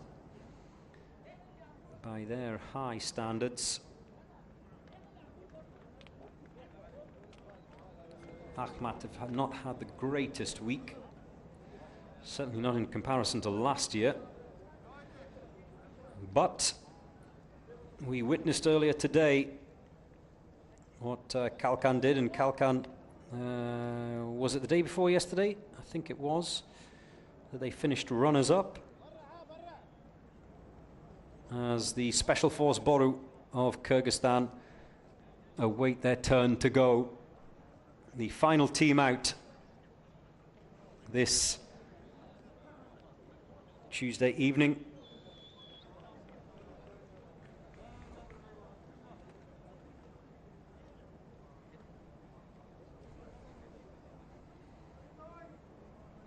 The wind, I'm just looking at the red flag outside my commentary box here. The wind has definitely dropped.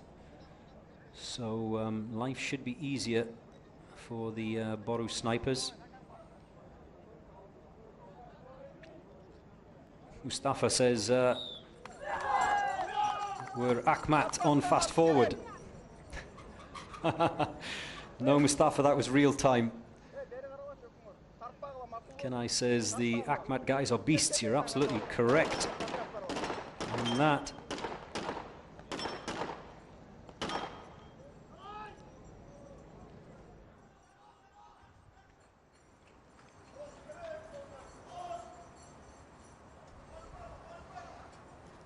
Oh, I like that. Federico Matias calls shots like that we've just witnessed from Ahmat. Beauty shots.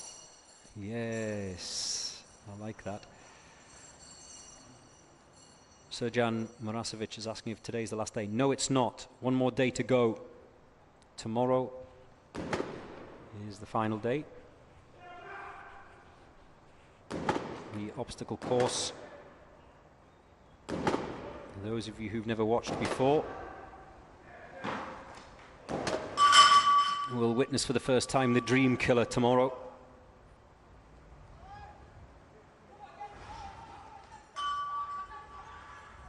Now, expect this to be quick. They train together, do Boru and Kalkan, both the Kyrgyzstan teams.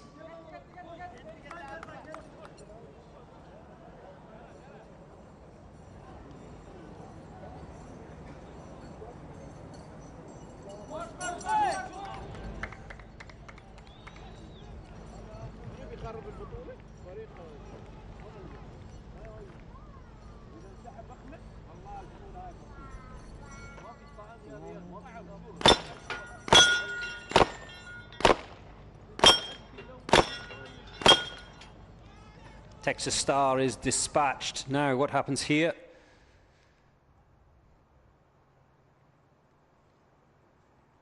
Is it easier at night? Is it easier under the floodlights? 2 down, 2 to go. Sniper on the far side is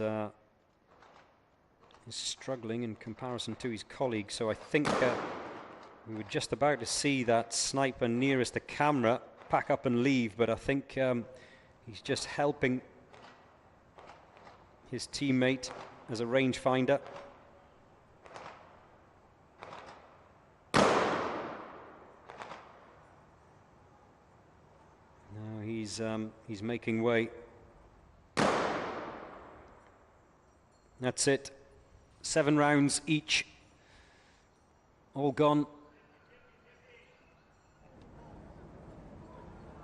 So time penalties there will be for Boru as the assaulters sprint across the finish line.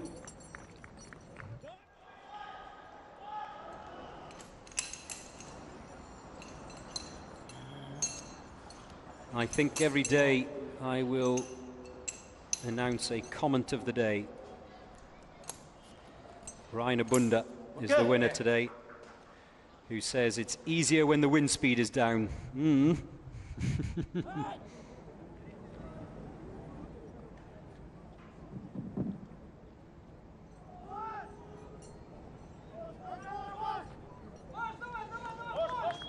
don't say, Ryan, you don't say. And across the finish line in 4:01.1. Good afternoon, ladies and gentlemen. We'd like to invite you to come to the hall stage. So it's all over. Day 4. It's all over for day 4 of the UAE SWAT Challenge. The tower event is done and dusted. A very challenging day.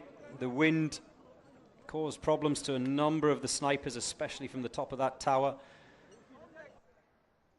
Let's have a look back at the highlights of this day 4. Like an obsession, give it all I got. Gotta fight, no, I won't stop. Taking no chances. It's the final shot to come alive and reach the top. It's the UAE SWAT Challenge, hosted by Dubai Police. This is an emergency. Don't stand in my way. I'll take pleasure from pain. Won't rely on the down.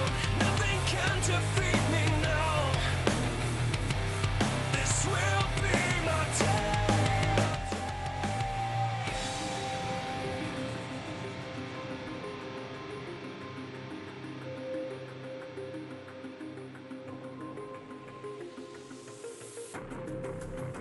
Time to stand my ground.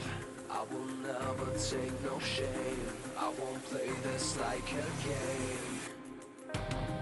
It's the Uae Swat Challenge, hosted by Dubai Police. This is an emergency. Don't stand in my way. I take pleasure from pain. I'll bring my armor down. Nothing can defeat me now. Yeah, this will be my day. Together with the MOI, hosted by the police here in Dubai. Here come the SWAT, giving everything that they got. They're gonna touch the sky, take the world by storm tonight. With the special forces through these courses. Why should they come alive? Don't stand in my way. I'll take pleasure from pain. Won't bring my armor down. Nothing can defeat me now.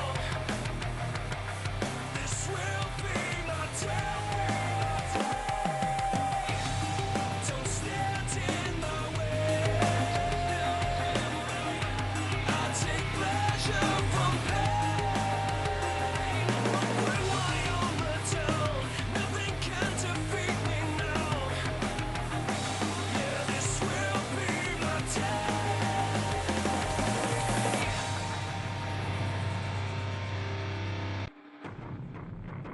Like an obsession, give it all I got. Gotta fight, no, I won't stop. Taking no chances. It's the final shot to come alive and reach the top. It's the Uae Swat Challenge, hosted by Dubai Police. This is an emergency. Don't stand in my way. I'll take pleasure from pain. Won't bring my armor down. Nothing can defeat me now. This will be my day.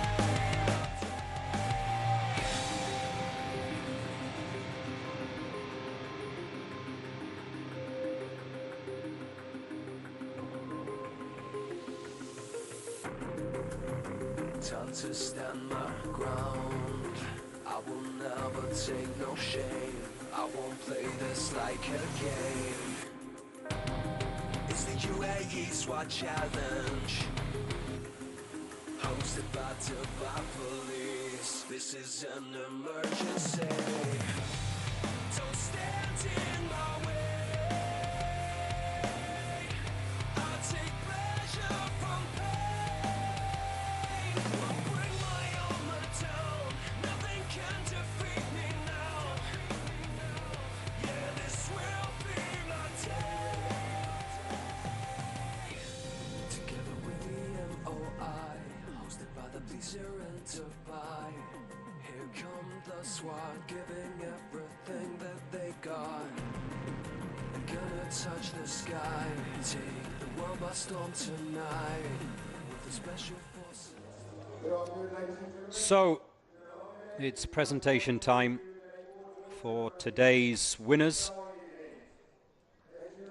The Tower event, day 4 of the Uae Swat Challenge. $2,000 for coming in third, $3,000 for coming in second, and $5,000 for topping the table today.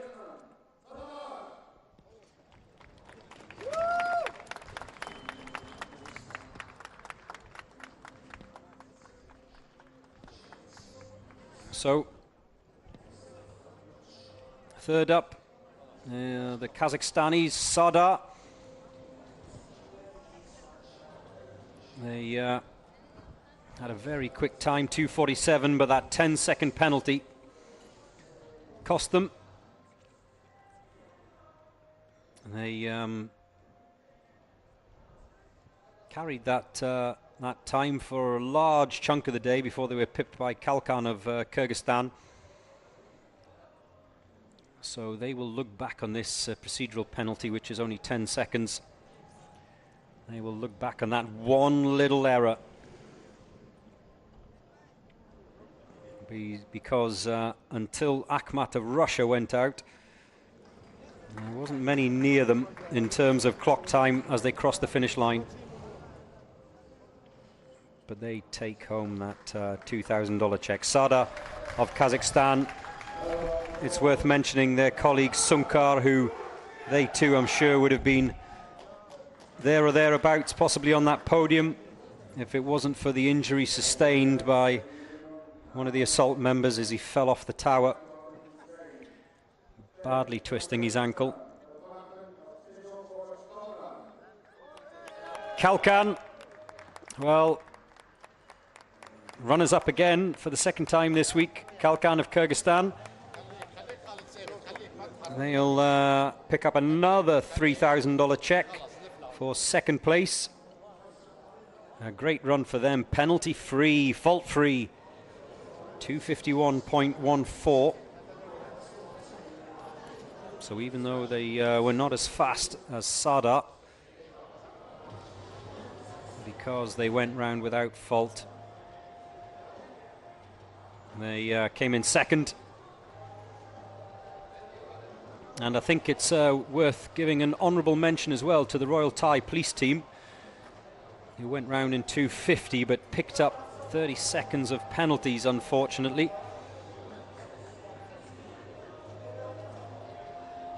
And I don't think we've seen anyone do the Texas Star as quick as the Royal Thai Police A team. But that was a fabulous time, unfortunately for them.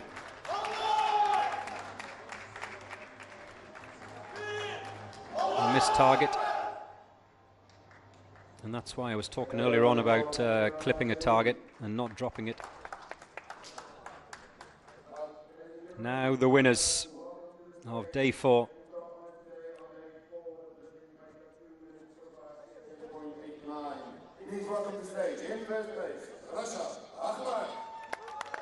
Akhmat of Russia, the champions from last year.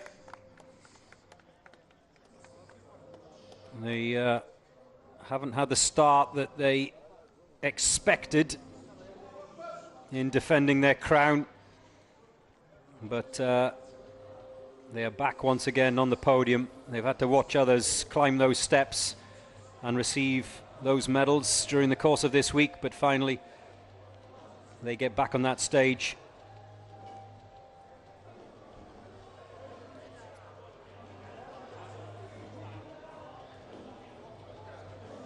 What a time it was as well. 2:45.89 for Akhmat of Russia. There was a stunned silence when they crossed the finish line. And remember, yes, there are some of you saying in the comments that they had slightly more favourable wind conditions. The wind has definitely dropped as the sun has set, but counter that with the fact that they were doing their round under the floodlights rather than in daylight, so they've had to adjust for that.